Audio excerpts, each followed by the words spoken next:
The CBS Radio Mystery Theater presents... Come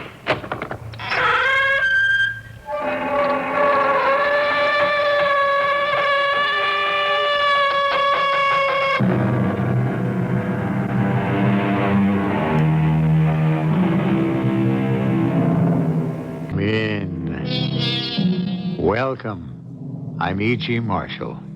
I'm going to guide you into and back out of, I do hope, a world where things do not always follow the straight and comfortable paths we're accustomed to. But stay close. Don't wander away.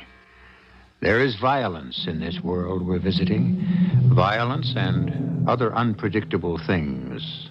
Although we will witness some uncannily accurate predictions. Laura, hold the groceries while I open the door.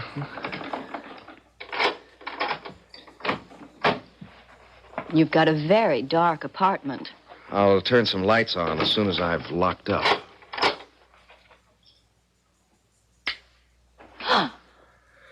Hello, Cosden. You came a little earlier than I expected you. Well, Cash, I wasn't 100% sure of my welcome, so I figured I'd come over early. How did you get in? I don't think I left the door unlocked. Oh, come on, Haliday. A simple little lock like that one. Cash, don't just stand there. Aren't you going to throw him out? You see that bulge in his jacket just under the left armpit, Laura? Oh.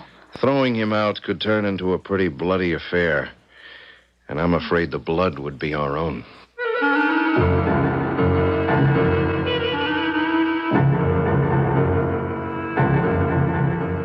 Our mystery drama, The Haliday Prediction, was written especially for the Mystery Theater by Field and Farrington and stars Tony Roberts. Let's all go to the fair, the Wisconsin State Fair, August 12th through the 22nd. It's an all-new fair, landscape grounds, walkways, a brand-new coliseum. Things are happening at the fair. You'll see everything from the pride of Wisconsin's farms to daily flower shows. There are fireworks, the rides of the Royal American Show, part of the world's largest midway. Exhibits, free daily performances by the kids from Wisconsin, ethnic dances daily on the international stage, and State Fair has the best summer lineup of headline entertainment in the Midwest. Let's all go to the fair, August 12th through the 22nd. It's time to feel good again. The grandstand entertainment includes the state championship tractor pull, state championship marching band contest, and headliners Bob Hope, the Manhattan Transfer, Blood, Sweat, and Tears, Neil Sedaka, Freddie Fender, the Osmonds, Seals and Crofts, Johnny Cash, Brett Skelton, and the Hurricane Hell Drivers. Let's all go to the fair.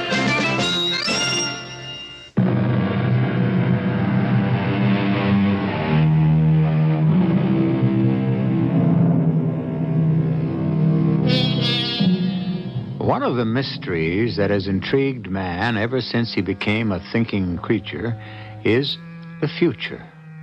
5 minutes from now, a day, a month, a year from now. The impenetrability of it, the unpredictability. And yet, there are those who do venture predictions, and sometimes with astonishing accuracy. Cash Haliday is a widely read and highly controversial columnist on the Daily World Express in one of our major cities. At this moment, he's answering an urgent summons from his city editor. Come in, Cash. Cash, we're cutting out your weekly predictions. Oh, now, just a minute, Kelly. Those predictions are the hottest thing you've got, and you know it. If you think you can... Good choice of words, hot. Libelous might even be better. Your prediction comes out every Friday, and I spend the weekend sitting around the house waiting for the phone to ring. Somebody bringing a libel action. Nobody ever has. That's got nothing to do with it. Your regular stuff is bad enough. You're always right on the brink of disaster. So what do you want from me? Advice to the lovelorn? Social notes from all over? I'm a reporter, Kelly. A reporter turned columnist. I deal in hot stuff. Like this, for instance? Let me read it to you. Pretend you didn't write it, that you're the police commissioner reading this piece for the first time. I can try. Okay. An open letter to Police Commissioner Bradley. Mr. Commissioner, I would like to ask you what kind of a crime a man must commit to get himself arrested in this city. Oh, you zero in just fine on traffic violators, vagrants, and people who fail to curb their dogs. But let me ask you about Al Cosden and his creature, Bud Stroud. Is extortion not a punishable crime in our city? Arson, bribery, murder? I hereby accuse Al Cosden and Bud Stroud of all these crimes. What are you going to do about it, Mr. Commissioner? All right. How would you feel if you were Commissioner Bradley? I'd feel very uncomfortable, and that's exactly the way I want Bradley to feel. And if you were Al Cosden, reading that piece for the first time? Well, I'd be sore as hell, naturally. And maybe gunning for the guy who wrote it. Maybe. Well, that's a chance I have to take. If you want to get your head blown off, I guess that's your affair. But the commissioner's going to land on me with both feet, and that's my affair. We were talking about the predictions. Okay. Shall I read today's prediction to you, too? Oh, I remember it, word for word. I'll read it to you anyway. The Haliday prediction of the week. This evening, Senator Kyle M. Bruce of Michigan will tender to the people of this nation his resignation as senator. By doing this, he will undoubtedly spare himself the punishment which his conduct in office has earned him. Now, what if that doesn't happen? It will. But how do you know it will?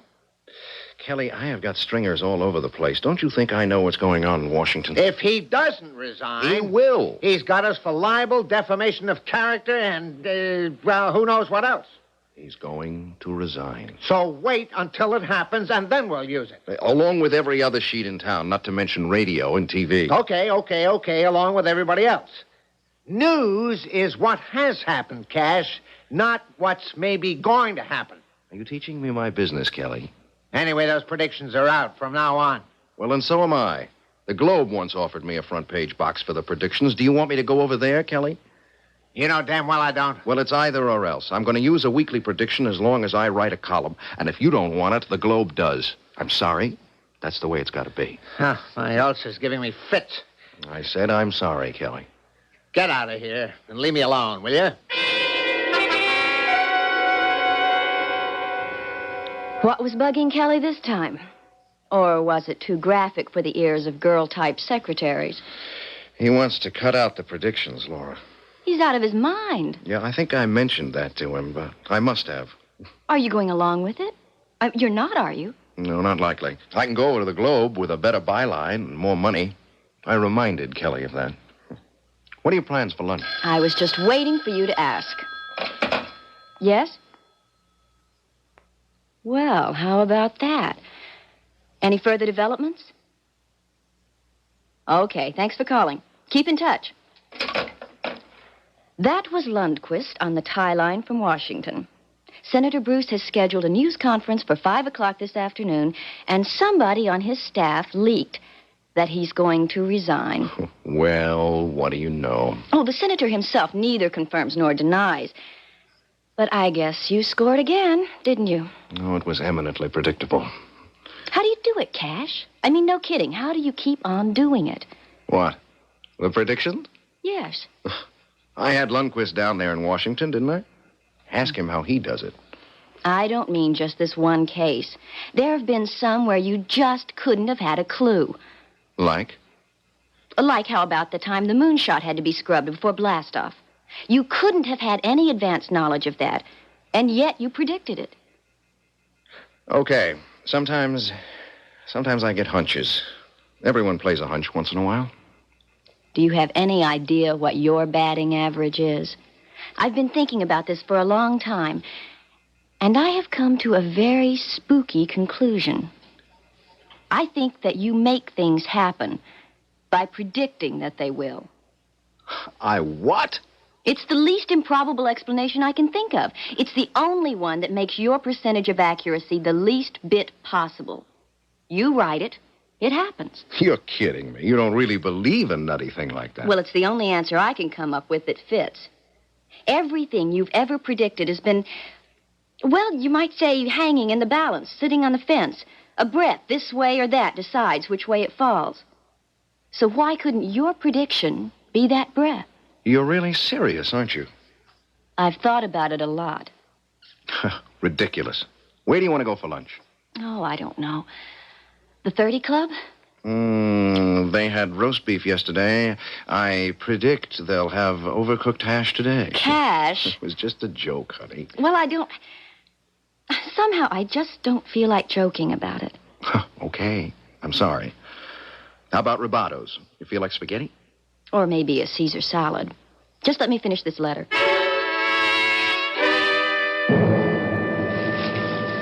Did you read that Haliday creeps column in the World Express this morning, Bud? Yeah, I read it. The guy comes right out and names us, accuses us. Arson, extortion, bribery, murder. And I think this Cash Haliday is gonna have to go. Look, Al, I don't think that would be very smart. Who asked you what you thought? I mean, that's pretty near as dangerous as knocking off a cop. Like all the papers would get on you, and the radio and the TV. They just don't give up on stuff like that. No, I don't think it would be very smart at all, Al. No creep is gonna pound me to death with a lousy newspaper while I sit around and don't do a damn thing. All right, take it easy, Al. It's bad for your blood pressure getting excited like this. You know what Doc Henry said? You shouldn't get excited or overexert yourself. Well, who's overexerting? Ain't nothing wrong with my heart or my blood or any of the rest of it. But I'm calm, see? Okay, so that's better.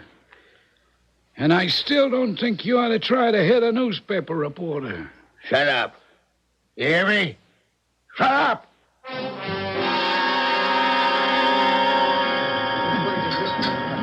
When I die and go to heaven, I hope they serve veal parmesan just like this.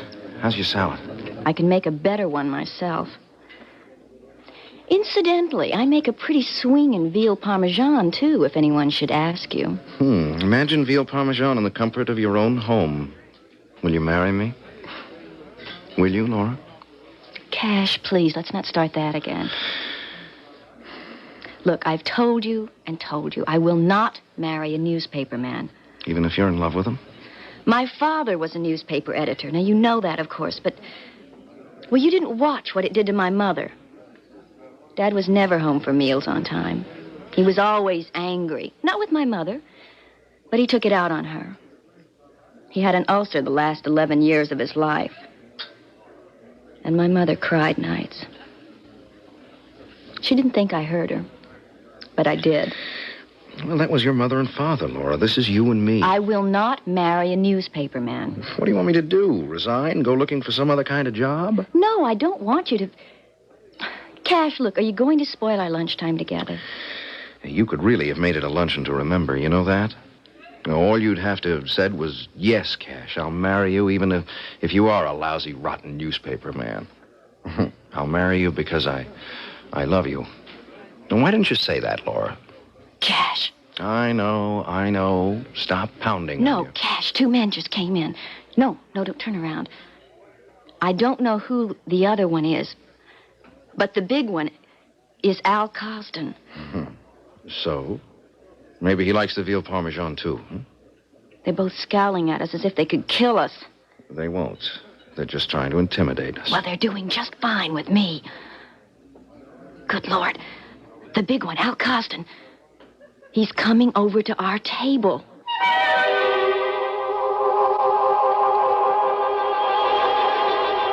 Whether Cash Haliday predicts the future, contrives somehow to manipulate it, or just has hunches, his own immediate future is looking decidedly grim.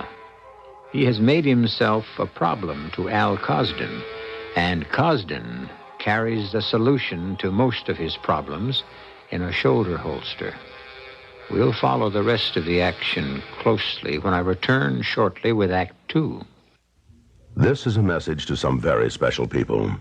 They're special people because even though they may feel fine, they're dying. They're people who have high blood pressure and aren't treating it seriously. If you are one of these people, take a few seconds to listen to some statistics. They may help you add years to your life. Insurance companies have found the higher your blood pressure is, the more years you can subtract from your life. For example, if your blood pressure is 140/95, subtract 9 years from your life. And if it's 150/100, you could die 16 years too early. Here are a few more numbers to think about. If you don't treat your high blood pressure, chances are 3 times greater that you'll have a stroke, and almost 5 times greater that you'll suffer from congestive heart failure. But you can lead a longer and healthier life if you treat your high blood pressure seriously. See your doctor. Get back on your treatment. Treat your high blood pressure and live. A public service message of this station and the Advertising Council.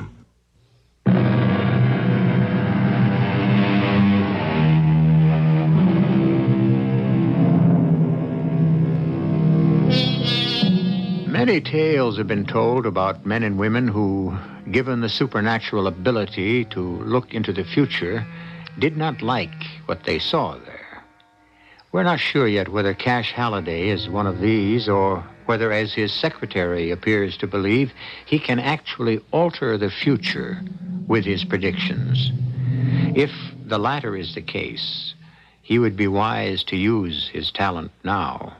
For Al Cosden, looking ominous, is approaching the table where Cash and Laura are just finishing their lunch. You don't mind if I sit here at the table with you for a minute, do you, Haliday? Of course not.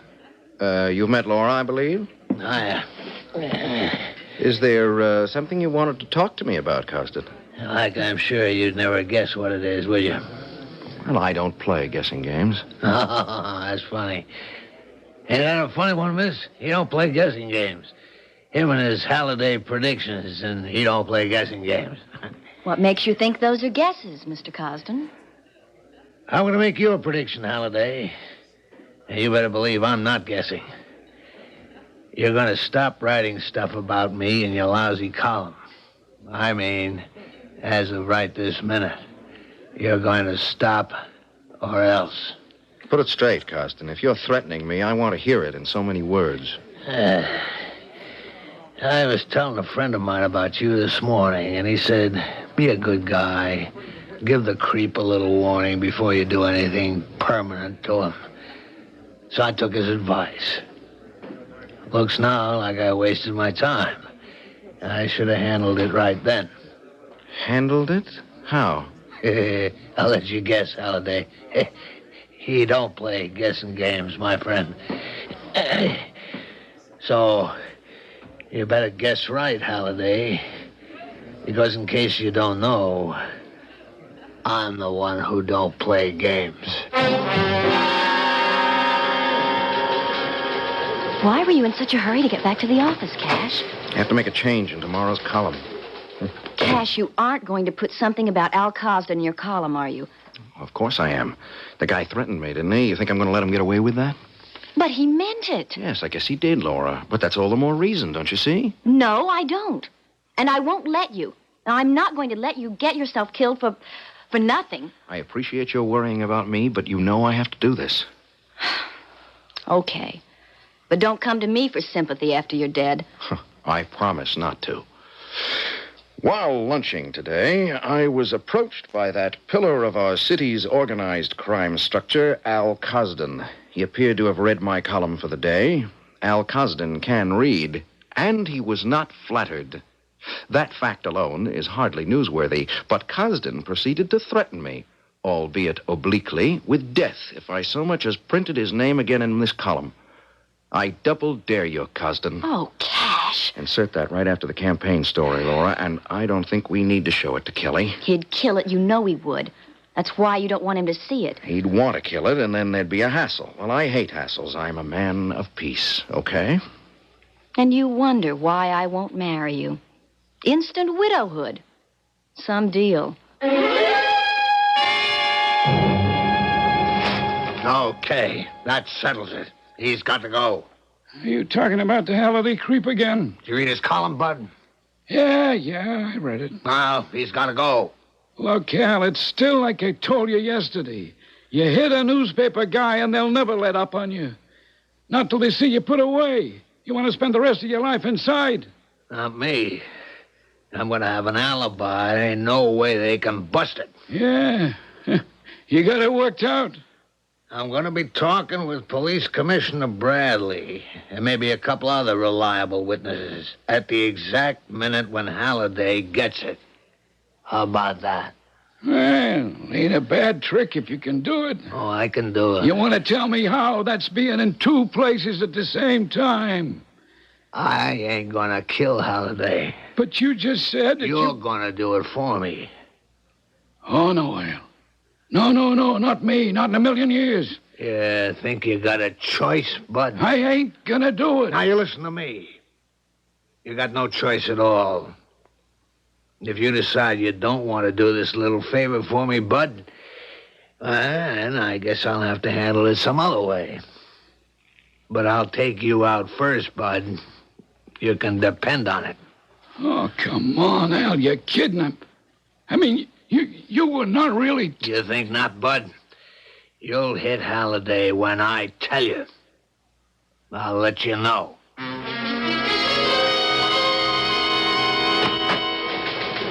Hey, what happened to you all morning, Cash? You'd better go in and see Kelly. He's about to have a stroke or something. That Cosden bit he didn't see before press time? What else? I think I'll use the phone instead of going in there. Are you planning to take me to lunch? When I finish this call. Hi, Kelly. How's it going? Look, I finished that bit about Cosden threatening me just a couple of minutes ahead of the deadline, and I did... No, I can't come to your office right now, Kelly. I'm at the airport. I'll give you a rundown when I see you. Yeah, I know, Kelly. I'll watch it from now on. Okay, I'll see you later on. Yeah, so long. He didn't have a stroke? With his ulcers, he doesn't need one. Let's get out of here.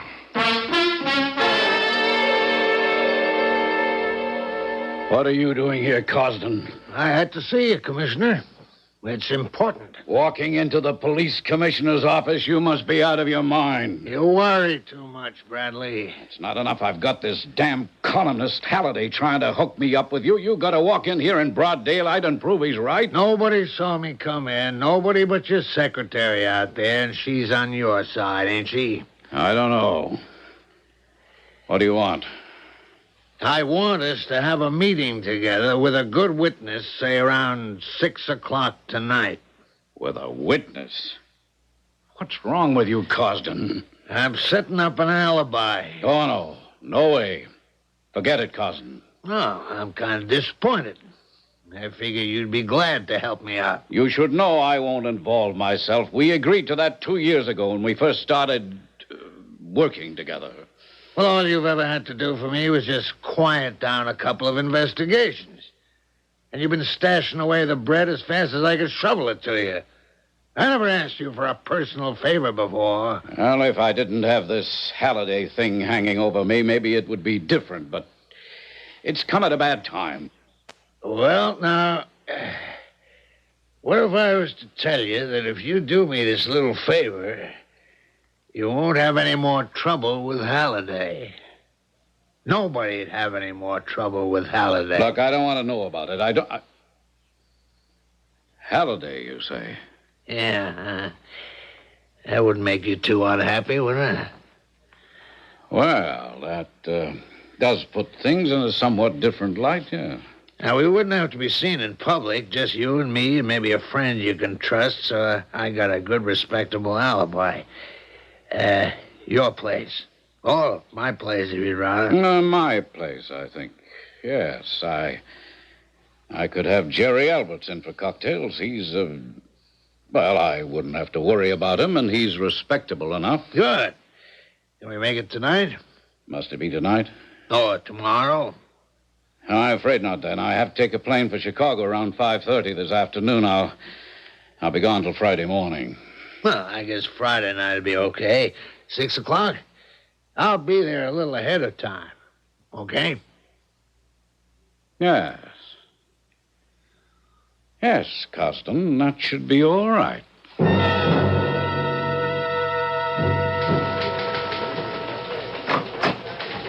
Hey, got a second, Mr. Haliday? Yes. Come in and shut the door. You're Bud Stroud. Yeah. Well, what brings you here?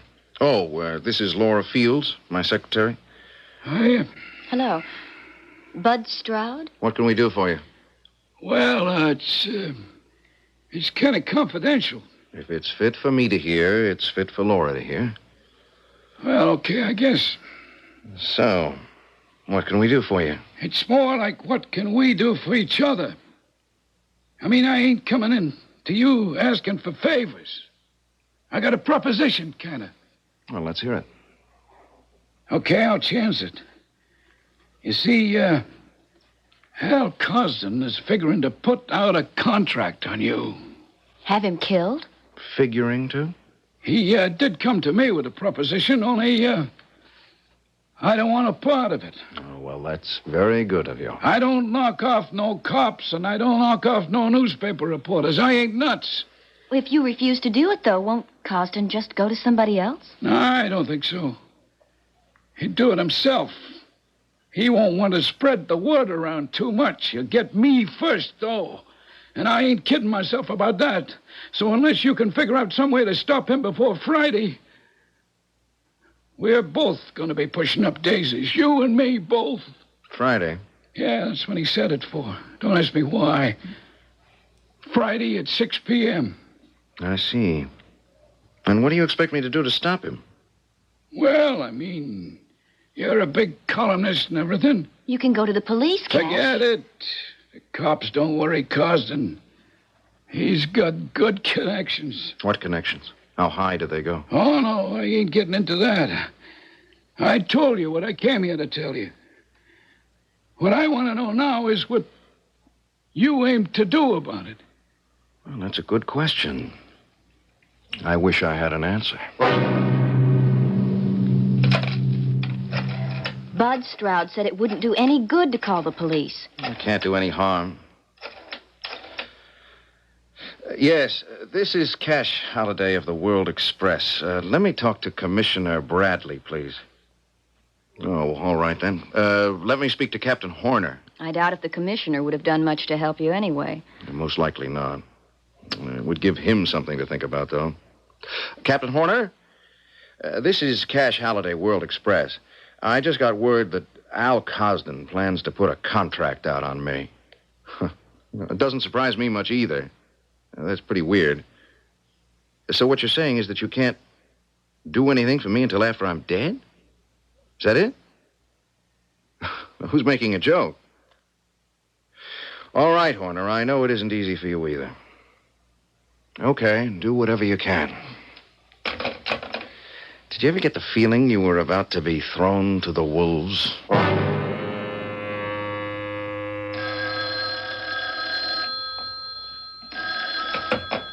Yeah? Cosden, this is Commissioner Bradley. Hey, you back in town already? No, I'm calling from Chicago.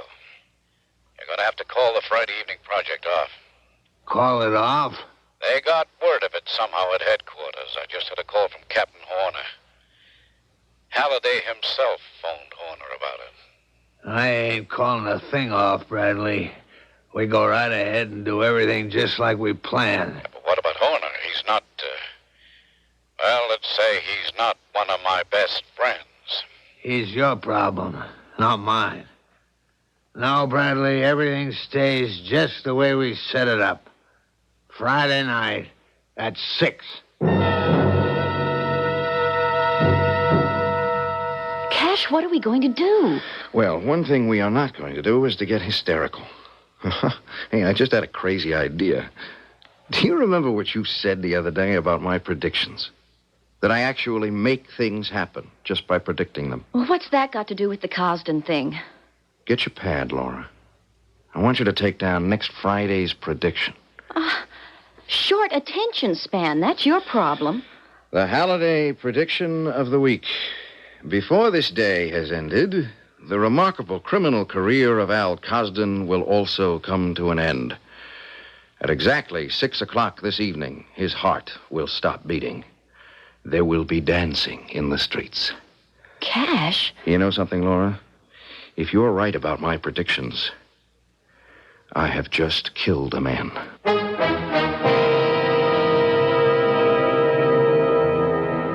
Is it possible, actually, to cause an event simply by writing and publishing a prediction that it will happen?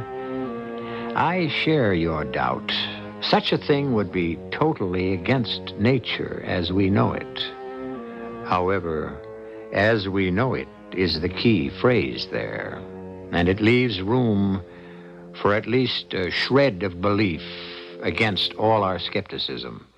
We'll test that small shred further when I return shortly with Act 3.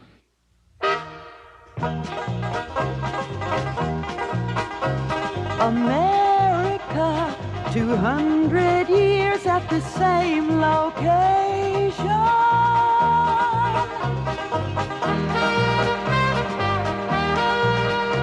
Make your money work for you. Buy United States savings bonds through the payroll savings plan. After all, when you've got bonds, you've got savings you can depend on for your future plans, like education, travel, or retirement, because bonds always pay off with interest. So take stock in America. Buy United States savings bonds and build savings for your future. America, 200 years at the same location. A public service of this station and the Advertising Council.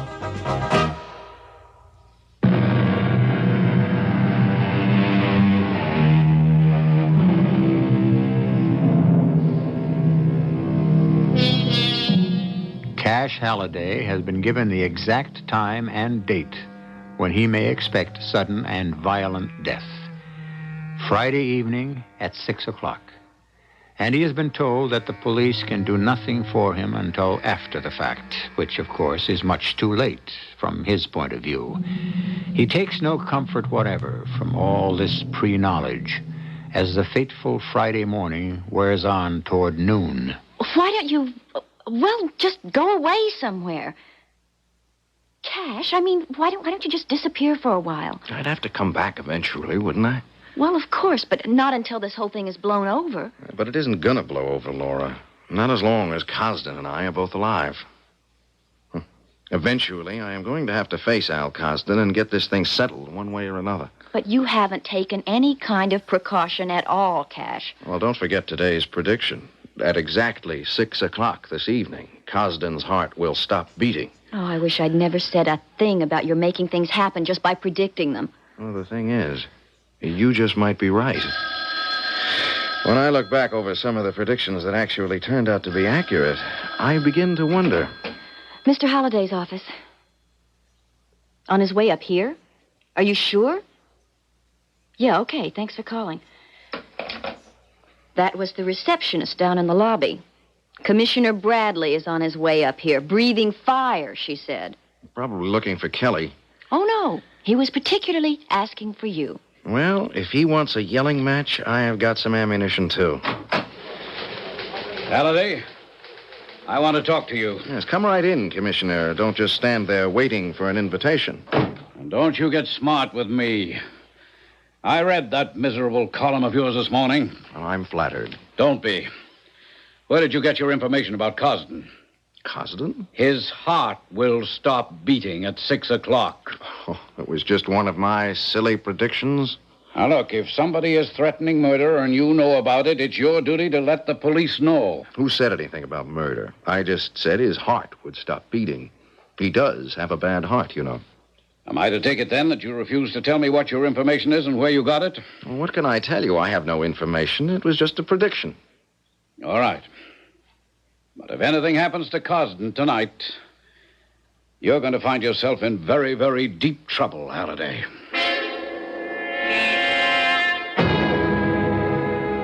Just don't give me a hard time about coming to your office again, Commissioner. I know you don't like it, so save your breath. Well, I suppose I may as well. What is it you want this time? Was it you who leaked this Friday night 6 o'clock information to the cops? Oh, don't be ridiculous. I'd be the last person to do that. I told you Haliday himself told Captain Horner about it. Yeah. But how did Haliday find out? Well, that I wouldn't know. Must have been Bud. Nobody else knew. Just you and me and Bud. Yeah. I'll have to speak to Bud about that.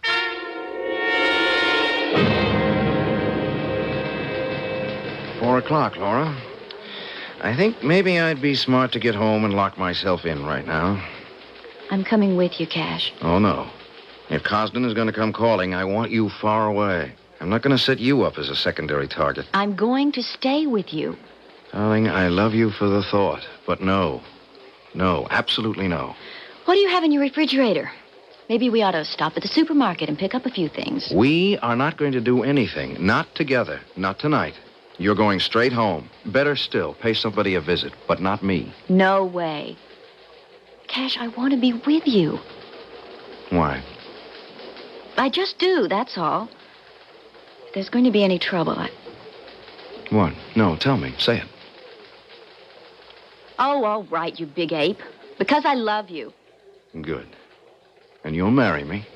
I wouldn't marry a newspaper man if he were the last man on Earth.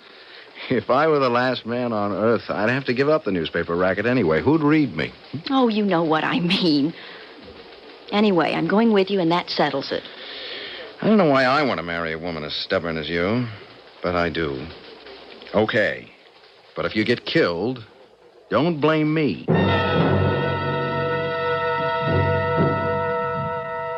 You realized, of course, Laura, that by coming to my apartment with me, you are compromising yourself irreparably. Your reputation is in shreds. You dress Edwardian, Cash, but you talk Victorian. Come on, let's get inside. Laura, the fallen woman. Okay, that's the way you want it. Here, hold the groceries while I open the door. You've got a very dark apartment. And I'll turn some lights on as soon as I've locked up.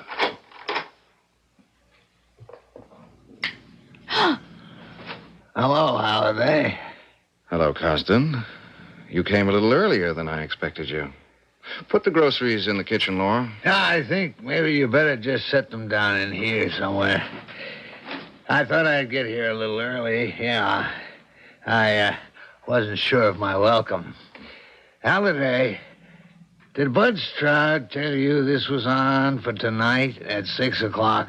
Bud Stroud? No, of course not. Yeah, I knew it was him. Well, he won't be thinking on any more of his old buddies. Did you? Yeah.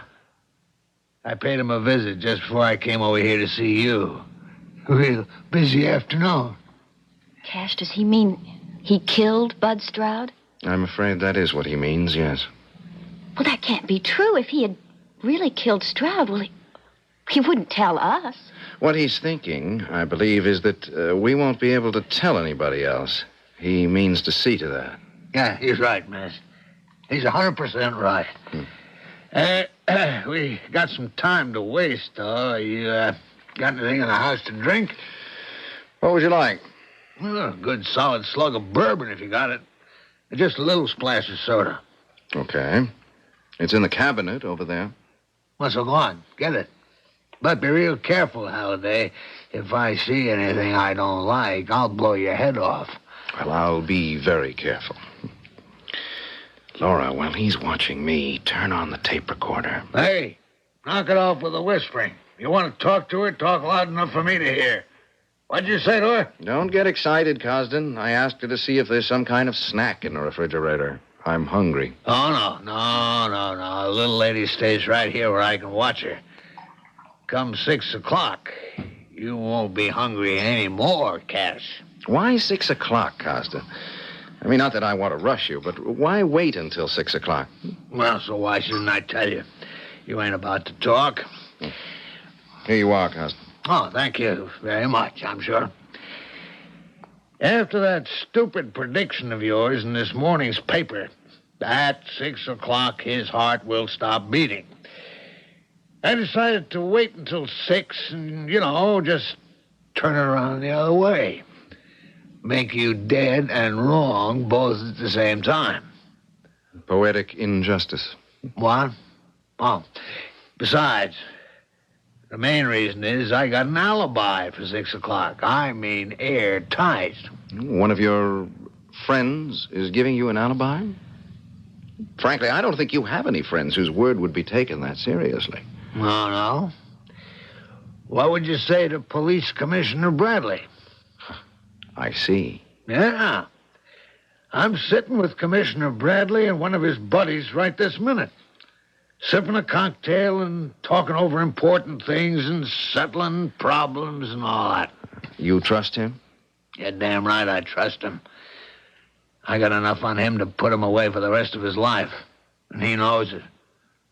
I got the evidence. Papers he signed, even. Oh, you're damn right I trust him. Where are these papers you say you have? Wouldn't you like to know? Well, not particularly, I guess, when you come right down to it. It won't do me much good after 6 o'clock, will it? Cash, don't talk like that. You're right, though. What good would it do you? So, tell me or not, whatever you feel like. Well, you see, over at my place, I got this big painting a fella did of me. He owed me money and he couldn't pay off. So, it's hanging on the wall in my living room. And back of it is a wall safe that nobody knows about but me and, well, Bud Stroud used to know about it. And that's where you keep the evidence against Bradley? Yeah, that's right. So what are you going to do about it? What can I do about it? You take it pretty gutsy. I got to say that for both of you. How about some more of that bourbon? Well, you know, here it is going on 6 o'clock already. How about that? Don't you think you ought to wait until a little after 6?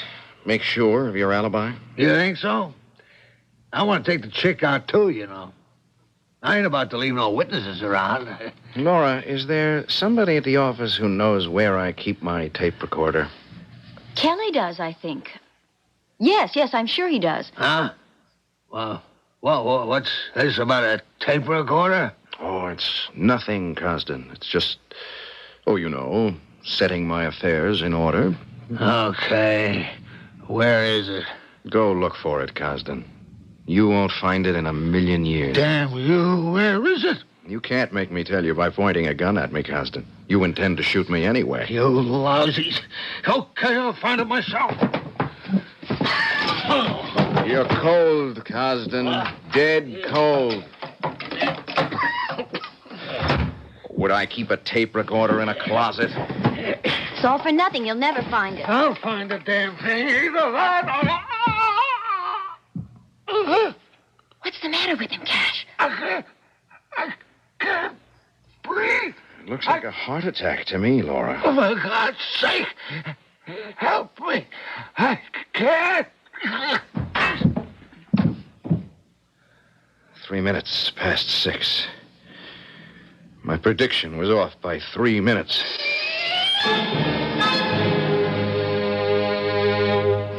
Get your pad, Laura. I've got 2 predictions for next Friday. Well, save one of them. You'll spoil your public. No, these both have to run this coming Friday. Ready? Okay. The Haliday predictions of the week. If an honest cop will go to the home of the late Al Cosden and open the wall safe behind Cosden's portrait on the living room wall, he will find in that safe evidence sufficient to convict Police Commissioner Bradley on several charges of felonious conduct. We suggest that this be done with dispatch before the commissioner himself gets to the safe. He will, Cash, or someone will go for him. No, I'll give Captain Horner these tapes Thursday evening before Friday's paper is on the street. Okay, ready for the second prediction? Shoot. The second Haliday prediction of the week. During the next month or so, this column will be filed from London, Paris, and Rome. The columnist's lovely secretary, Laura Fields, will accompany him in his travels to these capitals, quite respectably, since she has consented to be his bride. Wish us a happy honeymoon. Cash, that's not fair. What's unfair about it? You might just as well abduct me as put this in your column, the way things keep coming true. Fate is fate, Laura. It's out of my hands. Well, as long as you put it that way, I suppose I might as well relax and enjoy it.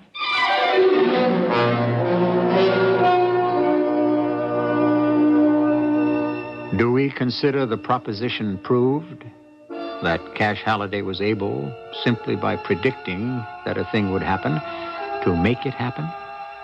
Or shall we put it all down to coincidence? The latter is the easier way, of course, for it permits us to go on believing that natural laws are unbreakable. But don't think too much about it. The following is a test. Please answer all questions truthfully. Question 1. Which of these do you like most?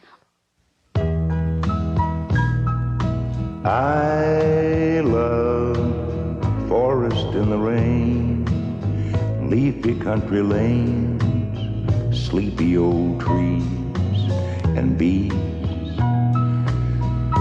I love leaves in the wind, branches when they bend, birds of the world, and squirrels.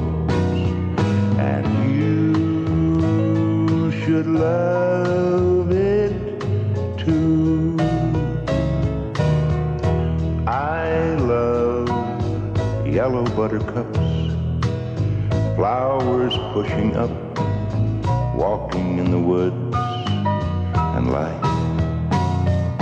A forest is part of our heritage, part of our life. Please be careful with fire.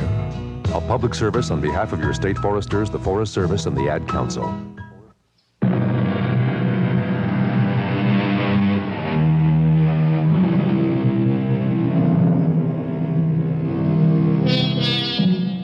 Commissioner Bradley has been indicted for misconduct in office and is, of course, free on his own recognizance while awaiting trial. Al Cosden and Bud Stroud were given a well-attended and rather spectacular double funeral. Cash and Laura Haliday have settled in a quiet suburb, and we must tell you, Cash's predictions still have an uncanny way of coming true. There'll be more uncanny goings-on when we bring you our next mystery drama. Our cast included Tony Roberts, Morgan Fairchild, Robert Dryden, and Ian Martin. The entire production was under the direction of Hyman Brown. Radio Mystery Theater was sponsored in part by Contac, the 12-hour allergy capsule, and Buick Motor Division. This is E.G. Marshall inviting you to return to our Mystery Theater for another adventure in the macabre. Until next time, pleasant dreams.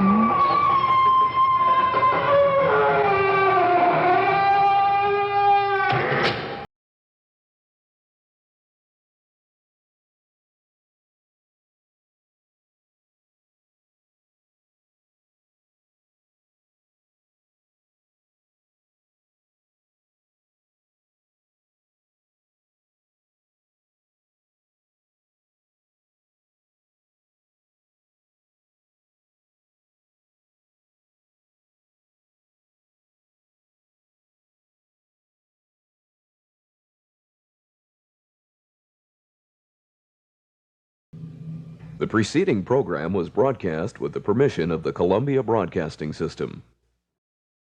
Good evening. You're listening to WUWM Milwaukee 89.7. The CBS Radio Mystery Theater presents...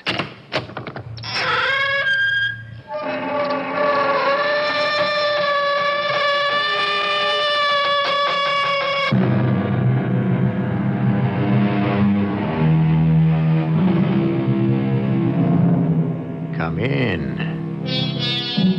Welcome. I'm E.G. Marshall. A story begins with an idea. It may be suggested by the imagination, or by an incident, or by a fact. And behind the idea, there is a thought. All of us have heard that the pen is mightier than the sword. A piece of writing can change the course of history by sending men into battle. The Declaration of Independence, for example. It is a piece of writing that strangely preoccupies George Monroe while at breakfast with his mother. Who, Mother? Butler. Silas Butler. I asked you if he isn't one of your correspondence school students. A promising writer, you said. Yes, he is. Well, his wife is dead from carbon monoxide poisoning. Here's the article in the morning paper. How very odd. She's dead.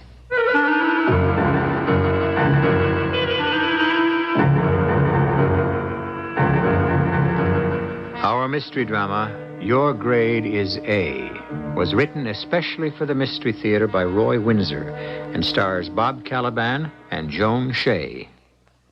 Broadcast permission for the following program is made possible by the Columbia Broadcasting System. I'm Dr. John Tabak, and last night my son said to me, Mom is always saying, why don't you smile and show your nice white teeth? But a fella doesn't always feel like smiling. You might get a poor grade in a test or get clobbered in a ball game. The other day, we lost in the 9th inning. Or it can be raining so hard you can't even throw a ball around. Some days nothing seems to go right. Who feels like smiling then? No way. He was right. There are lots of days when the last thing you want to do is smile. But that doesn't mean you shouldn't take care of your teeth in those smileless times. I'm president of the American Society of Dentistry for Children, and we say keep 'em brushed and flossed the way your dentist tells you. Maybe when you feel like frowning, that's the time to clean your teeth. A little smile might even come through.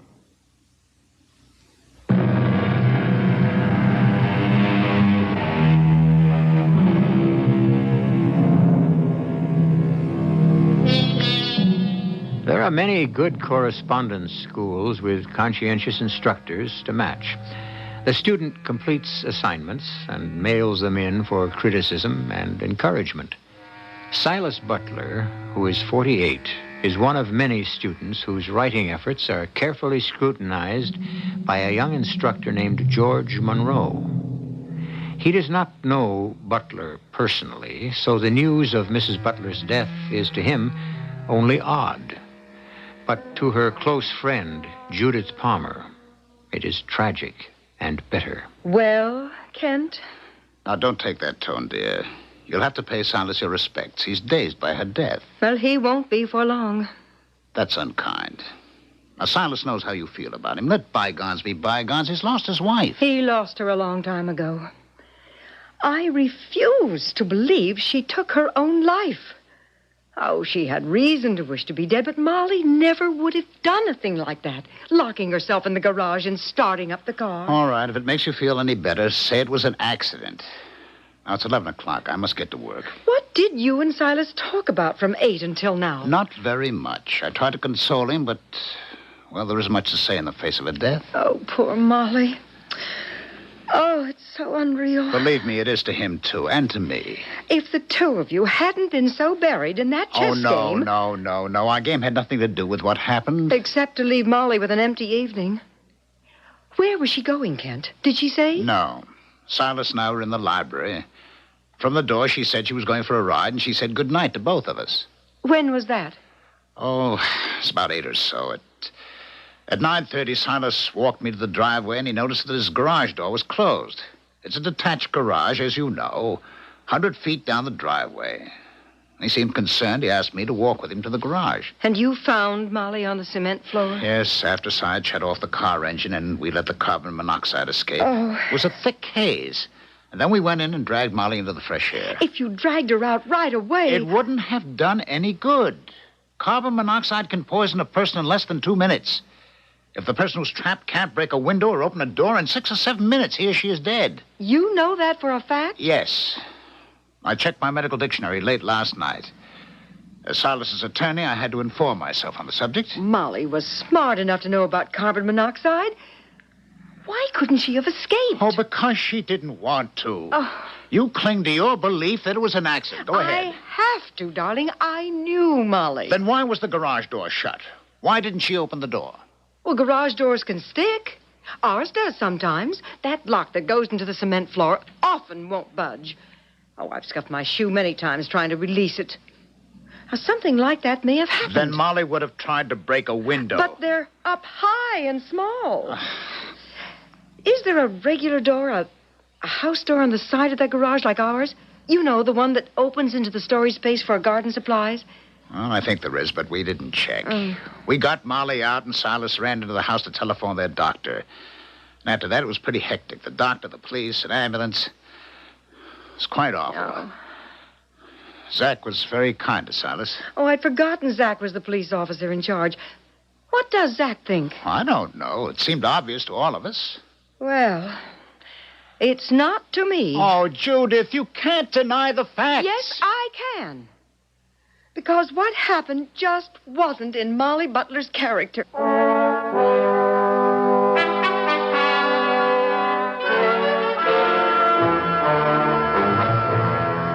Please come in, Mrs. Palmer? Yes, Mrs. Kent Palmer. Yes. Oh, let me close the door. It can be noisy around here. Yes. Please sit down. Thank you. I'll come right to the point, Mr. Monroe. Silas Butler is a student of this correspondence school. Yes, he is, but... Well, I don't expect that you'd know him personally. Well, that's what I was going to say. The instructors never have a personal relationship with a student. Well, Molly Butler was my best friend. Oh. My mother read about her in this morning's newspaper. We were sorry to learn that she committed suicide. I don't think she did. Oh? And that's why I wanted a confidential talk with you. Well, I don't know Mr. Butler. I know he was married. That's on his biography, but that's all I know. But how does our school... I really have no idea what you're driving at. I visited Mr. Butler late this morning to pay my respects. He asked me to go through his wife's personal things, clothes and so on, and to dispose of them as I saw fit. Yes? Well, among Molly Butler's effects was a diary. I glanced through it. Wasn't Mr. Butler writing a murder mystery story as one of his assignments? I'd have to check over my file of critiques. May I ask why you're interested in Mr. Butler as a writer? Well, I know that he was working on a murder mystery story. Molly Butler refers to it in her diary. For heaven's sake. Why? Because the characters in the story and the story outline are taken straight from life. Well, that's true of much of what is written. We encourage students to write about what they know from real experience. I understand that, and it makes sense. Well, then? Molly had read her husband's story. It wasn't completed, and that's what had her frightened. I really don't follow you, Mrs. Palmer. Well, Mr. Butler's story about an ordinary, ambitious young man who marries a socially prominent girl. They have a son. The couple is happy together, and the mother thinks that the son rises and sets on her son. And then he's killed. And that poisons the marriage. How did you know? Well, I assume that it did. After all, I am an instructor in writing. Unless one of the parents was to blame for the son's death, there wouldn't be any conflict, hence no story. How did the son die? In an automobile accident. His father is driving him home from prep school, driving too fast and carelessly. The boy is killed. The father is injured, but recovers. And the mother blames the father. That's right. And that ended the relationship. I see. The story you're telling me isn't a story at all, is that it? That's it. It is the story of Silas and Molly Butler. And now Molly's dead. You're mentioned several times in Molly's diary, Mr. Monroe. In what context? Well, Mr. Butler had great respect for your encouragement and ideas. Had you exchanged thoughts about how the story ought to end? I think so. This is very odd, Mrs. Palmer. I've never had an experience like this before. Neither did Molly Butler. You see what I'm suggesting, Mr. Monroe? It's too fantastic to believe. Maybe, but I wish you'd think it over. I'm going to present it to my brother, Captain Zachary of the police department, to hear what he has to say. Because you're not satisfied with how Mrs. Butler died? No, I'm not. She was a very close friend. She's dead now. I owe it to her to find out how she died. Thank you for seeing me, Captain Zachary. Glad to. Come in, come in. Thank you. Sit down. My sister's already been here. Well, what do you think, Captain? Well, she's got a lively imagination, Mr. Monroe. Then you don't think there's anything to it? To what? You know, she never came out and said what she thinks. Of course, I didn't give her much of a chance. I was at Butler's house when the ambulance took his wife away, so my knowledge is firsthand. And you think it was suicide? Well, that or accidental death. I'd say the latter. Silas Butler would prefer that. Mrs. Butler was stretched out on the garage floor. Which means she got out of the car to reopen the garage door. Why had it closed? That doesn't make any sense. Well, it could have blown shut. But all garage doors can be unlatched from the inside. I know that, I know. I don't believe the door blew shut or that she tried to get out. Mrs. Butler, as you know from what my sisters told you, was an unhappy lady. So the verdict is suicide. Except for the fact that we found her on the floor. The explanation for that is that she closed the garage door, started the car in the dark, changed her mind, thought of escaping, then changed her mind again, and she took her life. Well, did Mrs. Palmer tell you what she'd read in Mrs. Butler's diary? Well, I've glanced through it. Well, she was afraid of the parallel between her life and his murder story. Well, if he's a writer, he'd spill out some of his own life in what he writes. Isn't that how writers work? Well, sure, but what's funny is how Mr. Butler struggled to find the right ending for his murder mystery. It's all here, Captain. What's that? My critique of his work. Mr. Butler and I exchanged a lot of thoughts about how to end his story. Would you explain that, please? Well, everyone who reads knows the old devices employed in ending a murder mystery. The butler did it, or the poison pill taken by mistake, mushroom soup, or that kind of thing. Yeah. All known and stale. Now, I'm referring to premeditated murder. I understand. And your critiques? Well, Mr. Butler thought that a suggestion of mine about using carbon monoxide had merit. I see. And you're feeling guilt because you made the suggestion. I don't know how I feel, but it certainly is odd that carbon monoxide is what caused the death. Well, that's the poison he decided to use, and I suggested it. Well, did he indicate how he planned to use it? No, I didn't either. Yeah, it's a deadly poison, of course, and people are careless about it. You know, we have accidental deaths all the time because a person starts up his car with the garage doors closed or only partly open. You know, that gas works fast. I don't see anything sinister in Mrs. Butler's death. Well, I'm glad you don't. It makes me feel better. You know, my sister seems to think that Mrs. Butler's death wasn't suicide or accidental death. You know what's left. Yes. And that's a very serious implication. I know it. And I hope she's wrong. Look, leave her critique, huh? I'll see if I can make a matchup between your suggestions and what happened. But I don't like it. I know Silas Butler. I don't think he'd commit murder.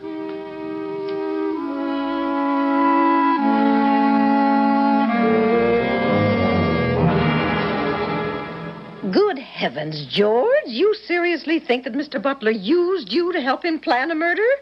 Well, I know it sounds weird. Oh, it's unbelievable. He'd have to be mad. We don't know what really happened, but Captain Zachary is going to investigate again. Well, what's there to investigate? Well, little details. Such as what? Oh, I don't know. For instance, why was the garage door closed? Well, because the poor woman trapped herself and was dead before she could get it open. But that doesn't make sense. A person doesn't go into a garage to get a car and close the garage door before the car is backed out. Well, not unless the person wants to take his own life. And it's obvious. That's why the report was suicide. But Mrs. Butler was found on the garage floor. Well, you're just looking to make a mystery out of a simple tragedy, George. Yeah, maybe. Of course you are. Mrs. Butler went into the garage, purposely closed the garage door, and started up her car. How else could the garage door have been closed? Oh, will you and Mrs. Palmer next imagine that someone waved a magic wand and closed it?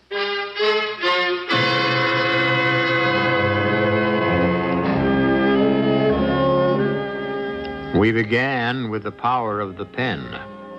Plato's Republic created Western civilization, and some of Leonardo's reflections led to the airplane. But murder by correspondence? Or are Mrs. Palmer and the writing instructor, George Monroe, imagining the idea when the evidence does not support it? We'll find out when I return with Act Two. Today, you can help us realize a 200-year-old dream. For all qualified blacks to get a college education. The United Negro College Fund and its 41 colleges are helping make this dream a reality. All it takes is money. And what's money compared to a 200-year-old dream? Once, it was against the law in some states to teach a black child to read or write. But the law didn't stop blacks from learning, and it didn't stop whites from helping, despite the danger to their lives and liberty. Supporting black education won't cost you your freedom anymore. Today, it just costs money. You can help make this dream a reality by giving as much as you can afford to the United Negro College Fund. Our future is on the line. Put your signature on the line today for the United Negro College Fund. A mind is a terrible thing to waste. A public service message of this station and the Advertising Council.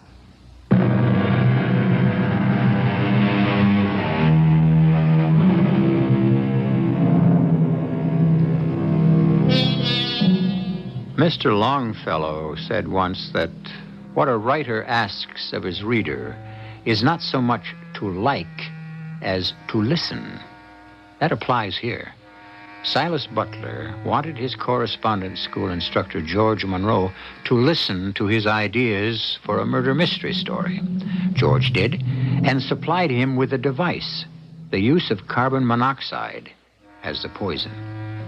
Then Mrs. Butler died from carbon monoxide poisoning.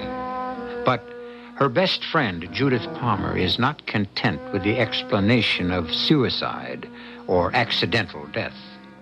It is the evening of the day after the tragedy. Judith, my dear, I know Silas Butler. He's both a client and a friend, and I can't conceive of him or anyone writing a story of premeditated murder and then acting on it in life.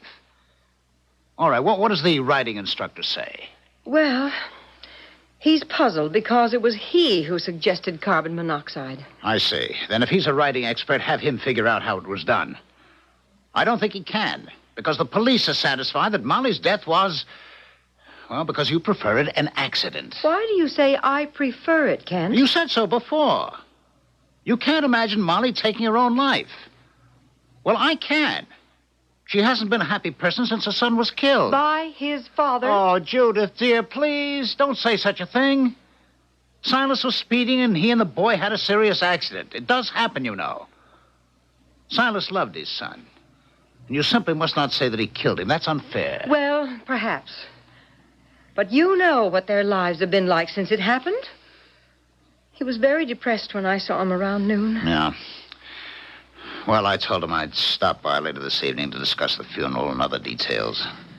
Oh, Kent, what will happen to him now? I'll find out. He's all alone. Yes, all alone. No accusing eye on him. Molly always looked at him that way. Silas Butler is not a criminal. Molly thought he was. Once.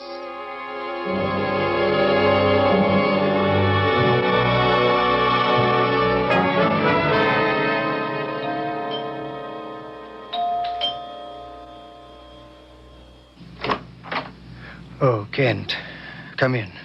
How are you, Silas? All right. You alone? Yes. Family arrives tomorrow.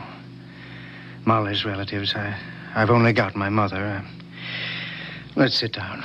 You sure you're all right? Oh, yes. I'm still stunned. This will hit me later on, all its reality. Thanks for coming over. Judith stopped in about noon and took charge of Molly's things. I'm grateful to her. She's grief-stricken. Do you feel up to talking? Yes. What about you, Sanderson? I don't know.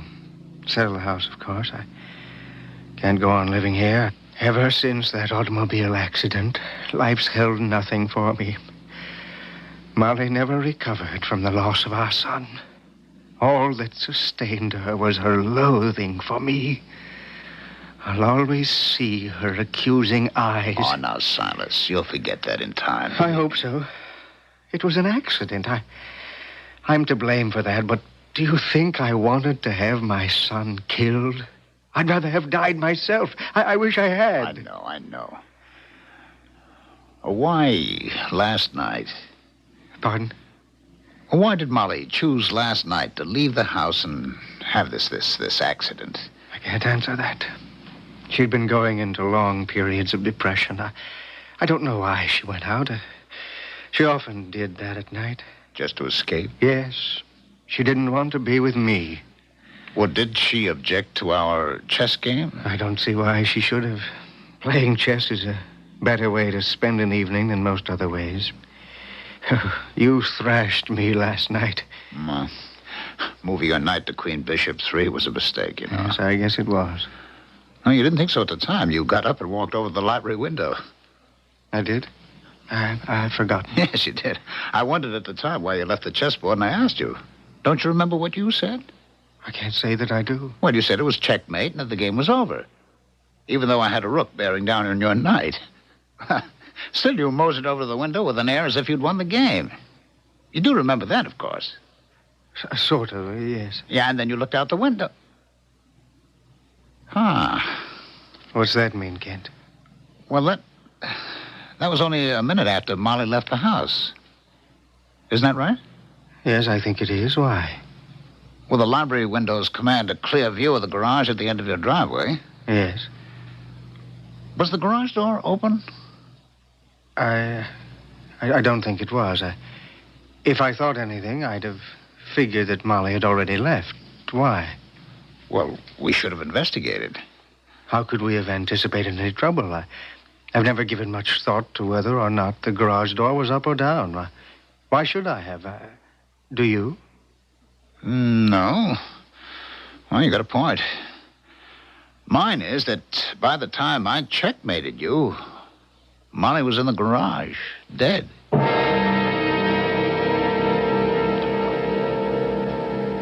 That means, Kent, you've got your doubts, too. It means no such thing, Judith. I just tried to reconstruct the scene, that's all. All right. Silas got up from a chess game he was about to lose and walked over to the window. Now, that doesn't make sense. That's not the way chess players behave, is it? Of course it isn't. Si went to that window in order to get a view of the garage. Now, darling, is there anything else you remember? No.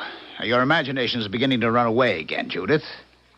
I suggest that we leave any further investigation to Zach and his police department, huh? Well, I hope we've aroused his suspicions. We? You and who else? George Monroe. Zach telephoned me while you were out. Mr. Monroe called on him and gave him the critiques of Silas's writing. Zach thought they were interesting. He thought Silas had written a pretty good mystery story. Well? And Mr. Monroe thought that Molly's death ought to be reinvestigated. Oh, no. Molly hasn't even been buried, and you and Monroe want to subject Si to more suffering? I don't like that at all. I really don't. I didn't visit Si tonight with doubts in my mind. Well, you asked him why he went to the window. No, I only mentioned that he had gotten up from the chess game and gone to the window. That's all. Why? That was odd, wasn't it? I wouldn't say that. Si is a harried man. Chess gets his mind off his unhappiness. I simply wondered why it was last night of all nights that Molly chose to have an accident. Well, maybe Si had just figured out how to commit the murder in his story. I doubt that he would have shared such an idea with his wife. Well, you never know. You ought to read Molly's diary. I'm not going to. And frankly, I've had enough of this. You and Zach pursue it. I'm really tired of it. So if you'll excuse me, I think I'll turn in. All right. Oh, is our car in the garage or in the driveway? I left it out. Why? Well, if he's still awake, I may drive over and talk with George Monroe. Oh, Mr. Monroe, I know it's late. Well, that's all right, Mrs. Palmer. It's not that late. It's only 10:30. Oh, I'm never in bed before midnight. Please sit down. Oh, thank you. I understand you saw my brother, Captain Zachary. You know, he was impressed, both by Mr. Butler's writing and by your critiques. Well, thank you. From what I had criticized about Mr. Butler's story, I could easily reconstruct it. The story does parallel his life with Mrs. Butler. Yes. Now, I paid special attention to his struggle, with my help, to find a way of using carbon monoxide as a poison without the police being able to detect it. Did you reach any conclusion? No. And yes. No about the device, the novel idea of killing with a gas, but yes about your suspicions. Oh? In Mr. Butler's story, the man becomes bitter and abusive because the wife withdraws from him and silently accuses him of the death of the son. Yes, exactly what happened between Si and Molly Butler. Well, furthermore, there were introspective passages in which the man dreamed of being free from the wife's accusing eye. Oh. That's when he began to think about murder. The wife sensed it, but she couldn't do anything about it. It was as if she were mesmerized. Well, it fits, doesn't it? It seems so. What strikes me is the psychology of the thing. Was he guilty of the boy's death? Through negligence. It wasn't deliberate. And Mrs. Butler never overcame her loss? No. Well, as you said, it fits. But how do we prove it? Well, Captain Zachary is reinvestigating. Oh, it needs more than police investigation. It requires some kind of creative inspiration. How it was done. That's right. How could it have been done? Cy Butler and my husband were playing chess in the Butler's library. Toward the conclusion of their first game, when my husband had him on the defensive, Mr. Butler rose and walked to the window. Did he? And he thought he was losing the game? That seemed odd to me, and I mentioned it to my husband. What did Mr. Butler do at the window? I don't know. Looked out. It commands a clear view of the detached garage.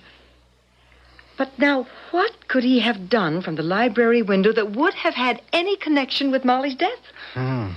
Darned if I can imagine. Oh, I wish you'd try, Mr. Monroe. You're a creative man. Well, I know, but Butler and I both struggled to invent a gimmick for killing a person with carbon monoxide poison without being detected. We hadn't succeeded. Well, he may have. Yes. I wonder what it could be. Assuming we're not crazy.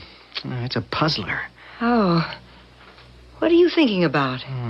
You've got an abstracted expression on your face. Something Mother said earlier this evening. Oh? Now, what was it? I'd explained your interest in this fantastic notion. Mother agreed that if Mrs. Butler didn't commit suicide, then her death must have been accidental because she couldn't get out of the garage. Yes, go on. But the idea of murder was nonsense. She wondered... Yes, here's what she wondered. She said, you and Mrs. Palmer next imagine that someone waved a magic wand and closed it. Meaning, of course, the garage door. Waved a magic wand? It's stuck in my head, and I've given it some thought. Well, Mr. Butler did go to the window soon after Molly left the house. But what kind of magic wand could he have waved? Think about it. Think about it, Mr. Monroe. I will, too. What your mother said might be the very clue we're searching for.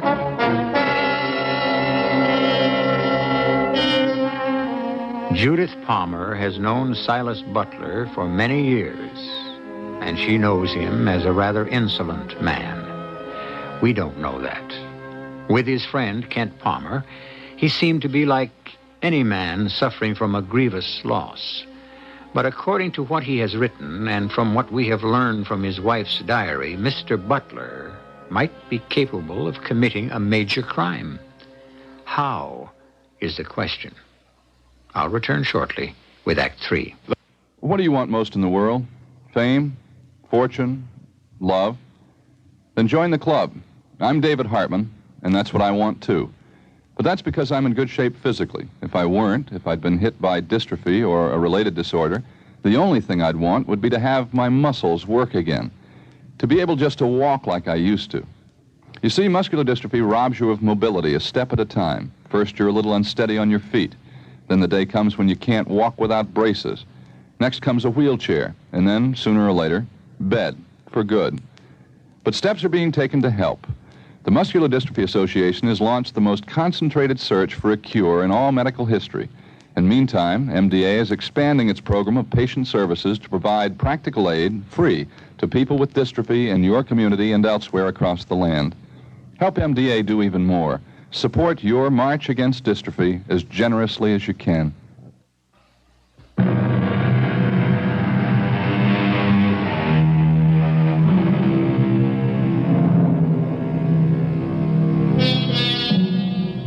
You drive me crazy, and I wish you were dead are two commonplace expressions that a wildly angry person has been known to use.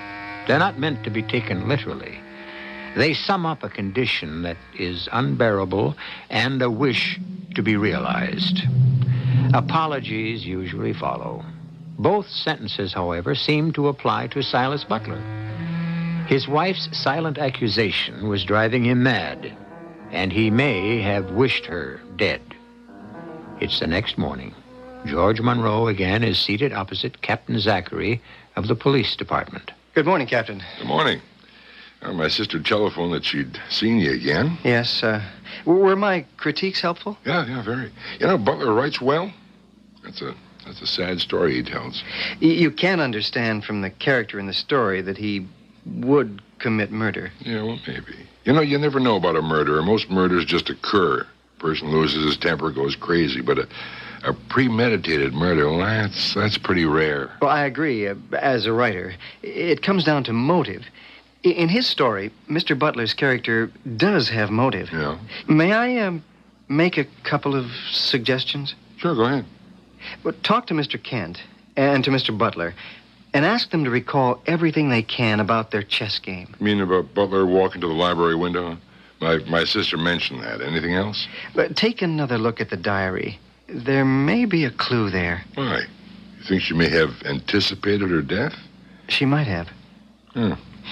Anything else? Well, it's this foolish idea I have because my mother said something about waving a magic wand. Uh-huh. There could be something to it. Yeah, sure. If we can find the magic wand. Any ideas? Offhand, no, but would it be improper of you to ask Mr. Butler if he'd had any repairs made recently to his house? Such as what? I don't know, but if I wanted to trap someone in a garage with an engine running, I might dream up some gadget that would close the garage. Uh-huh, I see. Well, you know, a lot of homes have posts by their driveways. You stop your car, push a button, the garage door opens or closes. Yes, that's the kind of thing I mean. And if the garage has a button which does the same thing, it opens or closes the garage.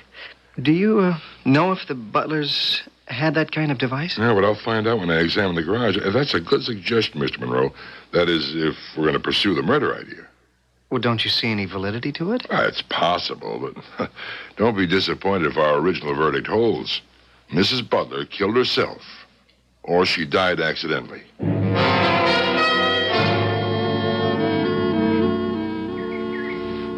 Oh, Zach. Come on in. No, let's stay out here, huh? Well, how are you, Si? Still dazed, but having the family around helps. Molly's relatives arrived an hour ago. When's the funeral? Tomorrow at 11. Anything special you wanted to see me about, Zach? No. Just wanted to ask you if I could look around the property. Of course. The garage? Yeah, I'd like to, look it over. You don't mind? No, feel free. It's closed. Punch the button on the side of the door, on the upright. Oh, you've got one of those, huh? An electrically operated door. Yes, very, very convenient. Well, what's your interest, Zach? Oh, just satisfying myself. My sister was Molly's best friend. And she can't believe what happened. Neither can I. Any of us. You've given your verdict, Zach. I don't understand why Well, assuming that Molly did not commit suicide... I don't want to believe that either. I prefer to believe it was an accident. She had gotten out of the car. We found her on the floor. Yeah, well, what bothers me, Si, is why she couldn't have gotten out of the garage. Carbon monoxide can poison in a minute and a half. You know that for a fact? Well, yes. I've done some research. For a story I've been writing, I take a correspondence course. It was something to do. No, that's true about the poison, In 6 minutes, a person is dead.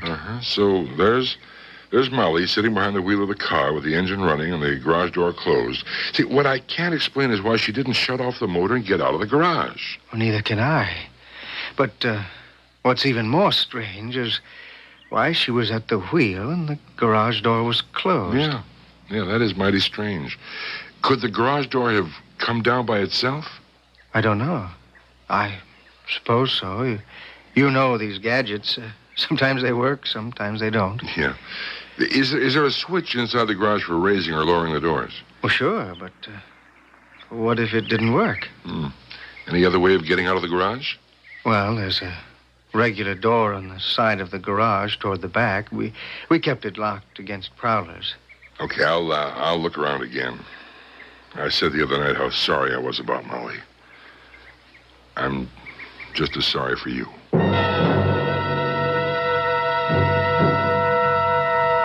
But why in the world do you want to know the name of the butler's carpenter? Or electrician, Judy. Either one. Well, it may be mentioned in Molly's diary. You returned it to me. Let me look. Zach, You're being very mysterious. Well, you want me to reinvestigate the death? Well, this is part of it. The garage is electrically controlled. Of course, now I remember. It was modernized about 2 months ago. But what does that have to... Oh, here it is. Yes, Mr. Day did the work. Molly writes here that he'd installed an overhead door and... Yes, it works by electricity. Uh-huh. Push a button and it operates. And there's another switch on a post at the entrance to the driveway. Or there was. They had it removed. Yes, it was an attractive nuisance. Children used to punch the button just for fun. The door was always going up and down. Mr. Day was the carpenter. Why, Zach? What's so intriguing about the butler's garage door? Well, there's another way to open an electrically operated garage door. You don't have to punch a button. Oh? You can use a hand switch. You know, like that gadget for switching TV channels? I didn't know that. Butler left the chess table and walked over to the window. Yes? Which commanded a view of the garage. Yes. Where he could have seen Molly enter the garage. Don't jump to conclusions, Judy. I think we've got it, but I want to be sure. Now, when Silas returned to the chess table, did he have anything in his hand? Kent didn't say. Oh, you mean he was carrying one of those remote control gadgets? Exactly. I better talk with Kent. I'll telephone. No. Face to face. Silas is his friend, and this is a touchy subject. Silas and Monroe are trying to figure out how to commit murder with carbon monoxide. I think Silas came up with the answer. Now, what's up, Zach? Oh, more of the same, Kent. Your suspicion that Cy Butler is a criminal, huh? Yeah, he may be, Kent. You seriously think that? Because of the story he wrote? Well, if it hadn't been for the diary and the correspondence school critiques, he might have gotten away with it. You mean he did do it? But how? Well, I don't exactly know yet. Tell me, when Butler walked to the library window, he was in bad shape in the chess game, right? Yes, I found it odd that he did. Oh, now tell me about his walking back. Now, just try to think back, huh?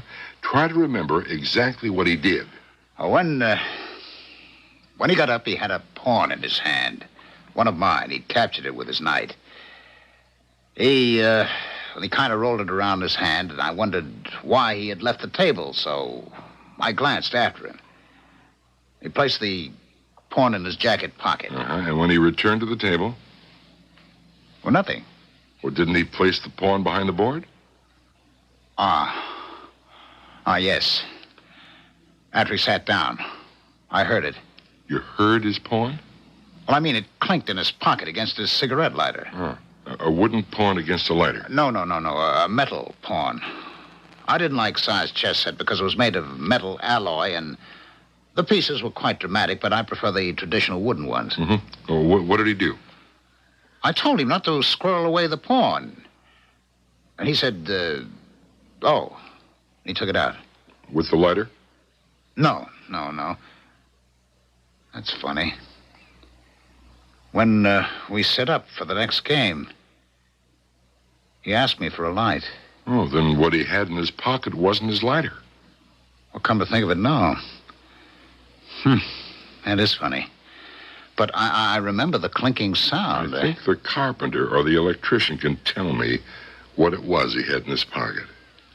I may need you later in the day, Kent. All right. You've given me a bad turn, Zach. It's nothing compared to the one Silas gave Molly.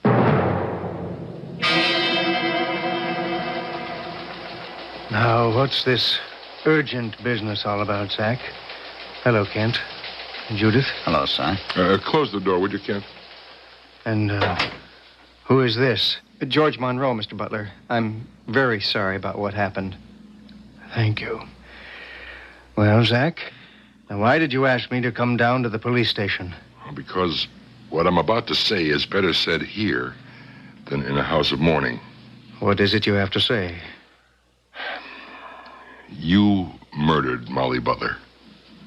I murdered my wife. Anything else? Isn't that enough? I suppose I have you to thank for this preposterous charade. I'll take some of the credit. Give the rest to Molly's diary and to this young man here. Monroe? Yes, George Monroe. You wrote a murder mystery, didn't you? Or half-wrote one, I should say. What you and Monroe hadn't figured out was just how a person could be killed from carbon monoxide poisoning without being caught. Isn't that true? Go on. You seem to know that. Monroe couldn't figure it out, but you could. The idea came to you after Mr. Day remodeled your garage. He installed overhead sliding doors which can be opened and closed by touching a switch. Certainly. Where's the mystery? Well, Day also supplied you with remote control switches. You hold the switch in your hand, press a button, and the door goes up or comes down. And that's how you close the garage door with Molly seated behind a running engine. Oh, Zach, that's preposterous. No, it isn't. Not for a rejected man. You came to hate Molly. Because she hated me. And you murdered her. You closed the garage door. She could have opened the door by pressing the button on the inside. Not if you held down the close button and neutralized her switch. And that's what you did. Kent, how long was he at that window? 3 or 4 minutes. Yeah, more than enough time for Molly to become dazed, and then she panicked. And from the story you were writing, she knew you planned her murder, and there she was with you carrying out your plan. She was between the back of the car and the garage door praying that the switch would work. And it didn't, because you had neutralized it. And even then, she must have tried to turn off the car engine because we found her on the floor next to the front door. Kent's my lawyer. When you took the pawn out of your jacket pocket, it clicked against something. Yes, my lighter. Then why didn't you use it to light your cigarette instead of borrowing a match from me? Because you didn't have your lighter, Si. That pawn clicked against your remote control gadget. And let's not overlook the garage side door. You had locked it. And don't repeat that the door was never used. It was used all the time because it opened in on Molly's garden supplies. Anything more? Molly didn't have the remote control switch with her. Had you told her it had been mislaid? You can't prove... Oh, yes, I can. Yes, I can, Si. Your own story. Your talks with Mr. Day about the use of the hand remote switch. And Molly's diary. We'll find both switches, and I imagine the key to the regular door. Si, you're under arrest for premeditated murder.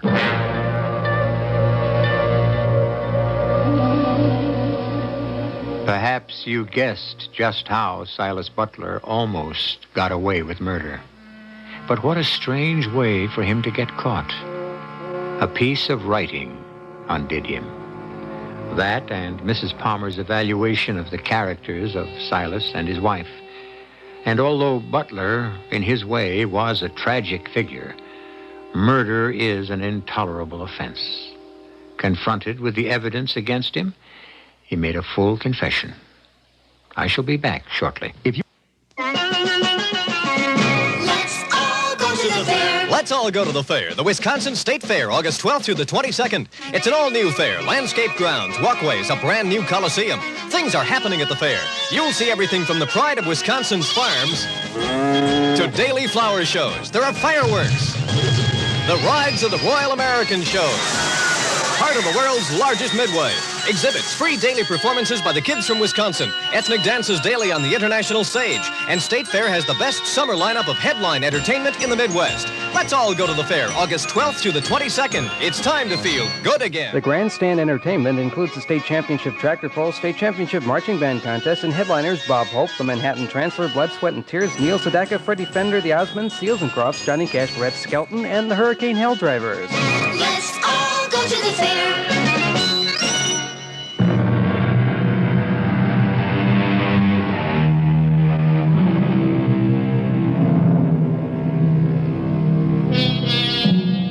We've come full circle with the quote about the pen being mightier than the sword. A correspondence student finally completed his murder mystery, which was his plan for a real-life murder. A diary, an imaginative young instructor, and careful police investigation combined to rob Silas Butler of his perfect murder and of his life.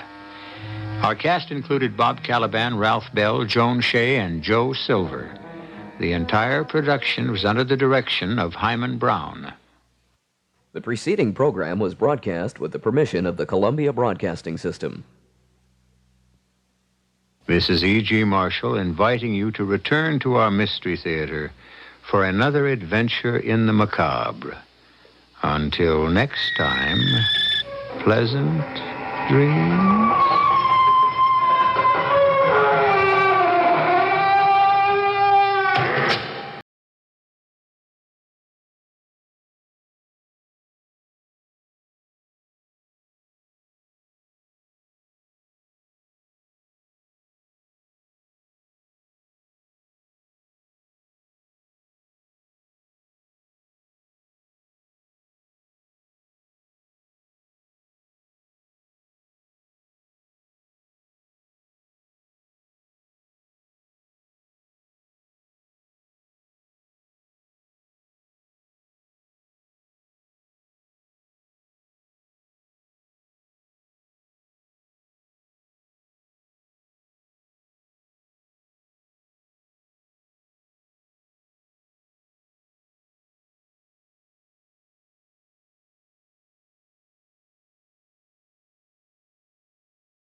Fair fate can be. Why does she give some of us so much and some of us so little? I'm in trouble already. I have made fate capriciously female and have probably thereby aroused the ire of all the women's lib persons in my audience. But I must be true to my story, which happens to be about the quintessential male chauvinist. His name is Richard Paradon, and he only goes to prove how capricious is fate, as I started to say before. He has everything: looks, brains, charm, talent, and he also knows how to make money. Watch him. He is working now. You, sent for me, Mrs. Palmer? Please, sit down, Mr. Paradon. Oh, Mr. Paradon, Mrs. Palmer, how formal we are today. Just think, in a few weeks it will be Mother and Dick. Permit me to tell you why I asked you to come here. Permit me to anticipate you. You have decided to give Laura and me your blessing. Well, you know how excited she is. Only the other day she said to me, just think, instead of being Laura Palmer, I'll be Laura Paradon. I won't even have to change my monograms. I have decided it's cheaper to pay you off. Say that again. You know, and I know, why you want to marry Laura. Why don't you take a check now and leave? Why should I? Why be satisfied with a piece when I can have the whole pie? Because it will never come out of the oven. If you marry Laura, I shall cut her off without a cent. Oh, you wouldn't disinherit your only child? No. It's a bluff. Call it. I have a check here for $50,000. When you cash it, I will have the canceled check as my receipt. I shall present it to Laura as a sort of love letter from you. Mrs. Palmer, you're a clever woman.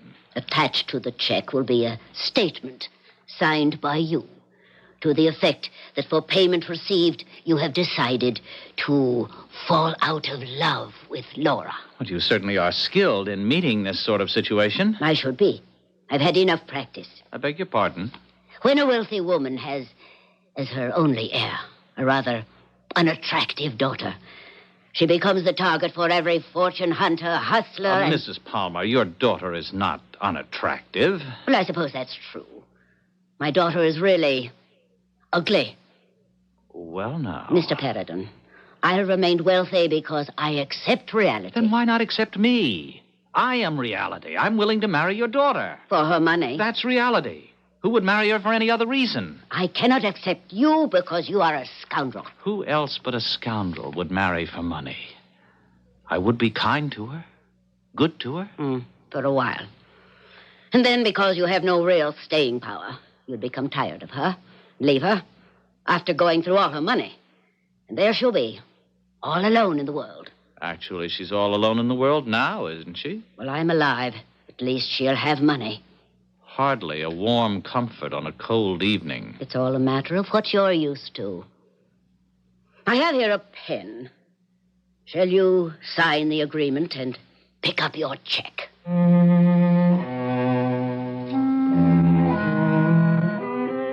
Now, you may ask, why take a crumb when you might have the whole banquet? Well, you know what they say on Wall Street. Sometimes the bears win, sometimes the bulls win. But the pigs, well, they always lose. And yet, although I'm certainly not a pig, I always lose, too. Not because I'm greedy, but because I have too much faith. Faith in horseflesh. Faith that certain numbers will come up on various wheels. Faith that specific combinations of spots will appear on certain dice. Why go on? In less than 50 days, or an average of $1,000 a day, that $50,000 was gone. Gone with the wind. And so, it was time to visit my sister, Big Sister Sally, where I could find respite and comfort. Or in other words, where I could freeload until something turned up.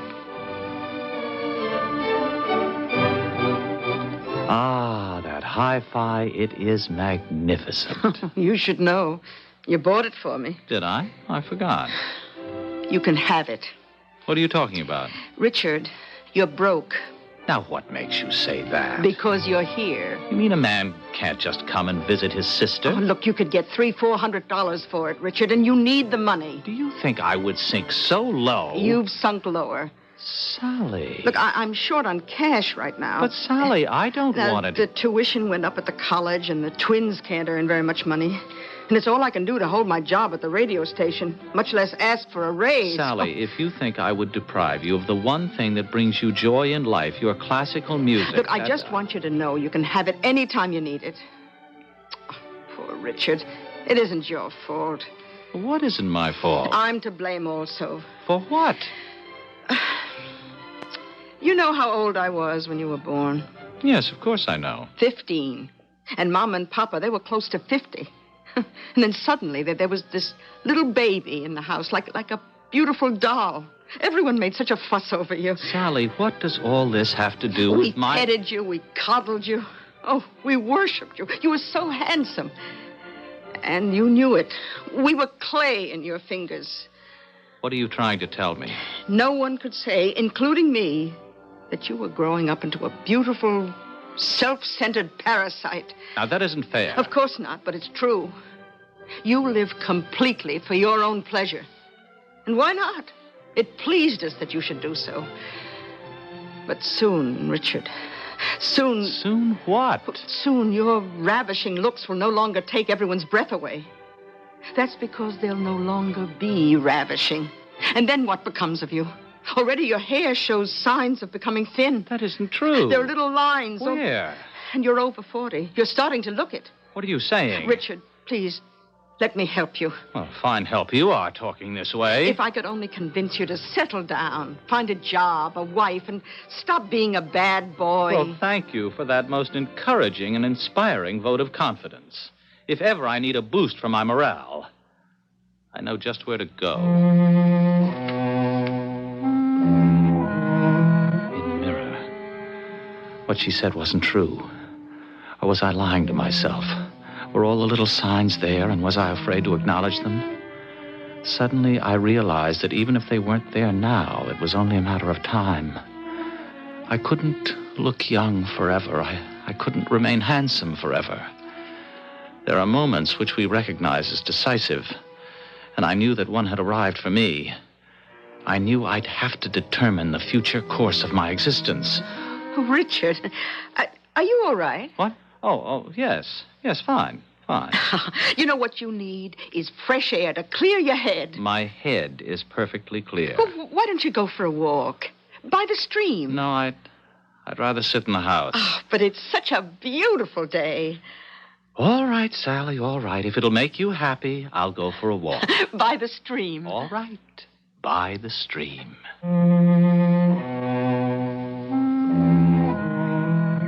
Actually, the walk was rather a good idea. The air was like sparkling wine. I was so busy thinking of how glorious all nature was that I didn't see her standing by the edge of the stream. I almost knocked her into the water. I'm so sorry. That's all right. Oh, no, it isn't all right. Well, I'm sure you didn't do it on purpose. I was so busy thinking. I'm sorry. I was in a world of my own. So was I. Oh, really? Oh, what were you thinking about? Well, in that stream is an entire swarming universe. Vast worlds made up of trillions of creatures, most of whom we cannot see. I would say that's rather deep. What were you thinking about? I was thinking what fun it would be if I could meet a beautiful girl and take her to lunch, and I just met her. Well, I'm not a beautiful girl. I'm not even pretty. The truth is, I'm rather plain. I think you're beautiful. I think you are kind. Lunch?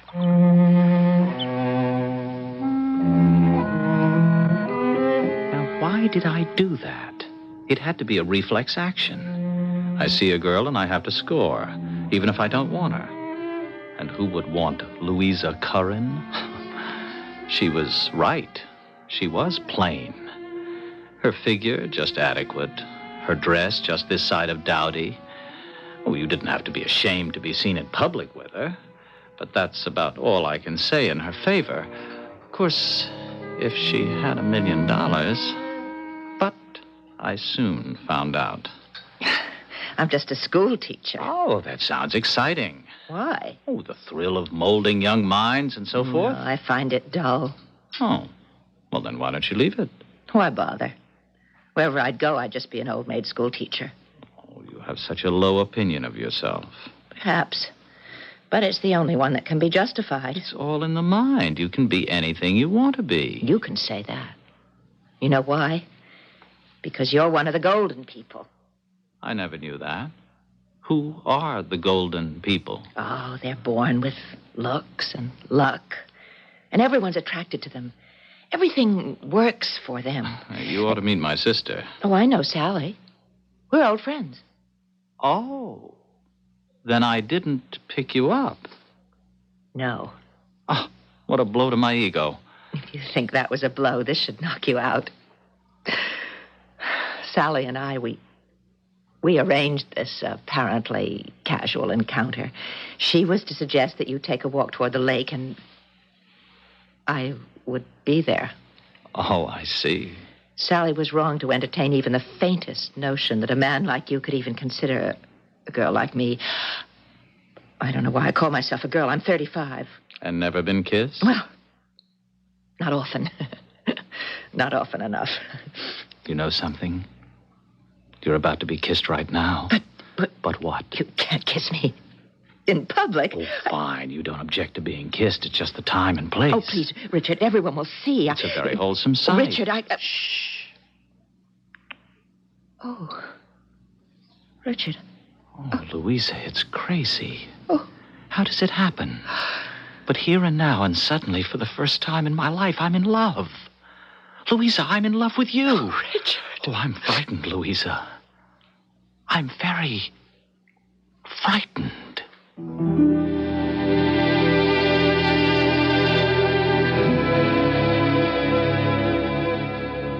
Isn't it said that man fears nothing as much as the unknown? Certainly to a man like Richard Paradon, love is an unknown quantity, something new and strange.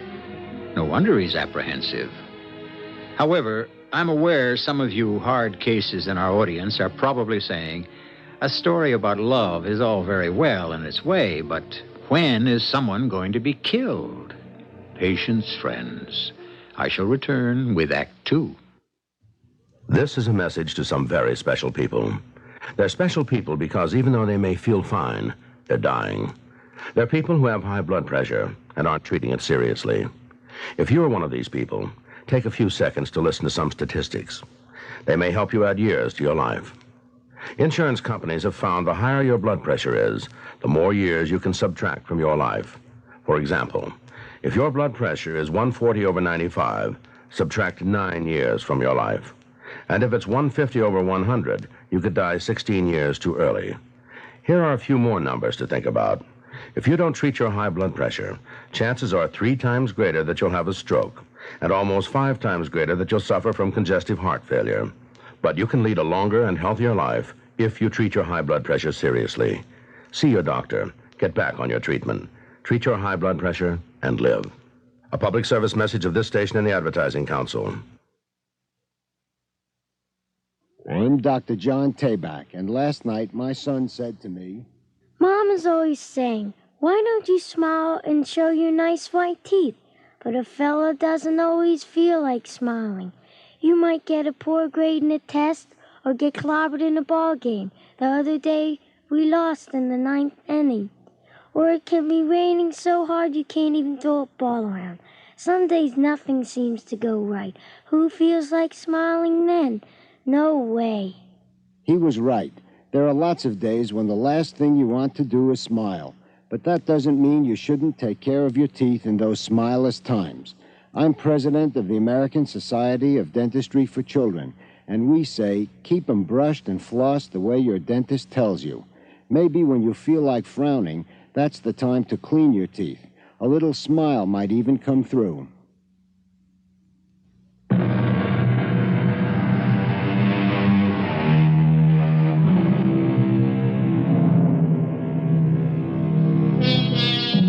Love. It has been likened to a blossom that matures and flowers like the fruit of a tree. But then, of course, we have all sorts of fruits. We have the beautiful fruit that nourishes and pleases, and we also have the beautiful fruit that poisons and kills. How do you tell them apart? Sometimes the only way is to taste. Ah, but you say that's dangerous. Well, if you're looking for safety, keep away from love. Richard, cut it out. Cut what out? You know what I'm talking about. Louisa Curran. Now cut the line you've been handing her. She's not like the others. It isn't a line. If you break her heart, I'll never forgive you. Now, wait a minute, Sally. You are the one who arranged for me to meet Louisa Curran. You are the one who worked up a cute little plot so that I could encounter her by accident. You are the one who brought us together. Now that your strategy has worked... I was wrong. I sometimes lose myself in fantasy. I saw you as a man who, deep in his heart, wanted the love of a wonderful woman. And you're right. I need that love. Like a shark needs a mackerel. But I was carried away, and so I did something dreadful. I exposed you to Louisa. No. You did something wonderful, Sally. You're just making a play for her. You're wrong. Take me at my worst. Did I ever go for a girl without money? Louisa has some money. She's been saving for years. Oh, I'm talking about real money. If I'm as bad as you say, why would I bother to make a play for her? Because she's there. Look, this isn't exactly a bustling metropolis up here. You're bored, restless, frustrated, and she's available. What are you making out of this? She's not like any woman you've known. If she finds out this is just your way of passing the time, it could kill her. Sally, I'm serious. Richard, I've never asked you for anything, but I am now. Please, don't break her heart. Has it ever occurred to you that she might be breaking mine? Richard, you don't have a heart. As recently as yesterday, I might have agreed with you. And then this strange, wonderful thing happened. I don't believe you. Maybe it's something else. Maybe I looked closely at myself for the first time. Maybe I was terrified by what I saw. Maybe I was struck suddenly by the emptiness, the hopelessness of my stupid life. Maybe that's why I want her. Does it matter why we love? Richard, I never heard you speak this way before. For the first time in my life, I'm serious. But it could all be a joke. Do you want to hear the punchline? I don't really impress her at all. What are you saying? I can't get to first base. Oh, I wish I could feel sorry for you. As you have done unto others, so it is now being done unto you. Thank you. I know I can always come here for inspiration and comfort.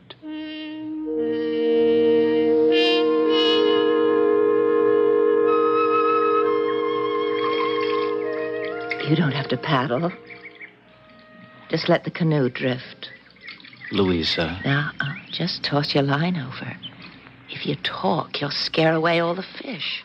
But, Louisa... Fishing is a time for silence and contemplation. Now, why do you dangle that stupid line in the water? You've already caught the biggest fish in the lake. Oh, please, Richard. Please, Richard, what? Every time I tell you I love you, you say, please, Richard. I can't believe you when you say you love me. I'm not pretty enough. I'm not smart enough. I don't have that knack for pleasing men that so many girls just seem to be born with. So why should you, who could have any girl in the world, want me? But I can't have any girl in the world. It appears that I can't have you. Oh, Richard, every girl dreams of a time like this. And for more years than I like to remember, I dreamed of it, too. And then I stopped dreaming. I accepted reality. What's reality? Love would not be for me. Oh, it was hard to accept, but I was able to come to terms with it, and I was able to make a life for myself. So now, Richard, please don't... Don't what? Oh, let me be. It would be so easy for me to fall in love with you. I want you to fall in love with me. Richard, Let me show you how Richard, easy. Be careful, the canoe, it'll tip over. Let it.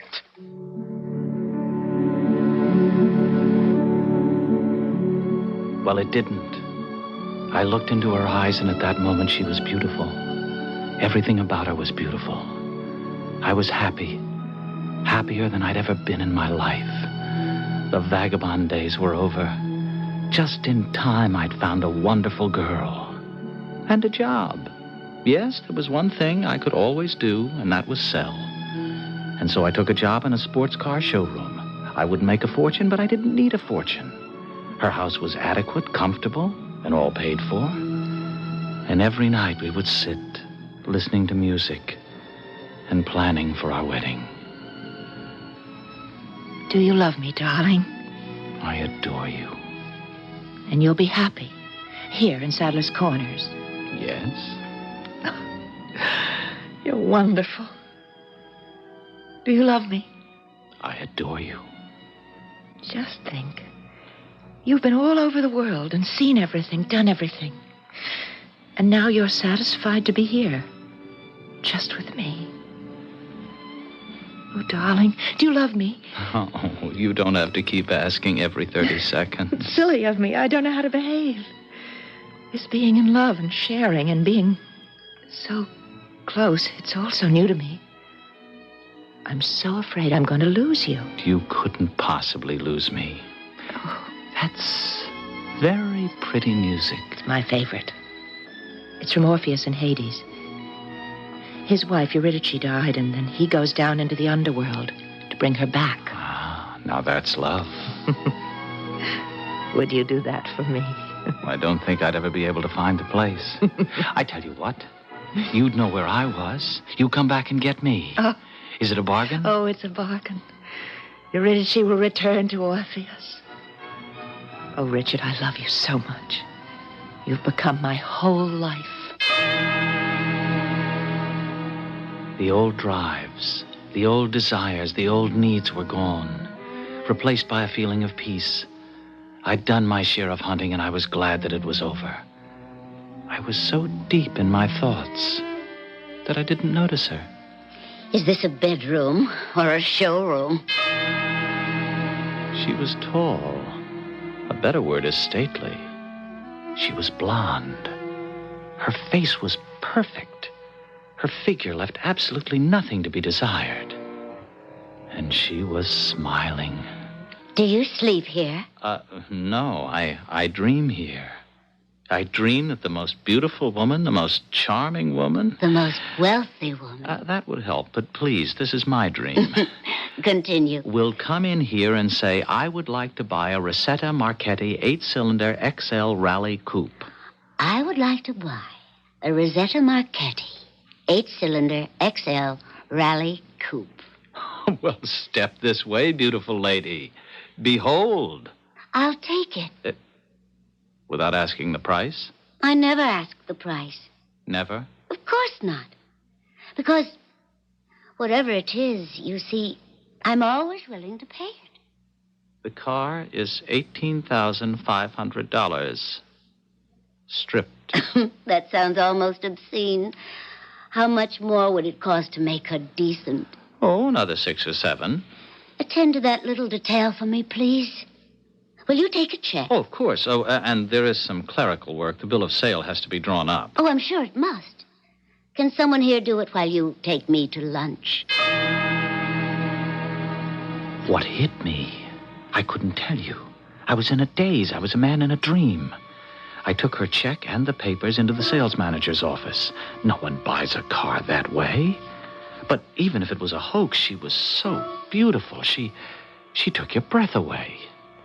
We went down the street to a little restaurant where the food is superb. To this day, I couldn't tell you what I ordered. I know you'll enjoy the car. Oh, I'm sure I will. You know, I had this argument with the sales manager. He didn't think it was the model that belonged on the floor at first. Did you come in because you saw it in the window? No. I came in because I saw you through the window. Me? Buying the car was just an excuse to meet you. And you would spend $25,000 just for an excuse? What's $25,000? I felt a chill. I looked into those brilliant blue eyes. Was I mistaken, or was there just a hint of madness? Nobody could be that cavalier about $25,000. Well, okay, she was crazy, and this was a joke, but she was so beautiful, there was really no harm in it. And then the waiter came over and said I had a telephone call. It was from Dolly, the sales manager's secretary. Richard, do you know who that woman was? Yeah, some nut. The check's no good, huh? Oh, do you know who she is? She says her name is Jane Clark. She's the Jane Clark. The Jane? Richard, she has $100 million. 100? So maybe it's 50. Does it matter? She's the one who just inherited all the Clark money. You're joking. Oh, what a sale you just made. What a sale. There was a mirror near the phone. I glanced into it. I was shocked by what I saw. I looked so young, so fit. A new Richard Paradin. Or, I should say, the old Richard Paradin. Richard the Hunter. And the adrenaline was pumping because my quarry was in sight and ready to be taken. No bad news, I hope. It was the office. When will my car be ready? Not for a couple of days. Oh, I must be back in the city by this evening. Well, we can have it delivered. Will you drive it down yourself? I think the sales manager would rather have it done through He's beginning to bore me, that sales manager of yours. Why don't you quit your job? I would if I could find another one. How would you like to work for me? What would I do? Help me spend my money. That's not as easy as it sounds. It took my family 200 years to amass $50 million. I want to get rid of it. Well, why not just give it away to the poor? Why? What did the poor ever do for me? Now, I'm 41 years old. Oh, you don't look it. And I think I'm good for another 25. By that time, I want every nickel to be gone. That's why I need your help. Why me? I'm in love with you. Love? I know what love is. I've been married 6 times. I saw you sitting in that showroom next to that heap of scrap metal. Oh, now, you can't call a $25,000 custom bill. I have $50 million. I can do anything I please. And it pleased me to fall in love with you.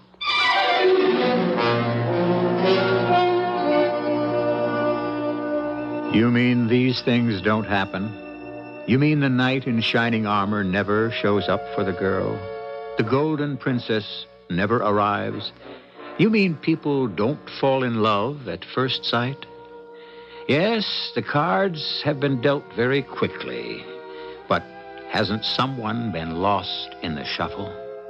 Act 3 is coming up in a few moments. Come along, you people. Give your land its due. The more you see of America, the better it'll look to you. Meet our living history in each friendly state. You'll find it's the people who make this nation great. From Plymouth Rock, where it all began, the redwood trees even older than the nation that's reborn each year. Hear America singing loud and clear. Come along, you people. Here's a land that's free. See more of America when there's so much more to see. From the United States Travel Service.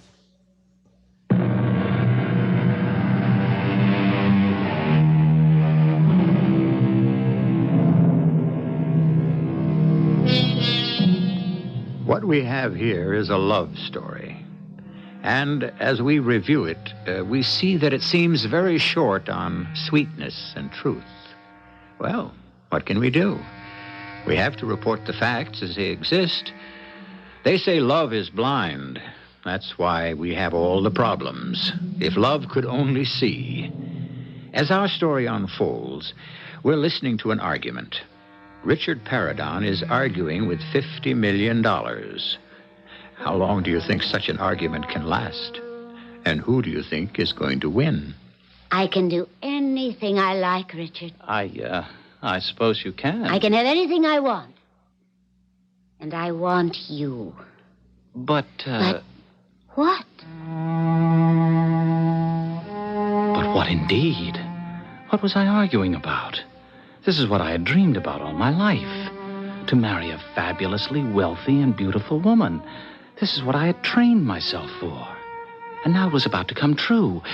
Oh, there was a little detail, Louisa, a loose end, but I would just tell her that... No, better not, no. I'd write her a letter. Yes, that would be the kindest thing in the long run. What are you doing? Who, me? I'm not doing anything. You're packing. Well, if you can see I'm packing, why did you ask? It's all over town. What's all over town? You and Miss Jane Clark. I understand you're about to become number 7. That's a lucky number. And Louisa? You'll have broken her heart. All right, let's settle this. You broke her heart. Really? You.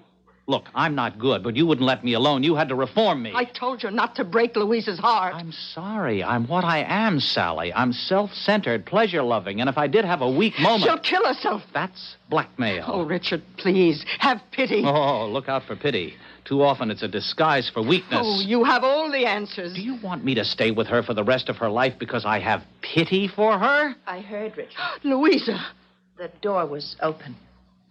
Richard, I know how this must sound, but please don't walk away from me. I better leave you two No, alone. stay here, stay. Stay, Louisa.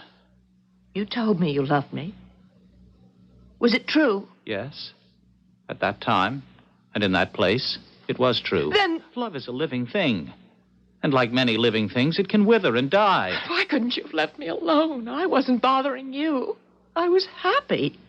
I'm sorry. I built up all my defenses, and they were strong. They could have protected me for the rest of my life. I said I'm sorry. And that's all you can say. Louisa, I'm really not worth it. That's true. You're counterfeit. But I was willing to give full value. You'll never again meet someone who will have waited for you all her life. Louisa, there are certain things that just were not meant to be. You'll want me, Richard, one day. You'll need the kind of love that only I can give you. But I won't be there. Well, of course not. You'll marry someone who's worthy of you. No, there could never be anybody else. Besides, I'll be dead. I intend to kill myself. Louisa. Why not? I can't go back to being an old maid school teacher. Because now it's intolerable. And I'm dead inside, as it is. Well, you're being very melodramatic. I'm also being very realistic. I don't have anything I consider worth living for. Oh, you can't. Oh, Richard, tell her something. What can I tell her? Tell her you'll stay and marry her. But I can't do that because I don't love her. You see, Sally? He's right. There really isn't a thing that any of us can do about it. He does what's in his heart, and I have to do what's in mine. The golden people, like gold, they can belong to anyone and have no feeling. Even as she said it, I just couldn't feel anything for her. I was conscious of her looking as she looked the first moment I saw her. Plain and just this side of dowdy. How could I possibly live with her for the rest of my life? I'd probably wind up killing her. No. No, I was doing her a favor. She feels badly now, but she'll get over me. The fact is, no one ever dies for love. For money, yes. For love, no. Well, Jane and I were married. Let me give you gentlemen a piece of advice. If you can't be born rich, marry rich. There's nothing like it. You wait for nothing, for no one. Everything is possible. And she also loved me. How are you this morning? Lucky 7. Listen, you may have been married 6 times, but I'm the first real husband you ever had. That's what I love about you. Your absolute modesty. Well, if they were so good, why did you divorce them? They started to bore me. What are we listening to? Just some music. Oh, if there's anything I hate worse than classical music... Well, this isn't too bad, and I only tuned it in because the news comes on in a minute. We don't have to listen to news. We can make our own. We could buy a country if you like. This is Sally Smith with the local news.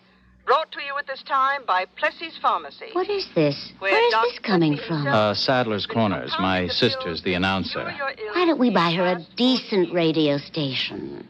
This is going to be a very difficult program for me.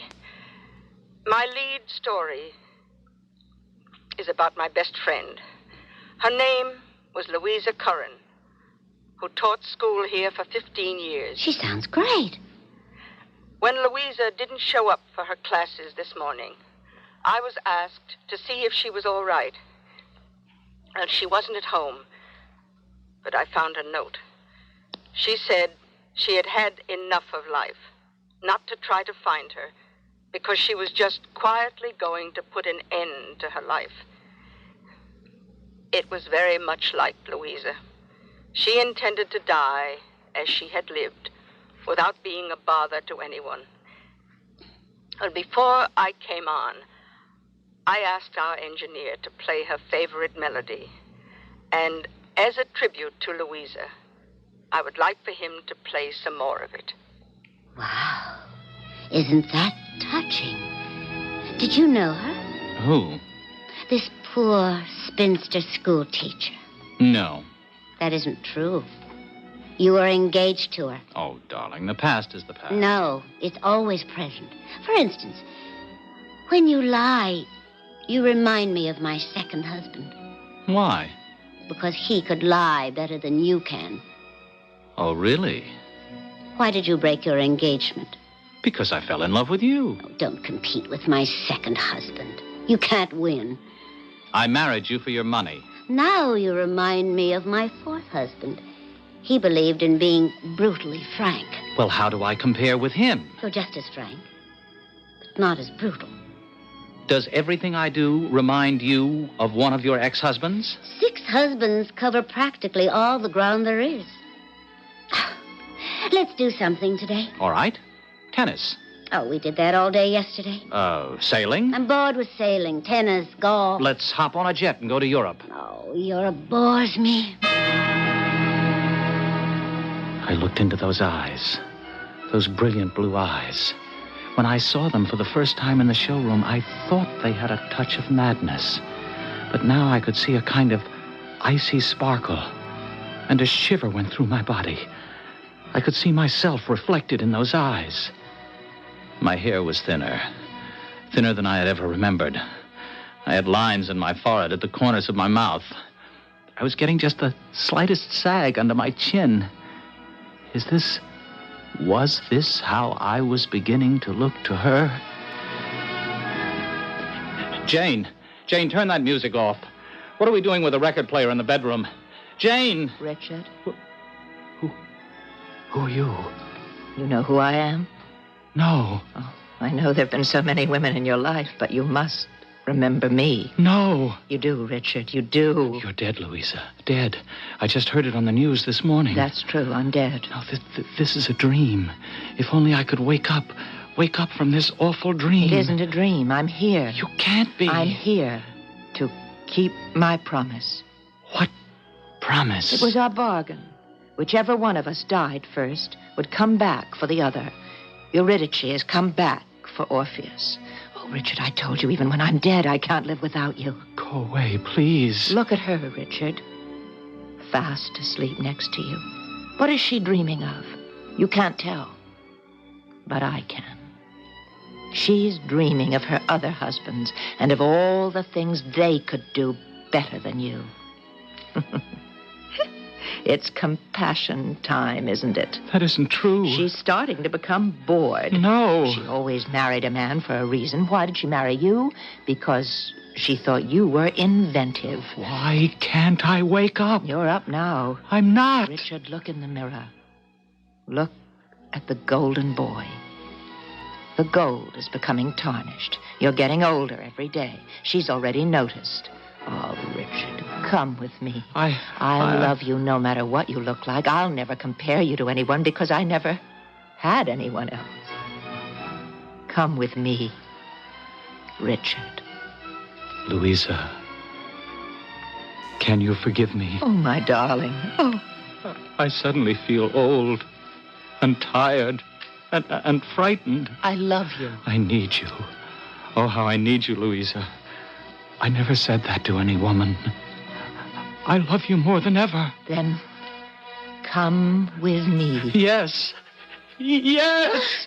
What are you shouting about? Louisa, where did she go? Where did who go? Louisa. What did you do with Louisa? I didn't do it. Are you crazy? What did you do with her? She was just here. No one was here. You must have had a nightmare. You're crazy. Oh, is that how it works? You're tired of me, so you'll get everyone to think I'm crazy. Well, you won't get away with it. Let go of me. You won't cast me aside the way you did with all those others. Help. You're joking me. I'm not like them. I won't stand for it. I won't. I won't.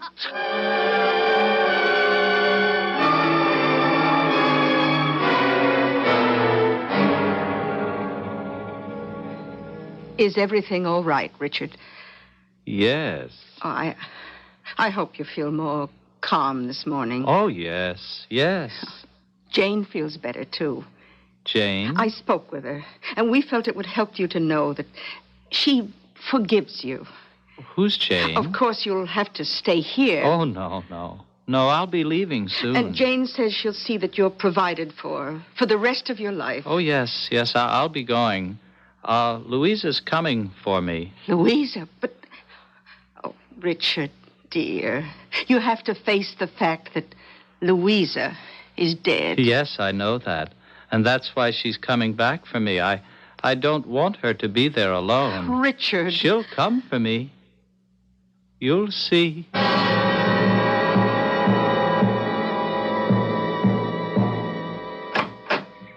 Oh, Mr. Ludens. I got a letter for you today, and I don't know what to make of it. Why, look at the handwriting. Oh. Why, it's Louisa Curran's writing. But it can't be from Miss Curran. She's dead. Dear Sally, obviously I'm not dead. I meant to end it all that day, and I thought I'd do it in style, so I decided to have a final fling. I took all my money from the bank, and I put it into makeup and clothes and a trip. And you know, I found myself. Or the world found me. I mean, men found me. I thought I was nobody. And I was nobody. Well, I found a new attitude, and I became somebody. Mrs. Somebody. I am now Mrs. Elroy Carter. He's a lawyer. He's wonderful. And it isn't too late for us to have a family. And I owe it all to Richard. It was Richard who sent me out into the world. Give him my best the next time you see him.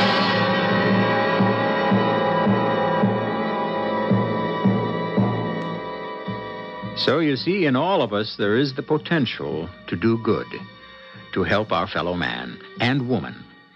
And Richard, who used and abused women all his life, was the man who did the most for them in the end. I'll be back to do something for you. Cruising down the river. Oh, boy. Look at those cuties on the beach. No, don't look at those cuties on the beach. Look out. Oh, my. Not looking where you're going when you're operating a boat can be an expensive deal, and it can cost you more than your boat. Don't let your attention slip when you're the skipper. Know where you're going. Make sure you know the rules of the road. And a little concern for courtesy can cut out the chances of collision and catastrophe. Catching on?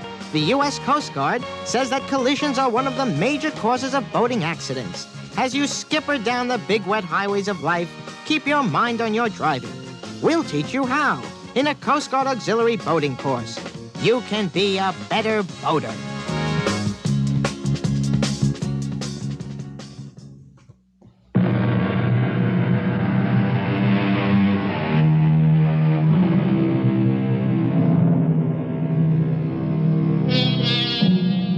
The golden people, fortune's favorites. It all comes so easy, the climb up the ladder. But that climb up isn't everything. No one stays on top forever. The problem in life is to know when to come down and to descend gracefully without being pushed. Our cast included William Redfield, Marion Seldes, Bryna Rayburn, and E.V. Juster. The entire production was under the direction of Hyman Brown. Radio Mystery Theater was sponsored in... You are in El Paso, in the far western corner of Texas, just across the Rio Grande from Juarez, Mexico, where the sun is said to shine 360 days a year, and where the Franklin Mountains overlooking the city are dry and nearly barren. At El Paso Community College, Project Hope is helping to prepare people for jobs in allied health fields: nursing, medical laboratory technology, respiratory therapy, radiologic technology, and related sciences. Hope is helping to bring improvements in healthcare in the El Paso as in other parts of the Southwest. And you are there, not in body, but in spirit. Your belief in hope means that hope lives, not only here in the United States, but on 4 other continents. Hope lives because you help. Keep it up. Write Project Hope, Room A, Washington, D.C. Mrs. E.G. Marshall inviting you to return to our Mystery Theater for another adventure in the macabre. Until next time, pleasant dreams.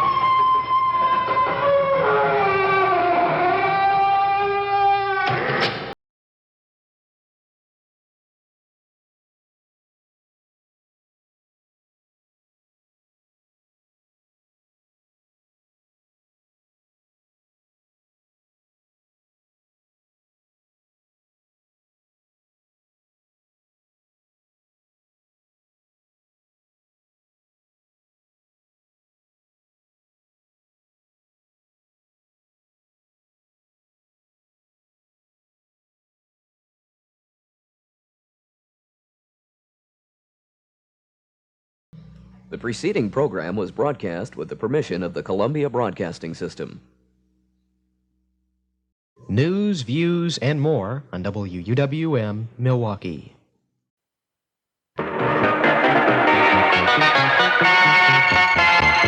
We're those news people. CBS Radio for the Midwest. News Radio 78. WBBM Chicago. It's now 10:30. The CBS Radio Mystery Theater presents...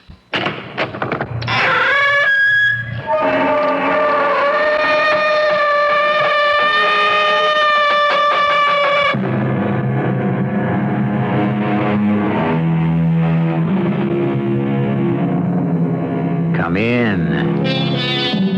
Welcome. I'm E.G. Marshall. There was a day when this country was crisscrossed by railroads. Things have changed. We have gained something, but we have lost much. And one of the close, intimate things that have disappeared from our lives is our dependence on the train. The great embracing days of the great embracing railroads have come to an end.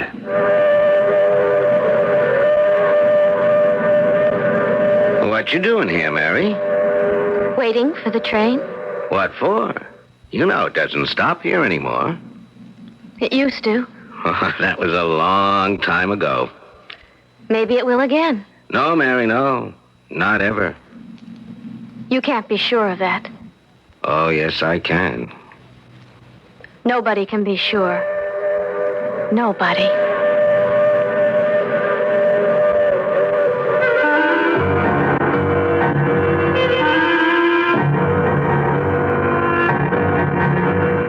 Our mystery drama, The Train Stops, was written especially for the Mystery Theater by Elspeth Eric and stars Norman Rose. It is sponsored in part by Anheuser-Busch Incorporated, Brewers of Budweiser, and Contact, the 12-hour allergy capsule. I'll be back shortly with Act One. Years ago, the Budweiser people started inviting everybody to read the label to see exactly what makes Budweiser the king of beers. Here's how he did it in a commercial recorded back in 1959. Have you read the label? Sure. Have you taken a look? Sure. The story behind the label reads like an open book. It's right there in blue and white on every Budweiser label. 7 proud words. Choicest hops, rice, and best barley malt. That's it. The secret behind the wonderful refreshment of Budweiser. The key to that remarkably satisfying taste. Have you taken a look? Where there's life, there's Bud. The story behind the Budweiser label has been the same since Budweiser was first brewed back in 1876. And you know, people are still enjoying it today. Now that's what I call a bestseller. Anheuser-Busch, headquarters, St. Louis, Missouri. Not all batteries are created equal. Some last a lot longer than others, like the unequaled ever-ready alkaline power cell battery from your nearby True Value hardware store. They're unequaled because they use a chemical system that's entirely different from that of regular batteries. The extra power they provide makes them ideal for portable radios, tape recorders, any device you use frequently or for long periods of time. And maybe even more important, they'll hold their power for months when not in use, so they're perfect for devices you use infrequently, like calculators and cameras. True Value hardware stores offer ever-ready alkaline power cell batteries in popular C, D, and AA sizes. So you'll get power you can depend on with the battery that was created more equal than others. Ever-ready alkaline power cell batteries are just one of the many values you'll find at the participating True Value hardware store near your home. True Value, more than just a name, it's their way of doing business.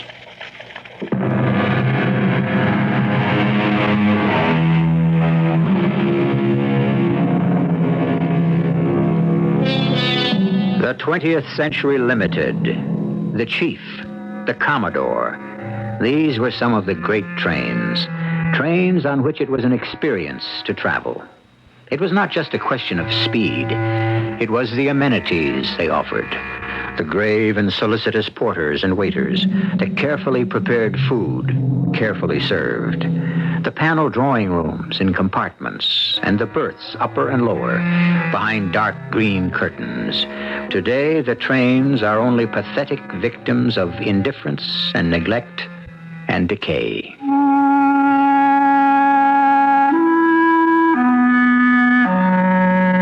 The trains used to stop at Dandridge. Not the express trains, of course. Dandridge is quite a small town. We don't even have a library.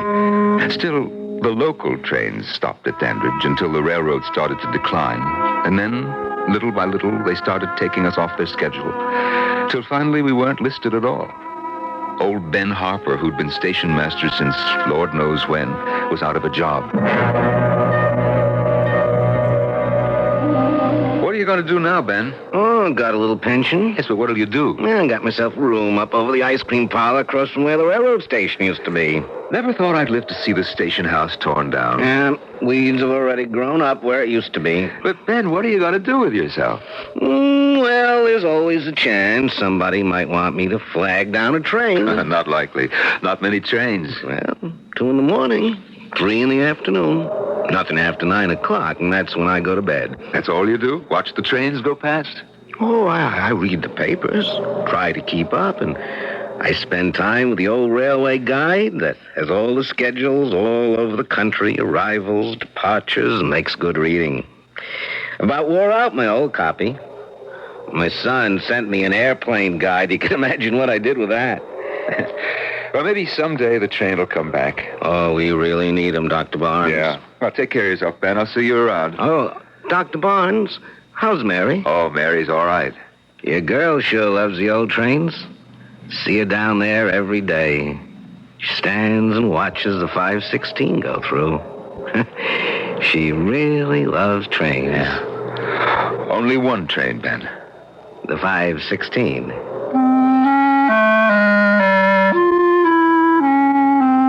A man shouldn't bring up a little girl by himself. No matter how hard he tries, he just isn't up to it. He'll fail in little ways he knows nothing about, because he's a man. My wife died giving birth to our daughter. I never wanted to marry again. I'm a doctor, and my office is in my house, and I thought, heck, I'll always be around. She can always come to me. And I was always around, and she did come to me, but I didn't always understand. I'll try and tell you how it was. Good dinner, Mary. Just a lot of leftovers thrown together. Sometimes that's the best kind of dinner. You want some coffee? Well, I shouldn't, but I do. There's lots of things we shouldn't do, but we do. Sometimes they're the best things. Mary, tell me, how is everything going, huh? Everything is all right. You know how everything is. No, I don't. I'm busy all day, sometimes nights, too. What do you want to know? Well, about boys, for instance. Which boys? Oh, Ralph Jones, Charlie Radway, Herb Nystrom. You know, all those boys you went to high school with. They used to be around a lot. That was before. when I was a child. And now you're a big grown-up lady. Well, I'm not a child. You're 18. Time to be thinking about boys, thinking seriously. I can't think seriously about Herb and Ted. Well, you'll meet somebody one of these days. I already have, Papa. You have? Who? He came to the store yesterday. Well, who is he? He came to town on the 5:16. He's from out of town? Where out of town? Someplace. Well, I know that. What does he do for a living? He sells housewares. That's how I happened to meet him. He came to my counter and asked me where to find the buyer. Mm-hmm. And that's all that happened? After he saw the buyer, he came back. He hadn't sold anything, but he said it didn't matter. Didn't matter? That's a fine kind of salesman. It didn't matter because he'd found me. Oh, Mary. He said I was what he was looking for all his life. Sweetheart, that's the oldest line in the world. It wasn't a line. It was true. Now, honey. Because he's what I've been waiting for all my life.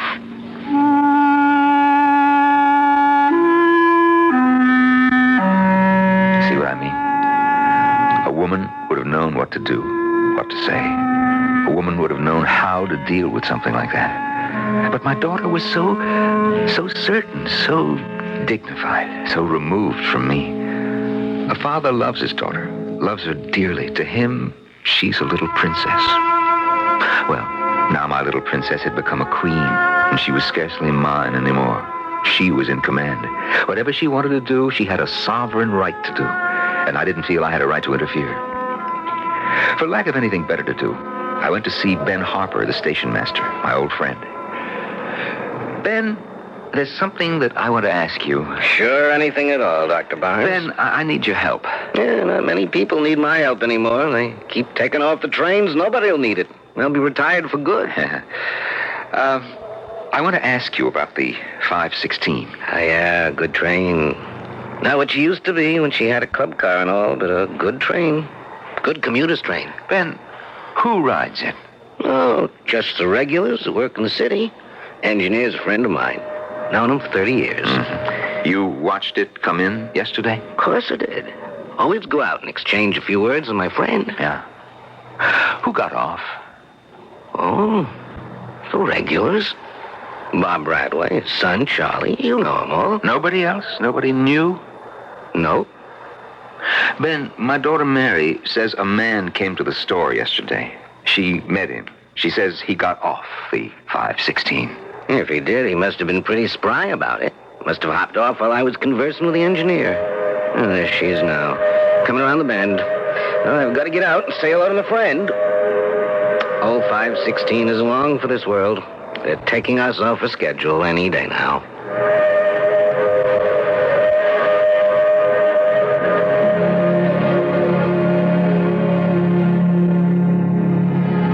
I couldn't think what to say to Mary. I didn't know if there was anything to say. A father knows how to love a daughter. Oh, he knows that very well. But when it comes to her life, her happiness, picking the right man, he doesn't know a thing. I suppose maybe because in his heart, he thinks he's the really right man. And of course, that's not possible. So he'd like Mr. Second Best to be the best of all those others. It's a good dinner, Mary. It's a new recipe. It's fine. It's the sour cream that does it, I think. How's everything going? Oh, fine. Have you seen, what's his name? From out of town? Oh, yes. You see him often? Once a week, at least. You've never told me his name. Do you really care what his name is? Of course I care. Any man my daughter's interested in, I want to know his name and a lot of other things besides. You do? Well, don't you? Not particularly. Oh, now, Mary, that's not right. Is it wrong? Well, I didn't say it was wrong, but if you're going to go on seeing him, you should know all about him. You should bring him home so I can meet him and see what kind of a man he is, even if you're not serious about him. Oh, I'm serious about him, all right. You mean you want to marry him? And you don't even know his name or where he comes from or anything? I know his name. And I know where he comes from. Well, tell me. Not yet, Papa. Now, look, Mary, I've got a right to know. It's my right and it's my duty. I'm your father. I'll tell you someday. I want to know now. Oh, Papa. Haven't you ever had something that was your very own? Very private, very personal. Something nobody else would understand. Because you can't understand it yourself. And if you tried to tell anybody about it, why, it might slip away from you.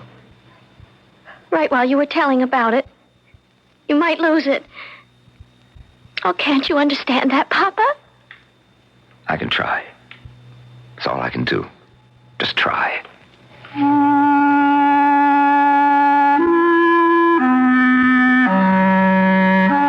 I know young people like to keep secrets from their parents. I guess from the age of 3 or 4 they start hiding things.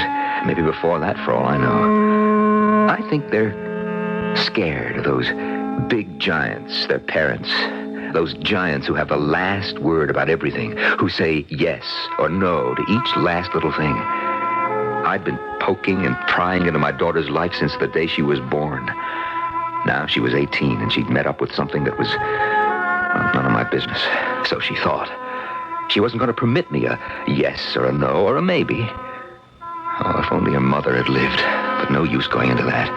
I had to deal with this the best I could by myself. If I could just figure out how. Well, one late afternoon, there was a knock at the door to my office. Door's open. Come on in.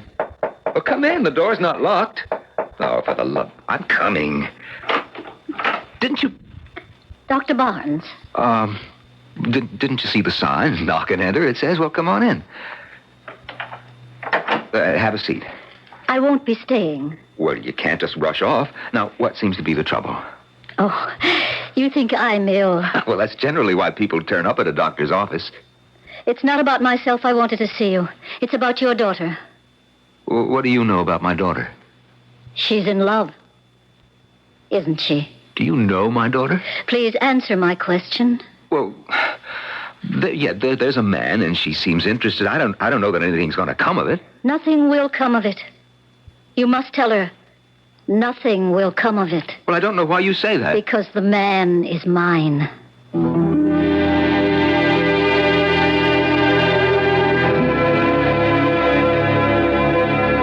I don't much care for people who drop in unexpectedly. Do you? I think people should get in touch before times and ask if it's convenient and set an hour. No matter how intimate, how attractive, even how welcome a visitor might be, it's always better to be expected. There are many happy surprises in life, but uninvited, unanticipated visitors, as far as I'm concerned, is not one of them. I'll come back in a short while with Act 2. Yes? Excuse me for being nosy, but is that mold and mildew I smell in your bathroom? Yes, it is, and I clean it every day. Not really. To get a place really clean, use Lysol brand disinfectant. Lysol? Yes. Lysol brand disinfectant kills household germs on surfaces where they grow, including germs that cause odors. Lysol brand disinfectant? Mm-hmm. That brown bottle in the red and yellow box? That's it. Just pour some in a bucket of water and start cleaning. The floor, tiles, fixtures. No more moldy and mildewy odors here. Come back and be nosy again. You may feel it's an embarrassing subject, but since 1 out of every 3 people suffers hemorrhoid symptoms at some time, you should know about Preparation H. Preparation H gives prompt, temporary relief from occasional pain and itch in many cases. But Preparation H does more, actually helps shrink swelling of hemorrhoidal tissues caused by inflammation. With so many having the problem, it's comforting to know that Preparation H helps shrink swelling of hemorrhoidal tissues. Ointment or suppositories. Use only as directed. Carpeting and furniture need to be cleaned, and now there's a way to earn a 20% discount on the finest professional cleaning. This is Carmelita Pope. With Magicist standby rates, you earn a 20% discount on carpet and furniture cleaning in your home or office. Just call Magicist and ask for a standby coupon. When an opening occurs on a Magikist route, you'll be contacted. If you take advantage of that opening, you'll earn 20% off the regular price. This is no gimmick sale. You really earn that 20% discount by allowing Magikist to set the day of the appointment and balance their routes and schedules. So come clean now and earn a 20% discount. See your white pages or Chicago phones, call 378-8600. Bank cards welcome. And ask Magikist about soil retardant. It keeps carpets and rugs cleaner longer. Come clean with Magikist and get your whole house Magikist clean.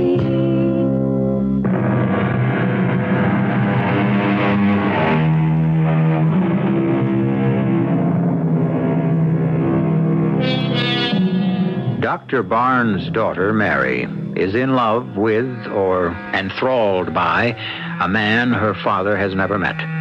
A man who comes to the small town of Dandridge each week on the 5:16 train. The doctor's wife has been dead for 18 years, since the birth of their only child, and the father is acutely conscious of his own inadequacy to deal with the romantic problem of his only child, if, indeed, she will permit him to have any part in them at all. His perplexity is not eased in the least by the visit of a strange woman with a strange prescience of his daughter's future. Your daughter's in love, isn't she? Well, if there's a man, I don't know that anything will come of it. Nothing will come of it. The man is mine. Madam, I think you had best tell me who you are. You don't recognize me, do you? Should I? Not necessarily. But believe me, I only want to help you. Help you help your daughter. I think we can manage by ourselves. Are you managing by yourselves? So far. You don't know what lies ahead. It's not possible for anyone to know the future. No. We can only guess, but some guesses are more accurate than others.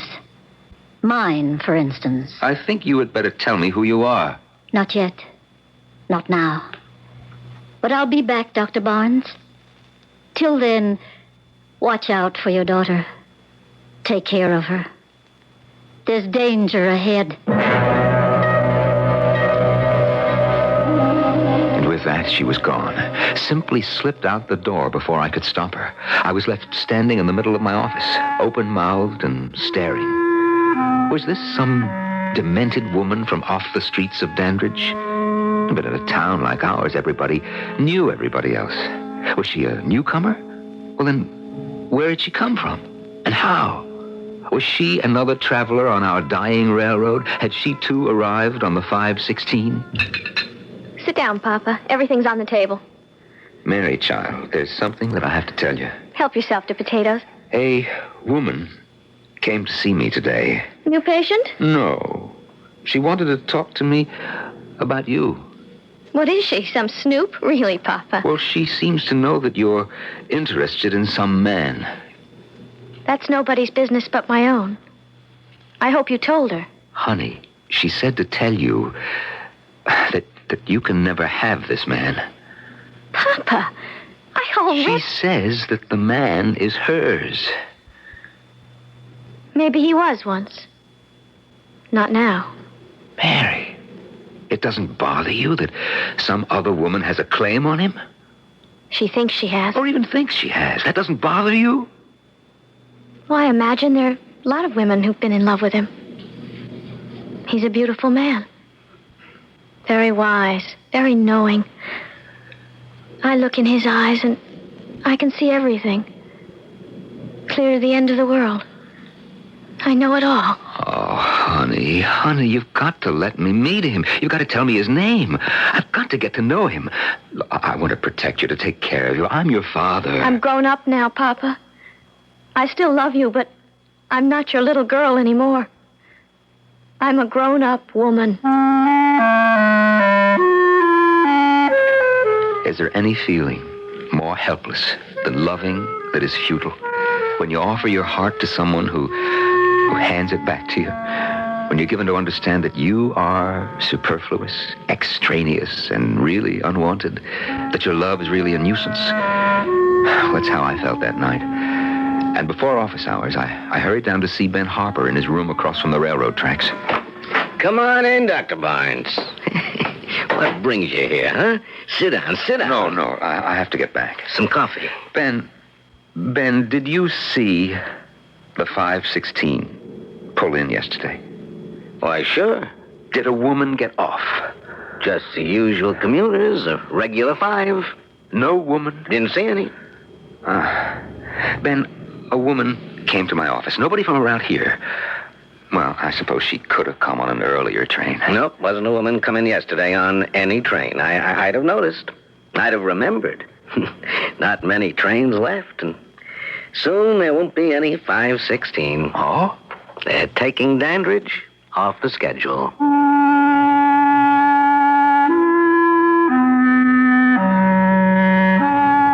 Why did it mean so much to me that the railroad was canceling out the 516?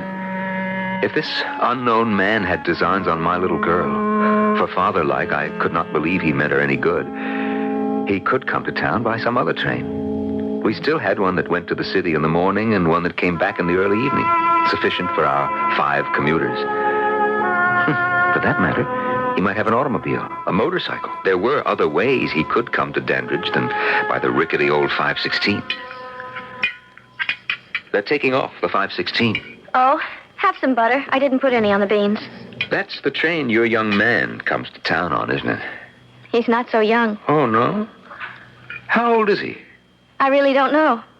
You never asked him? I never cared. Anyway, isn't that the train he comes in on, the 516? That's the one. Mm-hmm. I suppose he could take the 622. I suppose he could. When they cancel the 516, I mean. It really doesn't make any difference, Papa. Mary, how can it not make any difference? If you love him the way you say you do, the way you seem to... I do love him. I'm going to go away with him. Mary, you cannot do that. But I'm going to. A man I don't know? A man I've never met? A man I know nothing about? What kind of a father am I if I let you? Papa, can't you understand that you have nothing to do with this? This is just between him and me. That is not right. Things are not done that way. Some things are. This thing is. Oh, Mary, you make me feel like I don't count for anything. Oh, you do. You do. Well, then let me help. Let me be a part of this thing. It's just not possible, Papa. One day soon, he's going to give me a ring. He's promised you a ring? And then I'll go away with him. Everything was slipping away from me. All the certainties I had ever enjoyed, all the faiths I'd ever held, all the feelings that I put my trust in, all were quaking in the wind of gigantic fear. Something was happening that I could not comprehend, could not influence in the least way. My brain seemed incapable, even useless. How I managed to care for my patients, I cannot tell. Instinct and long experience told me what to do. For the rest, I was left to struggle with failing powers against something I could not in the least comprehend. It was with no surprise that I looked up one day to see the woman. How did you get in? The sign says knock and enter. Did you knock? Forgive me. What do you want? To remind you of what I told you before. You think I could forget? The man is mine. I told her what you said. Oh. It didn't disturb her in the least. It should have. She says that he's going to give her a ring. What kind of ring? I don't know. She makes me feel as though I shouldn't ask, as though it's none of my concern. That must be very hard for you. Yes, it's very hard. Can't you stop her? Can't you stop him? You must have some rights. No, I haven't any. Well, I cannot tell her not to take a ring from a man who wants to give it to her. No, you can't. The days are long past when a father could lock his daughter in her room. Locking her in a room wouldn't make any difference. Well, it might postpone everything until I could figure out what to do. There's nothing you can do. Once he gives her the ring, it's all over. I didn't really understand anything the woman was saying. For that matter, I hardly recognized my own words. They came from my mouth with no plan or volition of my own.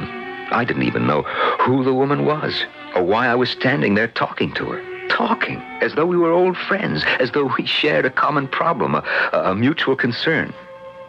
As though we were joined by a feeling of helplessness and a sense of impending doom. I wanted to be angry with her, indignant at her interference. I wanted to demand explanations, excuses.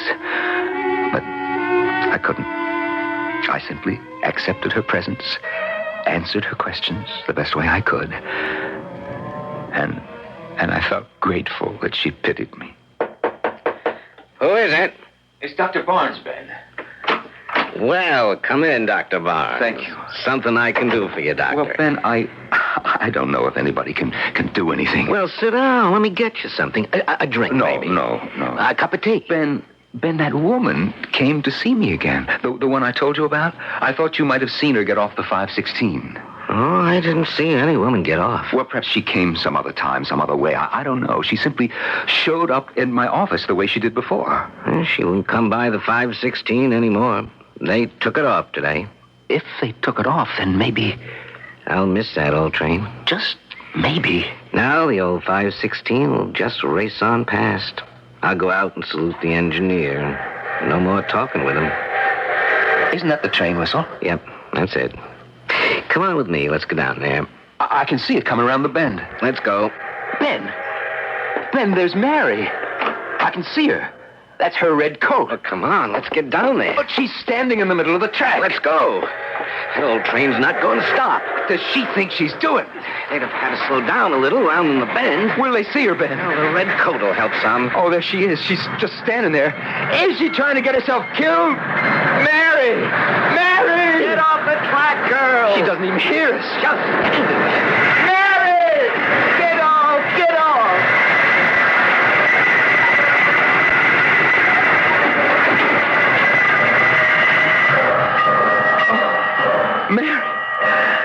Mary, I've got you. Oh, I've got you. Oh, my dear. My dear, what on earth? Why on earth? Why would you do such a thing? Oh, my little girl.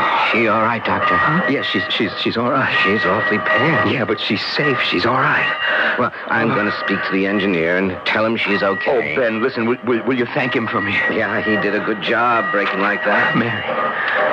Mary, my little girl. Mary, you're all right, aren't you?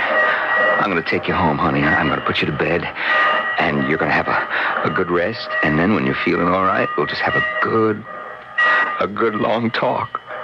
You know, I haven't been the right kind of a father to you, my little one, but it's going to change. I'm going to do better. I'm going to be better. Mary, do you hear what I'm saying to you, Mary? Papa? Oh, yeah, dearie. Yeah, what is it? Papa, did the train stop?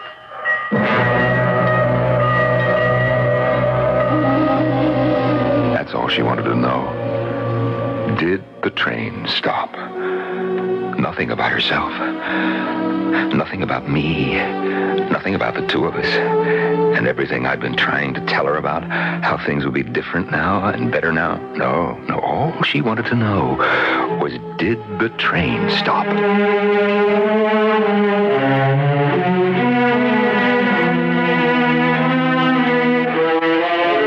A father can never be a mother to his child, no matter how hard he tries. He can love her, spoil her. He can be proud of her. He can educate her, give her presents, and buy her pretty things. But he can never understand her, no more than he has ever understood or can ever understand any other woman on the face of the earth. I shall be back shortly with Act 3. When your allergies coming on, hay fever's got to you. What are you gonna do? Suffer on and suffer through, or give your allergy to contact real medicine, real relief. Pollen. Every one of the 12,000 quarts of air you'll breathe today could contain pollen. If you're allergic, that's red-eyed, itchy, sneezy trouble. And that's why there's Contact. Just one capsule's tiny time pills can actually help block pollen's attack for up to 12 hours relief. All all day, all night relief with the antihistamine most prescribed by allergy specialists. Name your pollen. The name of relief is Contact. Allergy is our business, too. Give your allergy to Contact. Real medicine, real relief. Take only when needed, only as directed. Are you giving your children all the attention they deserve? Naturally, we all wish we had more time for our families. This is Susan Strasberg for the National Society for the Prevention of Blindness. And as a mother, I think the health and safety of our children's eyesight is one thing we can't afford to neglect.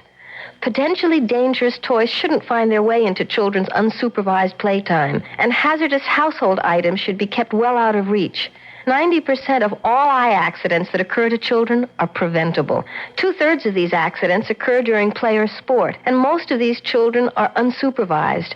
If that happens, then parents are obviously not doing their job. We must teach our children how to play safely and safeguard their vision. For free information on children's eye safety, write Prevent Blindness, Box 426, New York, New York, 10019. The address again, Box 426, New York, New York, 10019. This is WBBM, Chicago, Illinois.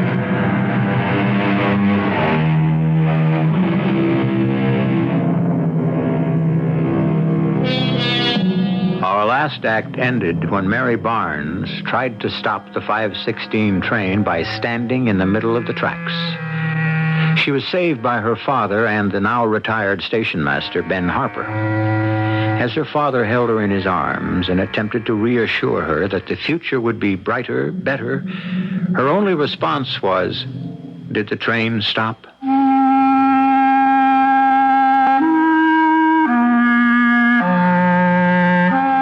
The 516 never stopped at Dandridge again. But every day, as it rounded the bend, my daughter Mary, in her little red coat, stood where the old station house had been and watched it approach. Watched it come on with undiminished speed. And watched it disappear. As Mary watched the train, old Ben Harper, retired now and living across the street over the ice cream parlor, watched her. Your girl sure loves the old trains, Dr. Barnes. Only one train, Ben. The 516.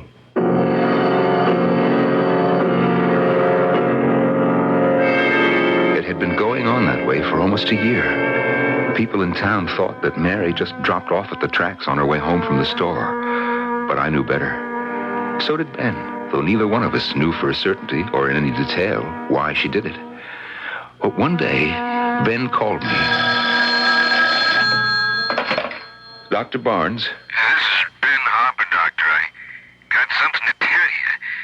Mary said I shouldn't, but I think I should. Well, what is it, Ben? Last few days, she's been coming over to my place asking me if it's possible to stop any of the trains. And what'd you tell her? Well, I had to say that yes, I could. Could call ahead and request to stop. Or I could get out the old signal flag and flag one down if there wasn't time to call. Ben, she didn't want you to do anything like that for her now, did she? Oh, I told her I couldn't do it for anything except an emergency. If it was an emergency, like somebody sick or dying, seeing as Dandridge hasn't got a hospital, well, then I could do it. Well, when did you tell her that? A couple of days ago. And then this morning, Dr. Barnes, she came to my place, told me she was sick. What? And she had to go to the hospital. I said, you don't look sick. She's not sick. And I said, what's more, Father can take care of you if he thinks you need to be in a hospital. He can take you there in his car. Well, that's right. Well, she let it go at that, but I don't think she looked like she was satisfied, Doctor, so I thought I ought to phone you. Yeah, well, Ben, was it any particular train she wanted you to flag down? Well, yes, Dr. Barnes. She said she'd go to the hospital after work on the 516. Yeah, that's what I thought. Well, thanks for calling me, Ben. I'm fond of that girl, Doctor. I know that, Ben. And I'm fond of her, too. Mary? Mary? Yes, Papa? Mary, will you come here, please? Yes, Papa. I'm in my office. I know. Come on over here. Now let me have a look at you. What's the matter? That's what I'm trying to find out. You feel all right? Yes? Mm-hmm. All right, now just put this under your tongue. What for? Don't argue with me. That's it. Now, Mary, Ben Harper just called me. He says that you've been pestering him about flagging down a train for you. He said you told him that you needed to go to a hospital, that you were sick. Now, you know perfectly well that if you're sick, you come to me. Just nod your head. Okay? Now, it's not getting to the hospital that's on your mind, Mary. That's not why you want a train stopped. People don't check into a hospital in the evening, and you know that. There's no reason to take a train at 5:16, is there? Now, Mary, I have tried to understand. I have been patient, I think. I think maybe I've been too patient. All right, now, let me have the thermometer. Mm-hmm. No fever. That is what I thought. Pulse rate is okay. Mary, you are not sick. Well, what have you got to say for yourself? Papa, Yes, dearie? I'd like to go upstairs and lie down. My dear, you're not sick. I'm very tired. All right, you get into bed and I'll pull the blinds down. Don't worry about dinner. Yes, Papa? All right, now run along now. Papa, he promised me a ring. He promised me a ring.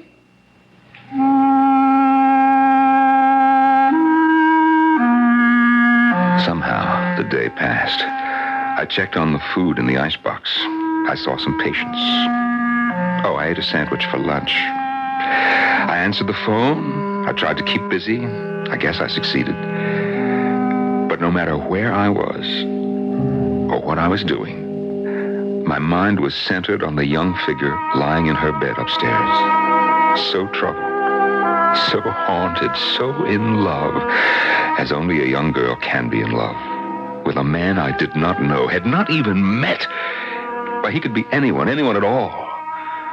They were tortured hours. I heard myself talk. I felt myself move. I saw my hands taking hold and letting go. I looked into eyes and down throats. I wrote prescriptions. I think now and then I even smiled and gave encouragement.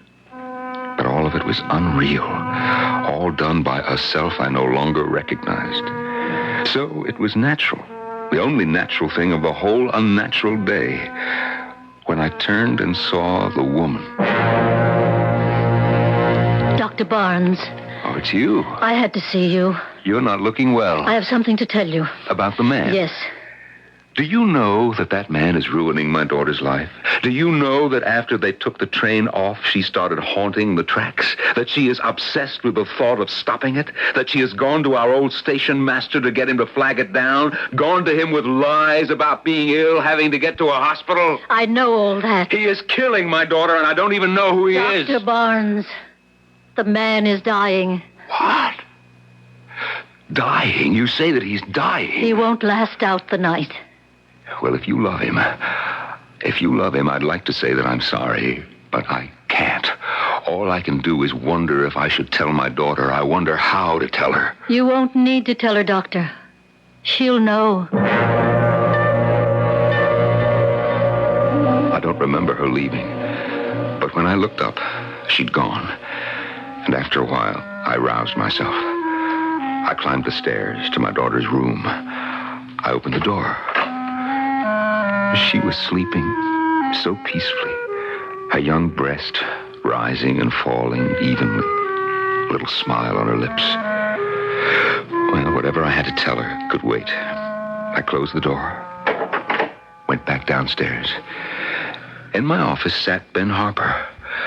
Oh, Ben, what in the world? Oh, I'm glad you're here, Dr. Barnes. I wouldn't have known where to look for you. Well, what's the matter, Ben? It's Mary. She's down at the tracks. I just saw her. Oh, now, Ben, Mary's upstairs in her bed. She's sleeping. Oh, she's not. Well, I just looked in on her myself. Dr. Barnes, I saw her from my window a minute ago. 5:15 on the dot. No, that's impossible, Ben. From my window, I saw her. She had on a red coat. She stood there with her hands in her pockets, stood there and waited. And then the train came in. She looked up. I think she smiled. And then, Dr. Barnes, the train stopped. It stopped? Well, I hadn't called in. I hadn't asked for it. And I certainly didn't flag it down, but something must have happened. Something between Mary and the engineer. Well, Mary and somebody, some kind of connection. So all she had to do was stand there and wait. And the train stopped. Oh, Ben, old friend. And then, Dr. Barnes, Mary gathered herself together and she got on the train. Oh, Ben. And the train pulled out. I hadn't been able to move till then. But when I saw that train pull out with Mary on it, I knew I had to come straight to you and tell you. That Ben, an old railroad man like you, sitting up there in your room watching the trains go by, you're almost bound to start seeing things. I saw Mary. Now, look, you come with me up to Mary's room. That is where she is, Ben. I know, I saw her. Now, I know that you're very fond of my daughter. Oh, I am? And you... Now, look here, Ben, hanging on the newel post. Mary's red coat? Yeah, so you see? She was wearing it when she got on that train. Look, let's go on upstairs. You'll see she's asleep in her bed. But I saw her, Doctor. Ben, I had a visitor today. Someone came to see me and told me that the man Mary's been in love with hasn't long to live. Is that certain? For all I know, he's dead right this very minute. Oh, here's Mary's room. Now, look there, Ben. Look, what did I tell you? She's sleeping? Yeah. She's been sleeping all day. I'm sorry, Doctor. I guess I'm an old man. You're right. Oh, now. Nothing to feel bad about. Look here, why don't you stay and have dinner with us, if you can stand my cooking? Oh, I don't know. It's almost time. I'll wake Mary up and... What is it, Dr. Barnes? Mary, dear. Mary. Doctor? She was sleeping. What is it? Ben, she was sleeping, and now she's dead. Oh, no. Oh, Doctor. I don't understand it. Doctor, there was something in her hand. What? I don't know. Looks like a ring. A ring? Now, let me see it. Isn't it a ring? Yeah, it's a ring. It's a ring. It's like the one I gave her mother. The ring that was on her finger when we laid her in her grave.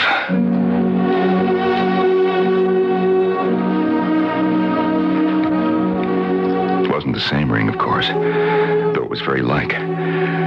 Lately, I've been thinking, where did it come from?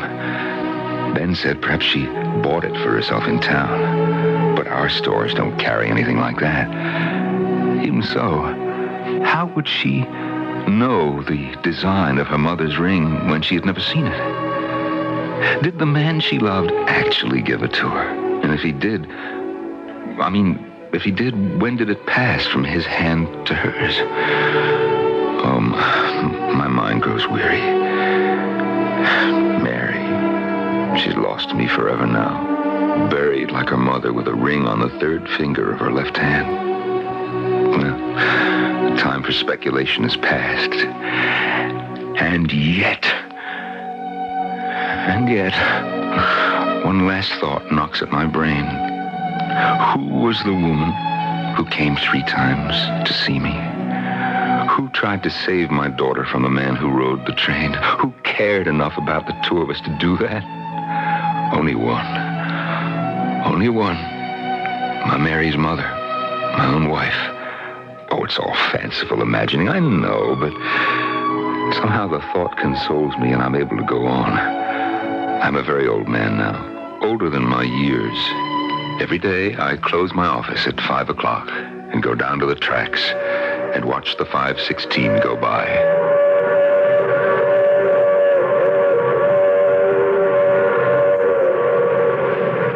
never stops.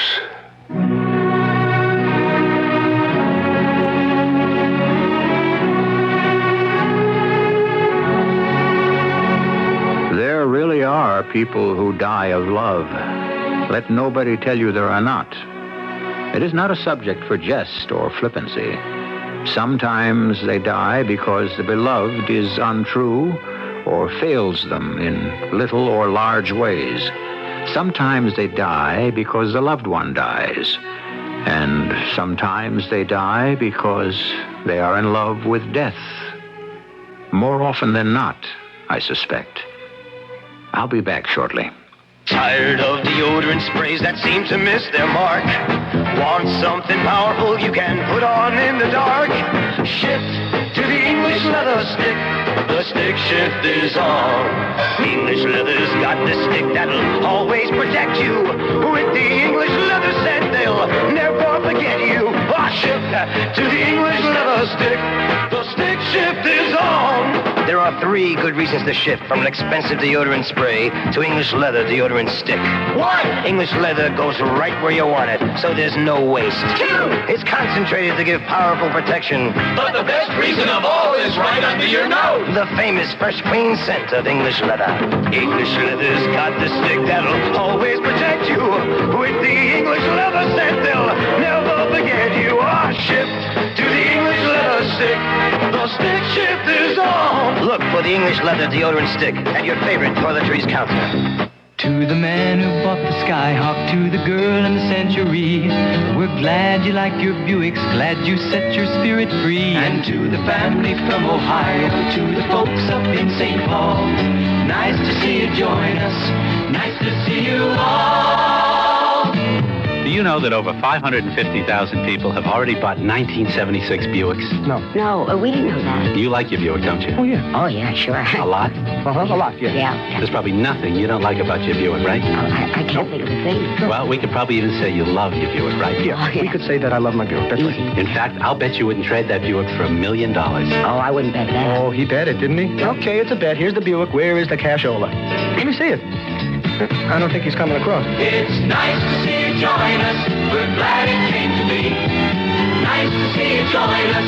Glad your spirit's free. Buick, dedicated to the free spirit in just about everyone.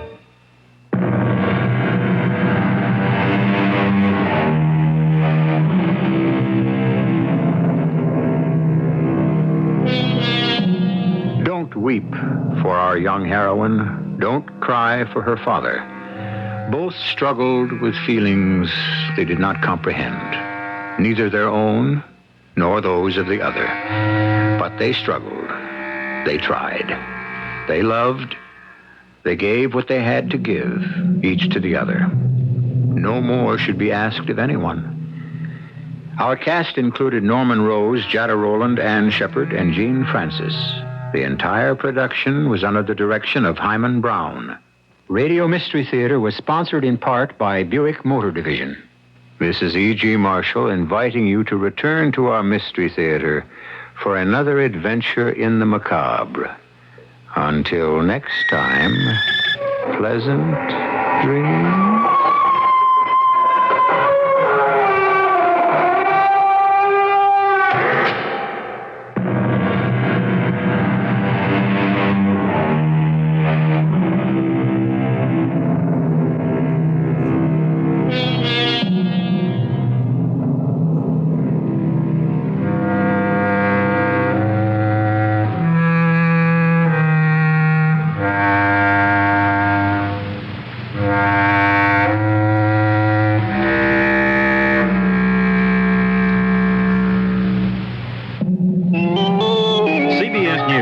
Representatives of striking Los Angeles area bus drivers and the Southern California Rapid Transit District have agreed to return to the bargaining table Tuesday afternoon. I'm Mike Stanley reporting on the CBS radio network. A state conciliator spent most of the day arranging the resumption of negotiations, which broke down abruptly just about 24 hours ago, precipitating a strike by the 4,700 members of the United Transportation Union. About 1,600 mechanics and clerks agreed to honor the drivers' picket lines That nailed down the complete paralysis of the bus system, which daily handles some 760,000 commuters in Los Angeles, San Bernardino, Orange, and Riverside counties. Jerry Long, president of the Drivers Union, says he doubts the strike will equal the 1974 walkout. That one lasted 68 days. CBS News continues following this message. CBS Radio Mystery Theater presents...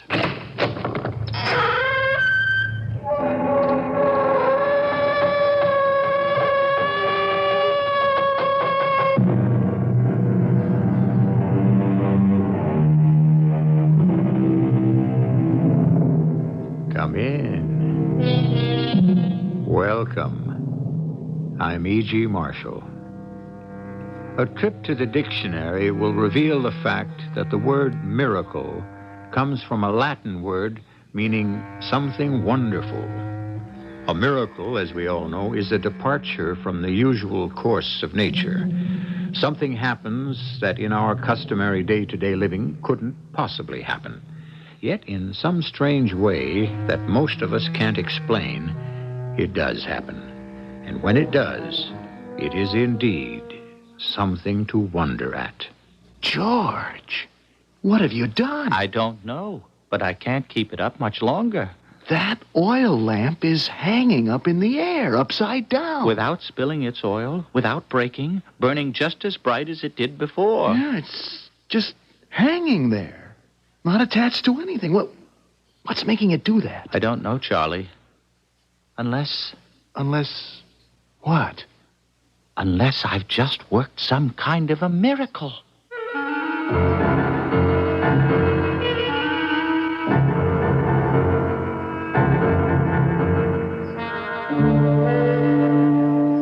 Our mystery drama, The Man Who Could Work Miracles, was adapted from the H.G. Wells classic story, especially for the Mystery Theater, by Arnold Moss. It stars William Redfield.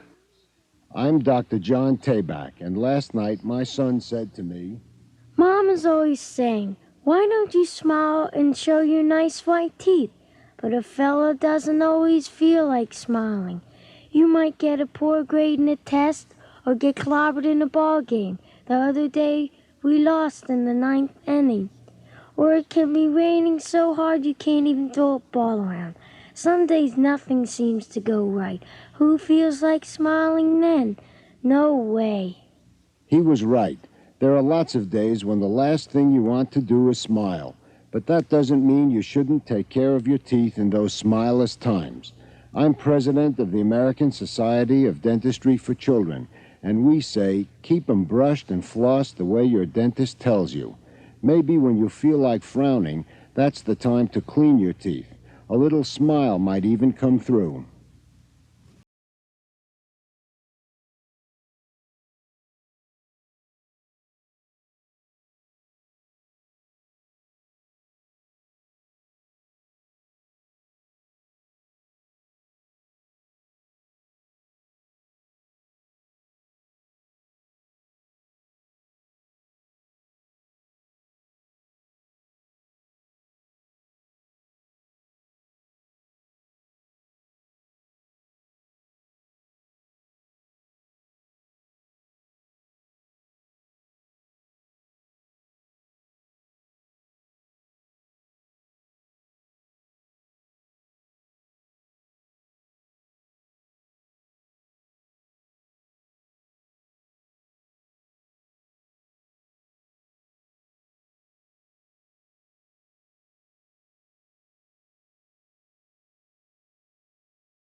The preceding program was broadcast with the permission of the Columbia Broadcasting System.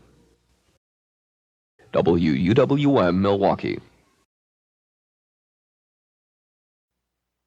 The CBS Radio Mystery Theater presents...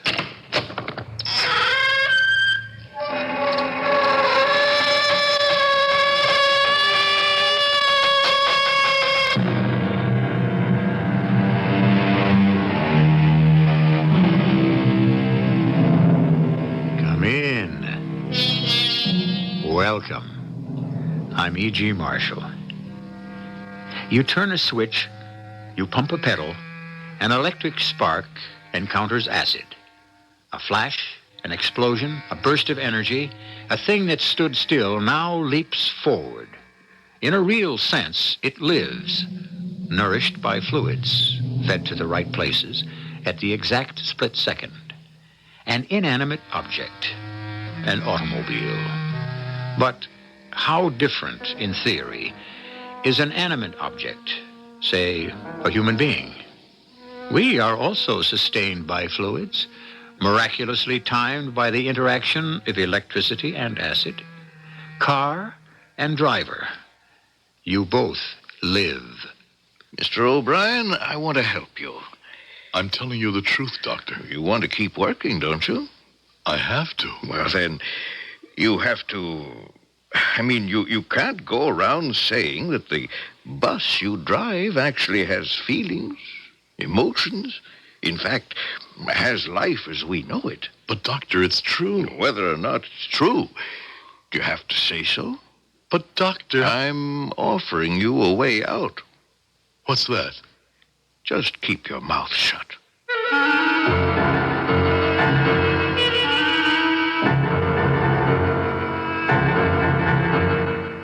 Our mystery drama, The Night Shift, was written especially for the Mystery Theater by Sam Dan and stars Howard Da Silva.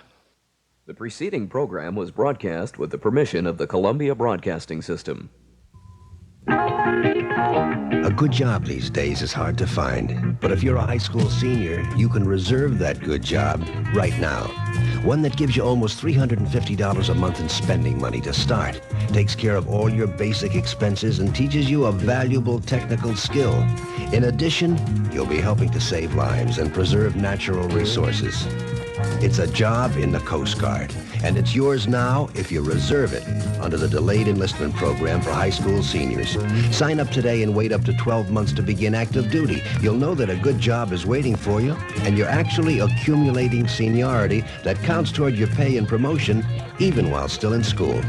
For all the facts, see your Coast Guard recruiter or call this number toll-free. 800-424-8883. That's 800-424-8883. Don't be left on the beach. Reserve a good job now with the U.S. Coast Guard.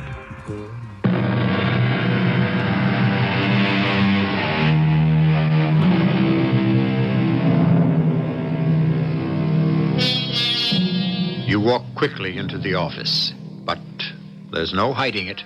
According to the clock on the wall, you are 23 minutes late. You say to the office manager, "I missed the bus." And he thinks, well, day in, day out, week in, week out, always punctual. Forget it. Yes, day in, day out, week in, week out, and today, for the first time, you missed the bus. But, of course, it really doesn't occur to you to think, did the bus miss you? Well, where shall we begin? Why not in Eddie O'Brien's house? A week ago, Tuesday, at midnight, Margie O'Brien has just turned off the TV. Oh, this picture isn't going anyplace, Eddie. Come on, let's get to bed. After a while. Well, it'll be 6 a.m. before you know it. All right. Well, you do have to get your rest, don't you? Yeah, sure. Well, oh, come on, Eddie. I want to turn out the light. Go ahead. Wait a minute. Where are you going? I'll be back in a while. What do you mean you'll be back in a while? Where are you going? Where do you think? I don't know what to think. Oh, every night after midnight for the past week, you've been running out of here. Where are you going? I keep telling you, to the garage. Why? To check out the bus. What does that mean? Just what I said. I'm checking out the bus. But why? Because it's my bus. No, it's not. It's the company's bus. And you don't get paid to check it out. Your job is to drive it. I'll be back. But you're not going to the garage. Oh, you don't fool me. You've got someone. You got somebody else on the side. Look, I told you where I'm going. I'm going to the garage to see my bus. You'll see it 6 hours from now when you shape up for work. Don't wait up for me. You won't get away with this, Eddie. I won't stand for it. Get away with what? And what is it you won't stand for? This phony story. Going down to the garage to see your bus. But it's true. What's her name? 2792. Funny thing about wives. Whenever you do something they can't understand, right away they get the idea you're fooling around with another woman. I don't know about other women. Margie was always enough for me. The answer is, I can't explain it. I mean, well, who would believe it? It's the bus I drive. The new bus that came onto the line 3 months ago. I walked into the garage one morning, and Joe Collins, the dispatcher, says to me, "Hey, look at what we got for you today, Eddie." "Yeah." "Is that all you can say?" "Yeah." Ain't she pretty? "What's pretty about a bus?" Ah, you got no poetry in your soul, Eddie. "She's just a bus. A hunk of steel, aluminum, glass, and rubber. What are you building?" Well, if that's all a bus is, why do we refer to it as she and her? Why not just say it? A guy was talking about it on the TV the other night. We call ships and buses and planes and boats she because we see them as mother figures. You're kidding. Yeah, it's because they protect us with their bodies. Are you crazy? I'm not crazy. He's crazy. We call them things she because they're beautiful. And you're crazy, too. Oh, look at her, so graceful. Hey, ain't you gonna be proud to drive her? I'll drive a horse and wagon. Just give me the money at the end of the week. Well, she was pretty. And even more important, from my angle, she handled like she was a sports car. Here she was, this enormous bus. And she could... Okay, I'll say the word because what do I got to lose? You're going to think I'm crazy anyhow. She could dance her way through traffic. I used to hate to show up for work in the morning because it was the beginning of 9 hours of torture. Is that too strong a word? Well, why not? Being irritated, nervous, frustrated. I was all right at the start of the run. Does this bus go to Carrollton? We sure do. And you can get the shuttle there to Glenn's Corner. Thank you. But along about the last hour, I was sputtering like a firecracker. Yeah, have change of $1? What's the matter? Can't you read? Exact fare, 50 cents. It says so in front of the bus. And I wouldn't let it go. I'd stew and simmer with it. Everything could set me off. Traffic, pedestrians, cops. I'd get home, and she'd be no help either. Eddie, let's eat out tonight, huh? Oh, for crying out loud. Eddie, I wasn't feeling well today. Yeah, I don't feel well any day. Oh, now don't start talking to me about your job. You don't have any idea of how I know all about it. And you know what I say? Quit. Quit? Yeah. Just say to your boss, I quit. And do what? Oh, there are plenty of jobs. But I don't know how to do most of them. Then learn. Go to school. At my age? Besides, you know what kind of pension plan we got? Oh, honey, I want just a little more out of my life. Like what? Well, let me put it this way. I would like a husband who, when he comes home every night, isn't always tired. I'll stay home. You go out and get a job. Oh, can't we ever talk sense? Today's husbands stay home. Wives go out and have careers. You're so smart. You know so much. You could do better than me. Oh, Eddie, if I were you, I'd just shut up. I'd be getting the better part of that bargain.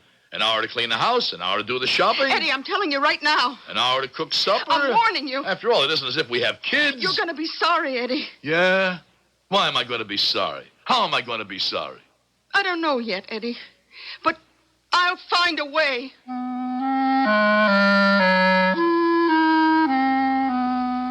Married 12 years. What happened to her? I fell for her originally because she was so pretty. And she was a lot of fun. Okay, she's still pretty, but fun. It's nag, nag, nag all day long. And why?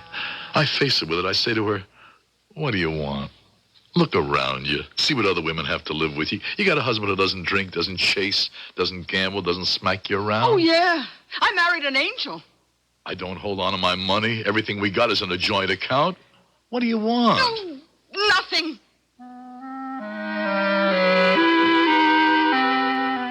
And so, that's how it always ends up, with nothing. So that morning, I took out the bus, my new bus, for the first time. I know I'm getting to the bus in a kind of roundabout way, but I got plenty of time. I'm not going anyplace. When they sent me here, at first I thought I'd go crazy. But I realize now that nobody's really going anyplace. I mean, rush, hurry, scurry, hustle, bustle. In the end, you and I are going to meet in the same place, right? Well, I sat down in the driver's seat. I turned the ignition key on. I put her in reverse. I backed into the street. I straightened her out and I headed down the block. Never in all my life, and I drove cars, trucks, anything with an engine that moves on wheels. Never was it like this. She didn't roll down the street. She floated. Not the way you float on water, but the way you're... Well, I went to the dictionary to look for a word, and I found it. The way you're wafted on a cloud. She was a living thing. She knew what she was doing. She drove herself. She saw the stop. She gauged the traffic. And once, I swear, once I was ready to go through a red light, and she gently began to slow down. The 9 hours passed as if it were all a beautiful dream. On my last trip, I passed by the garage to turn her over to my night man. I hated to do it because, well, all right, what do I got to lose? I hated to do it because I felt she was mine, all mine. And I couldn't stand to share her with another man. I know, I'm crazy. Anyhow, my night man was waiting. Hey, look what we got here, $27.92. Joe says the new heaps are in. She handles like a dream, Jerry. Just look at her. She's beautiful. Give her 6 weeks. She'll be dented and banged up. The windows will be filthy. The outside will be caked with mud. Never. And all them juvenile delinquent kids will slash the seats and maybe bust the window. Don't say that. What are you running a fever about? Listen, Jerry, you don't have to push her. What are you talking about? I know you, Jerry. You got a heavy foot, and you ride the clutch. You don't have to with $27.92. Eddie, you're a great guy in many respects, but listen, I wish you'd quit being a company man. No, I'm only trying to show you that you don't... Trying to what? Trying to save him money? So they put in a new clutch. What do you care? It's money out of your pocket? No, it's just that... Yeah? Nothing.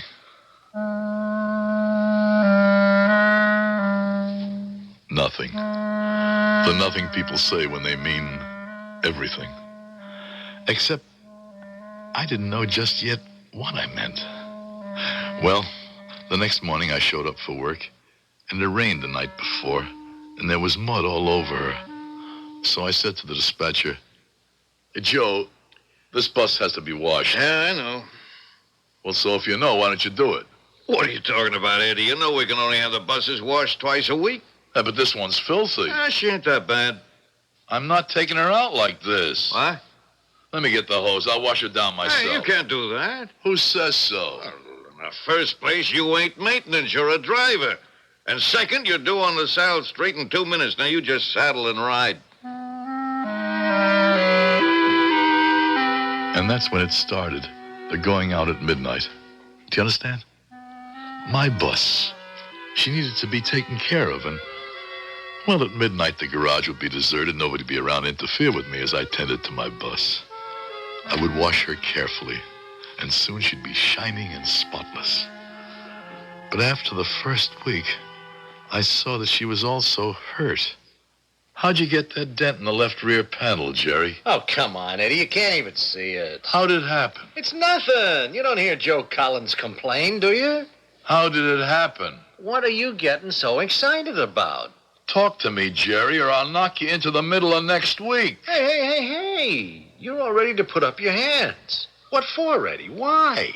What happened? I cut a corner too sharp. I caught a bumper on a taxi. He had a small scratch. I had a small dent.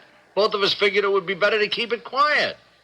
Don't you ever do that again. Do what again? Put another mark on that bus. Eddie, tell me something. What's this concern you and that bus? And another thing, you are riding the clutch. And you jackrabbit a lot when you start. Oh, come on. I can hear it. I can detect signs of it. Eddie, you talk like this here, you can scare a guy. I mean, you I hope I'm scaring you, Jerry. Scaring you into treating this bus decently because... Yeah? Because if you don't, I'm gonna kill you. Why do men kill? There's an extensive literature on the subject. We have seen that men will kill for love, money, power, revenge. In short, all the emotions, all the practicalities. But has history recorded anyone who killed because of a bus? Stand by. We may be in store for a fabulous first, which will occur in our second act. You are in El Paso, in the far western corner of Texas, just across the Rio Grande from Juarez, Mexico, where the sun is said to shine 360 days a year, and where the Franklin Mountains overlooking the city are dry and nearly barren. At El Paso Community College, Project Hope is helping to prepare people for jobs in allied health fields: nursing, medical laboratory technology, respiratory therapy, radiologic technology, and related sciences. Hope is helping to bring improvements in healthcare in the El Paso area as it has in other parts of the Southwest. And you are there, not in body, but in spirit. Your belief in hope means that hope lives, not only here in the United States, but on 4 other continents. Hope lives because you help. Keep it up. Write Project Hope, Room A, Washington, D.C.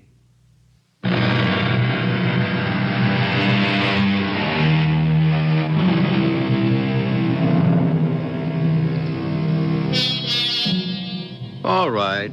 Why do sailors, airmen, trainmen, drivers refer to their vehicles as she? How easy it would be to get bogged down in all kinds of sexual symbolism. Why don't we just say a boat, a machine, a truck, a train, a plane?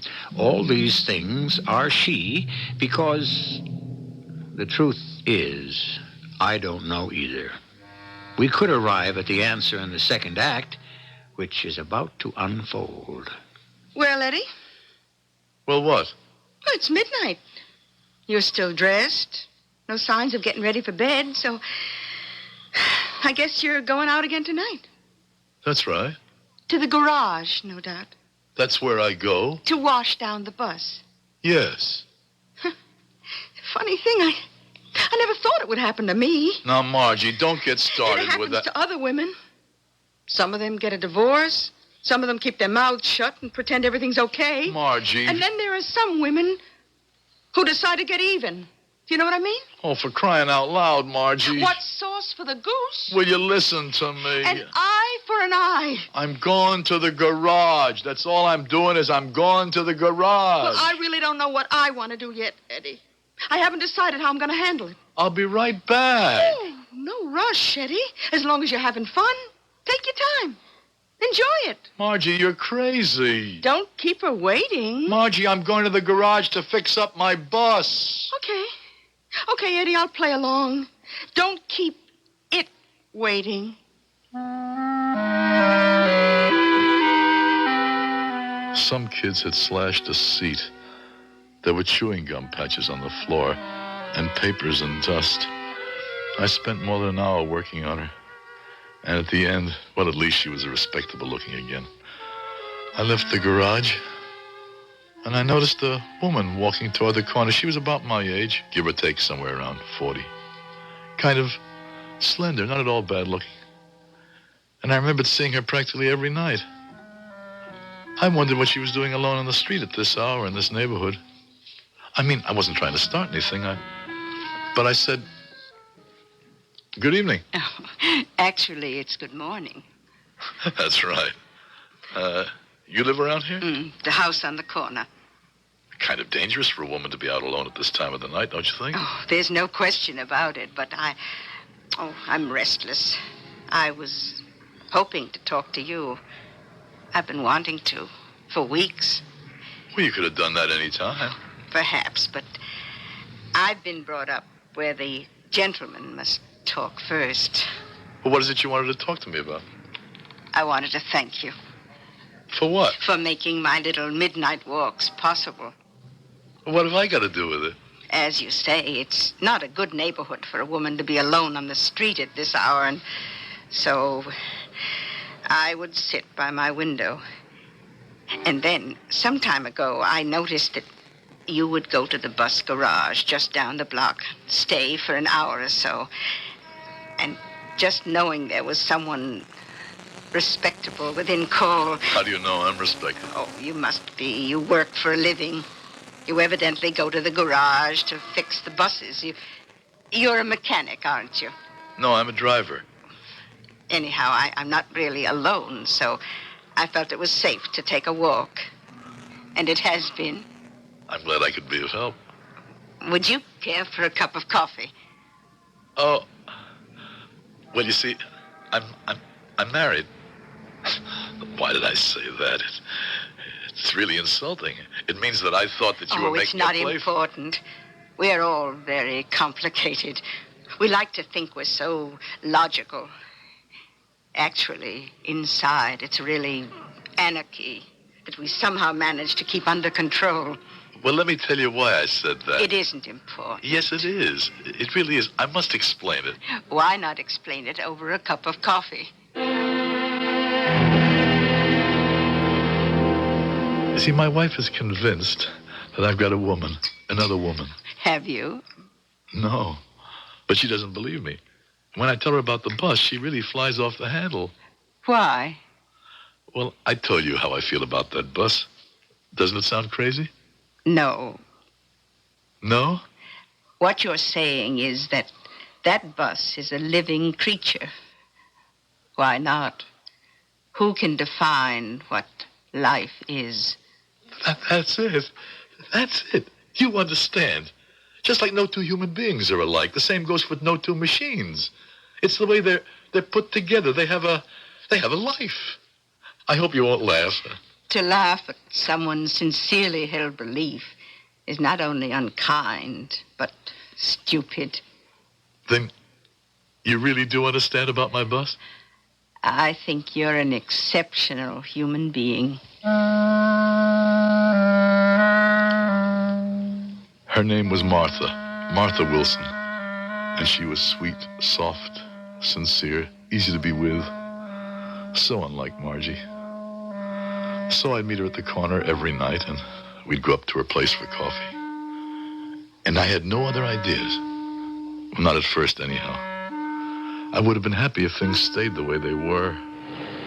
But I was driving my bus one afternoon when I heard it. That noise in the transmission, not too loud, and maybe you wouldn't notice it if you weren't listening for it, but it was a sign to me that there was trouble ahead. Jerry was to blame. He was abusing my bus. On the dot, Eddie. A guy could set his watch by you. I don't want you to drive this bus, Jerry. What are you talking about? It's my bus. No, it's mine. You want to be legal? It's the company's bus. I told you, treat this bus carefully, gently. Ah, why don't you go soak your head? Okay, that did it.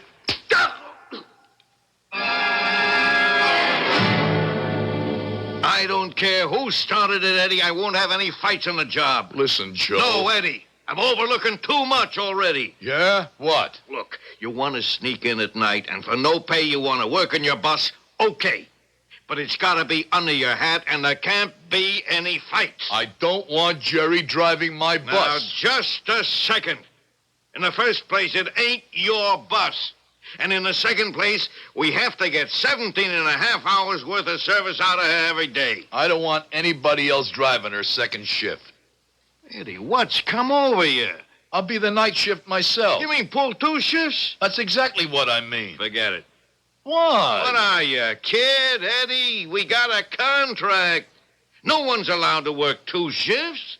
Even so, a state law won't let one guy do 17 hours behind a wheel. Jerry is killing my bus. Don't you understand? Jerry is killing my bus. Eddie, relax, huh? Your bus is still way ahead on any schedule of maintenance and depreciation. Now, why don't you go home, get a good night's sleep?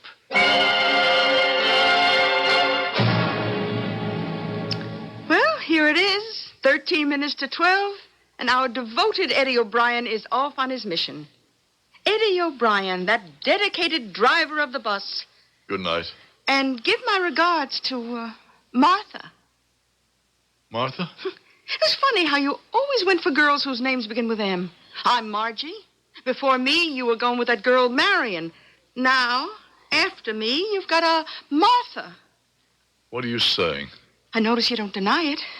Her name is Martha Wilson. There's absolutely nothing between us. Every night she meets you at that corner, and you go off to her apartment. All we do is drink coffee. Oh, that's such a lame excuse. Couldn't you do better? Listen, Margie. I guess she knows something I don't. Yes, she does. She knows how to trust a person.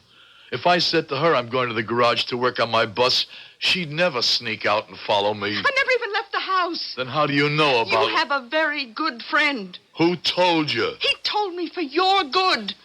Who told you? Jerry. Jerry? He's my friend? He's the best friend you have in the world. Let me tell you what Jerry did. Now, he walked in here last night after you walked out. Said, Jerry, you have a black eye. Where'd you get it? Eddie gave it to me. Why? I know Eddie 15 years. We were always pretty good friends. Mm-hmm. Until I married him instead of you. Lately, we haven't seen too much of each other. Oh, you were always a good guy, Jerry.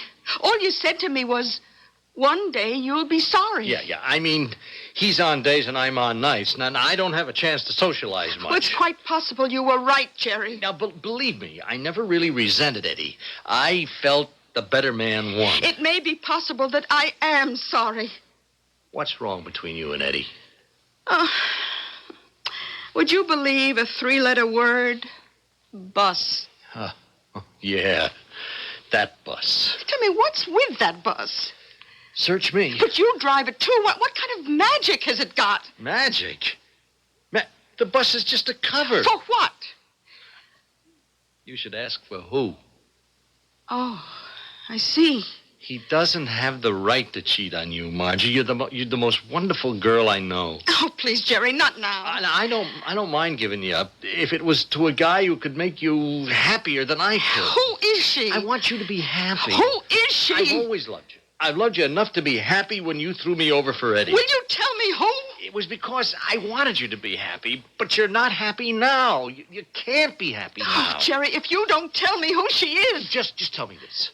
Is it a surprise to you? I mean, if there's another woman, isn't it something you knew in your heart all along? And what if I did? Are you to blame for any of it? Oh, what kind of question is that? Are you? I have to know.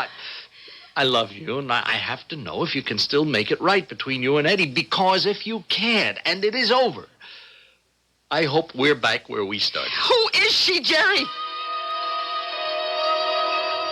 Who is she, Eddie? Not what you think at all.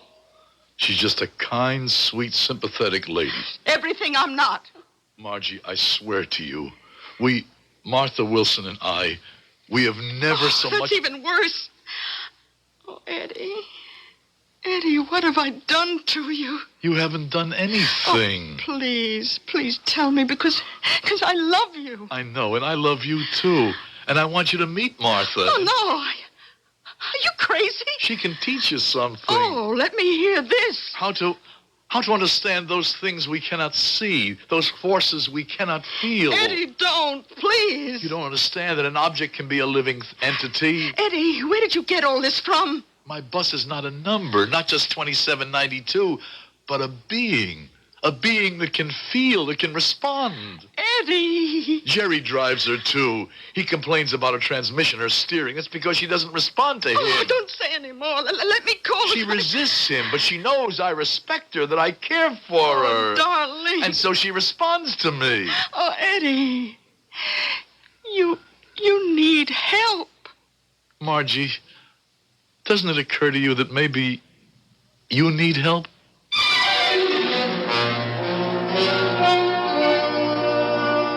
So far, I imagine, we have posed the basic conflicts that occur in our society, especially the eternal one that exists between art and science, or, put it this way, between the heart and the mind.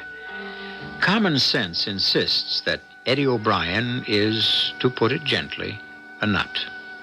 Just remember that common sense always says that about all visionaries and creators. At first, we may have a different type of common sense revealed in Act 3.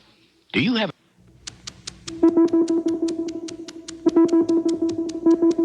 Time is running out for millions of destitute people across the world who need help now. They are continually hungry and in need of medical attention. With each passing day, their hope of survival grows dimmer. You can help CARE's worldwide efforts to bring this grim cycle of suffering to a stop. Your contribution to CARE can provide nutritious food for malnourished children, tools and equipment for needy people to build homes, feeding centers, schools, clinics, safer water systems. You can help make it possible for these families to grow their own food. CARE is the means for them to stand on their own without outside aid. Now is the time to help. Send your check or money order to CARE, Department 2, Milwaukee 53202.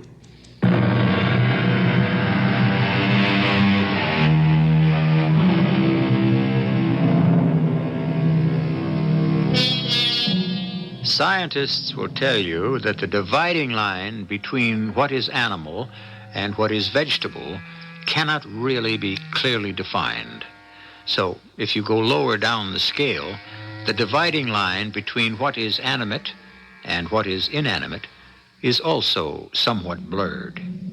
What is the answer? Is it something each one must seek for himself?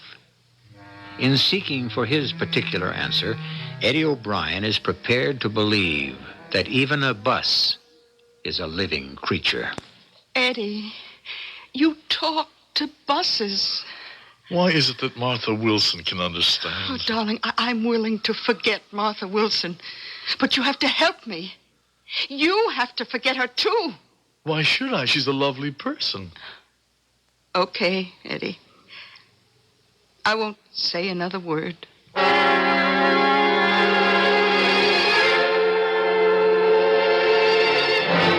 Joe, you just got to take Jerry off the night shift. Look, Eddie... He's killing the transmission and the tires.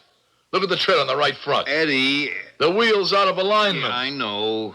If you know, why don't you do something about it? Because it ain't bad enough yet, that's why.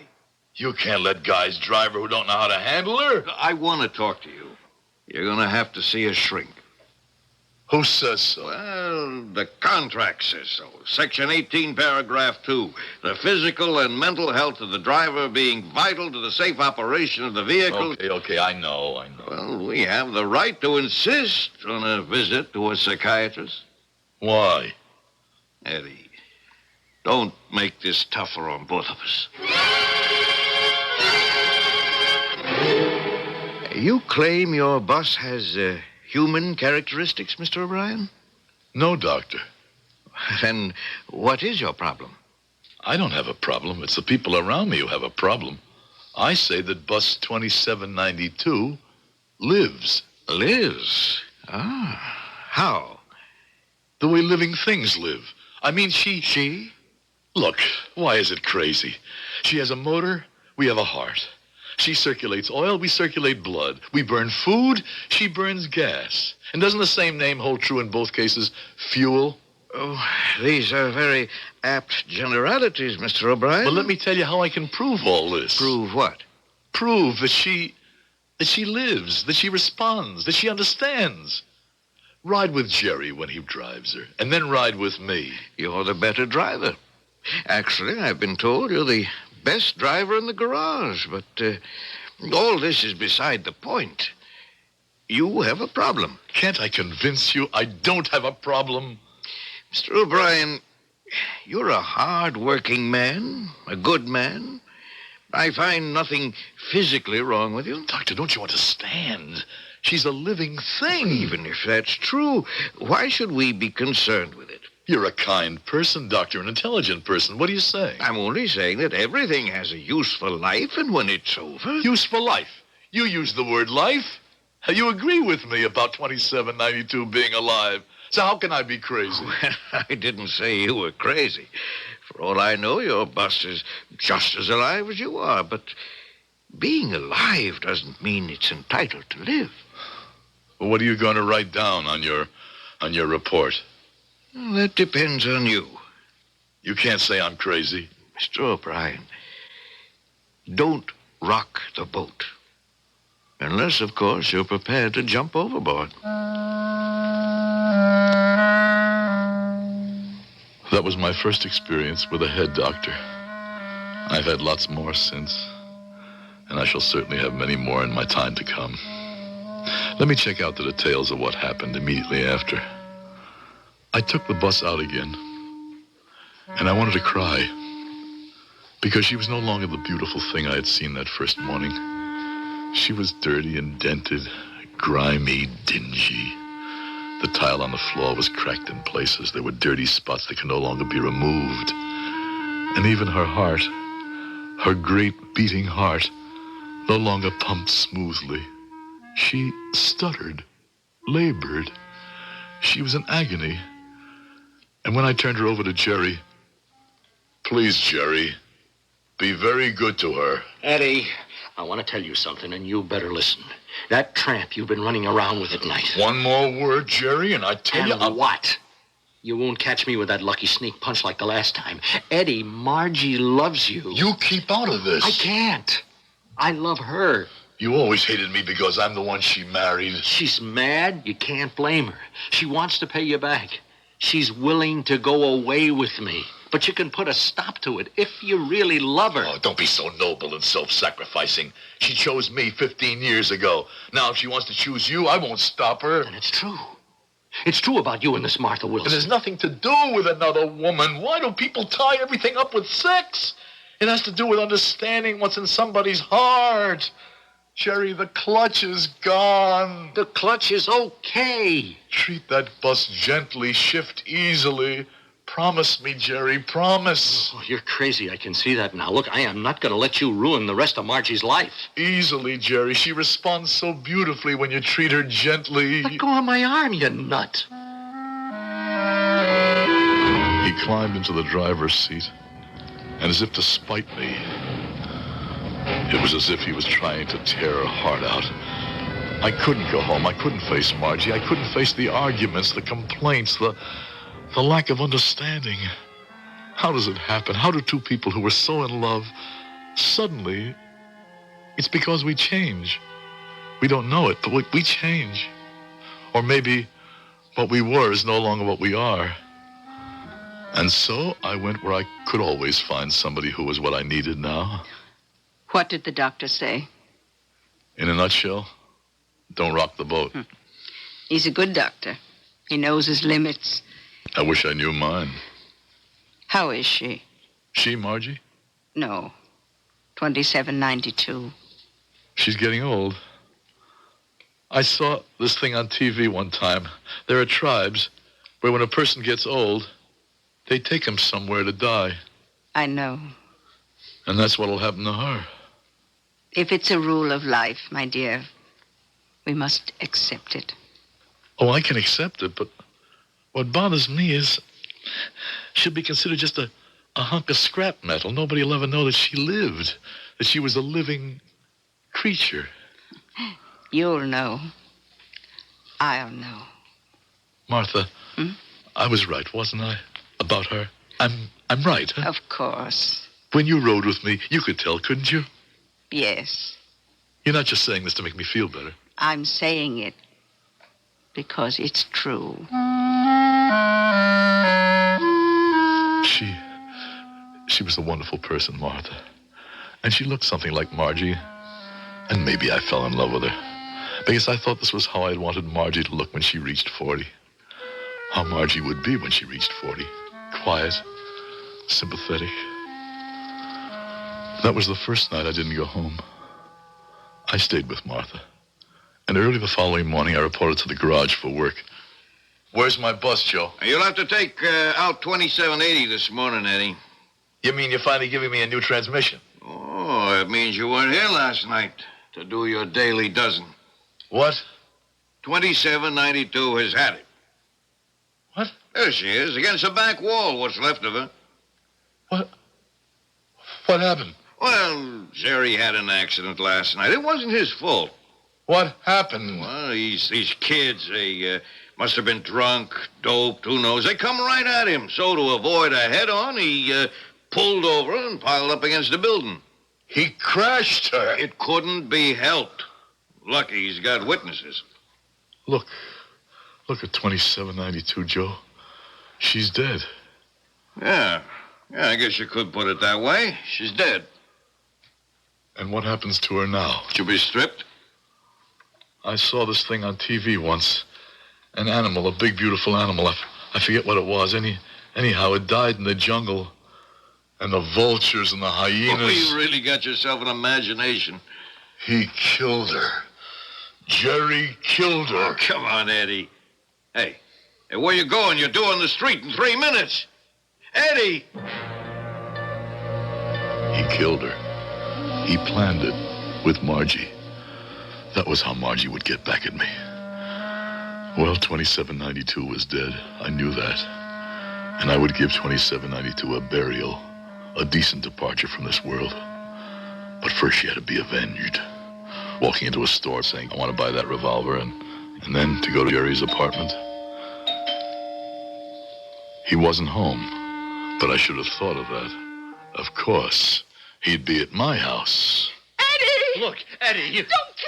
Don't kill because of this. You really don't care. Eddie, don't kill. Why kill me, Eddie? You don't love her anymore. Why? You know why, Jerry. You're gonna die because you killed her. I didn't kill anybody. Yes, Jerry, you killed 2792. Eddie! The two of you, you planned it. You did it to get back at me, to hurt me. You know how I loved her. No, Eddie, no. You yourself said it, Margie. An eye for an eye.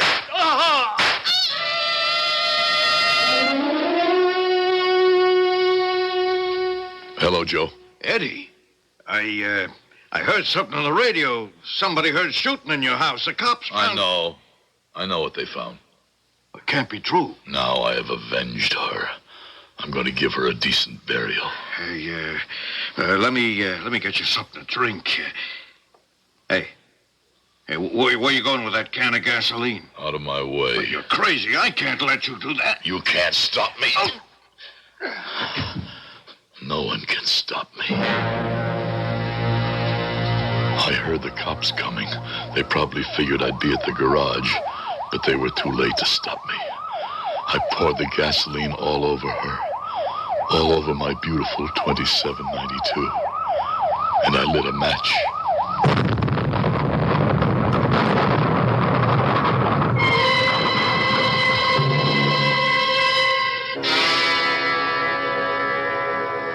Now, Mr. O'Brien, you came home. You found your best friend and your wife together, and in a fit of jealous rage, you killed them. You returned to the garage. For some reason, the dispatcher tried to hold you for the police, and in the fight, a can of gasoline was spilled. Oh, Doctor, you know better than that. You know why I killed Jerry. Because they arranged to kill my bus. And I went back to the garage so that my 2792 could die with dignity. We can try again tomorrow. We can try until forever, Doctor. What I've told you is the truth.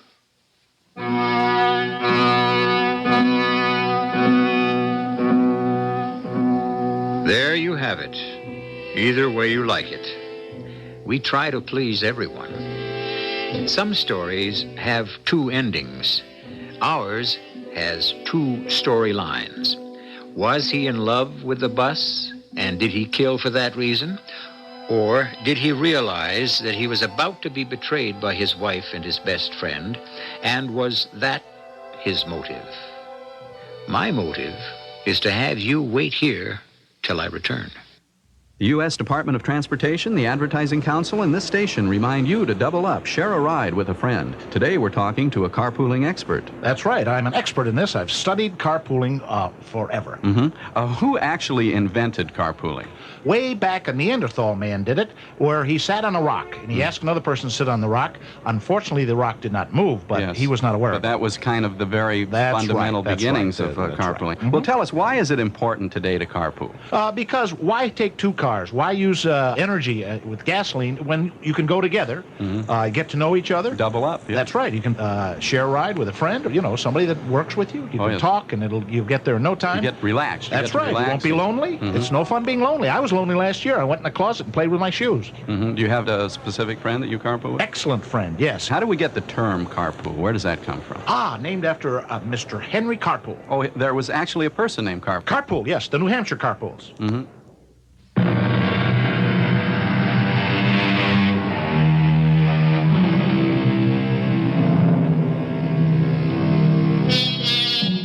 The popular song says, "Love, your magic spell is everywhere," to which we might add, "and in everything."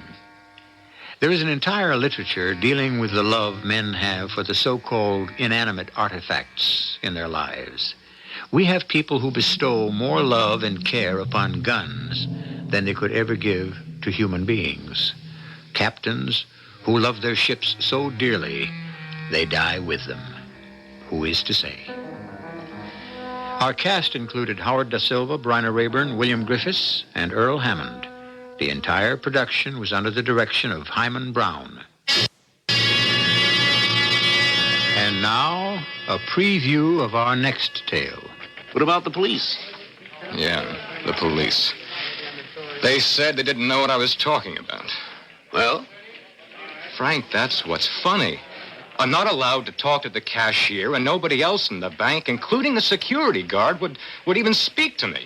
And the police, they just smiled and told me to run along. What goes on out there? It's a tight little community, that's what goes on. And no hard-nosed reporter's going to loosen it up. I don't believe it. I'll find somebody who'll spill the beans. Yeah, in your face. Why do you keep saying things like that? Because, dummy, if you become an annoyance to the three elders who run the place, you just might join those two hold-up guys your heart bleeds for. You're scared, aren't you, Frank? For your sake. Yeah. Radio Mystery Theater was... Broadcast permission for the following program is made possible by the Columbia Broadcasting System. inviting you to return to our Mystery Theater for another adventure in the macabre. Until next time, pleasant dreams.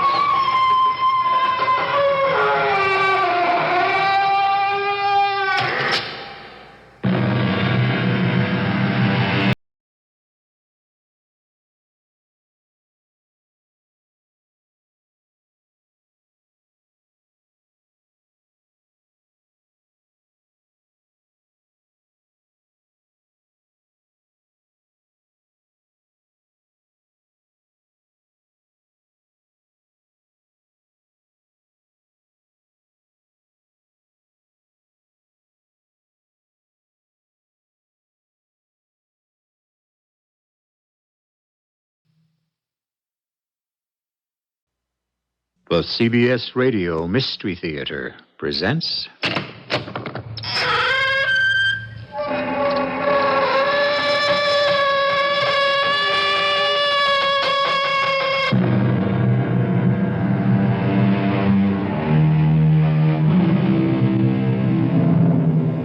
Come in. Welcome. I'm E.G. Marshall. Is there any one of us who does not long time and time again to get away from it all? to find a Shangri-La or a Bali High, some mystic island. Tom Reynolds was no different from all of us, except that he found not only his island retreat, but a lot more mystery than he bargained for. Hold it. Where are you going, Lieutenant? To search your cabin, Mr. Reynolds. I want to see a search warrant first. In this area, a search warrant is not mandatory. The island is owned by an American. Correction, leased for 99 years. But it belongs to my government. In any case, might makes right, does it not? So you will not. You have no right to. And you cannot stop me.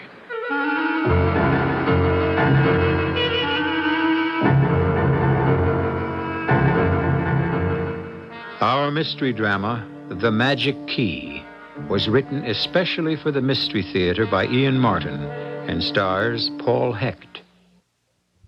A good job these days is hard to find, but if you're a high school senior, you can reserve that good job right now. One that gives you almost $350 a month in spending money to start, takes care of all your basic expenses, and teaches you a valuable technical skill. In addition, you'll be helping to save lives and preserve natural resources. It's a job in the Coast Guard, and it's yours now if you reserve it under the Delayed Enlistment Program for high school seniors. Sign up today and wait up to 12 months to begin active duty. You'll know that a good job is waiting for you, and you're actually accumulating seniority that counts toward your pay and promotion even while still in school. For all the facts, see your Coast Guard recruiter or call this number toll-free, 800-424-8883. That's 800-424-8883. Don't be left on the beach. Reserve a good job now with the U.S. Coast Guard.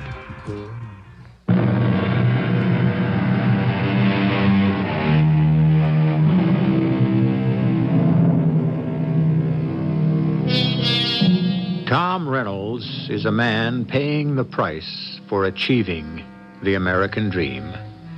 In his mid-30s, he has all the rewards of success. Executive vice president in a highly competitive business, married to his high school sweetheart, 4 children ranging from just pre-college age to Dinah, the little one, just about to enter kindergarten. A house in the suburbs, a summer place inaccessible enough to be exclusive, but cosmopolitan enough to be ultra-smart. Everything a man could possibly ask for, except inner peace. God, the pressure of every day. Isn't it enough? All that noise and the long, rickety train ride before I can make it home and try to relax if the kids are quiet. I can't take it anymore. I wish I could fill my ears with wax like Ulysses did for his sailors, or blot out my brain with some non-drug that gives a man release without bad after effects. And more, the nearest thing to that is Benny's Compound, the quietest bar in New York, dedicated to men like me who seek escape in controlled but dedicated drinking. Hey there, Tom. Hey, Josh. You ducking the 454 too? Yeah, I couldn't face it tonight without some inner fortification. Grab the 525. Yeah, me too. I thought nothing got to you psychiatrists. If we weather the patients, there's always other psychiatrists. You mind if I join you? No, be my guest. But the way I feel, you could turn out to be my private shrink. Oh, perish the thought. I value our friendship too much. Well, you won't be able to unless I get away from this rat race. Whew, I'm coming apart at seams. So, what do I do about it, Doc? You, get away from it all. Well, that's a lot of help. So the family moves to Martha's Vineyard for the summer, and I finally kill myself off making the extra commute to be with them weekend. No, that isn't the idea. I mean, really get away. Oh, where? Would you believe it that I have an answer? Bat Island. Bat Island? You gotta be kidding. Oh, I didn't make up the name. There aren't any bats there I know of. It's just some old sea dog thought it was shaped like a bat. Yeah, well, where is it? What is it? That's a good question, so I'll give you a good answer. It's a sandbar in the Caribbean with some lovely vegetation. Nothing lives on it except sand crabs, clams, and other unsophisticated species of life. But it has a charming villa a rich man built, a generator for light so you can use gasoline lamps, and absolute and complete and total isolation. You can be Robinson Crusoe. And except for old Doobie, who ferries you over by boat with your supplies, you don't even have a man Friday. Oh, I don't believe anything like that exists in this day and age. Oh, yes, it does, and it belongs to a patient of mine named Brewster. Presently off to the Far East, searching for his soul in other ways. But it's vacant, available, and free. So you're square on the spot, Tom. You really want to get away from it all? Josh, I kid you not. I'll have to go or go real bananas. All right, then grab the chance. Hey, you got me all fired up. I'll talk to Martha about it. Hey, aren't you going to fix your drink? Yeah, who needs it? I got to catch that 5:25. It all had seemed so wonderful and so right on the train going home, but then getting home and being with Martha and the children became a ridiculous notion.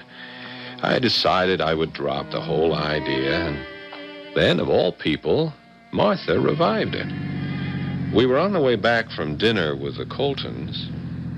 You all right, Tom? I'm just terribly tired, Martha, that's all. You want me to drive? Oh, we were any further away from home, yeah, but not this close. Tom, you worry me. Huh? You work too hard. And the children and I make too many demands on you. I wish you'd take some time off, have a rest. Hey, that's funny. What? That's just what I've been thinking of. Only I didn't know just how to broach the subject to you. Well, do you have somewhere to go? Yeah, an island. Sand, sea, nobody else on it. We could maybe just go native. Oh, no. What do you mean, no? Well, first, because I can't. And the boys don't need me anymore, but this summer the girls do. It's a social time for Lisa. And believe it or not, a mother is of some use getting her off the ground. Yeah. Yeah, I'd only go for 2 weeks. No, you should take the whole month. Well, we'll see. But you're going. We've settled on that. Well, I guess you have. Oh, Tom, don't try to con me. You know you had to go to begin with. All I'm trying to do is to tell you I'm with you. Or, I mean, you're doing the right thing. The right thing. Go away without Martha. I tried to imagine the two of us running naked on a forgotten beach. I keep in pretty good shape at the health club and with tennis, and Martha's incredible. 4 children. She still wears the same size dress she wore in high school. But the thrill is gone. Somehow I don't care. I don't care about anything. Just wheeling and dealing. Even that is beginning to fail. Inside at 44, I'm a dead man. Unless I find some way to start living again. So, that's how, some weeks later, I found myself on my way to Bat Island. How far is it, Doobie? Oh, 25 minutes on the clock, if you count time. Or maybe better say beyond the horizon, the other side of the world. Oh, it's nice, huh? I am a 20th century man. But if I listen to my blood, my ancestors will tell me I have forgotten how to live. I should go find my own Bat Island. Hey, you're quite a philosopher. No. I only envy you, Mr. Reynolds. A man needs peace to find himself. You are going to have that chance. You are one lucky man. Thanks, Doobie. But maybe I'm not as tough as you. What do I do if the solitude scares me to death? There is a shortwave radio, but I don't know how well it works. Perhaps it is best if it does not. Why? If you want to find yourself, you must take some risks. Maybe I don't want to find myself, really. Why not? I might not like what I find. Man loses so much with the years. He can also gain wisdom. I wonder. I crossed away from Doobie, up to the bow of the boat, letting the wind drift drive in my face as the bow flung up the spray. My head was full of business pressure, worries, regrets that I had walked away from my work, fears of losing all I'd gained. Like a giant pressure cooker, everything pressing out against my skull as though it would blow it apart. Where had all the real things gone? Love, youth, laughter, just the sheer zest to be alive. For a moment, I was ready to step off the deck and down into the sea. And then I got my first view of the island. You hand the supplies to me. I will wade with them ashore. Okay, here's the first bale. I think I'll come ashore, too. We can unload later. I want to have a look at my new kingdom.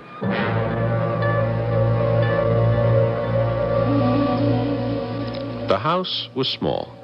2 bedrooms, a cozy living room with a fireplace, an amazingly efficient kitchen, and a huge porch or lanai that fronted on the sea, looking off to the west. The island itself was a semi-tropical paradise. Australian pine and palm trees, passion flower, hibiscus, and bougainvillea, making a riot of dazzling color against the tans and greens. Even a small and incredible stream that welled up from a spring down from the volcanic hill that rose in the middle to make the body of the creature from which it took its name. The wings were 2 great coral reefs that shielded most of the beaches, and the head was the estuary of that little stream, a garden in a wilderness. You like what you see, Mr. Reynolds? So far, it's everything that was advertised and more. Does Mr. Brewster, whatever his name is, own this whole island? I don't know. Surely if he doesn't, there would be other settlers here, or some of your own people, you even. I told you. Doobie is a 20th century man. I have too many interests on Main Island. I suffer from the same virus as you have. You want to stay and share this heaven? No, but I thank you. No guts? I said I was 20th century man. That is not altogether true. I have deep ties to my ancestors, and what is heaven can be very close to hell. This island is for me and my people taboo. Taboo? That has an ominous sound. Not really. We have our own legends. You know the Lorelei? Yeah, the legendary nymph of the Rhine who lured sailors to their death by her singing. Yes. And her earlier sisters, the Sirens. Who tried the same trick with Ulysses. Doobie, you're a fraud. You're no shrimp boat man. Only by choice. Life is better and simpler. I am Harvard, class of 42. I am also Doobie Montesquieu Robert Faniel, and my mother was a Vaudin. A voodoo priestess? What are you trying to do, Doobie? Scare me right off this island? No, sir. I believe maybe you will find here what you seek. I will make it my own desire to have you find what you desire. But do not be surprised at anything which might happen here. This key is an island of powerful magic. And now I must go before the dark comes. Doobie, incredibly tall and straight, the color of mocha, not a hair grows on his head. I watch him stride away toward the setting sun, lifting the anchor from the sand. He wades to his boat, and in one easy, graceful movement, pulls himself aboard. He starts the engine, and incredibly quickly, the boat has melted into the twilight, and I'm alone. Suddenly, it's very cold, and I go to bed.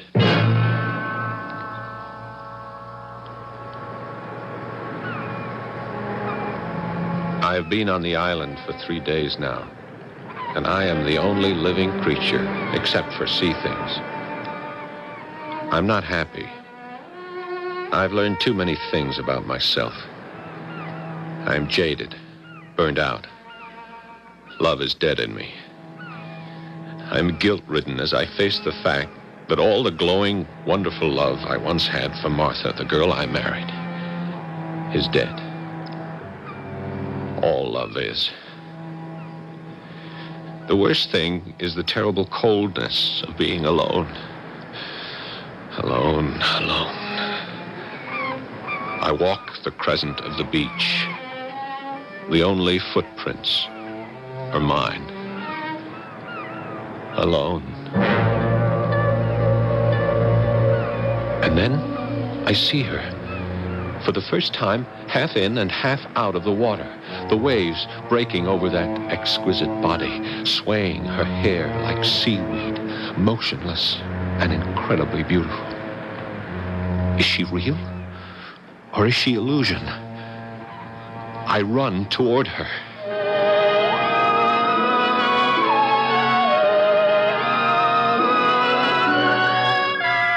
So, there is a stranger in paradise. But is she alive or dead? Which is a speculation that seems obvious and simple enough on the face of it, but which is actually amazingly complex, as you will begin to discover if you return with me shortly to Act 2. Whenever I feel like smoking, I take a $20 bill and wrap it around a cigarette with good old roll your own skill. Now I'm too law-abiding to light up and take a poke and see President Andrew Jackson's picture going up in smoke. I just had to have a cigarette or a meal was not complete. And so I found the way to quit was simply just don't eat. Though quitting may be rough, if you like yourself enough, throw your cigarettes away and breathe in the beauty of each day. There are lots of ways to quit smoking cigarettes. If yours doesn't work, contact your American Cancer Society and we'll send you a booklet with some of ours. Throw your cigarettes away.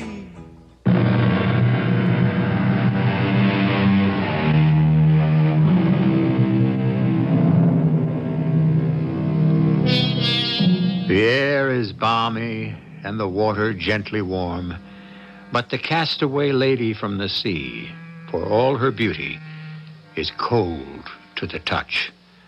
Her lips are slightly parted, showing the gleam of perfect white teeth. But if she breathes, it is imperceptible. There is no mark of violence on her flawless body, and not one stitch of clothing.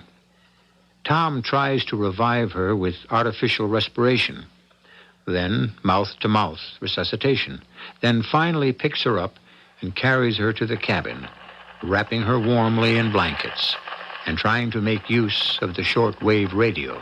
This is call letter XLB 59er Bat Island on emergency frequency 268. Do you read me? I need medical help. I need help. You're asking for help from me. I don't need it or want it. Hey, you mean you're all right? I'm fine. I thought you were... Hey, let me shut this off. Is there anything I can get you? There's something to drink, please. Some water, please. Oh, sure. Here we are. Oh, thanks. Oh, that's good. You have some more? Yeah, sure. All you want. What can I get you to eat? Some eggs? I have all kinds of frozen meat, a veal steak, chops, pork. No. Do you have any fish? I have a bucket of clams I just dug. Want me to steam them for you? No, fresh. Just as they come up from the sea. Coming right up. Hey, look, you sure you should be eating anything? I mean, let me try to raise a doctor on the radio. Oh, no, that's no use. Well, what do you mean, no use? I don't need a doctor, and the radio won't work. How do you know? Well, you tried it, didn't you? Yeah? It doesn't work. Yeah, but I'm not accustomed to using it, and... Are the clams ready? Have you opened some clams? Yeah, sure. Here. Let me get you some lemon juice, some Tabasco sauce. No, nothing. I just want them the way they are. Fresh, living, straight from the sea. There was nothing dainty about the way she ate those clams. This lovely, delicate woman wolfed them eagerly, voraciously, as fast or faster than I could open them, licking her fingers after each with hungry enjoyment. The color was returning to her cheeks, and her eyes were shining now. They were a deep, deep sea green, and big enough to drown in.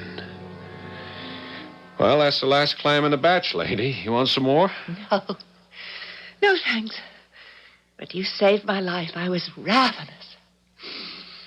Oh, I feel so sleepy now. Hey, wait a minute. Before you go to sleep, don't we talk a little first? About what? Well, it isn't every day I discover the most beautiful woman I ever met in my life just washed ashore in the Altogether and lying as if she were dead on the sand. Where did you come from? I don't want to answer that. Why not? Oh, for sufficient reasons. You called me and I came. I called you? What does that mean?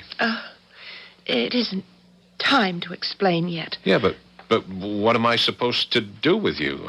Don't I notify someone where you are, that you're all right? No. Well, you must belong to someone. There must be someone looking for you. For this while, I belong to you. If you want me. Well, I don't know. I've got this crazy notion I must be losing my mind. Maybe I have already lost it. Are you really here? I'm here. Till it's time. Time? Time for you to go. No, I must sleep. I must rest. But look, can't we at least exchange names? I'm Tom Reynolds. Well, don't you have a name? I want you to give me one. Your name for me. I must be asleep. I could wake up and find this is only what it's got to be, a dream. What is my name? Oh, I don't know. Oh, okay, wait, let me see. What day is it today? Sunday. Fine. What was good enough for Robinson Crusoe is good enough for me. Better. All he got was a Man Friday. Look at me. I come up roses with Our Gal Sunday.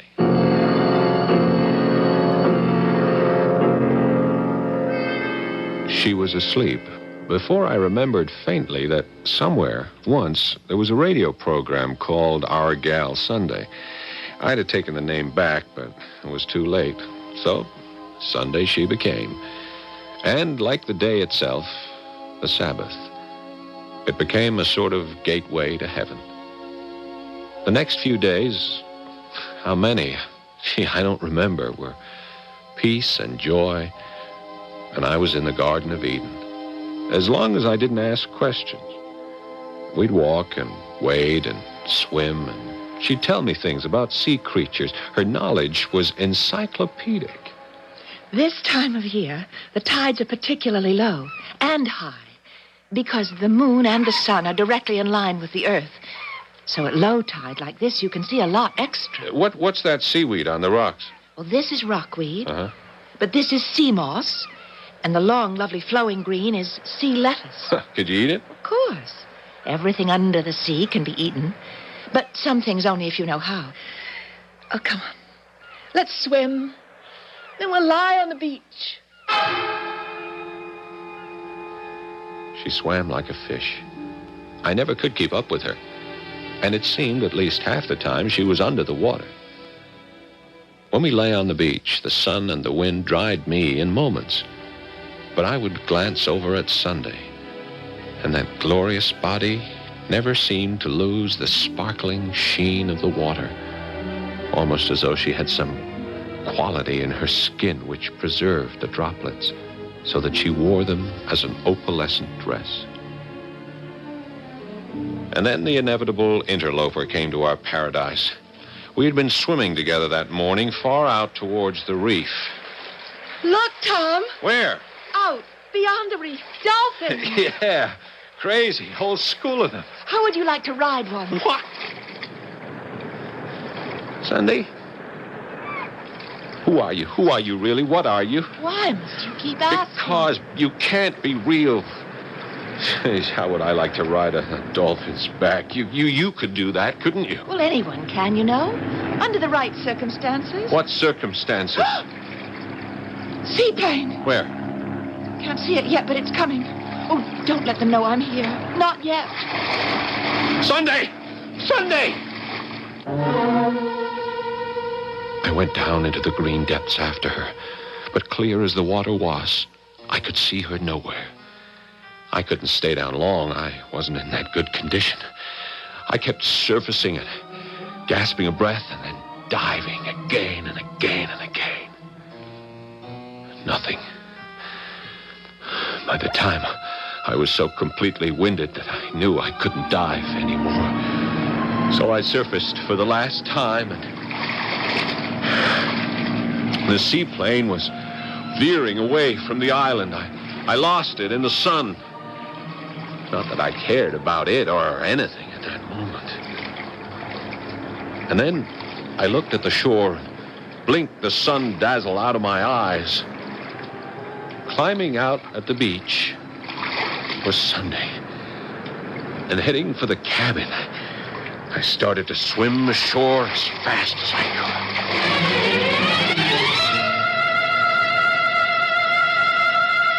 What the devil was the idea of pulling a crazy stunt like that, Sunday? You almost gave me heart failure. I'm sorry. I just didn't want anyone from the plane to see me. Why? It isn't time to explain yet. Well, when is it going to be time? The plane. It's going to land. So what? It's a free ocean. They'll be coming here. They'll be looking for me. I want you to promise me something. Why? No matter who it is, or what they want or say to you, that you won't tell them anything. What can I tell them? I don't know anything about you, not even your name. You know I'm here. Don't tell them that. Well, for heaven's sakes, why can't I? What are you afraid of? It's not what I'm afraid of. It's what you must be afraid of. Well, what does that mean? I can't explain. Ahoy, the cabin! We are police, and we are armed. If you are inside, come out and show yourself. Police? They won't harm you, and they can't find me. Go out and promise not to tell about me. I'd still like a reason. Will this be reason enough? If you do, I'll be gone. We know you are in there. Do you come out? Or do we come after you with guns? Yeah, hold it. I'm coming out. Just hold very still till my co-pilot checks you for weapons. In a beach coat and swim pants? I prefer not to take any chances. He is not armed, sir. Good. Keep him covered while we talk. Who are you? And what are you doing here? I'm a guest. I'm on vacation. A guest of Mr. Brewster's? I believe that's the name of the owner, yeah. And you also have a guest? No, I'm alone here. I do not think that is the truth, Mr. Reynolds. Tom Reynolds. Well, who are you to come here throwing your weight around? Lieutenant Jeffrey Tarrant, Area Police. We're looking for someone. A Barbara Cody. You know her? No. Perhaps under one of the other names. Smith? Harrington? The Countess Pirenkio? Princess Suleiman? Kodikos? No, look, I don't know what you're talking about. I don't believe you, Mr. Reynolds. I don't believe that anyone could not be aware of one of the richest women in the world. Or that she has been abducted and disappeared into thin air with every available ship, plane, yacht, both civilian and police or army, searching for her. I think I am the lucky man who has found her. Watch him, Sims. Hey, hold it. Where are you going? To search your cabin. I'd like to see a search warrant first. Mr. Reynolds, in the area, a search warrant is not mandatory. This island is owned by an American. Correction, it is leased for 99 years. But it belongs to my government. In any case, might makes right, does it not? So you will not. You have no right to. And you cannot stop me.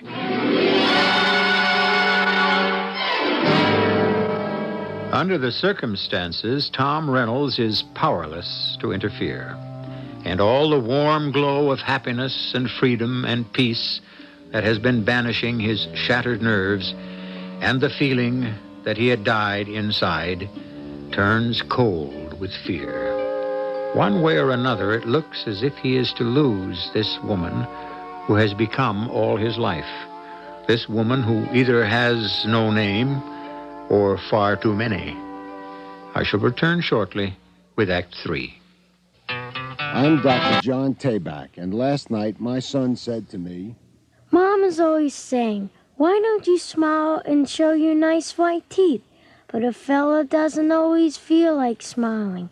You might get a poor grade in a test or get clobbered in a ball game. The other day, we lost in the 9th inning. Or it can be raining so hard you can't even throw a ball around. Some days nothing seems to go right. Who feels like smiling then? No way. He was right. There are lots of days when the last thing you want to do is smile. But that doesn't mean you shouldn't take care of your teeth in those smileless times. I'm president of the American Society of Dentistry for Children, and we say keep 'em brushed and flossed the way your dentist tells you. Maybe when you feel like frowning, that's the time to clean your teeth. A little smile might even come through.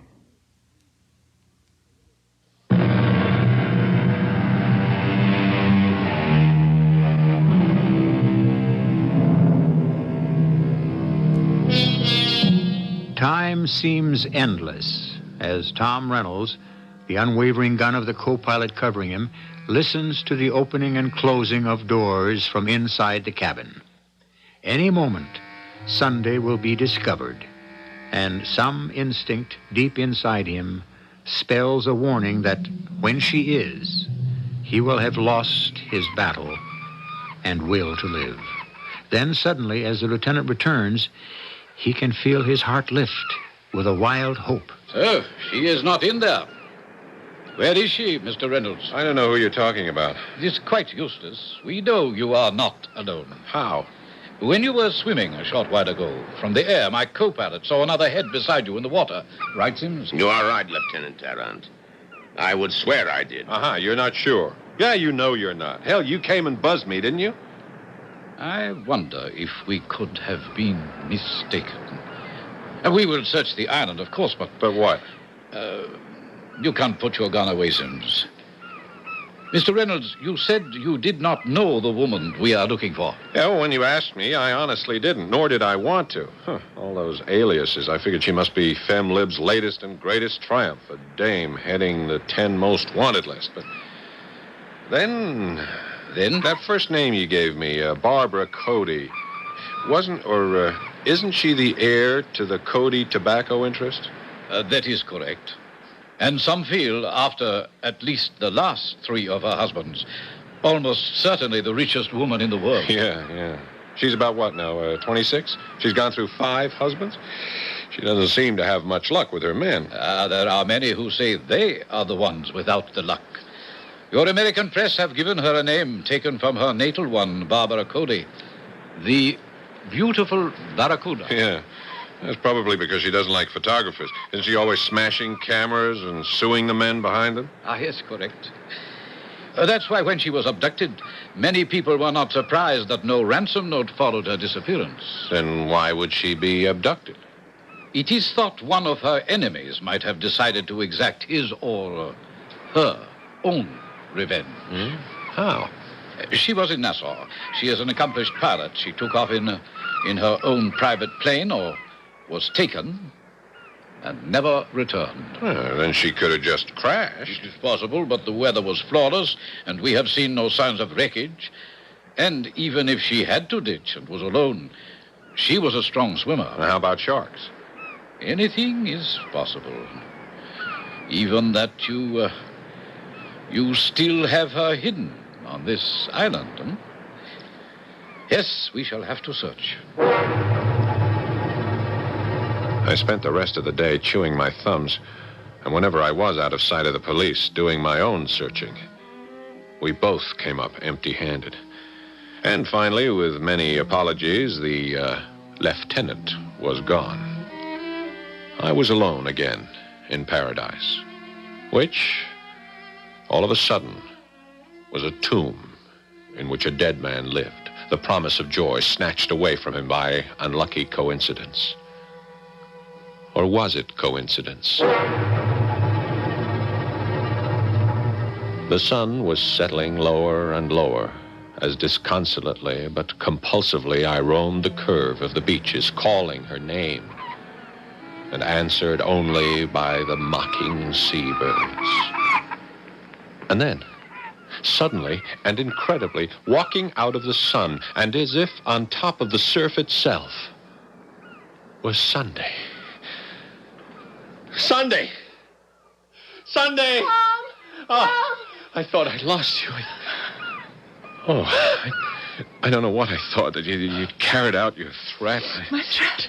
If I told about you, you'd be gone. But you didn't. No, of course not. But they searched, and you were gone, and I couldn't. Oh, how did you get away? Oh, my darling, learn to accept what is. Forget the past and the future. There's still time for us.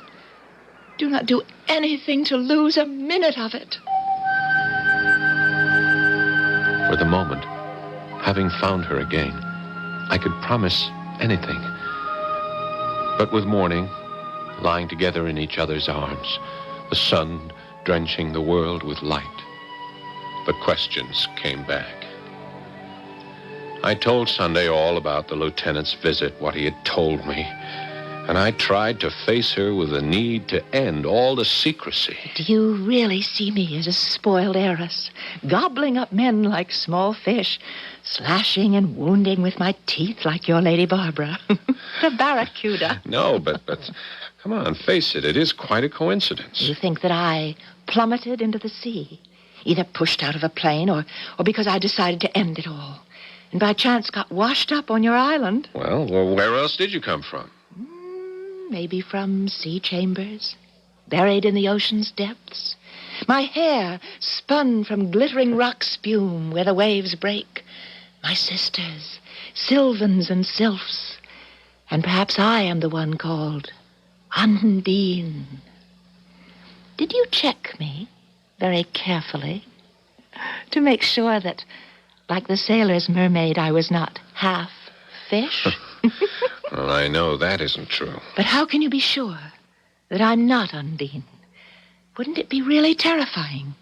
Why? Because I could be that most terrifying creature spawned by the sea, the woman temptress with no soul, who could only find one by stealing it from a man. You want me to be Undine? No, but... Then ask no further questions. Let us make the most of the time we have left.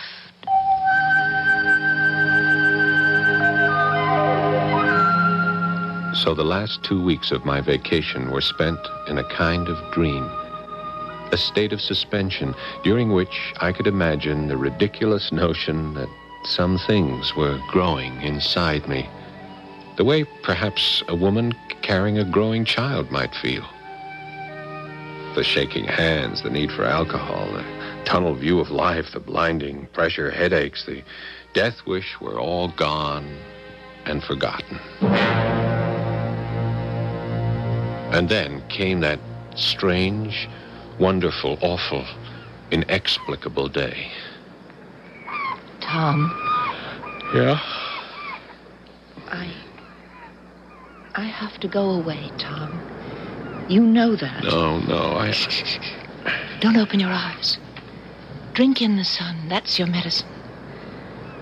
Remember, it's part of what you came here for. I came here to try to find something. I found you. You came here to find yourself. That's the same thing. No. This is not your life, my dear one. This is only a projection of what your life should and could be. Remember the legend of Undine and her sisters. They were born with no soul, and the only way they could find one was to marry and bear children for a mortal. What has that to do with us? You are married. You do have children.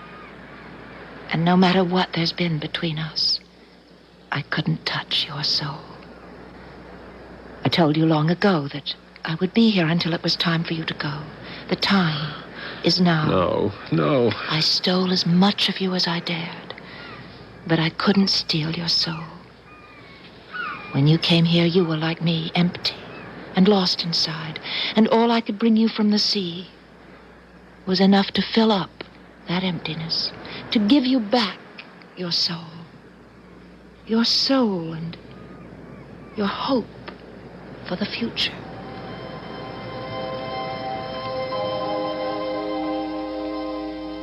Did I fall asleep in the sun? Or was I lulled to sleep? When I woke up that last afternoon on my island seclusion, I was like a man after an operation, still drugged and only half aware. But inside me was an inner peace, and what should have been an unbearable ache was only a lovely memory. Doobie picked me up the next morning. Well, that's the last of your possessions, Mr. Reynolds. You are leaving a lot lighter than you came. In so many ways, Doobie. You ready for me to cast off? I guess. Nothing left for me to stay here for now. Was I ever really here? Did anything I think I might remember ever really happen? I told you it was a magic key. An enchanted island, sir. And it is dangerous to sleep as I found you in the full sun. Yeah. My brains are a little addled. Maybe too much sun. Does it matter what is illusion and what is real? What is important is, did you find what you came for? I don't think I found it. Somebody gave it to me. You look like a man at peace with the world. Are you ready now to return to it? I guess I am. Yes, Doobie. I know I am.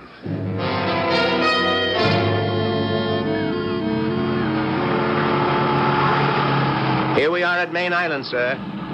Oh, I forgot to tell you.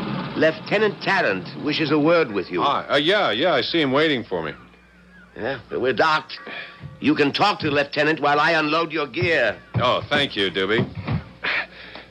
You looking for me, Lieutenant? I have been waiting, yes, Mr. Reynolds. Oh, excuse me. I guess I should say Lieutenant. It is of no importance. What is that I owe you an apology. Oh. The lady I questioned you about. We found her this morning. You found her where? The plane was almost intact, lying in 30 fathoms of water, 180 feet down. Both doors sealed by the water pressure. No one could have escaped from that cabin. And Miss Cody was alone. Dead? Very. The doctor estimates at least 3 weeks, probably a few days more. That would be about 3 days after I crossed to the island. About it exactly, Mr. Reynolds. She was a pretty woman, although what pictures we have don't do her justice, they say. Would you like to see the girl I was almost ready to believe you'd abducted? No. Maybe better yes, Mr. Reynolds. Why? I told you. I am the son of a Vaudin. I would like to know that you are altogether at peace. For always. Yeah, well.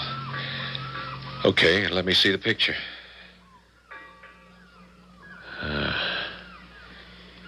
Yeah, she must have been a very pretty woman when she was alive. But now she's dead, huh? Completely dead. So, everything is ashore, Mr. Reynolds. Time for you to go.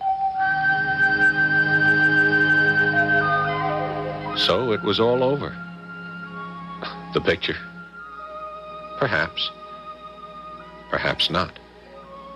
It no longer mattered Barbara Cody or some mermaid from God knows what deep green caverns in the sea. She or Sunday could never have existed. Never was. Had ceased to be. And what she came to steal, she gave back to me instead. My immortal soul. I'm home now, stepping off the ferry at Vineyard Haven and into the arms of a girl I thought I'd forgotten. And a love so intense and new bright again that my eyes are dazzled. Hello, darling. Oh, hello, Martha. Oh, my own love. Oh, you haven't said that to me in years. I'll make it up. I'll make up for it in all the years to come. Oh, Tom, you're your old self. A gift from someone? Who? Someday I might tell you. Or maybe never. All that matters, my darling, is I'm home. To stay.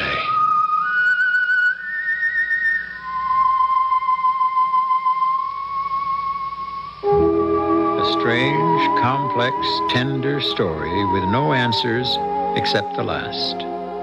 Who stops to question miracles?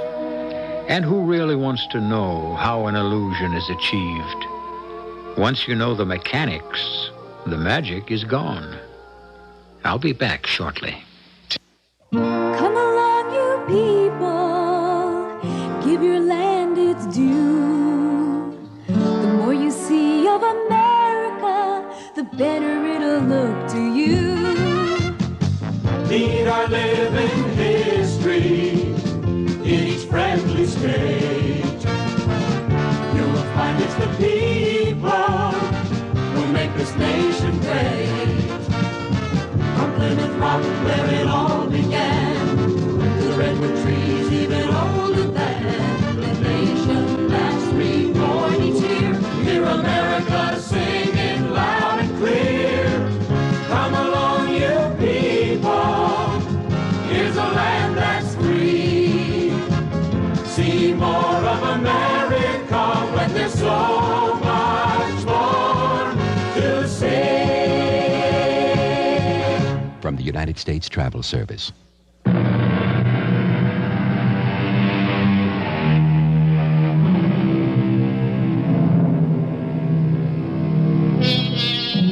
The first link in the long chain of man's evolution came to us from the sea.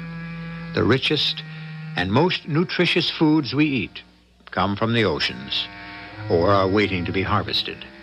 So why not a presence, a something, a spirit clothed in whatever form you desire to nourish and feed the soul? The eternal sea, coming and going with the tides in an everlasting cycle. It is the embodiment of life itself. Our cast included Paul Hecht, Marion Seldes, Leon Janney, and Ian Martin. The entire production was under the direction of Hyman Brown. Radio Mystery Theater was sponsored in part by Anheuser-Busch Incorporated, Brewers of Budweiser, and True Value Hardware Stores. This is E.G. Marshall inviting you to return to our Mystery Theater for another adventure in the macabre. Until next time, pleasant dreams.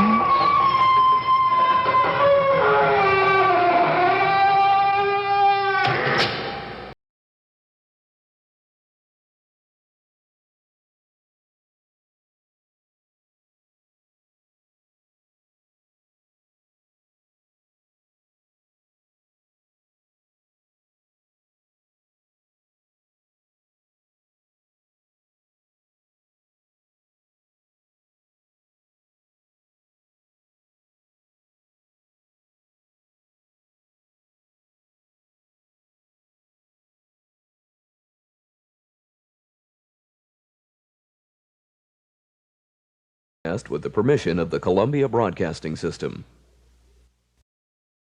Public radio for a growing community. WUWM, Milwaukee. The CBS Radio Mystery Theater presents...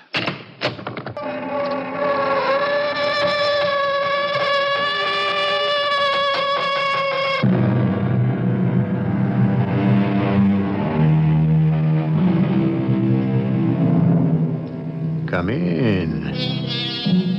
Welcome. I'm E.G. Marshall, your host for another visit to that curious world where curious things happen to remind us that we live in a strange, strange world, particularly when it's the world of our own imagination. Jody Barnes, the hero of our tale, wasn't imagining things when success was dangled in front of him by a high-powered press agent. Jody was a singer of country and rock music. Small time, small dates, but he had talent. What he needed was a gimmick. And one day a man walked into his life with just that gimmick. Jody was on his way to the top, but something nagged at him. Something he couldn't put his finger on. What's the matter, Jody? Oh, just tired, I guess. Too much, too fast. It's what we've dreamed about. Craig's doing what he said he'd do, building me into a star. But it's all happening too soon. Instant success. It's unreal. But what's to be scared of? You're good, and you know it. And everybody else knows it. Oh, I'm not afraid of singing or whether they like me. That's not it, Lisa. I'm scared of this big balloon that's blowing up. this big press agent's dream. It looms ahead of me, and it scares me.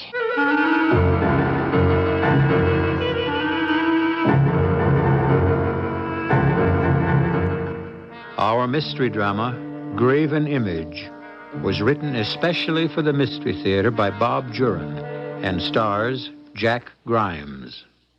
Broadcast permission for the following program is made possible by the Columbia Broadcasting System. Come along, you people, give your land its due. The more you see of America, the better it'll look to you. Meet our living history in each friendly state. You'll find it's the people who make this nation great. From Plymouth Rock, where it all began, to the redwood trees even older than the nation that's reborn each year. Hear America singing loud and clear. Come along, you people. Here's a land that's free. See more of America when there's so much more to say. From the United States Travel Service.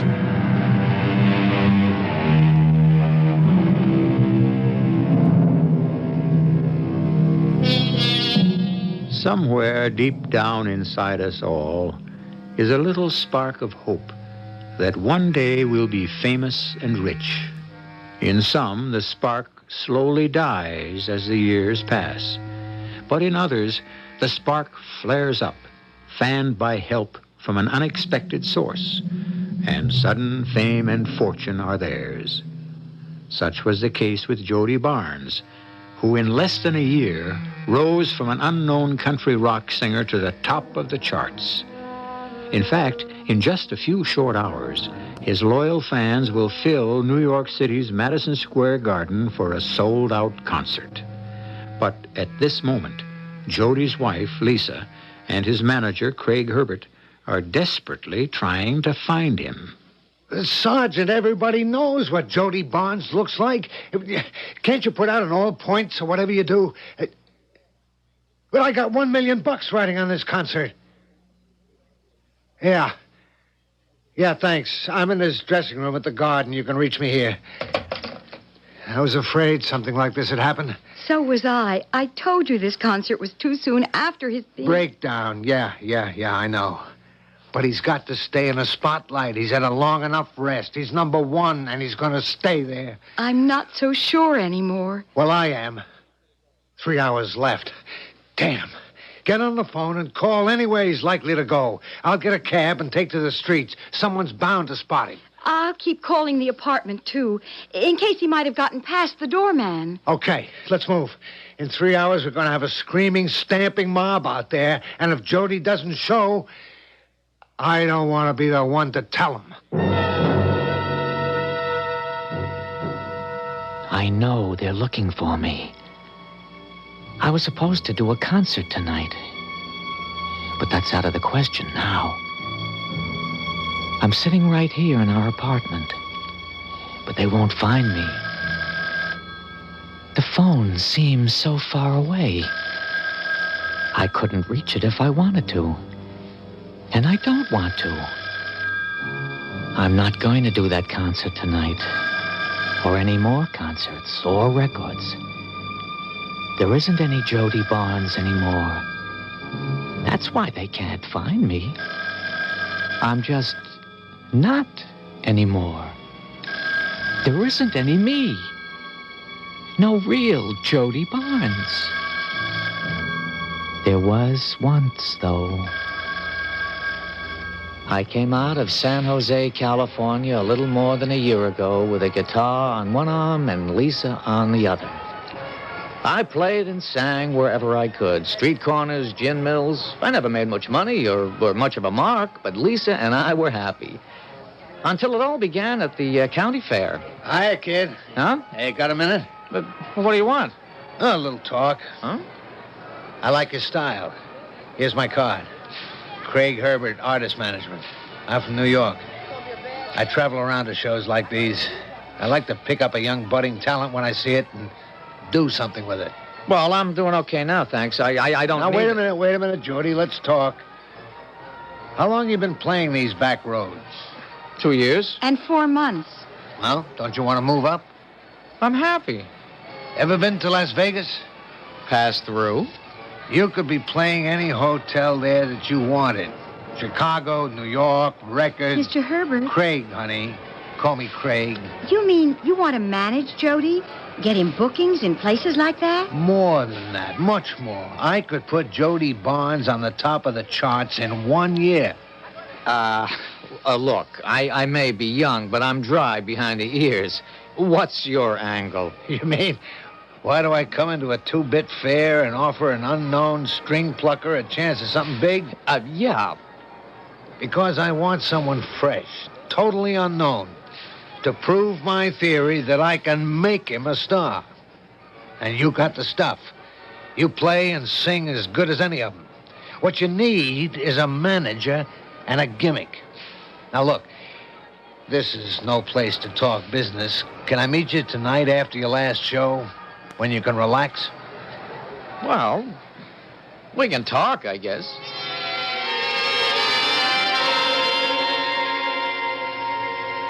I know I sounded far out this afternoon, but believe me, I'm on the level. We're willing to listen. Yeah, listen. Okay. Now, look, who really sings nowadays, anyway? A handful of real talent. The rest are selling out the houses with gimmicks and publicity. The public goes wild over them because they're told to. Now, you're saying you can sell me with a gimmick instead of my talent? No, Jody, you have got talent. But there's another side of the coin. The public's got to know about you. First, we make your name a household word. Then they come because you're in. Okay, I'm not dumb enough to say I don't want success, but, what's the percentage in all of this? An honest deal. A 5-year contract, me your exclusive manager and agent. But 20% of your gross from all enterprises. Enterprises? Well, I got plans for more than just appearances and records. I said we're going to make your name a household word. But it sure sounds exciting, Jody. Okay, Craig, I'll tell you what. You draw up your contract, and in the meantime, I'll do some thinking, and Lisa and me'll do some talking about it. Maybe we can work out a deal. I'll have a contract by the end of the week. Where are you booked after the fair? Well, I got nothing lined up. I was heading back to San Jose. Okay. I'll meet you Saturday, and we'll go over the whole thing. We'll think on it. Just think of your name on one of those Vegas marquees. A store window full of your records. You make it sound like a dream come true. You still awake, Jody? Yeah. We're both lying here thinking the same thing, I'll bet. About what Craig Herbert said. Yeah. That'd be nice to be up there where the lights are shining on me. It'd make Dad proud. We'd never have to worry about money. You could have everything you want. Well, I just want you to be a success, Jody, because I know you're good. Well, we haven't got anything to lose. All I have to do is sing. We'll have to see what the terms of the contract are. Jody, you don't think you're being taken in, do you? Well, I don't know, but I can handle myself.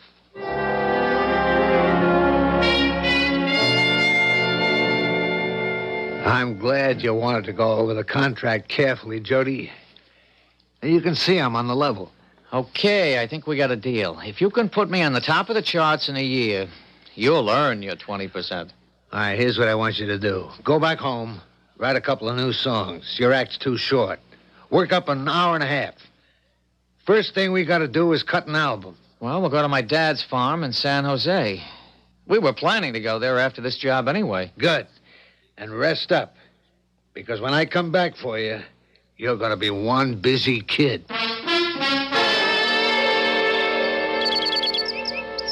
Shouldn't you be inside writing those songs, Judy? Oh, the last one's finished, Dad. Here in my head, anyway.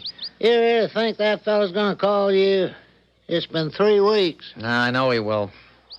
And what do you have to gain by just giving me a line and then forgetting the whole thing? Well, Jody, here's your home.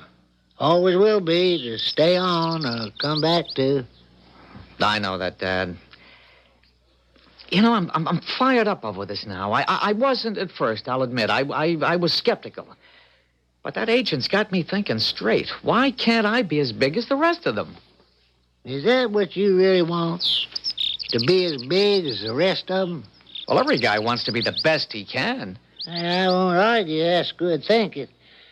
But being the best you can and being big, well, they're kind of different to me. Oh, you know what I mean, Dad. Jody! I think I do, son. But just watch where you're stepping. Jody! Hey, Lisa's waving. Jody, phone. It's Craig Herbert. He wants us to meet him in Los Angeles on Monday. You know, it's been 2 years since we've been in L.A. Sure. Our honeymoon. Funny how people come thousands of miles to visit here, and we're only up the coast and we haven't been here in 2... Jody, stop the car. Look. What is it? That orange sticker on the telephone pole. Well, I'll be. It's your name. Jody Barnes, the one to watch. It's got to be that Craig Herbert's doing. Well, he's getting your name around. There's another one. Hey, how about that? My name on a mailbox. Well, that was the start of it all. My name was on almost every lamppost in L.A. I cut an album for a small record company, and Craig got me a booking in a little place on the Strip. The night I opened, every ashtray in the place had a picture of me on it. I went over pretty good, and the bookings started getting better. They're asking for you now, Jody boy, and that's what we want. Phil Brody called me today. Phil Brody? Yeah, the producer of the Jerry Maxwell Show, the top-rated late-night talk show on network TV. They want you for an appearance March 18th. Hey, that's great. I'll have to let Dad know. And what timing? It's just 1 week before the start of your tour. And have I got a gimmick for that tour? I'll show it to you Saturday. Well, what do you think? It's super. Me? On a T-shirt? Not a bad likeness considering it's on cloth. It's costing a bundle, but for $5,000, we're getting $1 million in publicity. You see, I'm passing these out. 500 of these in every town on the tour. Anybody wearing a Jody Barnes T-shirt to your show gets in for half price. I think it's cute. Well, it's a gimmick, all right. The kids will wear them to school all over town, and everyone at each show gets your album free. We're going to leave a trail of Jody Barnes clear across the country. What's the matter, Jody? Oh, just tired, I guess. Too much, too fast. I'm scared to death of this tour, Lisa. What's to be scared of? You're good and you know it. And everybody else knows it. Oh, I'm not afraid of singing or whether they like me. That's not it, Lisa. I'm scared of this big balloon that's blowing up. This big press agent's dream. It looms ahead of me, and it scares me stiff.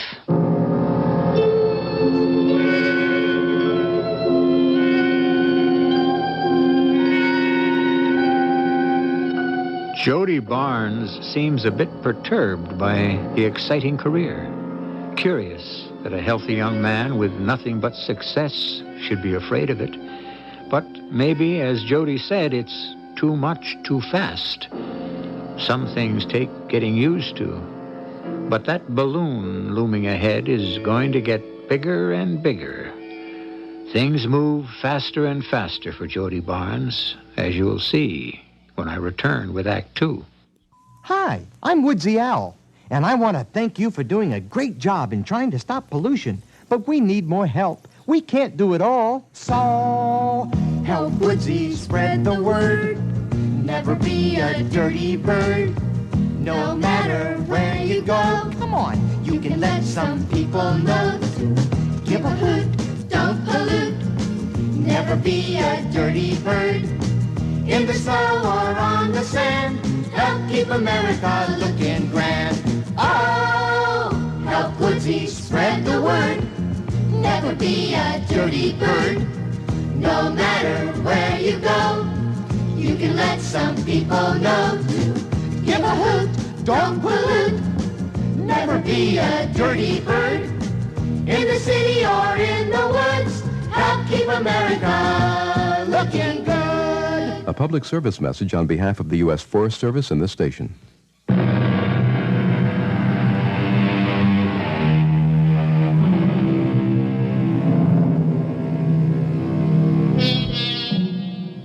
Almost everyone dreams of success, but success demands its price.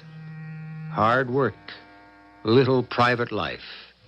And thus it is for Jody Barnes, launching on a cross-country tour, still relatively unknown. There's hard, exhausting work ahead, more than he counted on, with his manager, Craig Herbert, calling the plays in his promise to put Jody on top. I can't cancel Harrisburg. I'm exhausted, Craig. I've got to have a break. 25 one-nighters in 30 days. Okay. Look, we've got to play Harrisburg. It's too big to miss. Oh. I'll cancel Atlantic City, and we'll head straight into New York. I'm not used to it, that's all. You'll have to get used to it, Jody. You're catching on. The last 3 stops were sellouts. But don't expect New York City to be waiting for you with open arms. We still got to push. What did you book in New York? The Skylight Lounge. Not the biggest, but it's the Big Apple. You no more traveling for a while. It's been paying off, though. By the end of the year, you're going to be king of the hill. And he was right.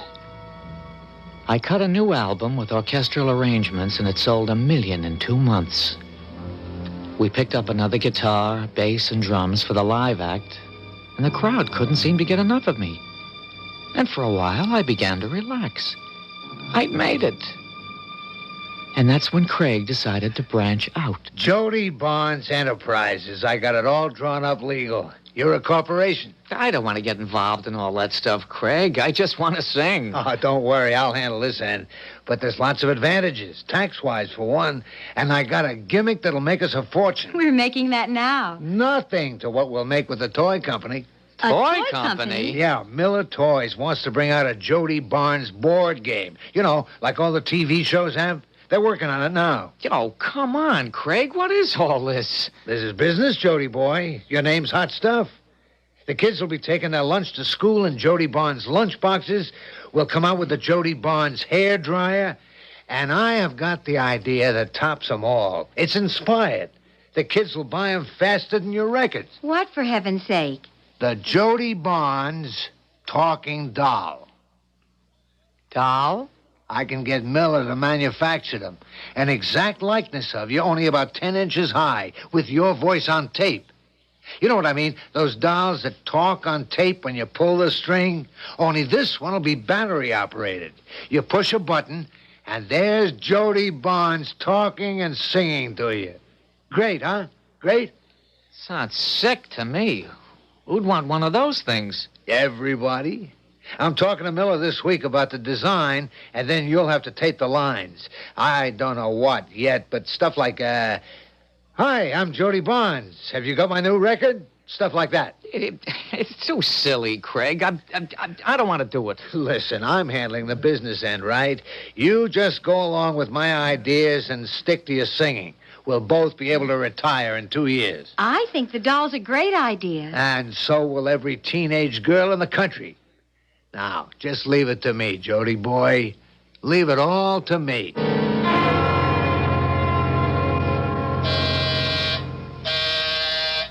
Jody, Lisa, open up. Hi, Craig. I got it. Right here under my arm. The doll. Wait till you see it. You won't believe it. Well, I still don't think anyone's going to buy one. You'll change your mind when you see it. Ah, there. Oh, Jody, it's beautiful. Isn't that a likeness?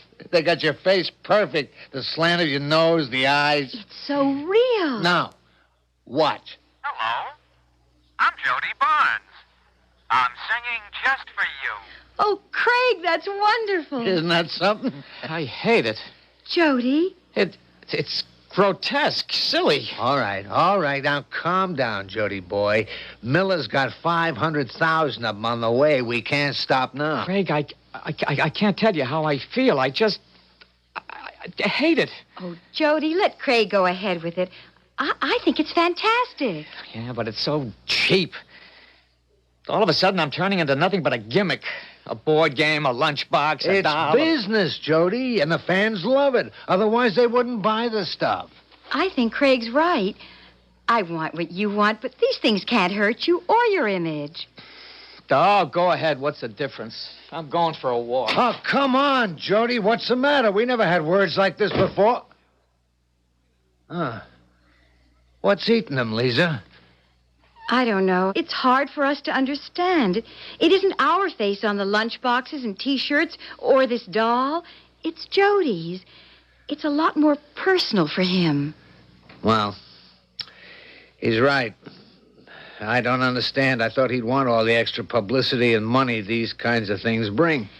Jody's a simple guy. All this is too much for him. It's been a strain on me, too. Lisa, maybe you can talk to him. Let him see what I'm trying to do. I can only be there when he wants me, Craig. I did side with you earlier, but I don't want to put more pressure on him. I'm his wife.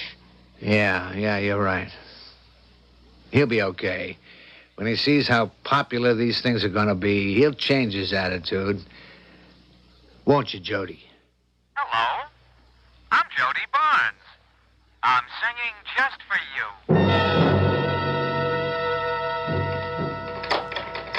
Jody? I'm back. Jody, I was so worried. Where have you been? The park, walking and thinking. I'm sorry. I should have known you'd be worried. Feel better? Yeah, I guess so. I guess I'm making too much of this whole thing, but I have this strange feeling as though I was slipping away from myself. Maybe you ought to see a doctor, Jody. A shrink, you mean? No, a regular doctor. Well, maybe there's something physically wrong. No, that'll be okay. I wish you'd think about seeing a doctor. Oh, I'll get it. Hello? Lisa, is he back yet? Yes, he is. Hold on. It's Craig. Okay. Yeah, hello? Jody, listen. If you're this upset about the doll, we'll rethink it. Your singing is the important thing. I don't want to upset that. Get you all strung out so you can't sing. We got that tour starting the 8th. Go ahead with the doll. I don't care. I'm more anxious to start rehearsing with the new drummer. We've only got 2 weeks before Chicago. I'll get the Temple Studios booked starting on Wednesday. Oh, good. Oh, someone here wants to say hello to you. Who? Hello? I'm Jody Barnes. I'm singing just for you. Great show tonight, Jody. That was lousy. That drummer's got to go. He's too fast. I told him that since we started rehearsing. Well, it sounded fine to me. I'm doing the singing, and it sounded lousy. Well, we can't break in a new guy before St. Louis. I'll talk to him. It won't do any good. We'll see. Want to get a pizza on the way to the hotel? No. I'm going right to bed. I have to call Lisa. She's still meeting us in St. Louis? Yeah, as far as I know. Okay, I'll see you later. I gotta check some things with the theater manager. Relax, Jody. I haven't done that for a year. You will. Look, leave the door open, huh? This dressing room's like a tomb. Okay, I'll see you back at the hotel. I'll wait a few minutes more. Maybe some of the street crowd will leave. Oh, Lord, I'm tired. Hello? I'm Jody Barnes. I'm singing just for you. Surprise, Mr. Barnes. I thought you'd be pleased. Get that thing out of here. Oh, Mr. Barnes, I didn't mean to If I hear those damn words again, I'll give me that doll. Mr. Barnes! Give it to me, I said.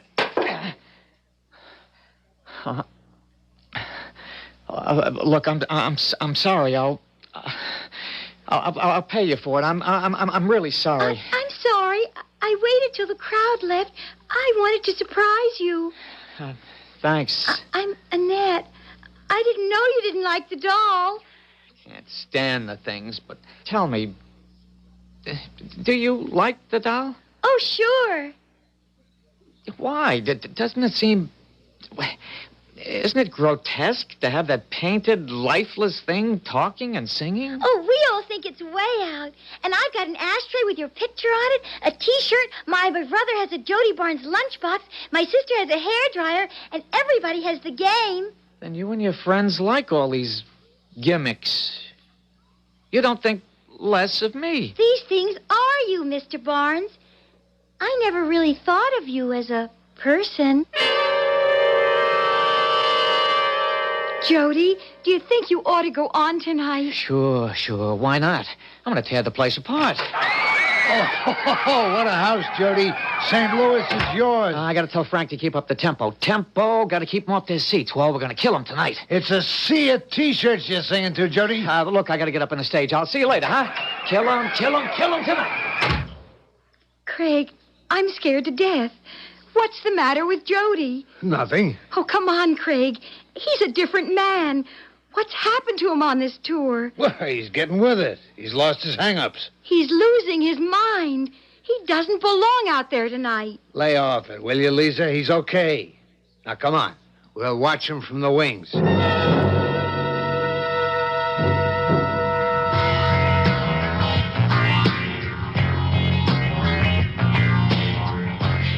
Something's the matter with him, Craig.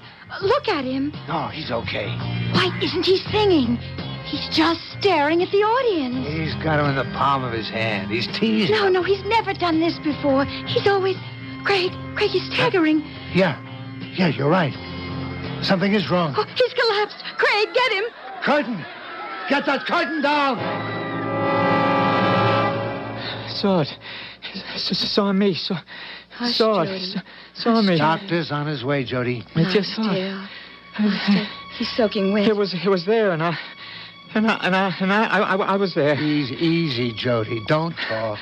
I saw me through its eyes, and then I wasn't there.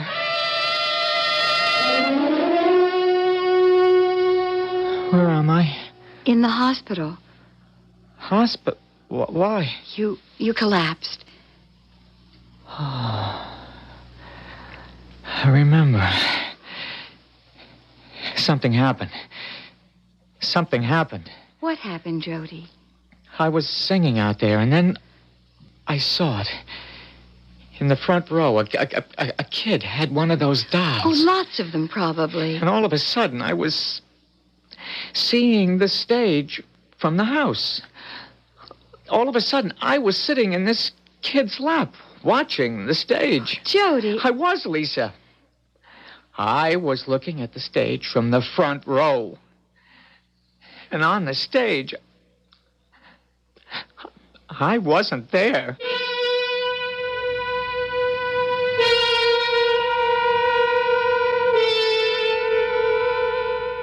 Tension, overwork, worry, fear can cause the mind to create strange and frightening images. But for Jody Barnes, the graven images were all around him.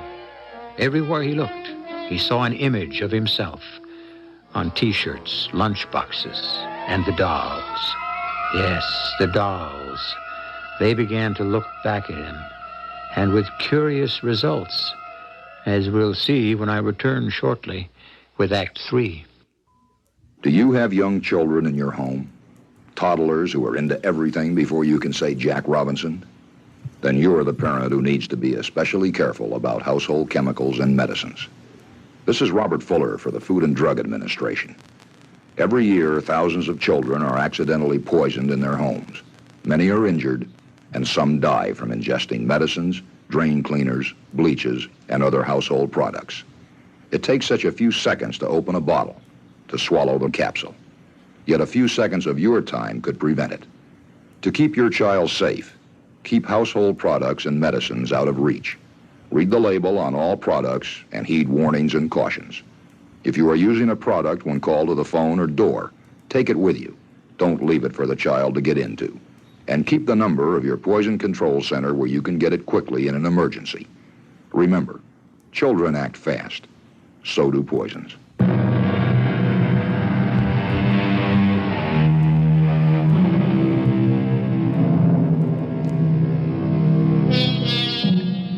Was it overwork, tension, anxiety that caused Jody Barnes to collapse on stage during a performance? He saw, or he thought he saw, something profoundly disturbing. The stage through the eyes of a doll held by a girl in the audience. But then Jody Barnes hasn't been himself lately.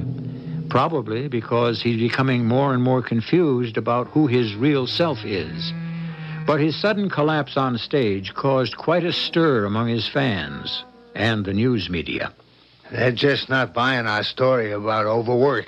The rumor mill's at full speed now. You don't know how they love to drag up all kinds of ideas. He's got to get away for a while, Craig. The doctor ordered it. Isn't that good enough for those precious newspapers? He's taking a vacation. What's wrong with that? For anybody else, nothing. But for Jody Barnes, a rest cure conjures up all sorts of evil ailments. When you're king of the hill, they just love nothing better than to get on your tail. We're taking off for Dad's farm tomorrow. I can't stop you.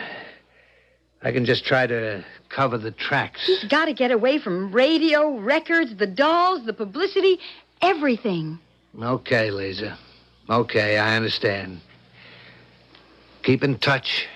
His father's so happy he's coming home for a while. I hope he's not shocked when he sees him. Oh, it sure is good to be in the farmland again, away from all that. Oh, we'll have a great time, Jody. I wish I could forget what happened on stage. You've got to, Jody. It was just strange. But it was so clear. I was seeing through the eyes of that doll. I was down there looking up at me. Only I wasn't on the stage. Oh, think about the weeks ahead, Jody. Don't think about that. We're almost to Dad's. Around the bend by the old oak tree, and we'll be home quick as can be. My mom used to sing that when I was a kid. And there's the old oak tree up ahead. Hey, what's going on? Something's wrong. There's a crowd in front of Dad's. Something's happened to him. No, Jody. Dad's all right. It's a welcoming committee. A welcoming committee? Banners, balloons. Keep right on driving. Jody, it's I won't get out. I'm not going out there. Jody, they're all Dad's friends and neighbors. They're proud of you. Don't disappoint Dad. I don't want to see any of them. I came here to get away from all that. I came home to be by myself. Why won't they let me be myself? Well, the folks are sure proud to see you home, Jody. I guess they roughed you up a little, but we're all so proud. I've known here now as Jody Barnes' dad. That's nice. And I bet you're ready for a good hot tub and some of my special private stock, huh? I'll just get it out and we'll have a celebration. I got a surprise for you. Jody, I'm glad you didn't disappoint him. They all look forward to that celebration. I'm glad you got out and talked to them. Well, even here I can't get away from it. Should have gone to a desert island. Oh, this week will be better. You'll see. I'll go up and run a tub for you. You relax and have your drink with Dad. Yeah, okay, honey. I'll call you when it's ready. Dad? You're right there. Just getting my surprise. Oh, okay. Yeah, now just close your eyes. Oh, come on, Dad. Got them closed? Yes? Hello? I'm Jody Barnes. No. No. Jody? Take it away. Jody, what's the matter? Get it away. Well, I don't see what Get you it got. out of here. What is it, Dad? Get it away. I don't know. Get it away. Take it easy, son. Get it out of here. Oh, Dad, the doll. He hates them. Yeah, but I thought... Well, I mean, everybody has them. I'll just put it in the kitchen cupboard. I had no idea he felt that way. Jody, relax. Okay, it was... Oh, man, it was so sudden. I didn't expect it. Come on upstairs. Your bath's running. You've got to calm down. I thought I'd gotten away from those things. I'll see y'all in a little while. I got a few chores to do. Go on up, Jody. I thought he'd be pleased. Dad, I know you're hurt, but there are some things you've got to know. What have they done to Jody, Lisa? What's happened to my boy? Feel like driving over to Carterville? No. Just soon sit? Yeah. What's eating you, son? Dad, I feel like a shell, like a nothing. Can you understand? I'm the top-rated singer in the business today, and I'm a nothing. I'm a lunchbox, a T-shirt, a record album, you name it. Lunchbox? I'm not Jody Barnes anymore. I belong to every kid who buys a record or a ticket. I'm strung out across the country with my face on billboards, outhouses. There's a great big image they call Jody Barnes, but there isn't any Jody Barnes. And you know who told me? A kid. A kid came backstage in Omaha and told me about all the junk she's collected with my picture on. And she said, I never thought of you as a person. No, you shouldn't let that get inside you, Jody. Every famous person has to take some of that. I'm empty inside. Well, I'm going to get some lemonade. Do you want some, Dad? No, I'll get it. No, you sit still. Glasses are in the cupboard on the left. Okay. Oh, staring at me from the shelf of the cabinet was the doll. The horrible painted face, my face, looking at me. I stood there swaying, grabbing the kitchen counter for support. Suddenly, I was sitting on the cupboard shelf, looking out into the kitchen. I didn't know whether I was me looking at the doll or whether I was the doll looking at me. Jody, what happened? Jody, what's the matter? Jody? I just felt dizzy for a second. You want me to call Doc Mason? No. I'll be okay. Craig must be out of his mind if he thinks he can schedule a concert at Madison Square Garden. And you agree. I've got to go back, Lisa. I've got to try that concert. You can't, Jody. I got to fight this thing. I'm letting a doll take over my life. I've got to go back and be Jody Barnes. I've let myself be pulled inside out. I'll never stop till I face it. Do you think you can face it? I've got to. I told Craig I'd do the concert. Rehearsals start in 2 weeks. I can't stop you, but I think it's too soon. No. It's almost too late. I can't run away from it anymore. I feel as though I'm being drawn back. We'll leave for New York at the end of the week. Hey, Jody, boy, you're looking fine. Country air did wonders, huh? Yeah, I'm okay, Craig. You too, Lisa. You both look great. I hope we stay that way. Well, you're back in New York now, back in the saddle. And will you see the publicity on the Garden concert? We expect a sellout the day the tickets go on sale. Oh, good. That's a boy. That's talking like a professional. Well, I don't have anything to be afraid of anymore. Good. You get rehearsing tomorrow. We're going to rock that Garden like it's never been rocked before. Jody? Are you as relaxed as you seem? Well, I'm not fighting anymore. Can you believe it, Lisa? I found a sort of peace. I'm not fighting to keep my identity. I'm giving in. And it's peaceful. After this concert, Jody, why don't we buy that farm down the way from Dad and start a family? Yeah, tomorrow's concert. I don't want to think about tomorrow or the next day. I don't want to think much anymore at all. Good night, honey. Night. See you in the morning. I wonder. Huh? Good night.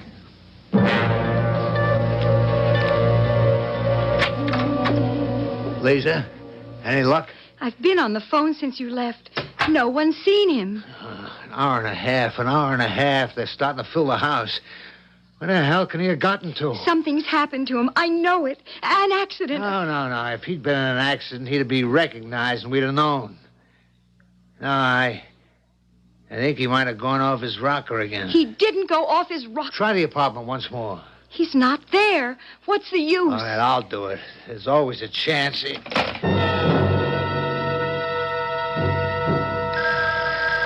There they go again. Phoning to see if I'm here. I'm never going to answer a phone again. It's kind of nice to know that. It's peaceful. And it's so nice to know who I am at last. They're gonna have to know. Thank God I'm not the one who has to go out there. I don't give a damn about the crowd. I'm sick about Jody. Well, don't you think I am? But we've done everything we can short of the FBI. Well, I'm still counting on him to show up, even if it's the last minute. I'm gonna have to huddle with the promoters. Ooh, I'm gonna be in a sling over this. You want to go home? Not on your life. I'm staying. I guess they'll be coming back to the apartment soon. I wonder what the crowd thought when Jody Barnes didn't appear. I sort of hated to disappoint them. But then it couldn't be helped, I guess. Wait. I think I hear Craig and Lisa. Jody? You didn't expect to find him here, did you, Lisa? I didn't know what to expect. Well, one thing. We're lucky they didn't tear up the seats back there. I've never seen an uglier mob. Craig, look. What? Jody must have come back here. One of the dolls is there on the couch. I know it wasn't there when I left the apartment. Why would he bring one home? I thought he hated the things. He thought they were taking over his life. He does. Oh, I don't understand. Give it to me. Hello, I'm Jody Barnes. Oh, Craig, where can he be? Careful, Lisa, don't drop me. Craig, it spoke. That wasn't on the tape. How can it be? I'm Jody Barnes, and I'm happier than I've ever been. Take it, Craig. Take it. I can't stand this. This is the real Jody Barnes, Lisa. This is all that's left. This is the real Jody Barnes.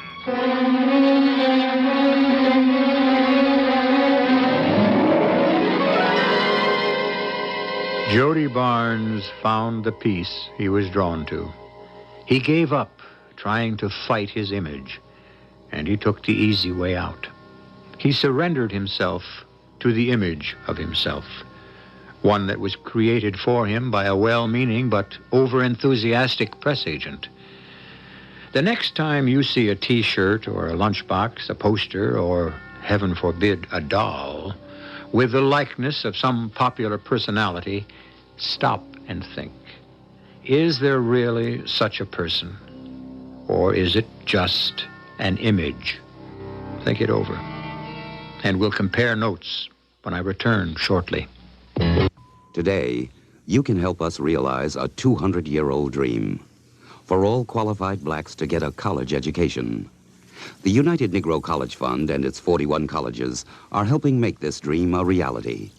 All it takes is money. And what's money compared to a 200-year-old dream? Once, it was against the law in some states to teach a black child to read or write. But the law didn't stop blacks from learning, and it didn't stop whites from helping, despite the danger to their lives and liberty. Supporting black education won't cost you your freedom anymore. Today, it just costs money. You can help make this dream a reality by giving as much as you can afford to the United Negro College Fund. Our future is on the line. Put your signature on the line today for the United Negro College Fund. A mind is a terrible thing to waste. A public service message of this station and the Advertising Council.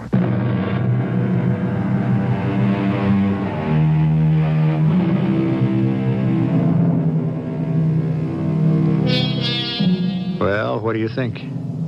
Is the Graven image just a harmless replica?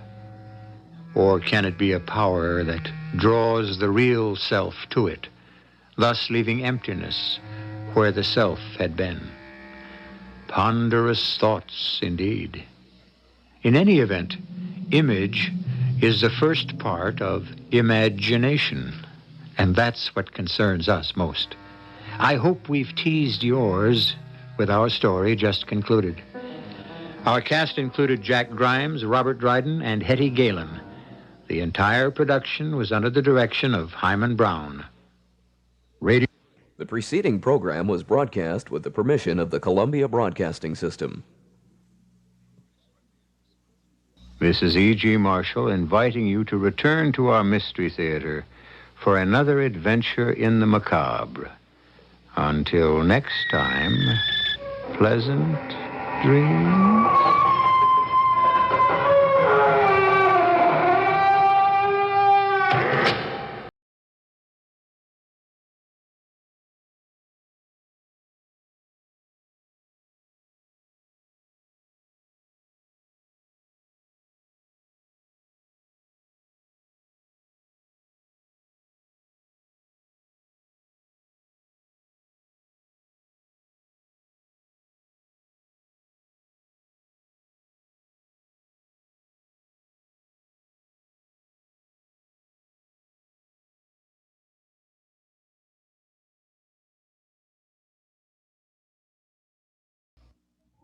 WUWM FM, Milwaukee 89.7 on your FM dial.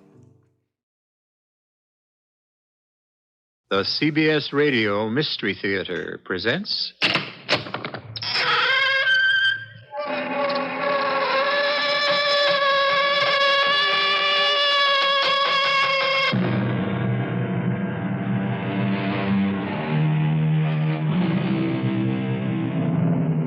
Come in. Welcome. I'm E.G. Marshall. Man, it is said, is a pliable animal who gets accustomed to everything. And perhaps this is why man has survived. Pliability, flexibility, adaptability. These are man's great strengths because they have enabled him to adjust to the demands of nature. They are also man's greatest weaknesses because they enable him to adjust to the temptations of the devil. I'll take this call in my study. Meanwhile, my dear, can you keep Mr. Carroway amused? Certainly, darling. I won't be long. Mr. Carroway, I'll tell you what would amuse me more than anything in the world. Yes, Mrs. Masters. Since I have fallen in love with you... Oh, Mrs. Masters, we only met an hour ago. As I say, I have fallen in love with you. You're a married woman. And it would be amusing if you helped me murder my husband.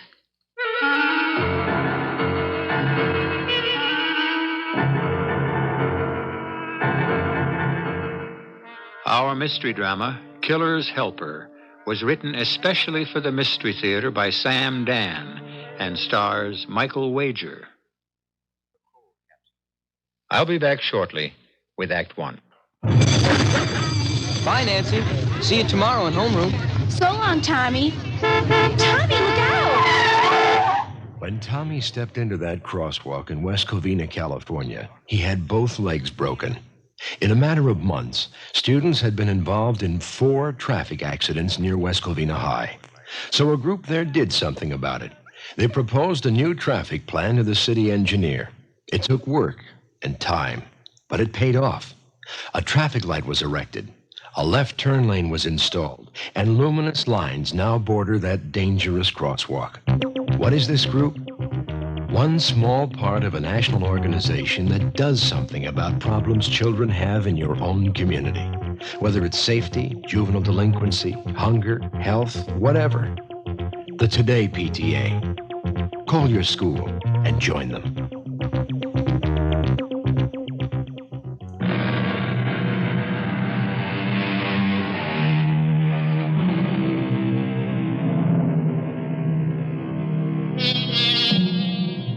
When you add it up, it's easier to be a lover than a husband, for the simple reason that it's more difficult to be likable every day than it is to be charming only occasionally.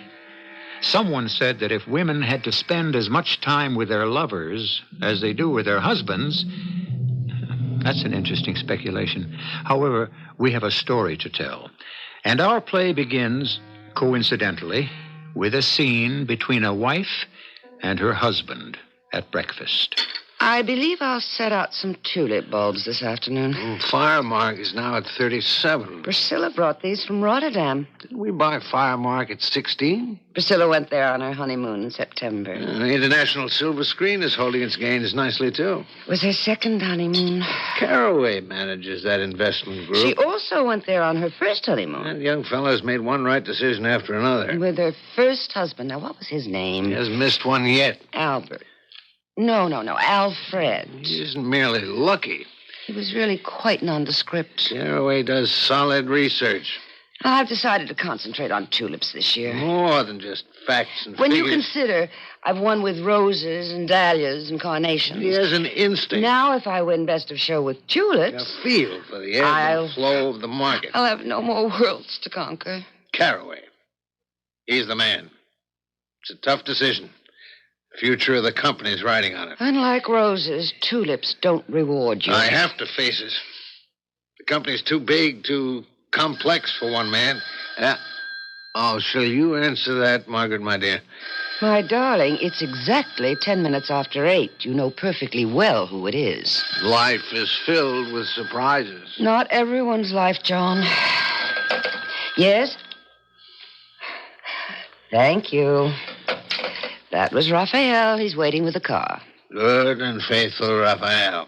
Well, he should be. You pay him enough. He could earn as much elsewhere, and some places more. Then why doesn't he leave? Loyalty. You build up a sense of loyalty in your employees, and you own them for life. Shall you be home for dinner? I have a 5 o'clock meeting. If it doesn't run late. Oh. Well, goodbye, darling. Have a good day. But... What is it, dear? Nothing. Nothing at all.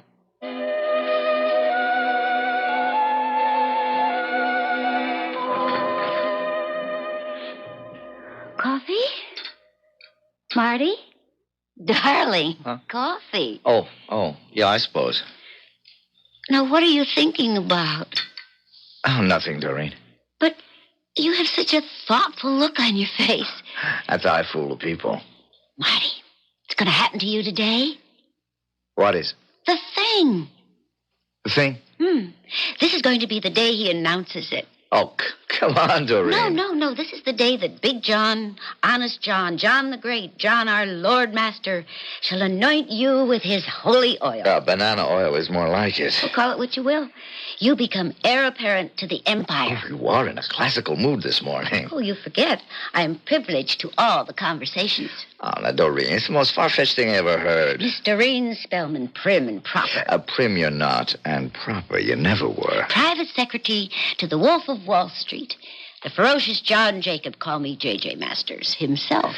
What's bothering you this morning, Doreen, darling? The moment of truth.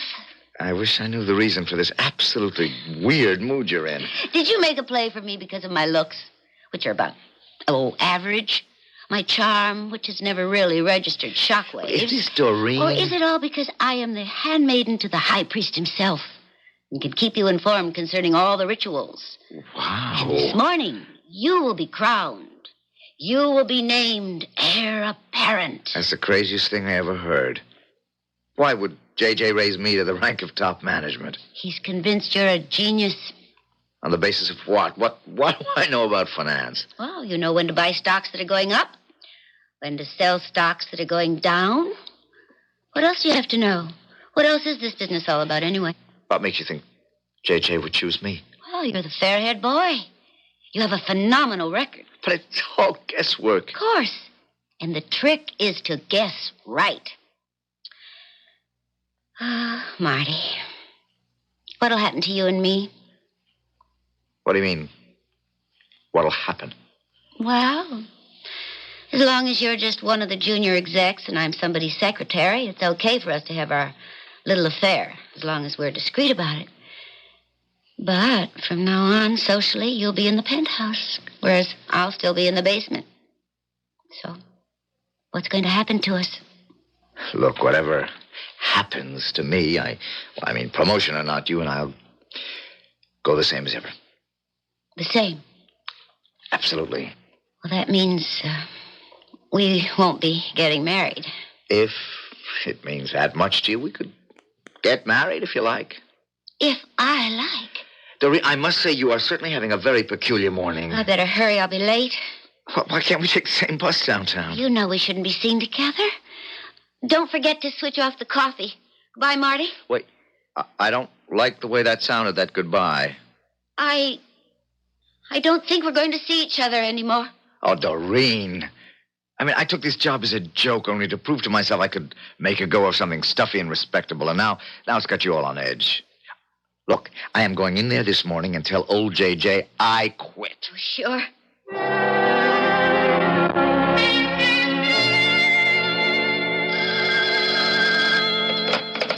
Mr. Masters' office? Hi, baby. Is he free? Oh, he is right now. I'm giving up. What for? Well, you know what for. We discussed it at breakfast, didn't we? Marty, be careful how you talk about having breakfast. You can never tell who might be listening in. Oh, couldn't we have met by accident in a coffee shop? Nobody has to know we have breakfast every morning in our own. Marty. The old boy's free, you say? Yes. Okay, here I come. You what? I resign. Sit down. You've got guts, I'll say that. I don't think it takes any particular guts. Fantastic timing. How did you know? How did I know what? Marty, subtlety's okay to a point, but not where it wastes valuable time. Let me just sketch this out. You know your value and worth around here, and you found out you were up for number 2 spot in the outfit. I went out on a limb for you to the board of directors. How embarrassing for me if it turns out I can't deliver you. Thank you, Mr. Masters, but I am not interested. You're not interested in what? In the job.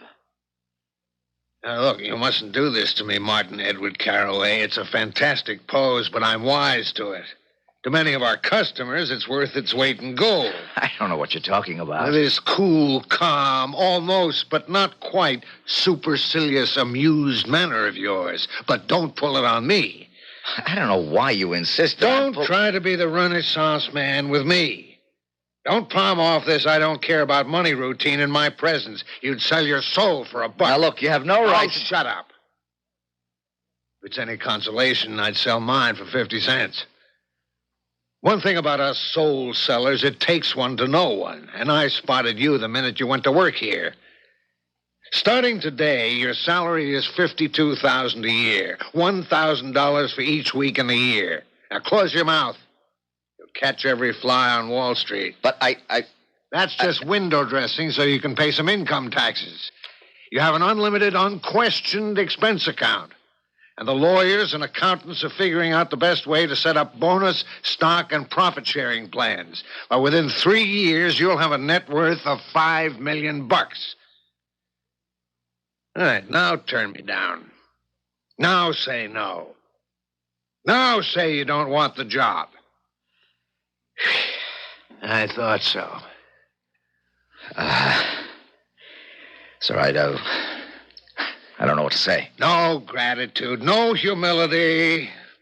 They don't become you at all. Arrogance. That's what we're paying for. But I don't understand. Oh, yes, you do. You have that gift for finance. But I never studied. You're a natural. Now, you've got a lot to learn about the way our company works. Do you have any plans for the evening? Well, as a matter of fact, You don't? Oh, that's fine. We'll have some dinner sent in and... Yes? Mr. Masters? Yes? What is it, Miss Spellman? Your daily list of reminders. Oh, of course. What did I forget today? It's your wife's birthday. Oh, damn it. I had the jeweler send this brooch here for your approval. Fine. Have it wrapped. It cost $17,000. That's cheap enough. The diamonds are absolutely magnificent. I told Mrs. Masters to expect you home for dinner early. Now, Miss Spellman, you shouldn't have done that. I'm sorry, sir. I have a very important meeting scheduled Your with... instructions to me have always been, see to it that I always go home for my wife's birthday. Do you wish to change that? No. You're right.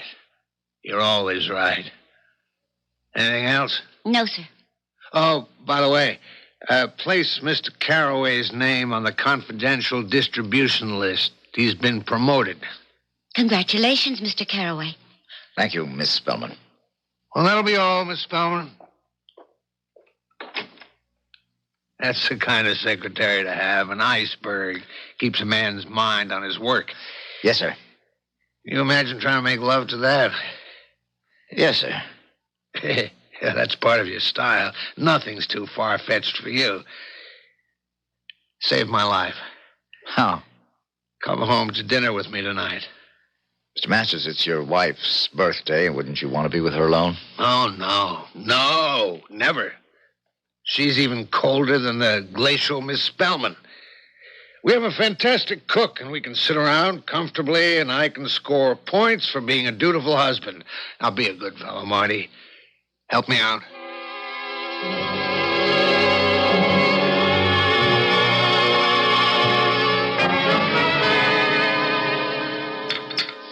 This has been a splendid dinner, Mrs. Masters. I tell you what, Marty. Spend the night. Oh, I couldn't impose on you. Oh, nonsense. We have more rooms in this place than we could ever know what to do with. Besides, in the morning, Margaret could show you her gardens. Well, Hey, excuse me. Yes? Who? Well, tell him no, might as well settle it now. I'll take it in the library. I'm sorry. Driscoll's on the phone about those Chicago bonds. He'll bend my ear for at least an hour. There's no point in boring you folks with it. I'll cut it as short as I can. Well, may I pour you some more brandy, Mrs. Masters? Another cup of coffee, perhaps? Mrs. Masters, your husband tells me you're quite an avid gardener. Mr. Carraway. Yes. Marty. What is it, Mrs. Masters? Put your arms around me. I beg your pardon? Hold me close. Excuse me? And kiss me. Mrs. Masters. Make love to me.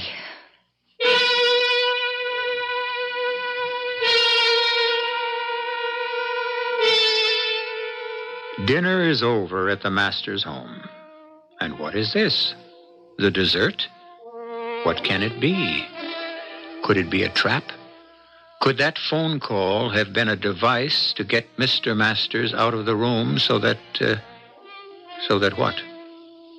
Or is our Marty Carraway one of those dynamic lovers who knows how to arouse the passions of prim and proper women? Act 2 is almost upon us. You are in Brazil, northeastern Brazil, far from tropical Amazon jungles and far from the bright lights of big cities. This area is often stricken by drought. Life is hard, and childhood diseases such as measles are sometimes fatal. A child suffering from malnutrition or dehydration cannot fight disease. But hope lives in Brazil. Project Hope, introducing new ideas in healthcare, such as well baby clinics. In a pilot program operated jointly by Project Hope and Brazilian doctors and nurses, a group of 40 babies has undergone monthly checkups for a year. Their mothers were instructed on good hygiene, nutrition, and immunization.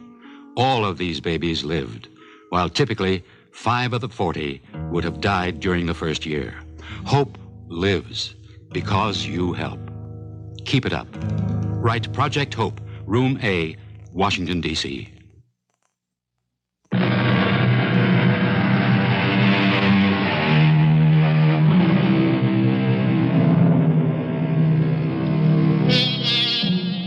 It was said of Napoleon's army that every soldier carried a field marshal's baton in his knapsack. This, of course, because the lightning could strike for anyone at any time. In a like manner, we have those hot and eager young men in all professions today who are always ready to open the door at opportunity's faintest knock. This morning, Marty Carraway was a junior executive in a Wall Street brokerage house. This afternoon, he was raised to the dizzy heights of top management. And this evening, is he being offered one of the fringe benefits of the job? Make love to me, Marty. But Mrs. Masters. Kiss me. Now, come Kiss on. me or I'll scream. Oh, no, please don't. I'll say you attacked me, and there goes your job, and there goes your world. Kiss me.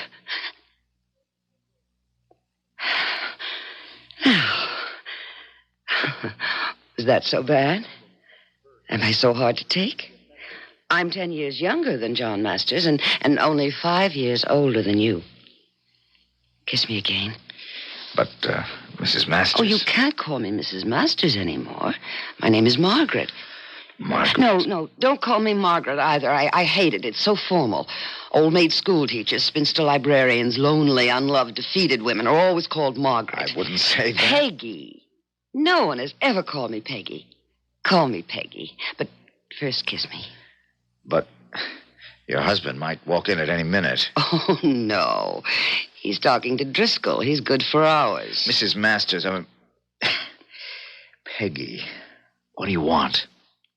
Can't you tell? I want you. Me? Why? You're the kind of engaging scoundrel women like me crave. Mrs. Peggy, you have me all wrong. Oh, no. I'm not the little half-mad fool my husband thinks. Putter about with your flowers, dear. That's it. Dig in the garden and be happy. Peggy, I'm not going to get in the middle of a quarrel between you and John Masters. Oh, but you're there now. And you shall help me resolve it. But Now, why interrupt? You really have nothing to say. So then, I've been watching you, Martin Carraway, a young man on the make in John's office. And you made a brilliant move. You're having an affair with Doreen Spellman. And this makes you privy to everything that goes on. That's not what... You're the new type of robber baron. You know who they were, don't you? The men who exploited the opportunities of this country. A hard, ruthless bunch. Look, I think we should straighten something out. What do you think you are doing? Those men, whatever you want to say about them, were at least honest with themselves. They knew what they were, but you... And so many like you today. Mrs. Masters, I find this intolerable, and I'll leave. Where are the wild horses? What wild horses? The wild horses which, even if they were here, that couldn't drag you away. You young men of today. You're hypocrites. Pious hypocrites. You try to find a noble purpose to disguise your basically crooked aims. But where are you taking me, Peggy? I love you. How can you? How? You excite me. The idea of you excites me. I find you a fascinating man. And I want to marry you. You are married. Yes, but it would be pointless for me to get a divorce. Do you know why? Because I have no money of my own. Therefore, the best way would be for me to become a widow. But you couldn't become a widow. Unless John were dead. Yes. John is only 50 and in the best of health. I'll have no part of it. Do you like your new job? You now have wealth beyond your wildest dreams. That is, you stand in line to get it. There can be a price that's too high to pay. You say that with such a straight face and in such a sincere tone. You're worth everything the company will pay you. There's no limit to how high you can go. And that is why you shall help me kill my husband. There is no way you can convince me to. Oh, of course there is. Pick up the phone. Your husband is on that extension in the library. Yes, talking to Mr. Driscoll. About the Chicago bonds. No, about you. Wouldn't you like to hear what he's saying? He's having second thoughts. What? Well, it's natural. It's normal. We raise a man to power, and immediately we begin to fear him. You've seen it. John is starting to regret. That doesn't make sense. Of course not. But it's human nature. Pick up the phone. Easily, quietly. And listen. Maybe I was hasty, Driscoll. He's a fireball. He could ease me out. And that's what Powell said. I wanted your opinion. Now, he's a good man, but there are other good men. We'll just have to ease him out. Hang up. Well? I can't believe it. Oh, you can believe it. Actually, the minute you went to work for the company, you were after his job. No, that's not true. Of course it is. And it's in our best tradition. Now, let's see. Let's see what happens. We get rid of John. I inherit everything, his money, the business, the works. We get married, you and I. And you head the company. And we live happily ever after. Mrs. Masters. My name is Peggy. No. To me, you're Mrs. Masters. Am I to assume... Yes, I'll have no part of murder. Well, not tonight, anyway. Well, we'll give it a while. Let it soak and stew. You know that the great new job is now a thing of the past. You're on your way out. I don't believe you. Well, what have I to do with it? You heard him say so. I think in about a week, you'll be ready for me.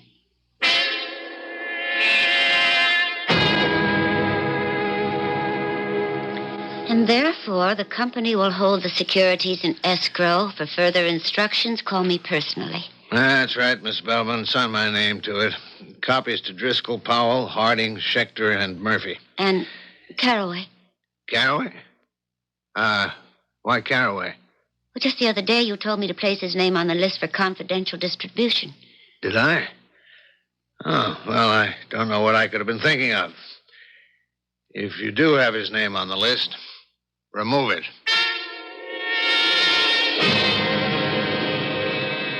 But what happened, Marty? What happened? We had a falling out. What do you mean? Well, I guess we couldn't see eye to eye. What are you talking about? You know, I wish you wouldn't make French fried potatoes. Oh, I have Marty, to lose weight. What happened? I don't approve of his business methods. We faced each other on an issue. I guess I took a stand that'll cost me the job. But I thought you wanted that job more than anything. No, you thought I wanted it. You had me pegged as a hustler. I never use that word. Opportunist, more respectable. But I'm not. I have ideals. Oh, Marty. Marty. Oh, I think I love you. Now, I think I can be free to paint, to write, to be my own man. No. To be my own man. Oh, I'm so proud of you. So proud. Well, who can that be? I'll get it. Good evening. Are you Mr. Martin Carraway? Yes. Well, perhaps I should have called for an appointment, but that's not my style. Ring the bell, raise hell, that's me. And, who are you? Joan Evergreen. Financial writer. Well, I consider myself a journalist. Well, may I come in? Thank you. Lovely place you have here. And this is Mrs. Carraway. Miss Spellman. Miss Doreen Spellman. Miss Evergreen. Oh, I see. Well, how do you do? Mr. Carraway, we got a routine news release that you'd been appointed a vice president and member of the executive committee at J.J. Masters. Yes, but I don't think You don't think the public will be interested, right? That's where you're wrong. You're up and coming. I hardly think so, Miss Evergreen. Oh, and modest. I've spoken to some clients of J.J. Masters, people who seem to know the score. They think you're a genius. I wouldn't agree. Come now, you have some very sound economic theories. Now, you're going to be in a visible position. You may attract political attention. I was never interested in... Consider Secretary of the Treasury. Secretary of the Treasury? Things move quickly. A talented, effective secretary is also handsome, photogenic. I may be leaving J.J. Masters. Sure, I've seen men like you come and go. Ambitious men, driven men. It's written all over your faces. And you see it on mine. Oh, it's etched sharp and clear. Sorry to disappoint you, Miss... Evergreen. Evergreen, but I have no ambition. Other than to be left alone.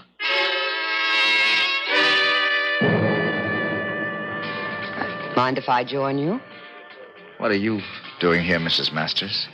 Peggy. I might ask you, what are you doing eating lunch in a dump like this? It's quiet. I can think. About what? How you're being eased out? I told you it would happen. It may not. I met a very powerful lady. Oh, who? Financial columnist Joan Evergreen. She'll write about me. Only if you're still a VP at Masters. And that won't last long. How do you know?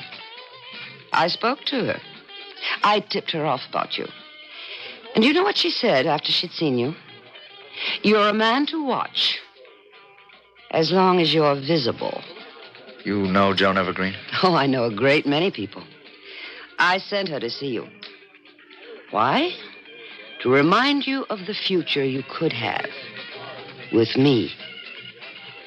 I want no part of murder. Oh, now don't say no part.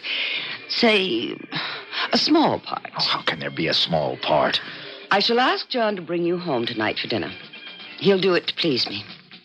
In this package that I want you to take is a .32 caliber revolver. Oh, no. Well, now, why do you talk so quickly? It's so simple. I've arranged for all the servants to be off. We're having a potluck supper. Sometime during the evening, a burglar is going to enter the house and kill my husband. No. You just said that.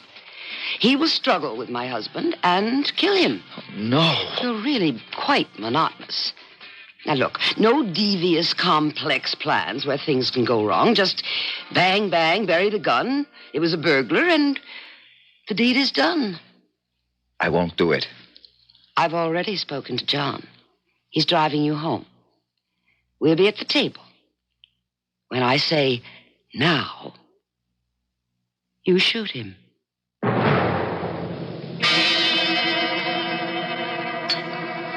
Hey, Margaret, I'd forgotten what a good cook you were. Oh, we didn't always have servants. Oh, yeah. Those were the good old days. Huh? I don't think so. It's no fun to be poor and do without. Don't you agree, Mr. Carraway? Oh, he's a young fellow. If he plays his cards right, he can be president of the United States one day. Sure. That's why this is such a great country. It can happen to anyone. Not anyone. Only to someone special. Someone who has created a reputation for something. In Martin's case, finance. Someone attractive, personable, with the right connections, sufficient backing. Hey, Marty, she's practically got you elected. Now, Marty. Now. Now what? I said now, Marty. Do it now. Do what now? What's he supposed to do Now now? or never, Marty. Now or say goodbye to it all forever. Marty, do you know what she's Don't talking about? lose your nerve. Hey. What is this? What's that gun for? Show him, Marty. Well, you're crazy. You don't want to kill me. Now, Marty. Now. Kill him. Margaret, you're my Don't wife. even think about it. Just point it at him and squeeze. Squeeze that trigger. But you can't. Marty, don't.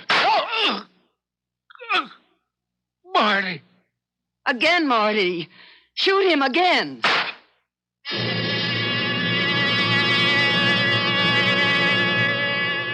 This woman becomes increasingly more demanding. She begins by saying, "Make love to me." And she has just advanced to the point where she says, "Kill my husband." Where can she go from here? Well, we're going to have a brief intermission, and then it's back for Act 3. Hi, I'm Woodsy Owl, and I want to thank you for doing a great job in trying to stop pollution. But we need more help. We can't do it all. So help Woodsy spread the word. Never be a dirty bird. No matter where you go, Come on. you can let some people know. Give a hoot, don't pollute. Never be a dirty bird. In the snow or on the sand, help keep America looking grand. Oh, help Woodsy spread the word. Never be a dirty bird. No matter where you go, you can let some people know. Give a hoot, don't pollute. Never be a dirty bird. In the city or in the woods, help keep America looking good. A public service message on behalf of the U.S. Forest Service and this station.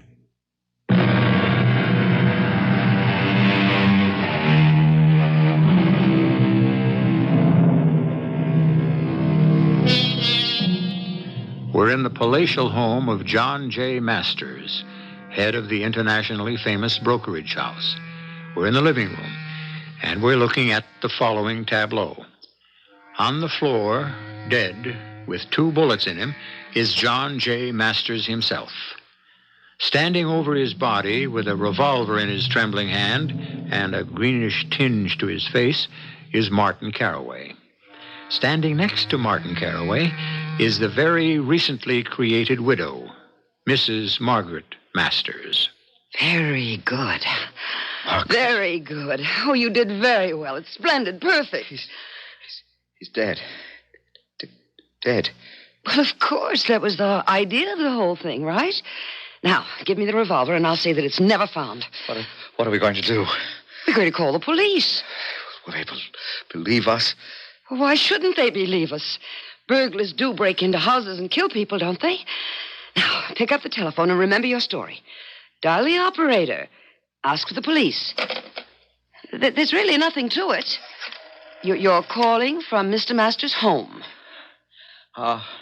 Operator, I'm calling from the home of John J. Masters. There's been a murder. Mr. Masters has been murdered. By a burglar. By a burglar. Thank you. Please. Oh, that's very good. Oh, there's nothing to this. Kiss me. No. Why not?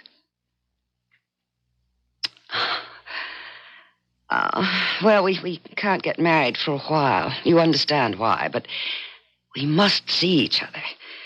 Of course, here would cause a scandal. Rent a quiet little out-of-the-way place. Are you listening? Yes,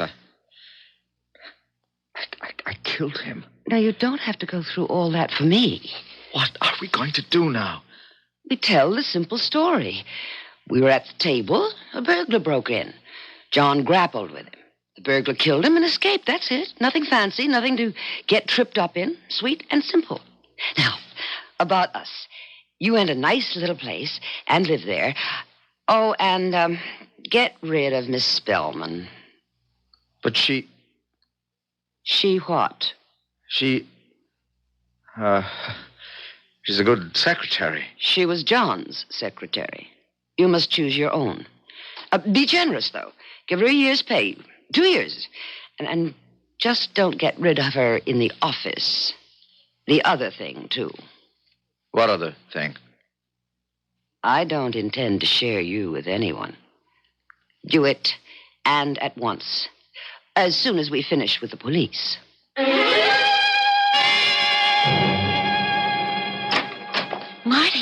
Marty, are you all right? Yes? It was on the news. J.J. murdered by a burglar. Are you all right? I'm fine. Oh, I'm so happy. The only way to say this is to say it. We're through. Tired of me, Marty? For whatever reason. We're finished. At the office, too? You'll get a very generous severance arrangement. Oh, sure I will. Well, I can understand your being tired of me as a person, a woman, but why at the office? Because. Well, that's the way it is. Can I guess? Do as you like. Another woman? Does it matter? Let me guess again. Mrs. Masters. How can you say that? It could be dangerous for you, Marty, if the wrong people found out. Doreen, we're both adults. We know that whatever begins must always end. No speeches, please. Must I leave tonight, or can I stay here till morning? You don't have to leave at all. I'm going. I'll see the rent is paid for the remainder of the lease. Oh, that's 3 years. You are generous. The burglary. The police believed your story? Why shouldn't they? It's true. Of course. Well, it was fun while it lasted. Yes. It was fun. That's all it ever was? Yes. Good luck, Marty. The best.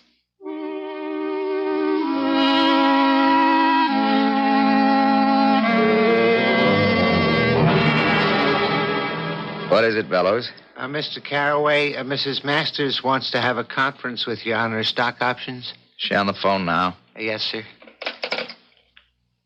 Mrs. Masters, I'm sorry. There's been an emergency, and Mr. Carraway had to go to the airport.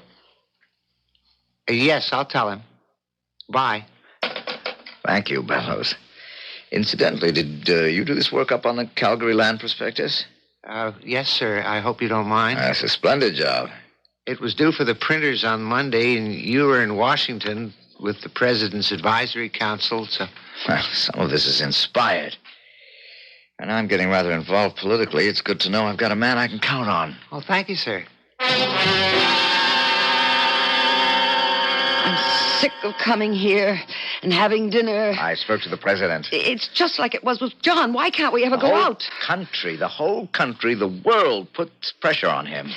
I know we won't be able to get married or even be seen together for a long while. How can one man bear that burden? But can't you pay a little more attention to me? And yet, I would like to try that burden. You're just like John, so remote. I can do it. I know how to spend money effectively. You're never aware of me. I know how to save it. I'm no better off than I was. Listen to that. Midnight. Yes. And we'd better be getting you home. I wonder why I even come here. Oh, darling, you're upset.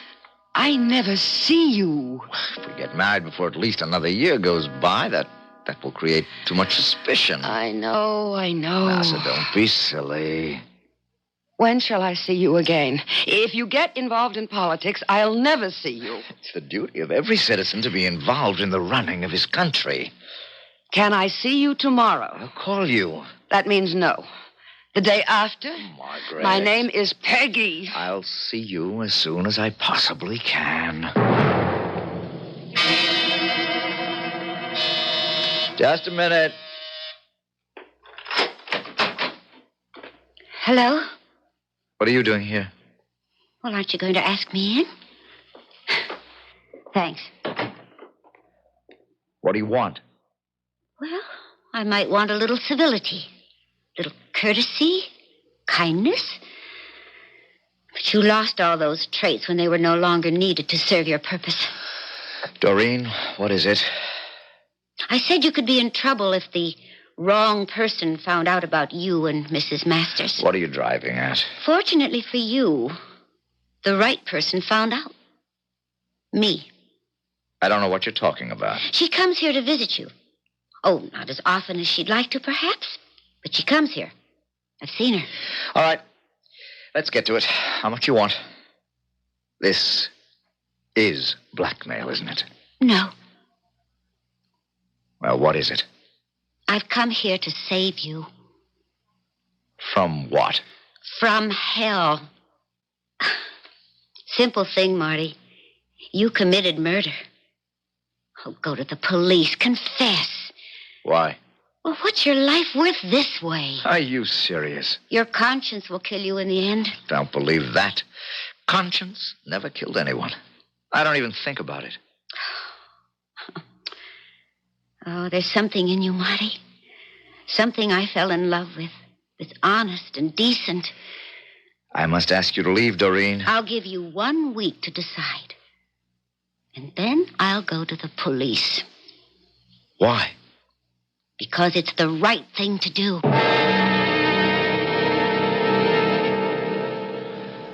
Sit down, Bellows. I know you're very discreet, and so I want to ask you about a very confidential matter. Yes, sir? There's someone who's quite capable of doing me great damage. Yes, sir? And I understand there are people who can eliminate various... Oh, yes, indeed, sir. And would you be able, in a very discreet way, to ascertain who some of these people might be? Consider it done, Mr. Carraway. Bellows, I get to lean on you more and more each day. I shall have more information for you tomorrow, sir. Good. Now, what is there I have to know today? Well, the Calgary reports must be done in detail. Well, that will call for hours of work. You free this evening? Yes, sir. But you're not. Why? Well, Mrs. Masters phoned and said since it's her birthday, she was expecting you for dinner. Oh, damn it, I forgot. Which is why I took the liberty of purchasing this necklace at the jeweler's. Oh, Bellows, you're a prince. Look, save my life. How, sir? Come to dinner with me. But isn't this a rather personal... Look, it'll give me an excuse to break away early. Well, if you're sure it's all right, sir.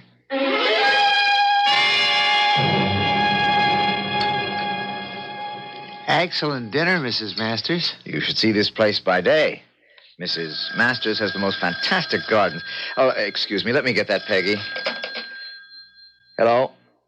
Oh, Driscoll. Yeah, we're going to work on that. Hold on. I can never get Driscoll off in under an hour. Maybe I'd better talk to him in the library. Excuse me. I'll cut it very short. May I pour you some brandy, Mrs. Masters? Another cup of coffee, perhaps? I understand you're an excellent gardener. I have no luck with plants myself. Well, now, this is an interesting silver piece. I'd like to collect silver someday. Mr. Bellows. Yes? Kiss me. What? Put your arms around me. I beg your pardon? Hold me close. But, Kiss me. Mrs. Masters. Make love to me.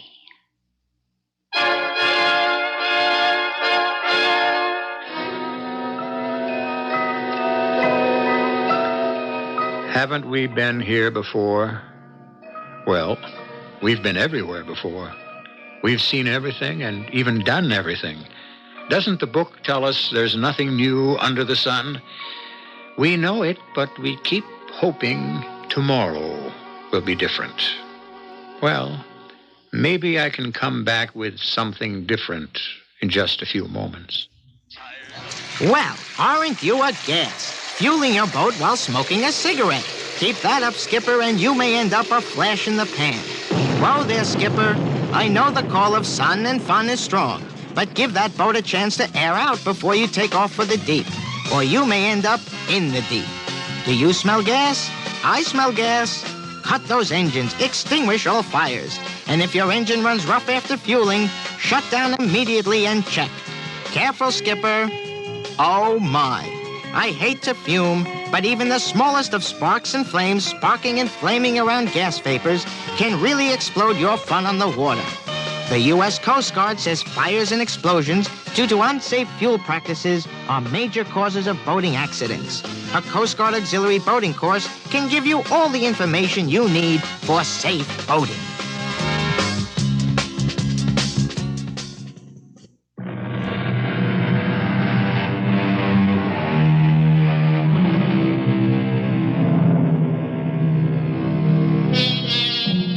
Can we learn anything from what we have just heard? Yes, of course. Write this down and memorize it. If you ever meet a wealthy lady whose husband neglects her and she asks you to help murder him, do not, I repeat, do not assist her in this enterprise unless you are prepared to be a better husband to her than he was. Our cast included Michael Wager, Joan Lovejoy, Robert Dryden, and E.V. Juster. The entire production was under the direction of Hyman Brown.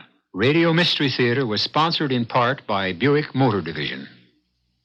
This is E.G. Marshall inviting you to return to our Mystery Theater for another adventure in the macabre. Until next time, pleasant dreams.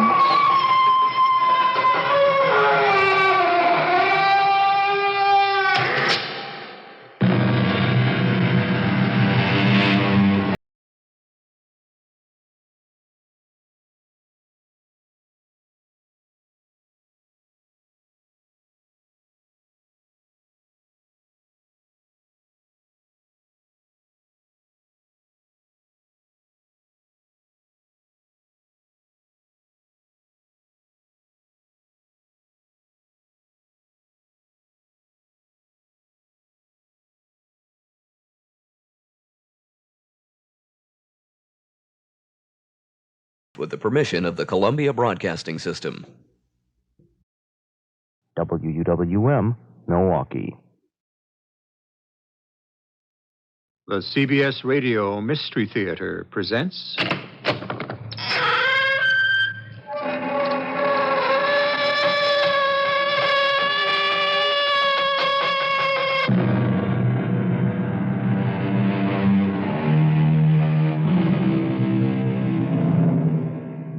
Come in. Welcome. This is E.G. Marshall. In probably his greatest sonnet, the English poet William Wordsworth wrote, "The world is too much with us. Late and soon, getting and spending, we lay waste our powers. We have given away our hearts, a sordid boon." This story is confirmation of that thought and statement. I warned you that money can't buy happiness. Who are you kidding? You got to have been without it to know that's a bunch of bull. Very well, Mike. Find out for yourself. But don't ever say I didn't tell you so.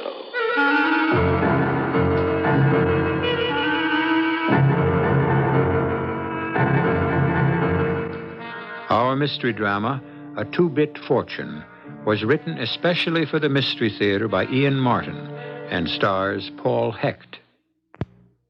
I'll be back shortly with Act One.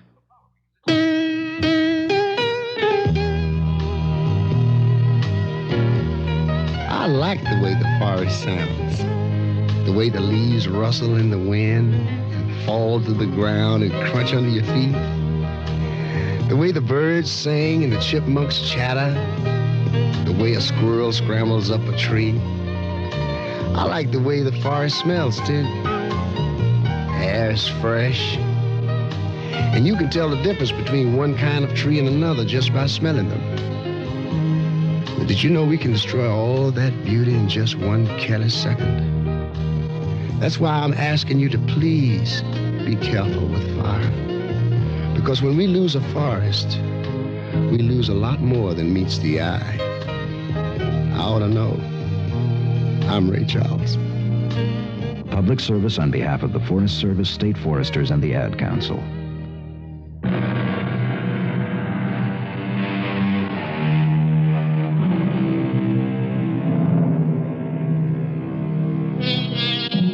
Who in the world has never dreamed that a millionaire, for some unimaginable reason, upon his death, would make us his sole heir to a fabulous fortune? A harmless enough daydream for anyone, and certainly one shared by Mike Wilson, the best mechanic Frank Khaleesi ever had at his gas station. An innocent fantasy that Mike is to regret bitterly, as destiny deals him a fateful hand in a game that is too far out of his league to play. Hey! Way to go, Mike. Way to go. Strike on out and we take all the marks. Come on, Mike, baby. Just one more time. You can do it. Hey, look, Penny, Frank, what do you want? Miracles? Why not? You do them every day. I mean, like that's 4 strikes in a row. So you'll make it 5. Honey, you got the magic touch. You got the old groove now. Now you got to strike out to go 1 pin up for the championship. Federated Oil over Syncon Gas. I'm counting on you. You think a win would hurt my franchise, huh? It's a $200 bonus, honey. Buy us that drawing machine. Okay, if it's for you, Penny, I gotta come through. Here's your ball, champ. Now win this for old Frankie, huh? Right in the old groove. You better hope. Okay, here goes. Hey, I knew you could do it. How about that? I love you, Mike. You always come through. Hey, how could he lose? Come on, everybody. The drinks are on me. No, on me. I was a lucky winner. Ah, lousy 2 bills. Save it for you and Penny to get married. You wait till you hit it really big.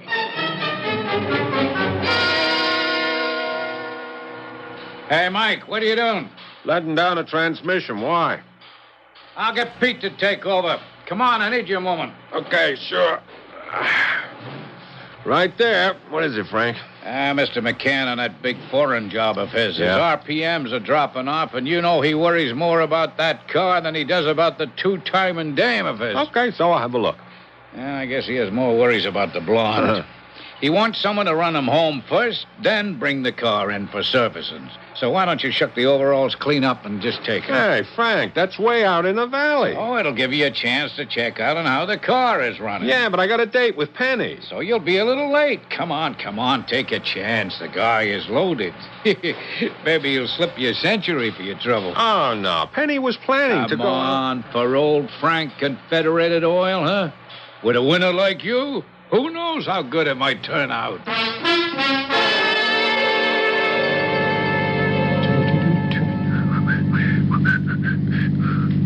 Hey, what the devil?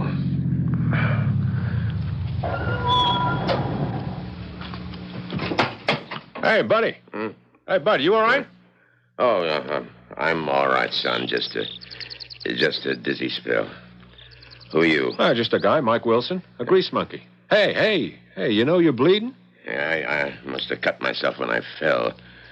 You going into Arco Springs? Yeah, sure. I work there.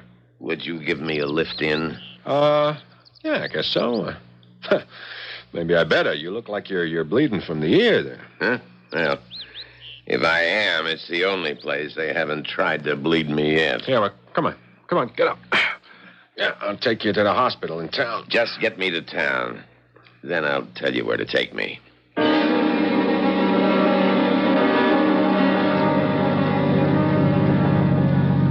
How you holding out, Bindle? I'm not a hobo. Oh, pardon me. You consider me a bum? Well, I didn't figure you for, billionaire. I mean, baggy old pants, beat-up hat, sneakers. Who are you, Prince Romanov? A man is not always what he seems. No skin off my nose. Don't make no never mind to me. You said you were a grease monkey? Yeah. Quite a fancy car you're driving. This dreamboat, it ain't mine. Belongs to some big wheel lives up on the ridge over the valley, a guy named McCann. I just drove him home. I'm taking this back for a checkup. She needs a good tune-up. Number 4 cylinder's hanging up a little. Sounds like a lifting rod. Hey, that's pretty good. You hear that right away? I have had some interest in the combustion engine. I'll say this for you. You ain't no ordinary bum. And I'll say this for you. You're no ordinary grease monkey if you service a car like this. Hey, I'm a good mechanic. For what it's worth. Should be worth a great deal. What are your ambitions? How big can they be for a guy like me? Marry my girl Penny, raise a family, maybe take over Fat Frank's gas station one day. Nothing larger than that? Oh, sure. I like to pick up the phone some morning and have this guy say, hey, Mike Wilson, works at the Federated Oil there on Wilcombe Drive in Arco Springs. And I'll say, sure, what's it to you? And he'll say, it's what's it to you is more important. This rich guy you wouldn't even know is my client, and he picked your name out of the phone book, and guess what? You're his sole heir to $25 million. You'd like that. Come on. What would it bring you more than you have now? Outside of money. Oh, well, me and Penny could get married right away instead of waiting to save up. I could move out of Arco Springs, hit the big time, be a real mechanic, the best in the world. Maybe get into auto racing. Yeah, there'd be no stopping me. You really think it would bring you happiness? I know it. Wealth would be that important. It would give you more than you have now. Hey, what are you, some kind of philosopher or something? No. So you believe in the American dream? Sure. Hey, are you all right, mister? I mean, the head? It's all right? Oh, I'm fine. I just like to talk sometimes, I suppose. When I have nothing to lose. And the other person has nothing to gain. Oh, look, we're coming into town now. I'll take you right to the hospital. No. Drop me in back of the Hilcher Hotel, if you don't mind. Oh, sure. That's easier for me, but I just You've assume... helped out enough already. Now, what was your name again? Mike Wilson. Federated Oil Garage on Wilcombe Drive. Mm-hmm, that's right. What's your name, pal? Stanford Spruce. Okay, pal. I guess life handed you a few knocks so you can have your little laughs, huh? There have been very few in my life. Wealth is not what it seems, young fellow. It's a curse, not a blessing. Yeah, sure. You don't believe me about money? You said it. Can you get out all right? I'll manage. Oh, one further request. That figures. How much you expect to hit me up for? Just a quarter, if you can spare it. Here. Hey, but listen, old-timer, you need a little more of a stake, huh? What the hell? It's only money. No, a quarter is all I need. Goodbye, Mr. Wilson. Goodbye. Hey, you sure you're all right? Thanks to you.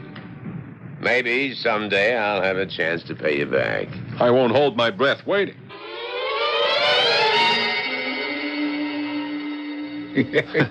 And he said he was Stanford Spruce? Yeah, just like that. But you said he looked like a bum. Honey, the guy was dirty. He even smelled kind of high.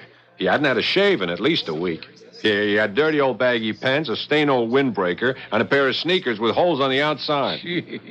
Hey, did you check in with the hospital just in case? Yeah, I thought of that. They never heard of anyone like him. And you gave him money. Come on, Penny, only a lousy quarter. What am I, henpecked before I even get married? Don't knock it, Pally. I've been through 2 wives. You got someone wants to hold on to what you got, count your blessings. Honey, I didn't mean to sound cheap. It's just you're so... Well, you're so darn honest and kind, Mike. Anyone can take advantage of you. I don't want anyone. I just want you. Oh, honey, I love you. Hey, come on. I mean, Frank. Hey, don't mind me. I'm all for it. All for everything coming up roses, eh? I mean, Mike, maybe your old bum really was Stanford Spruce, and one of these here days he will turn up. Sure. And give me my 2 bits back. Where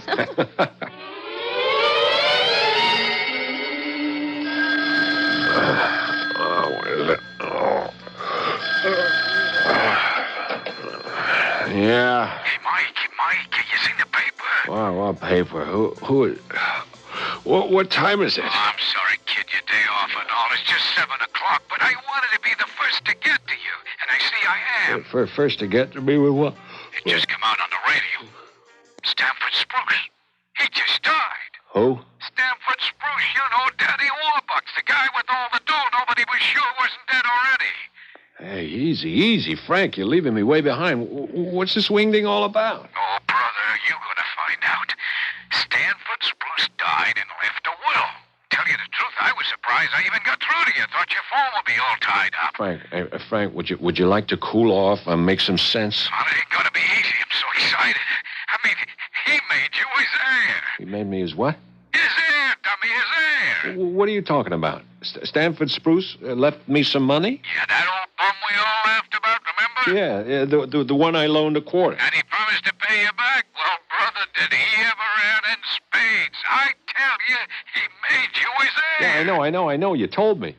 He left me some money. Gee, I'm sorry about the poor old guy. Never mind about him. Think of yourself. Mike Wilson, baby, you're a millionaire. A what? Well, according to the radio, he left you an estate. People figured something over, way over $1 billion. Holy cow. $1 million? I didn't say million. I said billion. B, baby, like in bucks. I'm going to hang up now, Frank, because I think I'm going to throw up. Yeah. I still got to be asleep. I mean, this is a crazy scene. I mean, man, this is way far out. You said it was what you wanted, Mike. Who's that? That old bum you picked up and befriended. I told you who I was, but you didn't believe me. Well, I mean, who would have, the way it happened? I warned you that money can't buy happiness. Hey, who are you kidding? You got to be without any to know that's a bunch of bull. Very well, Mike. Find out for yourself. But don't ever say I didn't tell you so.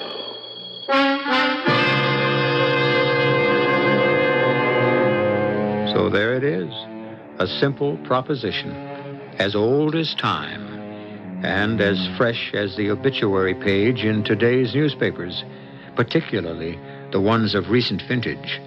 Let's see how it works out in Mike Wilson's case, as soon as I can return with Act 2. The most terrible thing that can happen to any handicapped child is nothing. Nothing to do. Nothing to learn. No place to go. No one to play with. Nothing but long, empty days. Millions of handicapped children are still left out, deprived of the special education they need to live fuller, richer lives.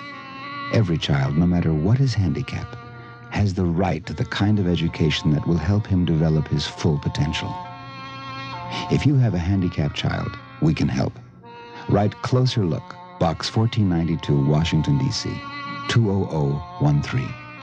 Closer Look is a free service of the United States Office of Education. Write Closer Look, Box 1492, Washington, D.C., 20013. A public service message from this station and the United States Office of Education.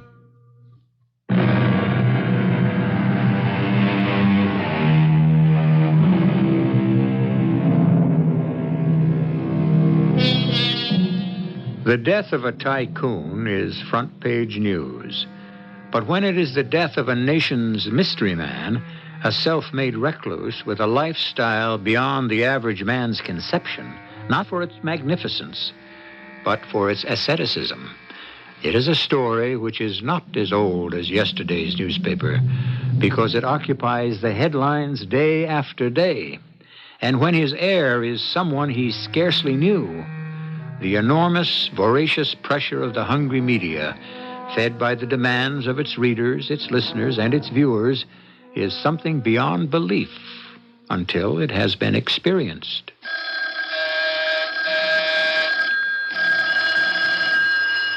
Hello. Yeah, no, look, I can't talk now. Oh, what's the use? No, look, I'm sorry. He doesn't live here anymore. Oh, you leave it off the hook, otherwise a guy could go nuts. Gee, I gotta call Frank.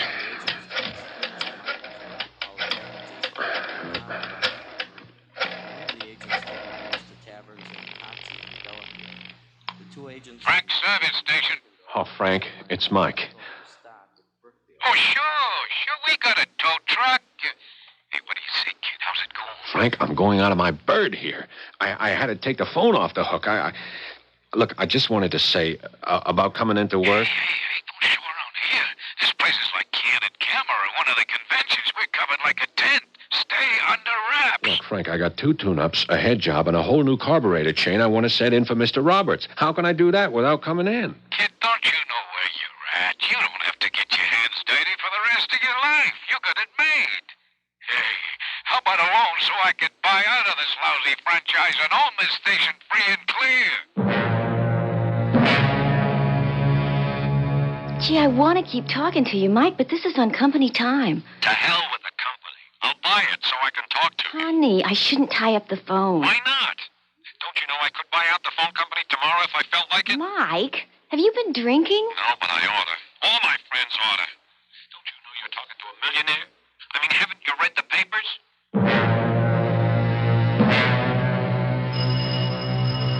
Oh, no. Who needs it? Take a powder, Jack, whoever you are. Okay. Who is it? Amos Keith.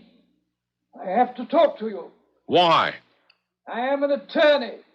Mr. Spruce's attorney. Stand in front of the peephole. Just let me make sure you're alone. I am standing there already. What do you want? I don't want anything. I think you need me. A lawyer. Okay. I guess you tabbed it. Hold it a moment. Come on in. Welcome to the crazy farm. Thank you, and let's get the door closed fast. Yeah, don't worry, brother. I see your phone is off the hook. Well, if it wasn't, I'd be off my trolley. I can imagine. I've been trying to reach you by phone all morning. So is the rest of the country. What's your problem, Mr. Keane, Keane, and my immediate problem is you. How come? I am not a young man, Mr. Wilson. Would you mind if I sat down? No, of course not. Be my guest. Have you any conception of what it's like downstairs? Take a look out the window. Yeah, I know. Holy Madrid, it's getting worse and worse. Yes, and that's only the beginning. 3 TV networks and cameras, the press, photographers, interested bystanders, neighbors, deadbeats, and get-rich-quick operators who want to make you richer, police, to say nothing of the ladies, in all shapes, sizes, and total availability. The life that Stanford Spruce lived. How do you like the mantle he has laid on your shoulders? I don't know. I never asked for any of it. I mean, not to say I wouldn't like to have a crack at being rich. Who wouldn't? But who needs this much? How much is this much? Well, I listen on the radio, and they talk like it's over $1 billion. I can't even imagine anything like that. You don't have to. You mean there's something wrong with the will like that? No. Oh, it will possibly be contested, but we can take that up in good time. At first, let's get the whole picture. There is, technically, of course, that amount of money. But in practice, there isn't, of course. What do you mean? Over half the estate is in trust for various charity or humanitarian grants. A medical foundation, church donations, grants in education, etc., etc. But the residue of the estate, aside from a few personal bequests to servants and various items of personal property and so on, is left to you. You will still be a very rich man. How rich is rich? Oh, after taxes, I would say in the neighborhood of $25 to $30 million. Hey, that's a real nice neighborhood. I'd settle for that. Oh, but not for that. One of the prices you have to pay. Look, go away. I don't care who you are. Please, just go away.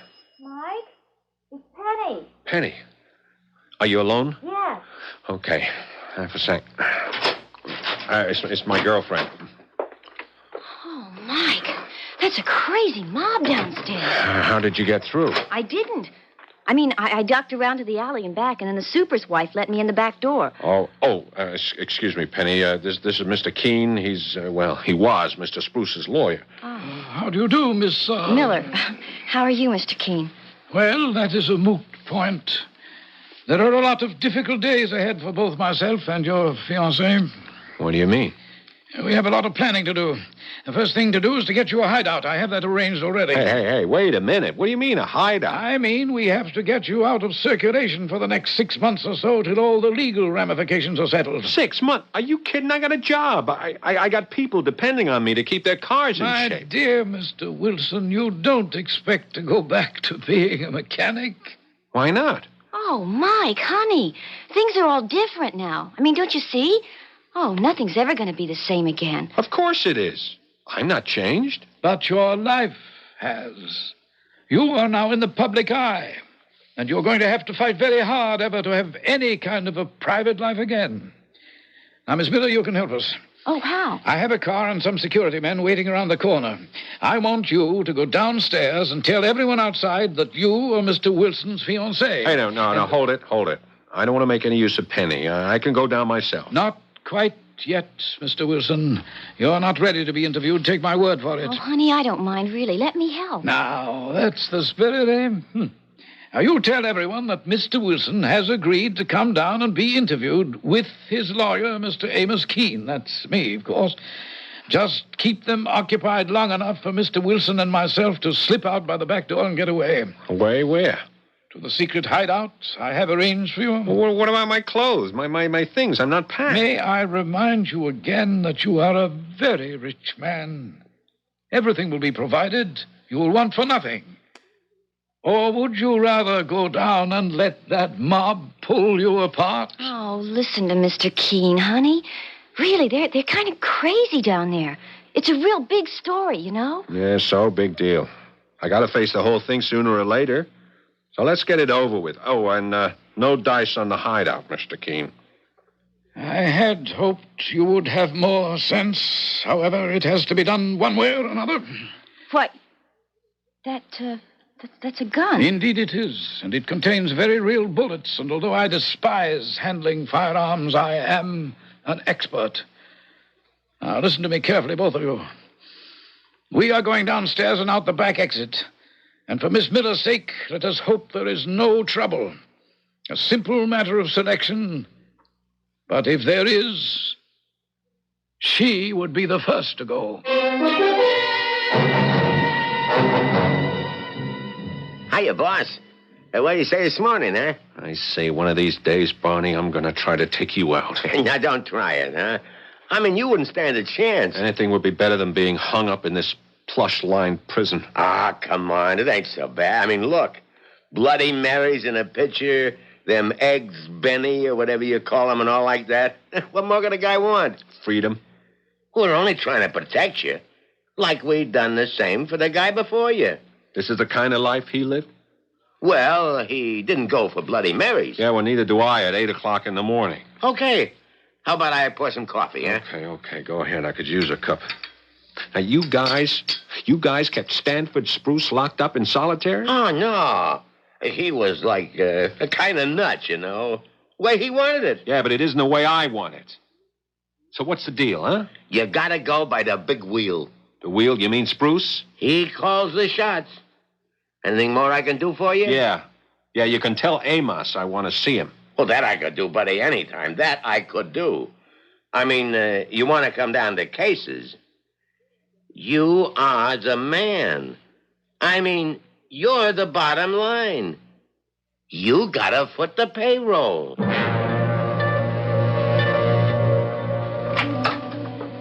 Well, I won't need you, Barney, but don't be far off. Okay, Mr. King, whatever you say. All right, Mike. You called this conference? Conference? That's for laughs. I called you in, Amos, because I've had it. I want out of stir. I want to run my own life. I'm through having you do it for me. I've only been trying to protect you. You're lying. All the way. This is cards on the table time. The way I'm starting to figure is that what I most need protection from is you, not anyone else. Okay, so I'm going to offer you a new deal. I am always ready to listen to any proposition. Okay, then you ought to buy this one. I just want out. Okay? I want my girl, my identity, and my life back. So, I figured just how that could be done. Did you now? Yeah. How? I should have seen it right from the start. I didn't need to turn up anyone's air. I was doing fine, just the way I wanted to, by myself. So, we make it nice and legal. I'm turning down the inheritance. Who needs it? I want to go back to what I was. Oh, yes, I suppose I was afraid that it might come to this, but I'd hope not. The answer is no. What do you mean, no? My dear, naive young man, we are fiddling with an empire here, but unlike Nero, I have no intention of letting it go up in smoke. I am more than aware that other wills may turn up, that there may be litigation over this one that exists. But it is the one I am going to see through probate for two excellent reasons. First, because you were its best witness, because you could not conceivably have exercised any coercion. And second, aside from a matter of a few $1 million that are neither here nor there, it leaves me in total control of the estate. Oh, no, Mr. Wilson, you will do exactly as you are told, and you will cause no trouble about this will. You will accept your inheritance without question at a special press conference that I have arranged for you tomorrow. Look, you can't dictate to me. There's a lot more than money at stake here. Life is also part of the settlement. You couldn't kill me. Oh, I could. Or have it done. But that wouldn't serve my purpose. Fortunately, I have a better lever to make you behave. Miss Penny Miller. You wouldn't want anything to happen to her now, would you? So Mike Wilson is now learning the very simple fact that money, far from not being able to buy happiness, it frequently buys just the opposite. I shall return shortly with Act 3. What do you want most in the world? Fame? Fortune? Love? Then join the club. I'm David Hartman, and that's what I want, too. But that's because I'm in good shape physically. If I weren't, if I'd been hit by dystrophy or a related disorder, the only thing I'd want would be to have my muscles work again, to be able just to walk like I used to. You see, muscular dystrophy robs you of mobility a step at a time. First, you're a little unsteady on your feet. Then the day comes when you can't walk without braces. Next comes a wheelchair, and then, sooner or later, bed, for good. But steps are being taken to help. The Muscular Dystrophy Association has launched the most concentrated search for a cure in all medical history. And meantime, MDA is expanding its program of patient services to provide practical aid, free, to people with dystrophy in your community and elsewhere across the land. Help MDA do even more. Support your march against dystrophy as generously as you can.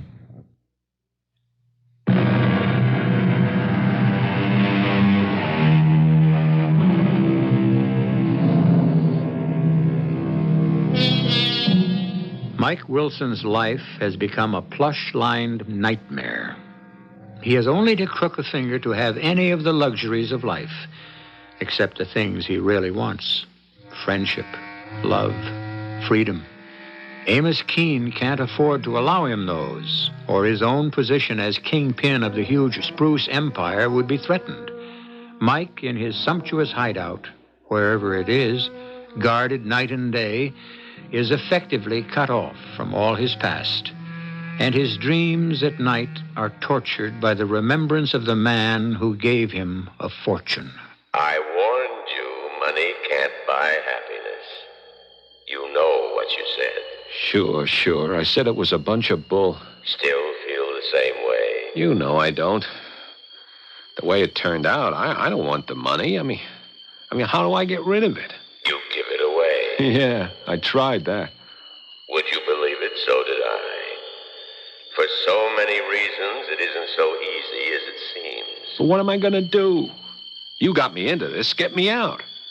I thought it would be nice once I was dead to sit and watch someone else turn slowly on the spit. But now I'm sorry. I'll try. That's the best I can say I'll do. I'll try. Hey, Spruce. Spruce, look, hold it a minute, huh? Look. You having a bad dream or something, boss? Can I get you something, a drink, something to eat? Well, what are you doing here, Barney? Just my job. I gotta look after you. Yeah, in more ways than one. Brother, if I ever get the chance... Oh, you won't. I ain't got so much brains. But this, what I do, there's no one better. Look, what's the point, Barney? You call me boss, but you take orders from Amos Keene. He signs the payroll. I want to talk to my boss. Who's that, cousin? Frankie Calisi. Best guy ever come down the pike. Fat Frankie. Is that all? No. I want to talk to my girl, too. Penny Miller. Fat Frankie? Yeah. Penny. Right. I'll check it out with Mr. Keene. Yeah, and, Barney. Yeah? Just for laughs. Tell him if I don't get to talk with them, how's about the police? Some things ain't funny. I'll do you a favor. I won't pass on that last crack.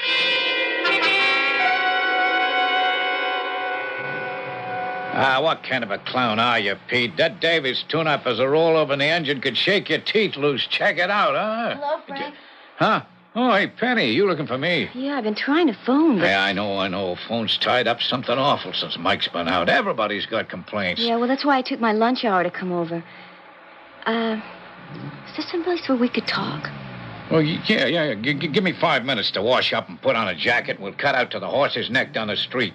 If we're lucky, maybe we wouldn't have to fight the jukebox.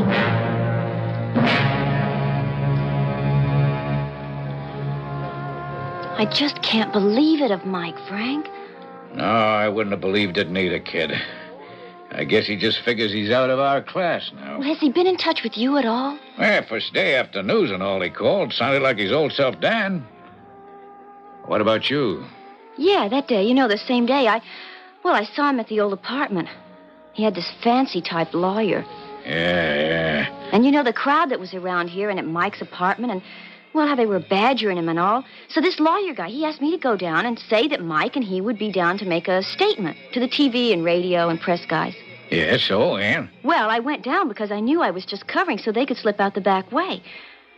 Well, I thought Mike was going to get in touch with me and let me know where he was going to be at.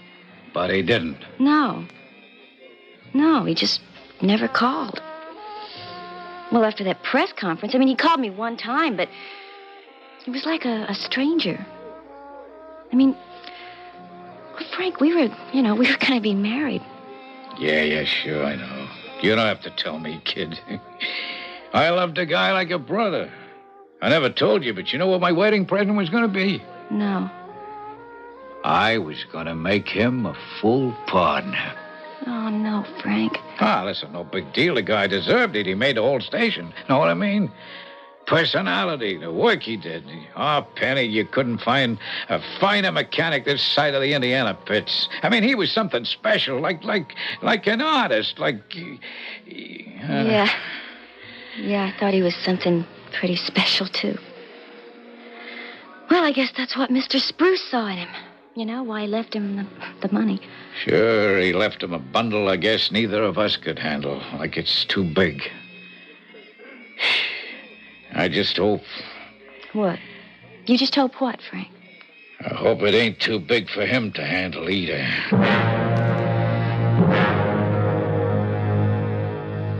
You wanted to see me, Mike? Yeah, that's right. I think it's time for a showdown. Oh, well, then, if we're going to talk business, will you join me in a cigar? No. No, thanks. Only place I'm smoking is inside. Oh, well, I'm sorry to hear that. Haven't you been made comfortable enough? We're not talking about comfort, just about who runs this ship. I think it's about...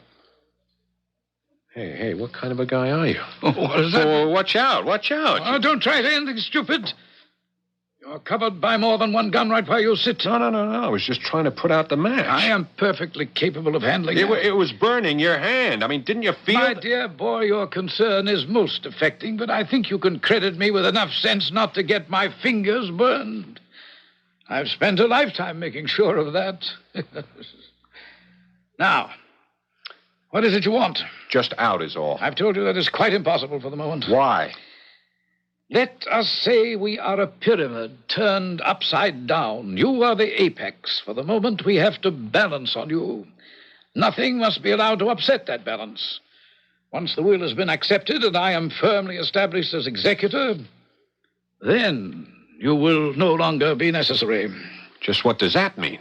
If you behave yourself, follow orders, cooperate, then your future may be quite secure. As secure as Stanford Spruce's turn out to be? That was a different situation. Accident interfered. Yeah, you mean he died without your permission? Something like that. When I first met Stanford Spruce, he was 22 years old. He was worth maybe $500,000 with a lousy little company his family had left him. Under my management, he built himself into a massive conglomerate worth $2 to $3 billion. I was Spruce Enterprises. I made the legend. And nobody is going to take that empire from me. Certainly not an accident like you. Barney, you can come in. Mr. Wilson is ready to leave. However, every effort will be made to make you comfortable in the interim. Oh, come. I don't want your stay here to be an unpleasant one. Please be sure that when the time comes, you will be well taken care of. May we shake hands on it? We better not. You insult me? That wasn't the idea for the moment. It's just it's some blister you got where you burned your hand. Huh? For heaven's sake, I did burn myself. Yeah. Look, I still don't know what my future is. Oh, well, as long as you bring that up. I think, as the saying goes, the natives are getting restless once more. We should have another press conference. You mean I'm going to get out on a leash again? If you're a good boy. Good boy, my foot. Look, I want to see my girl, Penny. I want to see my friend, Frank. If you want to see either of them again, ever, you will have to be a good boy. Frank, you saw him on TV at that news conference. You heard what he said. Yeah, Penny, I heard. He's going away for 6 months till that will is all settled. Did you watch him? He doesn't... I don't know, he doesn't look like himself or sound like himself. It's like... Frank, do you think he could be in some kind of danger? Well, like what? Well, I don't know. Maybe this is crazy, but... Frank, do you ever get a notion that ever since that old guy left him all that money, that you were being followed? Well, why? Because I do. Because I'm sure of it. You've seen too many movies, kid. Frank, I am not kidding. I think something's going on. I think that Mike is in danger. And I'm ready to go to the police. With what, Penny? What could you say to them? I don't know. Just what I feel. Do me a favor, kid, and yourself don't. So you're scared too, huh? They have been following you. Oh, whoever they are, yeah, I think. So you do think Mike's in danger. But from what? Search me, baby. I just know it's way out of our league. We better keep our noses clean. Well, I'm not just going to sit Penny, by. honey, listen to me. I'm telling you. you'd never make it to the cops. Well, then what are we gonna do? Wake up, Mike. Huh? Wake up. Who's asleep? You are. At least half under. Otherwise, I couldn't talk to you. Huh. What are you back for? To tell me money isn't everything, to say I told you so? I am back to try to apologize. Fat lot of good that does. It's too late. Not quite. I have one last bequest, which was a hidden one in my will.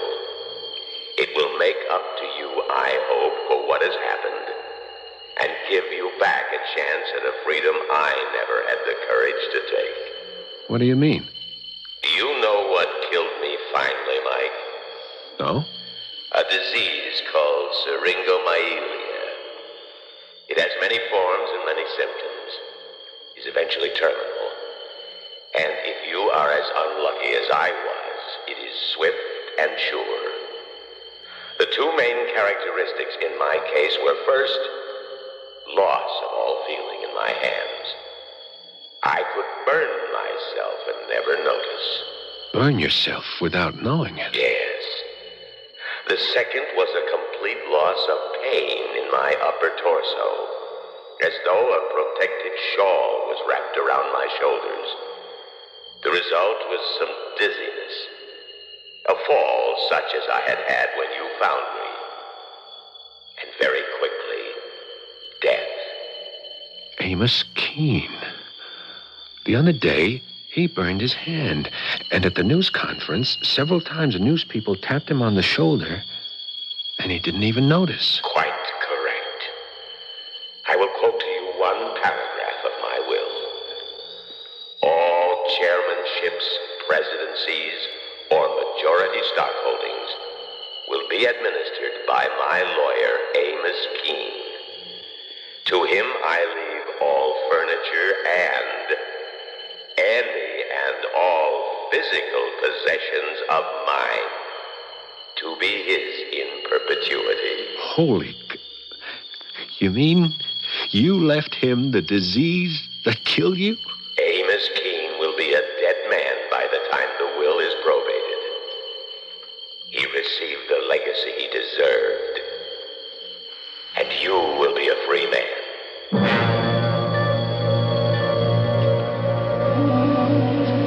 I got no feelings to spare for that cold old fish. If he hadn't died suddenly when he did, by the time the will went through probate, I'd have been the one who got knocked off. Mike. Oh, so we're lucky it didn't happen. Yeah. Hey, what are you going to do with all that dough now, chum? Well, first off, I'm buying out the franchise here so you and me can go half. Wait a minute. That was going to be my wedding You present. can give me a better one. A whole month off for Penny and me is honeymoon enough, huh? Mike, listen, I can't marry you now. What?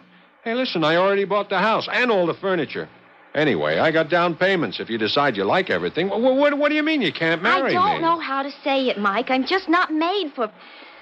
Well, I mean, for money like that and that kind of life. I just wouldn't fit in. You'd be ashamed of me. The day I'm ashamed of you won't ever come around. Can you see me made for silks and satins and top hats, all that jazz? Forget it. All I'm taking from the old man is like what I mentioned already. The rest of it's going back to charities or to take care of making sure all the little people invested in his companies don't get hurt because he died off or because of that crook Amos Keene. From now on, we're back just where we started. You, me, and good old Fat Frank. Yeah, like them musketeers used to be on the TV. Right, like plain ordinary people. You got enough to eat, you keep a roof over your heads, you have a few laughs, and a little put by for a rainy day, huh? Who needs money? The rest of life you can't buy. You gotta live it.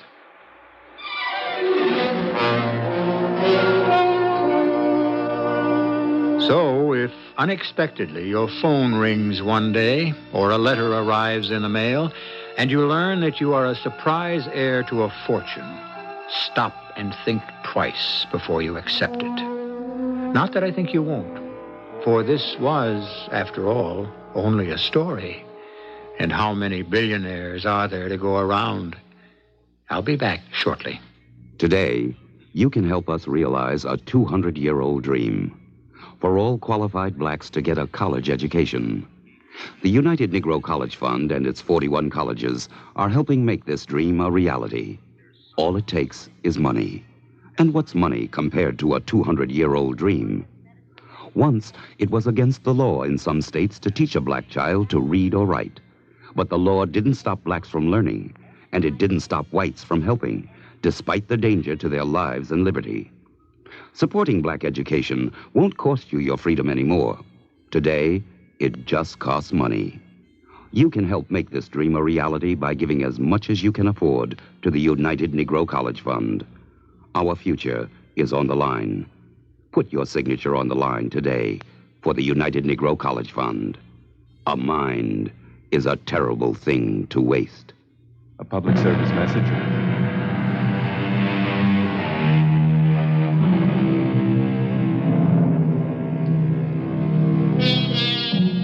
Two thoughts at the closing. A quotation from Isaac Walton: "Look to your health, and if you have it, praise it next to a good conscience. For health is the second blessing that we mortals are capable of, a blessing money cannot buy." On the other hand, just to balance the scales, from the Bible: "Wine maketh merry, but money answereth all things." Take your choice. Our cast included Paul Hecht, Morgan Fairchild, Ian Martin, and Leon Janney. The entire production was under the direction of Hyman Brown. Radio Mystery Theater was sponsored in part by Anheuser-Busch Incorporated, Brewers of Budweiser, and True Value Hardware Stores.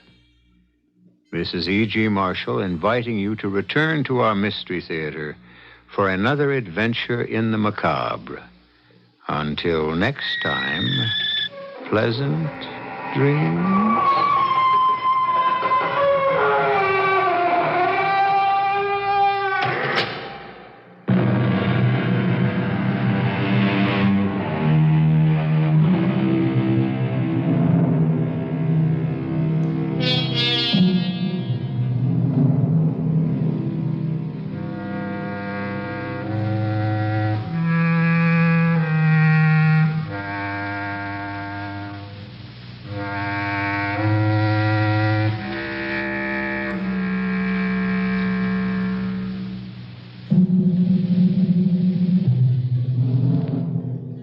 The preceding program was broadcast with the permission of the Columbia Broadcasting System. You're listening to WUWM Milwaukee. That's 89.7 on your FM. The CBS Radio Mystery Theater presents...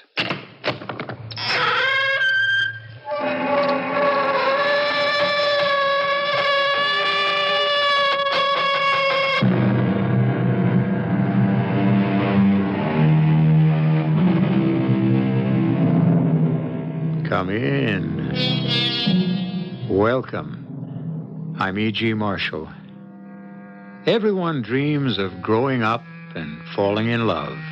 Then, if all goes well, everyone dreams of marrying and being graced with a child, or two, or three. Somewhere along the evolution of these dreams comes the vision of owning a house.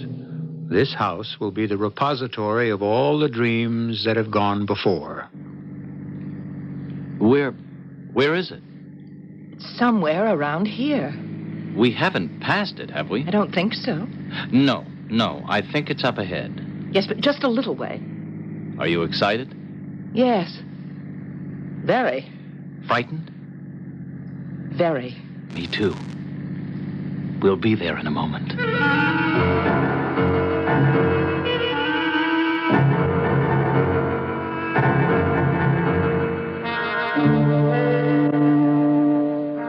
Our mystery drama, A Magical Place, was written especially for the Mystery Theater by Elspeth Eric and stars Marion Seldes and William Redfield. It is sponsored in part by Anheuser-Busch Incorporated, Brewers of Budweiser, and True Value Hardware Stores. I'll be back shortly with Act One. Well, aren't you a gas? Fueling your boat while smoking a cigarette. Keep that up, Skipper, and you may end up a flash in the pan. Whoa there, Skipper. I know the call of sun and fun is strong, but give that boat a chance to air out before you take off for the deep, or you may end up in the deep. Do you smell gas? I smell gas. Cut those engines, extinguish all fires, and if your engine runs rough after fueling, shut down immediately and check. Careful, skipper. Oh, my. I hate to fume, but even the smallest of sparks and flames sparking and flaming around gas vapors can really explode your fun on the water. The U.S. Coast Guard says fires and explosions due to unsafe fuel practices are major causes of boating accidents. A Coast Guard auxiliary boating course can give you all the information you need for safe boating.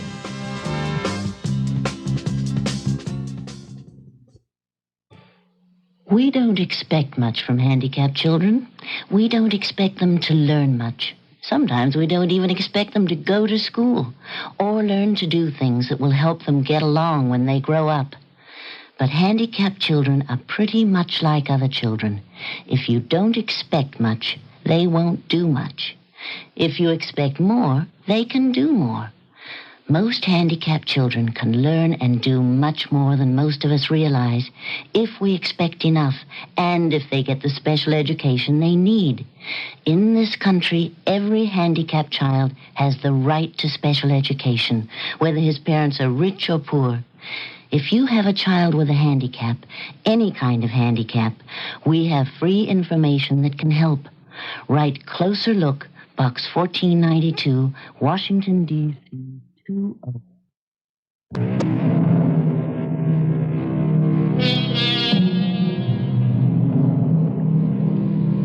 There is a house 100 miles from any large city. It is set far back from the road. No transient would ever guess it was there.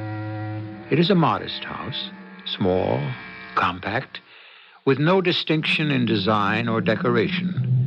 By its front door grows a lilac bush in flamboyant health, and in back of it flows an old, busy brook.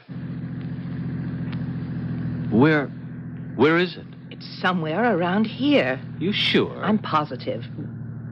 Well, almost. We haven't passed it, have we? I don't think so. No. I think it's up ahead. I think so, too. Huh. Are you excited? Yes. Very. Frightened? Yes. Me too. Now, don't go too fast. You can't see it from the road. I think it's the other side of that old bridge. No, it isn't. It's before you get to the bridge. Tim, please slow down. Oh. When are you going to stop doing that? Doing what? Doing the driving. If you want to take the wheel, that's all right with me. I just don't want to miss the turn. We won't miss it. Oh, you have such superb confidence, don't you? About everything. Just once, I wish you'd admit you were wrong. When have I been wrong? Think hard. There's the turn right there. That big maple tree. That's the driveway.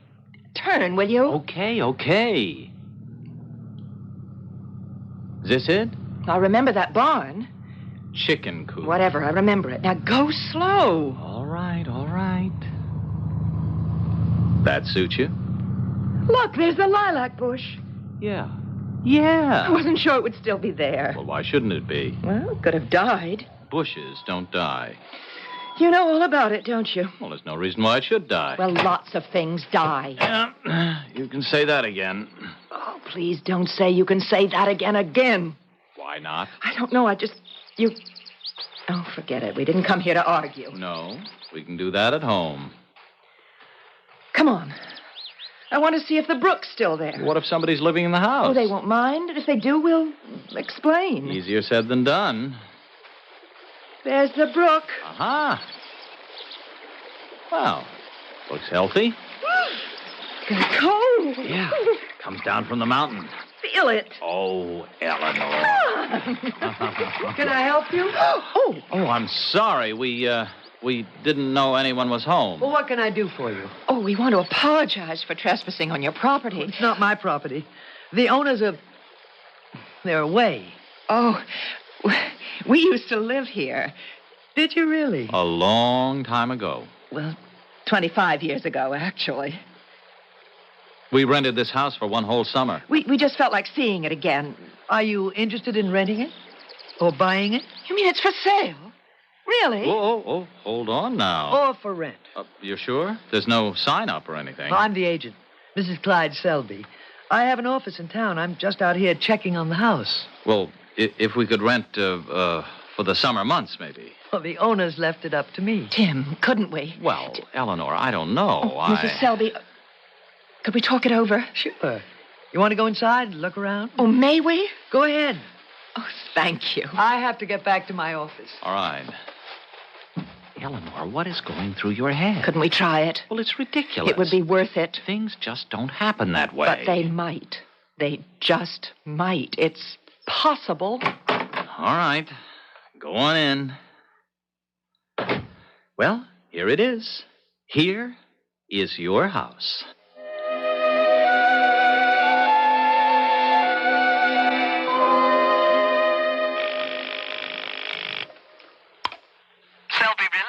Mrs. Selby, this is Timothy Elkins. My wife and I met you today down by the brook, the little house, do you remember? Oh, yes. We'd like to rent the house for the summer, maybe buy it if everything works out. You like it, do you? Well, we have very good memories of the place. Of course, it's changed, but not too much. Somebody's put in a bathroom since we lived here. Yes, it used to be very rusty. Yeah, and electricity. We used kerosene lamps, but on the whole, yes, we do like it. Well, you've got it for the summer, if that's what you want. Fine, we'll be in to see you. I'm right on the main street, 2 doors from the post office. Thank you, Mrs. Selby. We'll come in later in the day. I'm open till 7. Fine. See you later. Goodbye. Goodbye, Mrs. Selby. Well, that's that.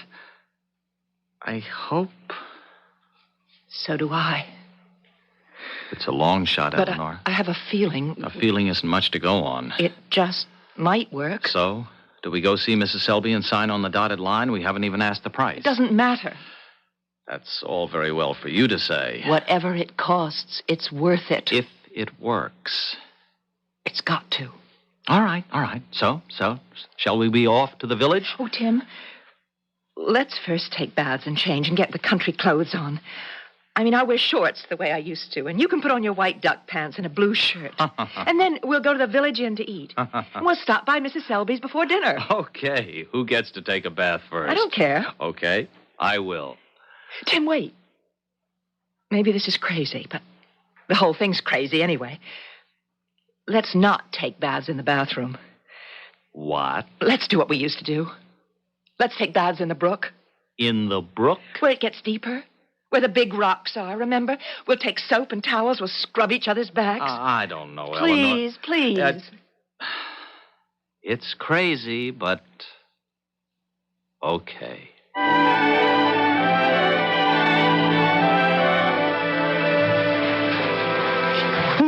Ooh, for Pete's sake, Eleanor, it's cold. Oh, I know it is, isn't it? Is this really the deep part? Well, this is where it used to be. There's the big rock. Well, it's no more than a foot deep, if that. I know, but that's enough. I like water you can lie down in. Ooh, warm water you can lie down in. Here's the soap. I don't think it'll lather in this water. You always used to. Well, that was then. This is now. It's the same soap. Maybe my skin's changed. Let me have it. Fine, take it. Oh, darling. Hold still. Hold still. It tickles. You don't like it? I love it. Too much. I love it too much. Who is that? Neighbors? Well, where are they? Further down, I guess. Well, must be summer people. Townies wouldn't take baths in a brook. Or rinse me off, and then I'll do you. They, sound like they do this all the time. They seem to be enjoying themselves. Don't they, though? They're young. We're not. But if we could remember what it's like. Oh, is it so small a thing to have enjoyed the sun? To have lived light in the spring, to have loved, to have thought, to have done? Matthew Arnold. We used to live light in the spring. We used to love. We used to think, or we thought we did. Anyway, we tried to. It seems years since I've thought anything.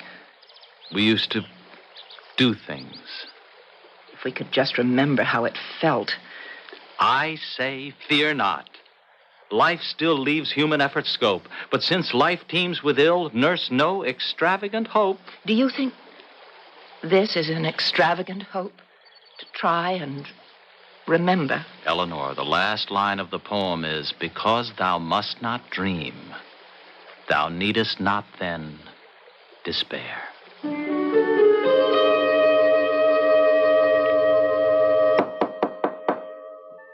Come in. Well, hello. I was just about to close the office. Oh, well, we're here to sign up, Mrs. Selby. Well, I've got the lease made out from today until Labor Day. We may want to buy the place. Well, you can decide that at the end of the summer. No rush about it. How much do the owners want for it? I haven't discussed that with them. Not in any detail. But you said it was for sale. Well, nobody's actually inquired about it. Oh, well, the owners are out of town, I think you said. Yes. Can you get in touch with them? Well, they're sort of traveling around. When will they be back? That's hard to say. Mrs. Selby, you give me the feeling you don't really want to sell the house. Well, there's plenty of time for that. Well, that's a very peculiar attitude for an agent to take. You don't recognize me, do you? What? Should we? It's been a long time. 25 years. Did we meet somewhere? You met me here. I rented you that house. You were very young. You'd just been married. I thought I'd never seen two people so happy. I wanted to be just like you. Be happy the way you were. I'm sorry we didn't remember. We should have. No, not at all. It was a long time ago. We were all of us young. And that's hard to remember. Being young.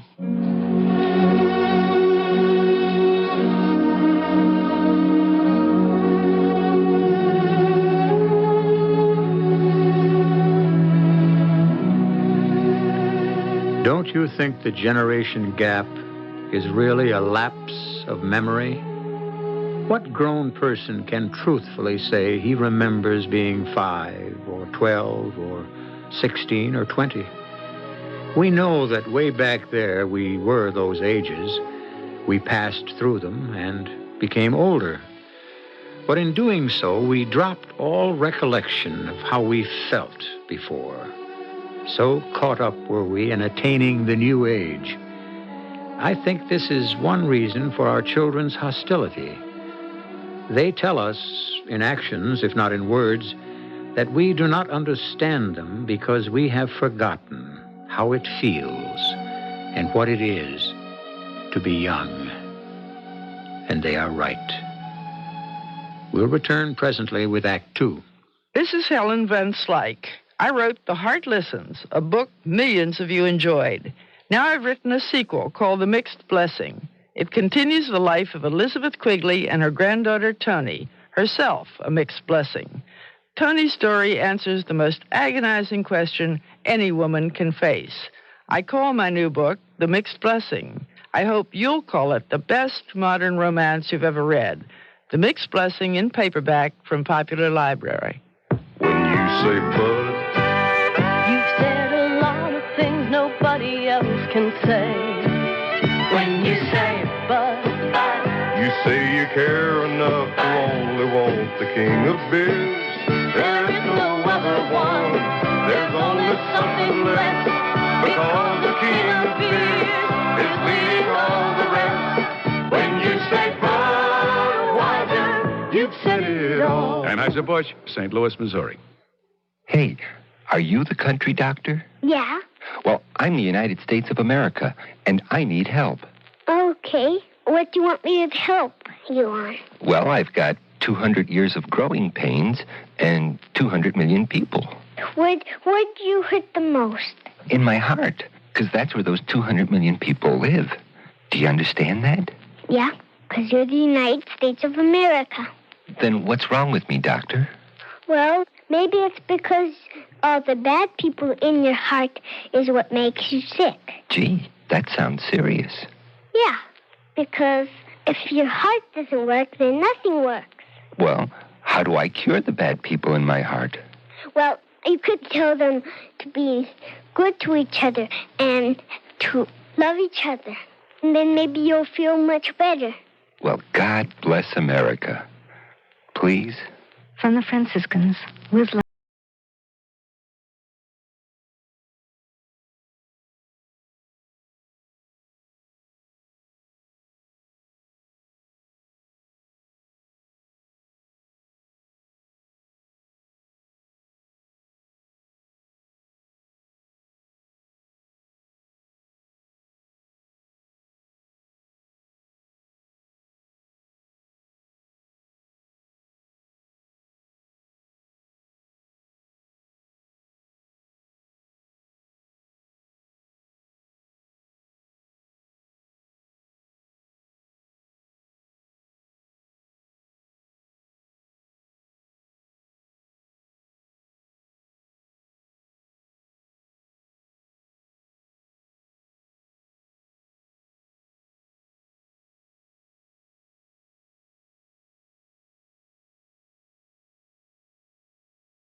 have found, rented, and moved into the house of their early marriage.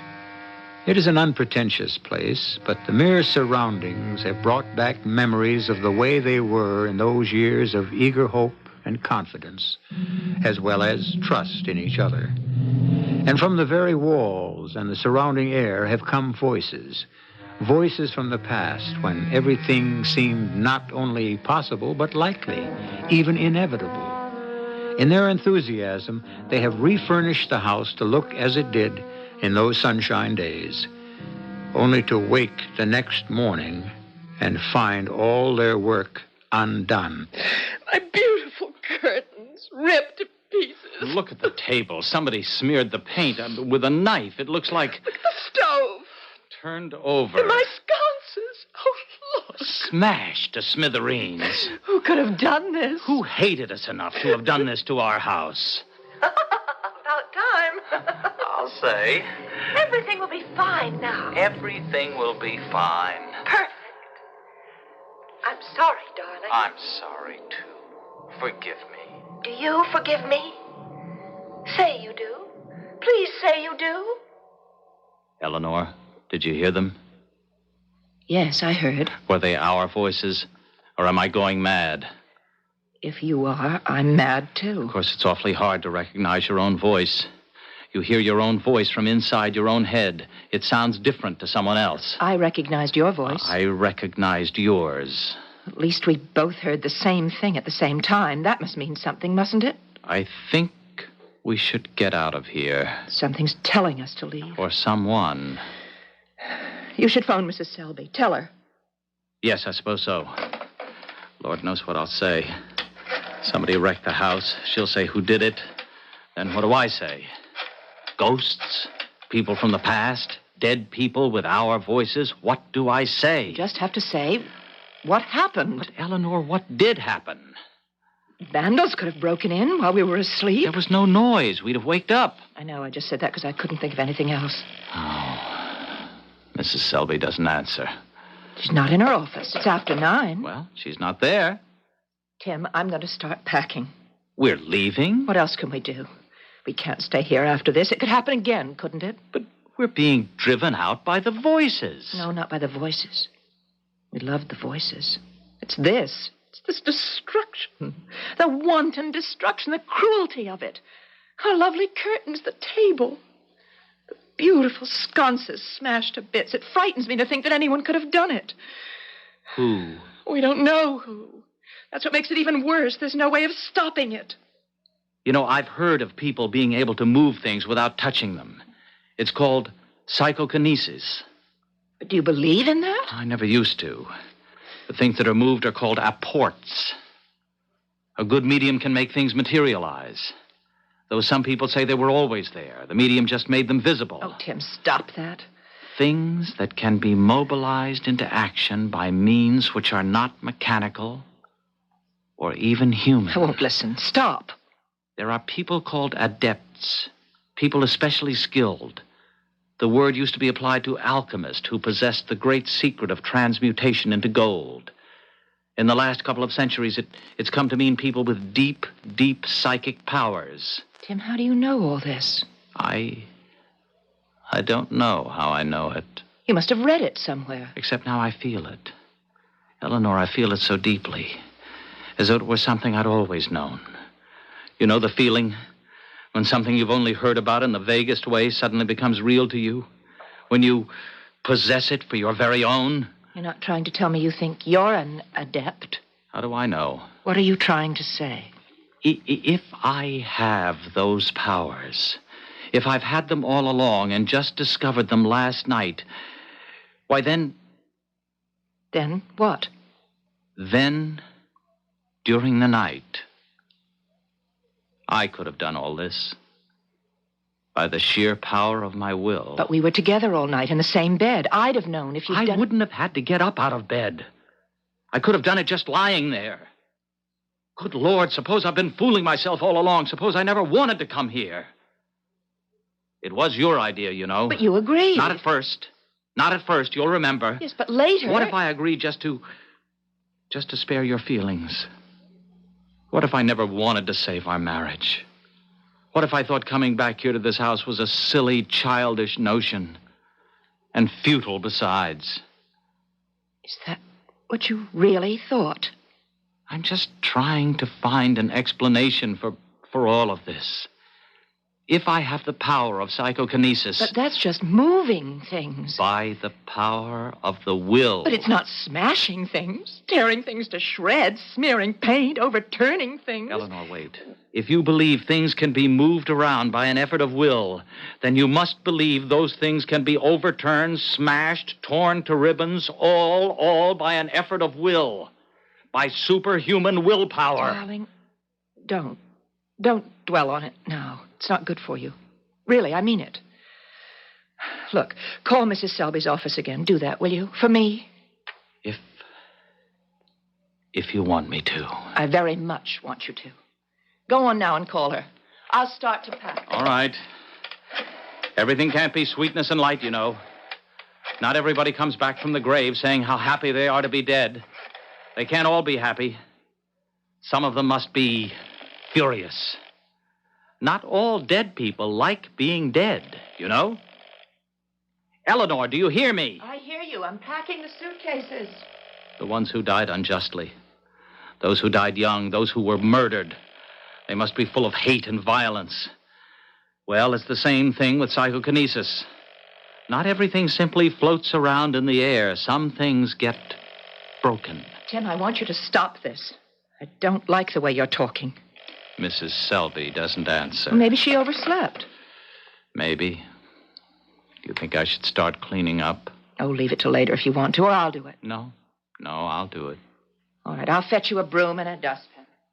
All those little squares of mirror. Eleanor? Yes, darling, what is it? I don't want to think I did it. I don't want that kind of power. I did want to come back to this house. I did want to remember those first years, those good years. Of course you did, darling, just the way I did. Who could that be? I don't want anyone to see the house like this. What could I tell them? If we're quiet, they'll go away. Anybody home? It's Mrs. Selby. Yes. Come in, Mrs. Selby. Just thought I'd stop by. Well, what's happened here? See for yourself. Well, this is terrible. After all your work. This is the way we found it when we got up this morning. Well, the sconces broken. We'll pay for them. No. They're yours. You left them in the house when you gave it up years ago. I was saving them for when you came back. You knew we'd come back? Well, not for certain, but many people do. You see, this is a magical place. You said magical? Things happen here that don't happen elsewhere. We heard voices. Many people hear voices. Those who don't simply aren't listening hard enough. We thought they were our voices, out of the past. Well, I've no doubt but what they were. But then to wake up this morning and find this. Everything we'd done to make the place look the way it used to, all undone. I never thought they'd go this far. I swear to What? you. What did you say? You said I never thought they'd go this far. Yes, what did you mean by that? Who's they?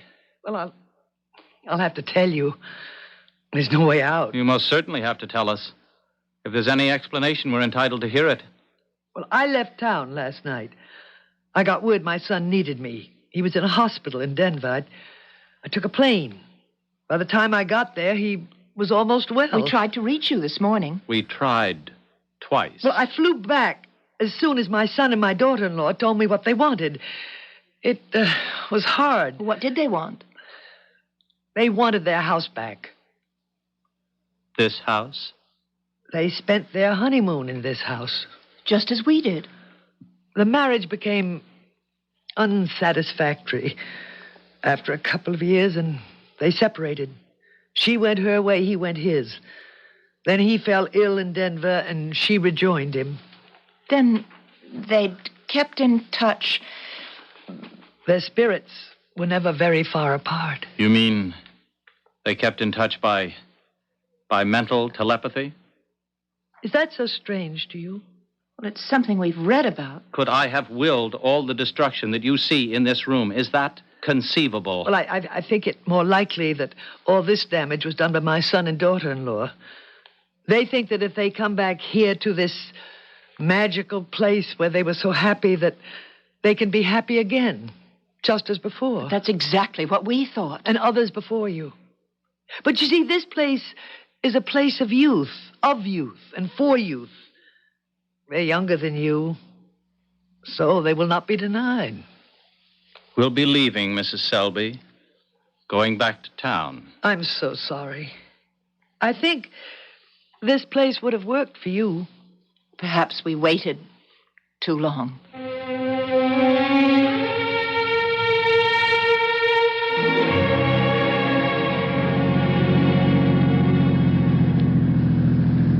Do you think that's why the place didn't work for us, Tim? Because we waited too long? You know what they say.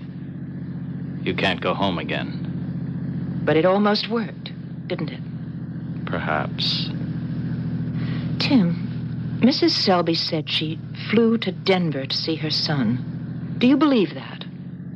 Why shouldn't I believe it? It's 4 hours by plane to Denver, 4 hours back. Could she have done that between last night and early this morning? It's possible. And talked to her son? Why not? In a hospital in the middle of the night? I see what you mean. So if she never went to Denver, went physically, I mean, couldn't she be the one who broke into our house and destroyed everything we'd done? Perhaps her son phoned her, told her that they wanted the house back. Eleanor, are you trying to rationalize this whole thing? Well, why not? It's easier to live with than the other. What have you got there? Got where? In your lap. Oh, they're just little bits of mirror from the sconces. I thought you threw them out. No, I thought I'd like to. Try to glue them together again. It'll take time, but I think I can do it. There'll be a souvenir of that magical place. Not a bad idea. You approve? You really do? It's worth a try. Definitely worth a try. Darling, isn't it lovely? Our house. It's beautiful. I picked you some lilacs. Should we go take baths in the brook? In a minute. Right now I want to look at you. By candlelight. Just so. How lovely you look.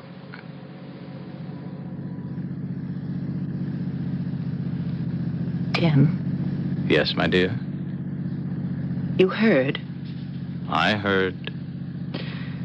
That's the way we used to talk to each other. That's the way we'll talk again. I don't know. We're very ordinary people, really. Very middle-aged, very middle class. But we can still hear voices.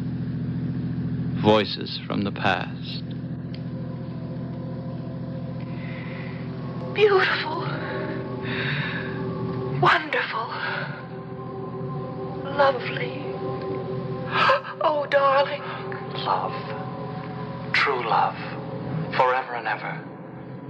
To the end of time. Did you hear? I heard. We said all those things. I know we did. And did you notice the voices are getting fainter? The further we get from that magical place, the fainter they become. And soon we won't be able to hear them at all. What then? Will we just grow old? Will that be all? With no voices to keep us young? Is it so small a thing to have enjoyed the sun, to have lived light in the spring, to have loved, to have thought, to have done? But that's all over. That time has passed. What can we hope for now? Because thou must not dream. Thou needst not then despair. I won't despair. Not if you'll stick with me. Will you? Of course. Where would I go? Your voice answers mine. Mine answers yours. As much as two bodies, we're two voices meeting.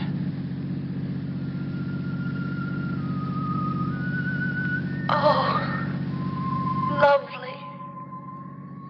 Beautiful. Wonderful. Marvelous. Love. True love. Dear love. I love you.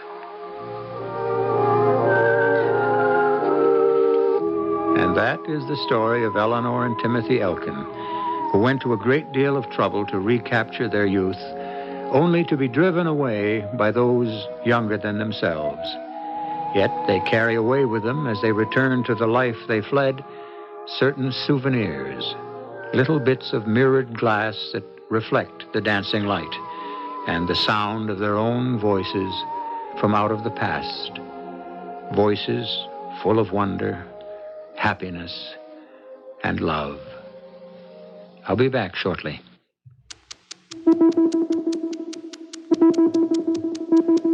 Time is running out for millions of destitute people across the world who need help now. They are continually hungry and in need of medical attention. With each passing day, their hope of survival grows dimmer. You can help CARE's worldwide efforts to bring this grim cycle of suffering to a stop. Your contribution to CARE can provide nutritious food for malnourished children, tools and equipment for needy people to build homes, feeding centers, schools, clinics, safer water systems. You can help make it possible for these families to grow their own food. CARE is the means for them to stand on their own without outside aid. Now is the time to help. Send your check or money order to CARE, Department 2, Milwaukee 53202. You've never been to Nigeria on the west coast of Africa, or to the ancient walled city of Cartagena in Colombia, South America. But I think we can all be proud that Project Hope is there. In Nigeria, Colombia, and many other countries, Project Hope is helping to train medical personnel who can improve the quality of health care in their countries. Hope lives because we help. Let's keep it up. Write Project Hope, Room A, Washington, D.C. I'm Joanne Woodward on behalf of the National Society for Autistic Children. Autism is a neurological disorder that affects behavior and communication. With proper research, education, and care, these children can learn and have a life of dignity. They deserve a chance. Please write National Society for Autistic Children, Post Office Box 8646, Albany, New York 12208.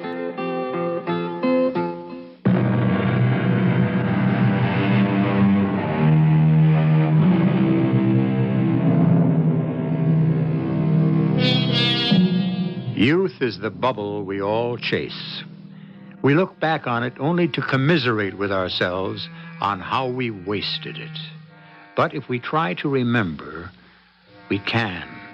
Its voice, its clear, unheeding voice, its believing voice, announcing that the world is good, that the sun shines endlessly, that all the days are born to be enjoyed. That expectancy diminishes with the years. There are hurts and disappointments and failures. But if we can be quiet enough, if we can still our fretful minds, from time to time we will hear again the clear, piping voice of the youth we once had, and, having had it, cannot completely lose. Our cast included Marion Seldes, William Redfield, and Ann Seymour. The entire production was under the direction of Hyman Brown. Radio Mystery Theater was sponsored in part by Buick Motor Division. This is E.G. Marshall inviting you to return to our Mystery Theater for another adventure in the macabre. Until next time, pleasant dreams.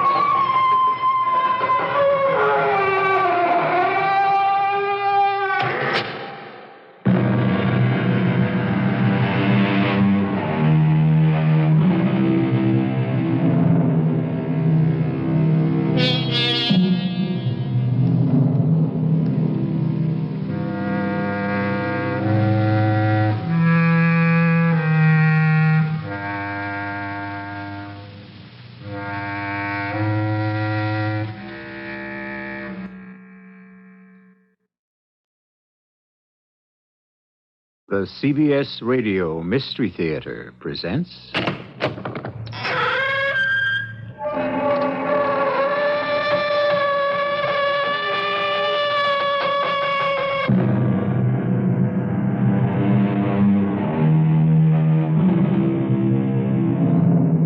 Come in. Welcome. I'm E.G. Marshall, here to lead you through an experience which neither of us is likely to forget soon.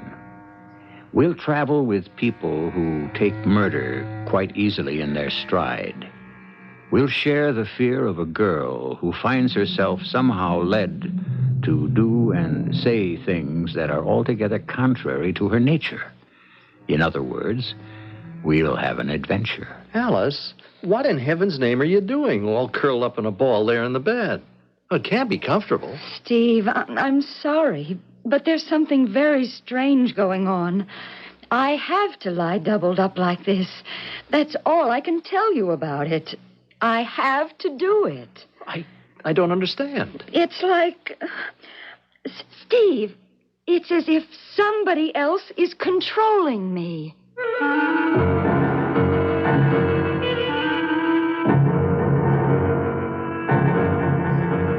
Our mystery drama, The Telltale Corpse, was written especially for the Mystery Theater by Field and Farrington and stars Earl Hammond and Catherine Byers.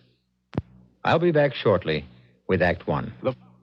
The U.S. Department of Transportation, the Advertising Council, and this station remind you to share a ride with a friend. Here's your favorite news team, carpooling to work. How do you feel about the carpooling? Well, I like it. We got to know each other, and it gives us a chance to rehearse. Well, let's get to it. Jerry? High Court agrees to hear Bruxton's school dispute. No one dies in dam disaster. No, dam disaster. Dam disaster. No one dies in dam disaster. Okay. All right, that's it from here, and now to you, Stu. Well, thank you, Jared. The Midvale Warriors eked out a 7-6 win over Garson last night to capture the state 3A championship. Mike Argo's conversion in the fourth quarter spelled disaster for the Bisons. Oh, and I've got disaster. How about Doom? Oh, yeah, Doom. Doom is good. Now to Bill. Don't get those golf clubs out too fast, Jerry and Stu. Looks like a storm cloud spelling a lot of doom for the golf club. Sports doom has in the sports. Sports has got okay. Well, it's spelling a lot of disaster for the... No, I got it in my fourth headline. And a lot of golfers are going to be disappointed out there this weekend. Now back to you, Jerry. Thank you very much.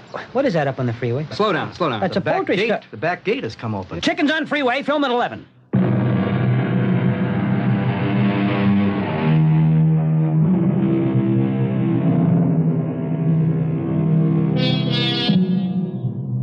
I know it isn't an original thought, but it is nonetheless true that you cannot judge a man by his outward aspects. Take Ernie Blake and Sid Sullivan, for example. Ernie looks like a man in his late 30s who is going places, soberly but not unfashionably dressed, solemn, purposeful in manner. Sid is a smaller and much older man, perhaps in his middle to late 60s, bent from the burden of his years, sad but wise, if his face can be trusted. Actually, they were both released from the state penitentiary only last week. Now, when we see this Aunt Grace, I do the talking, Sid. Is that understood? Is it okay if I just say howdy or pleased to meet you, just so she won't think I'm deaf and dumb? You know what I mean. Yeah, okay, Ernie. You're the brain. All right. This must be the house. 378, yeah. I wouldn't have thought it would be such a nice little place. That's not important. And I don't see no bell button. So, knock. All right, now try to act like you feel bad about Tad. He was our buddy. Yeah, I know.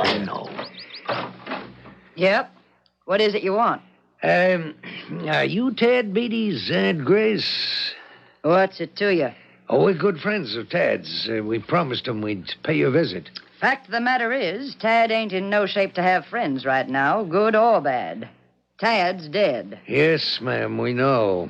We were with him right up to the end. Down at the penitentiary? That's right. We were inside ourselves, eh? We just got sprung last week. My name's Ernie Blake, and this is Sid Sullivan. What's the matter with him? Can't he talk? It's nice to meet you, ma'am. Well, come on inside if you want to. There's nothing much in here worth stealing. Just go right on in there in the sitting room. We were kind of special friends at Tad's. He He gave us the key. Now, sit down. Gave you what key? Come on, you know what key I'm talking about. One of the 2 keys it takes to open a chest. A chest? Stored in the attic of a cottage halfway up Gooch's Peak. Half-hour's drive or so from here. I ain't got the faintest idea what you're going on about. Look. Take a look at this key. No, I'll hold on to it. You just take a good look and see if it don't look kind of familiar to you. So, how'd you get your hands on it? Well, we and Tad was good friends, like I told you. After he got knifed, they never did find out who done it. We stayed with him right up to the end. When he knew he was going, he told us about the money from the bank robbery and where it was stashed. He told us about you having one of the 2 keys that had opened the chest and him the other one. He gave us his key, and he said he wanted us to have his half of the money. That's the way he wanted it, Aunt Grace. I was Tad's Aunt Grace, not yours. He, wanted you to have his share. Yeah. We was buddies, the 3 of us. A likely story. Well, no matter how you got it, there ain't no getting away from the fact that you got the key. If I want to get into that chest, I gotta let you into it, too. I'll be glad to get it over with, tell you the truth. I've been paying rent on that cottage for 2 years now, till folks was getting suspicious. Didn't dare to take it this season. It'll be going to the summer folks. Yeah? Any of them moved in yet? Not that I know of. But they're due any time now. You got an automobile? No. We took the bus here. Well, I ain't got one neither. Never trusted them. You can rent one, though, down at Hank Millett's garage. I'll come with you. You just stay right here, Aunt Grace. You'll just make the garage fellas curious. You go down there with us. Yes, you're right. Okay, you 2 go down and get the car, and then come on back here and pick me up.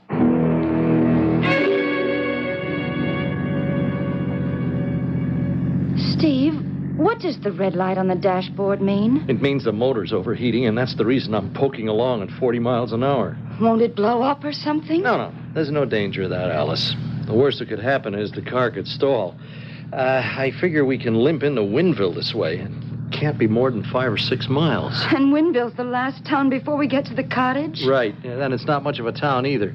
Rental agent said the population was 2,000. Oh, we should have seen the cottage before we agreed to take it. Well, it has electricity and a kitchen with an electric stove and 2 bedrooms and all the conveniences except a telephone, the agent said. Except a telephone? Look, you know what would happen if we had a phone. It would be ringing from the minute we walked into the place until we leave. You remember what happened last year. The office was on my back the whole time. We might as well not have taken a vacation. I know, but what if something happens and we need help? What could happen? We'll make it to Winville. What can I do for you, gentlemen? You Hank Millett? That's right. Well, my name's John Baker, and this is Sid Sullivan. They tell me you got a car to rent. Yeah, do have, yeah. Well, we'd like to rent it. Just let me go back and make sure it's available before we get to talking business. Hey, why did you give him my right name and use a phony name for you? One of us has to use his right name, dummy. We have to show a driver's license, don't we? So why me? All gassed up and ready to travel. Yeah? Now, who told you I had a car for rent? Oh, I don't know his name. A fellow we were talking to down in the bus depot. I see. And what do you plan to use the car for? Well, we're thinking about renting a cottage somewhere in this area. We just sort of thought we'd go out and scout around a little. That suits you all right? Just fine. How long do you think you'll need the car? Oh, not long. Be back before dark, I'd say. There's no use looking at cottages when you can't see, is there? Yeah, right. Well, she's out front waiting for you. Have a nice afternoon. You don't get a deposit in advance? I don't make a practice of it. That's the reason I like to ask a few questions. Yeah. Okay, it suits us. She pulls a little to the right when you break her, but it's nothing to worry about. Only thing I don't like is that fella's got my name. Stop worrying. We're practically home free right now.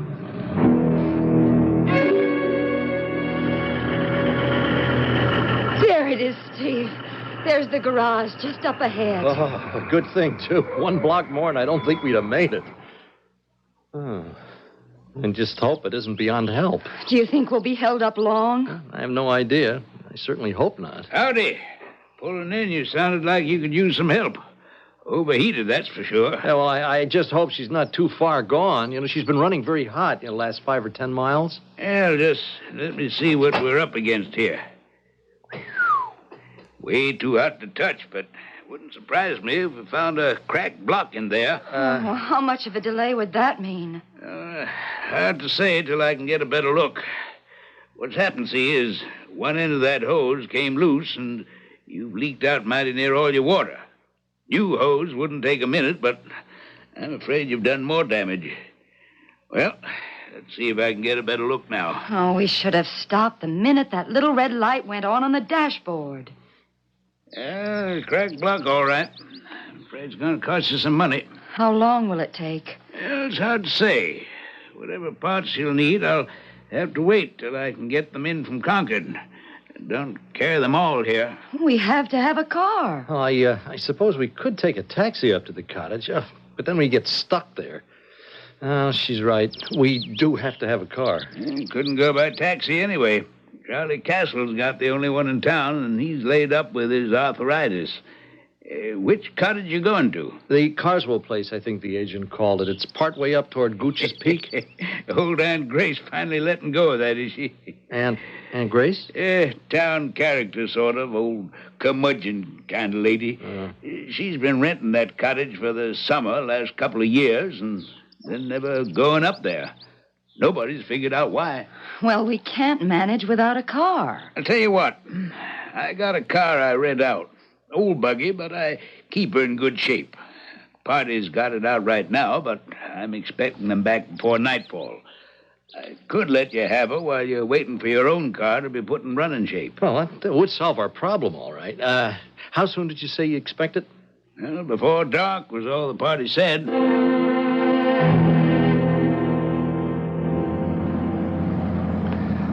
Somebody ought to trim this brush back. Well, I've been paying rent on this house 2 summers running now, just to keep the nosy summer folks away from that chest up in the attic. A good thing any way you look at it. The sheriff was after me to prune. They patrol the area around here now and again. I told him to stay away from the place if he didn't like the brush. The sheriff patrols around here? Just drives in and out. Nothing to get upset about. Only thing worrying me right now is, did old Mrs. Lockery see me leaving my place with 2 strangers? Mrs. Lockery? My next-door neighbor. I expect she was watching all right. She don't miss much.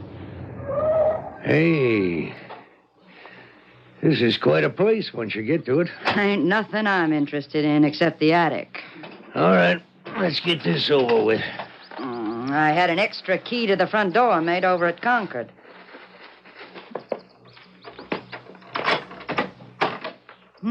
Kind of musty, and there may be some cobwebs.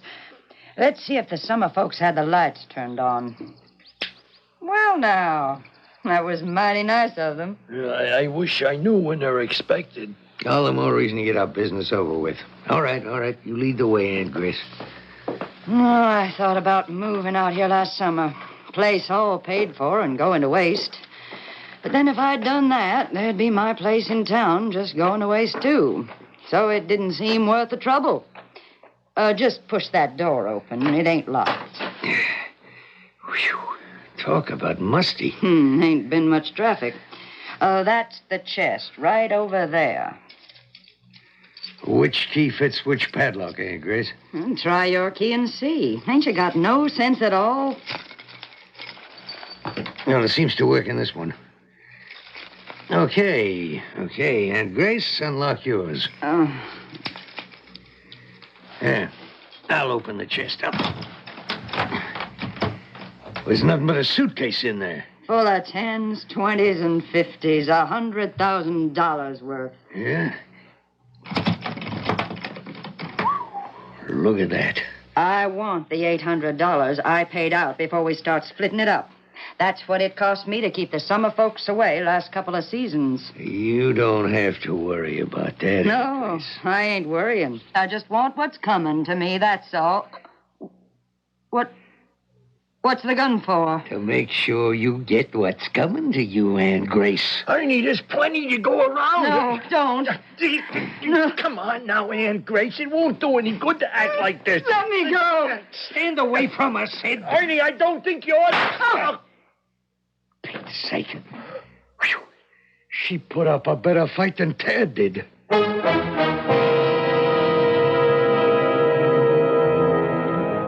Well, we can't moralize much over what we've just heard, can we?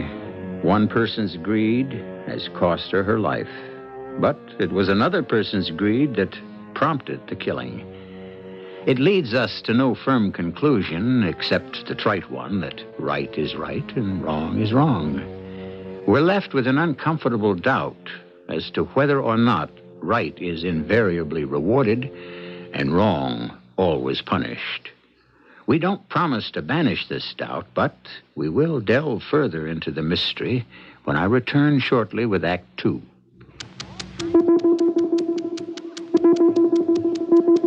Time is running out for millions of destitute people across the world who need help now. They are continually hungry and in need of medical attention. With each passing day, their hope of survival grows dimmer. You can help CARE's worldwide efforts to bring this grim cycle of suffering to a stop. Your contribution to CARE can provide nutritious food for malnourished children, tools and equipment for needy people to build homes, feeding centers, schools, clinics, safer water systems.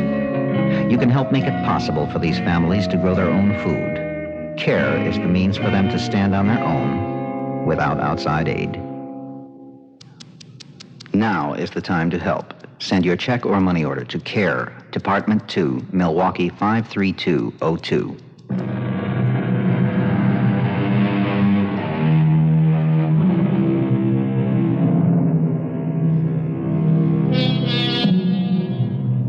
A dead body is an awesome thing, and I've often wondered why. Aunt Grace's body, for example. Only a moment ago, Aunt Grace, inhabiting the body, was a tough old lady who commanded a certain respect, granted, because of her toughness. But there was nothing in her spiritual makeup to inspire an almost reverential awe. Now, the spirit having departed, the body lies on the floor of a cottage's attic, halfway up a New Hampshire mountain. And at least one of the two witnesses to its transformation is frightened. You shouldn't have done it, Ernie. Don't be stupid. $100,000, she said, is in this suitcase. If she took half, that'd left 50 grand for us to split. 25 apiece. Now we got 100 to split, and that makes 50 apiece. Come on. Let's get the body out of here. She wasn't much of a bleeder, was she? You mean you're gonna take her somewhere else? Well, what do you think, stupid? We're gonna leave her here? Well, I don't see why not. Well, then listen close and learn something. You better believe the cops know that she's Tad Beatty's aunt. They'd never found the loot from his bank heist. They'd find Aunt Grace up here, and they know the only reason anybody'd want to knock her off is for the money. They already got her tied into that, so they start asking around. Who knew Tad Beatty in stir? Who got sprung lately? And what they'd come up with is you and me. So they better not find the body. Oh, yeah, I suppose so. Okay. You take Aunt Grace's feet. Where are we gonna take her? Down to the car first. We'll stuff her into the trunk and drive till we find a good place to stash her. Don't you think we ought to take the money first, though? It's been locked up here for 2 years. It'll be okay for another 10, 15 minutes. We'll come back for it soon as we got Aunt Grace safe in the trunk. All right, take hold of her feet, Sid. Well, okay. It's gonna give me the creeps, though. Oh, she weighs a ton. Yeah. All right, watch yourself backing down them stairs. I wonder why she got mixed up in the bank thing in the first place. No money, what else? She must have been pretty well fixed, though. I mean, if she could spend $800 renting this place. Well, so she was willing to spend $800 to get 50 grand. Yeah. All right, watch yourself, will you? You come to the bottom of the steps. Okay. Can we put her down and rest for a minute, Ernie? She's breaking my back. A little higher, Sid. You gotta lift her a little higher. She won't fit into the trunk, Ernie. Well, we gotta double her up some. What do you think? That's a terrible way to treat a dead person.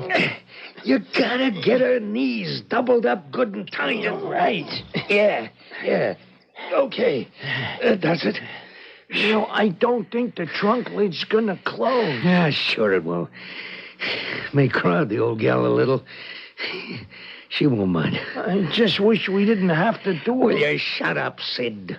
I'm getting sick of it. Well, I just ain't used to things like this, that's all. All right, just think 50 grand. All right, let's get back and get the suitcase. Old Aunt Grace won't mind waiting here for us. Ernie? Yeah? Ernie, there's a car coming up the lane toward the house. Let me see. Damn. Who you suppose it is? Didn't the old battle act say the cops patrol this area some? I don't remember. Or the sheriff or somebody. That's all we need. You think they'll look in the trunk of our car? How the hell would I know? Okay, here's what we do. We'll sneak around the side of the house. We can't go inside now. You think they'll come in the house? Well, they will for sure if they look in that car trunk. This place is lousy with weeds and bushes alongside the house here. Hey, can you read what it says on the side of the car? Wait a minute. Yeah. Says county sheriff. Oh, well, we better get out of here, Ernie. And leave that 100 grand behind? They're looking our car over pretty good. Just so they don't open the trunk. Can you hear what they're saying? I can't even hear them talking. One of them's getting in our car. Must be some kind of a deputy. The other guy keeps ordering them around. Well, what are they going to do? They're going to take our car away? It looks like it. Must think it's abandoned, I guess. But she's in the trunk, Ernie. Shut up, will you? I know she's in the trunk. What are we going to do? Hadn't we better get out of here? As long as there's 100 grand in that suitcase up in the attic, we ain't going nowhere.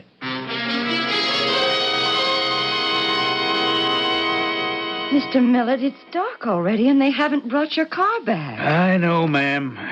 Ordinarily, I'd have closed up and gone on home by now. Well, do you still expect them back? The people who rented the car?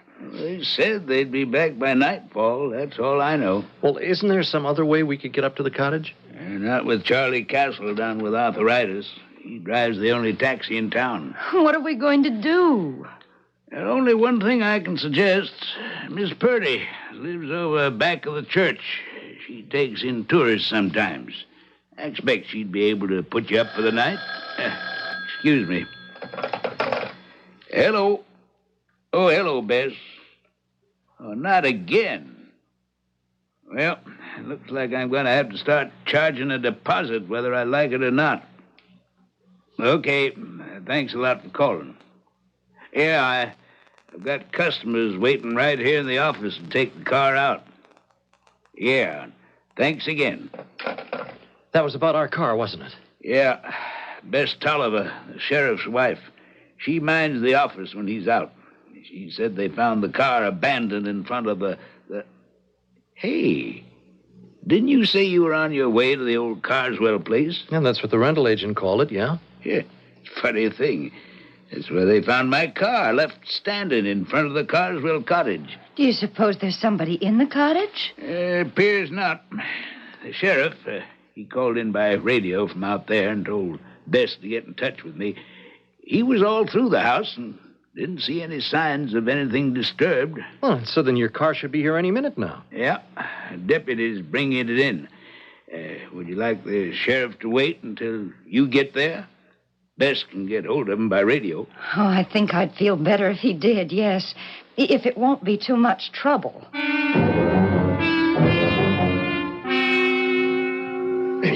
Watch out for this one bush here, Ernie. It's thorny. I tore my shirt. Yeah, shut up. I want the sheriff to hear you. He was up there in the attic, Ernie. I saw the light on up there. I know that. You suppose he found anything bad up there? I mean, like blood or Yeah, she didn't bleed that much. And I left the chest locked up. He didn't find nothing. Why doesn't he start his car?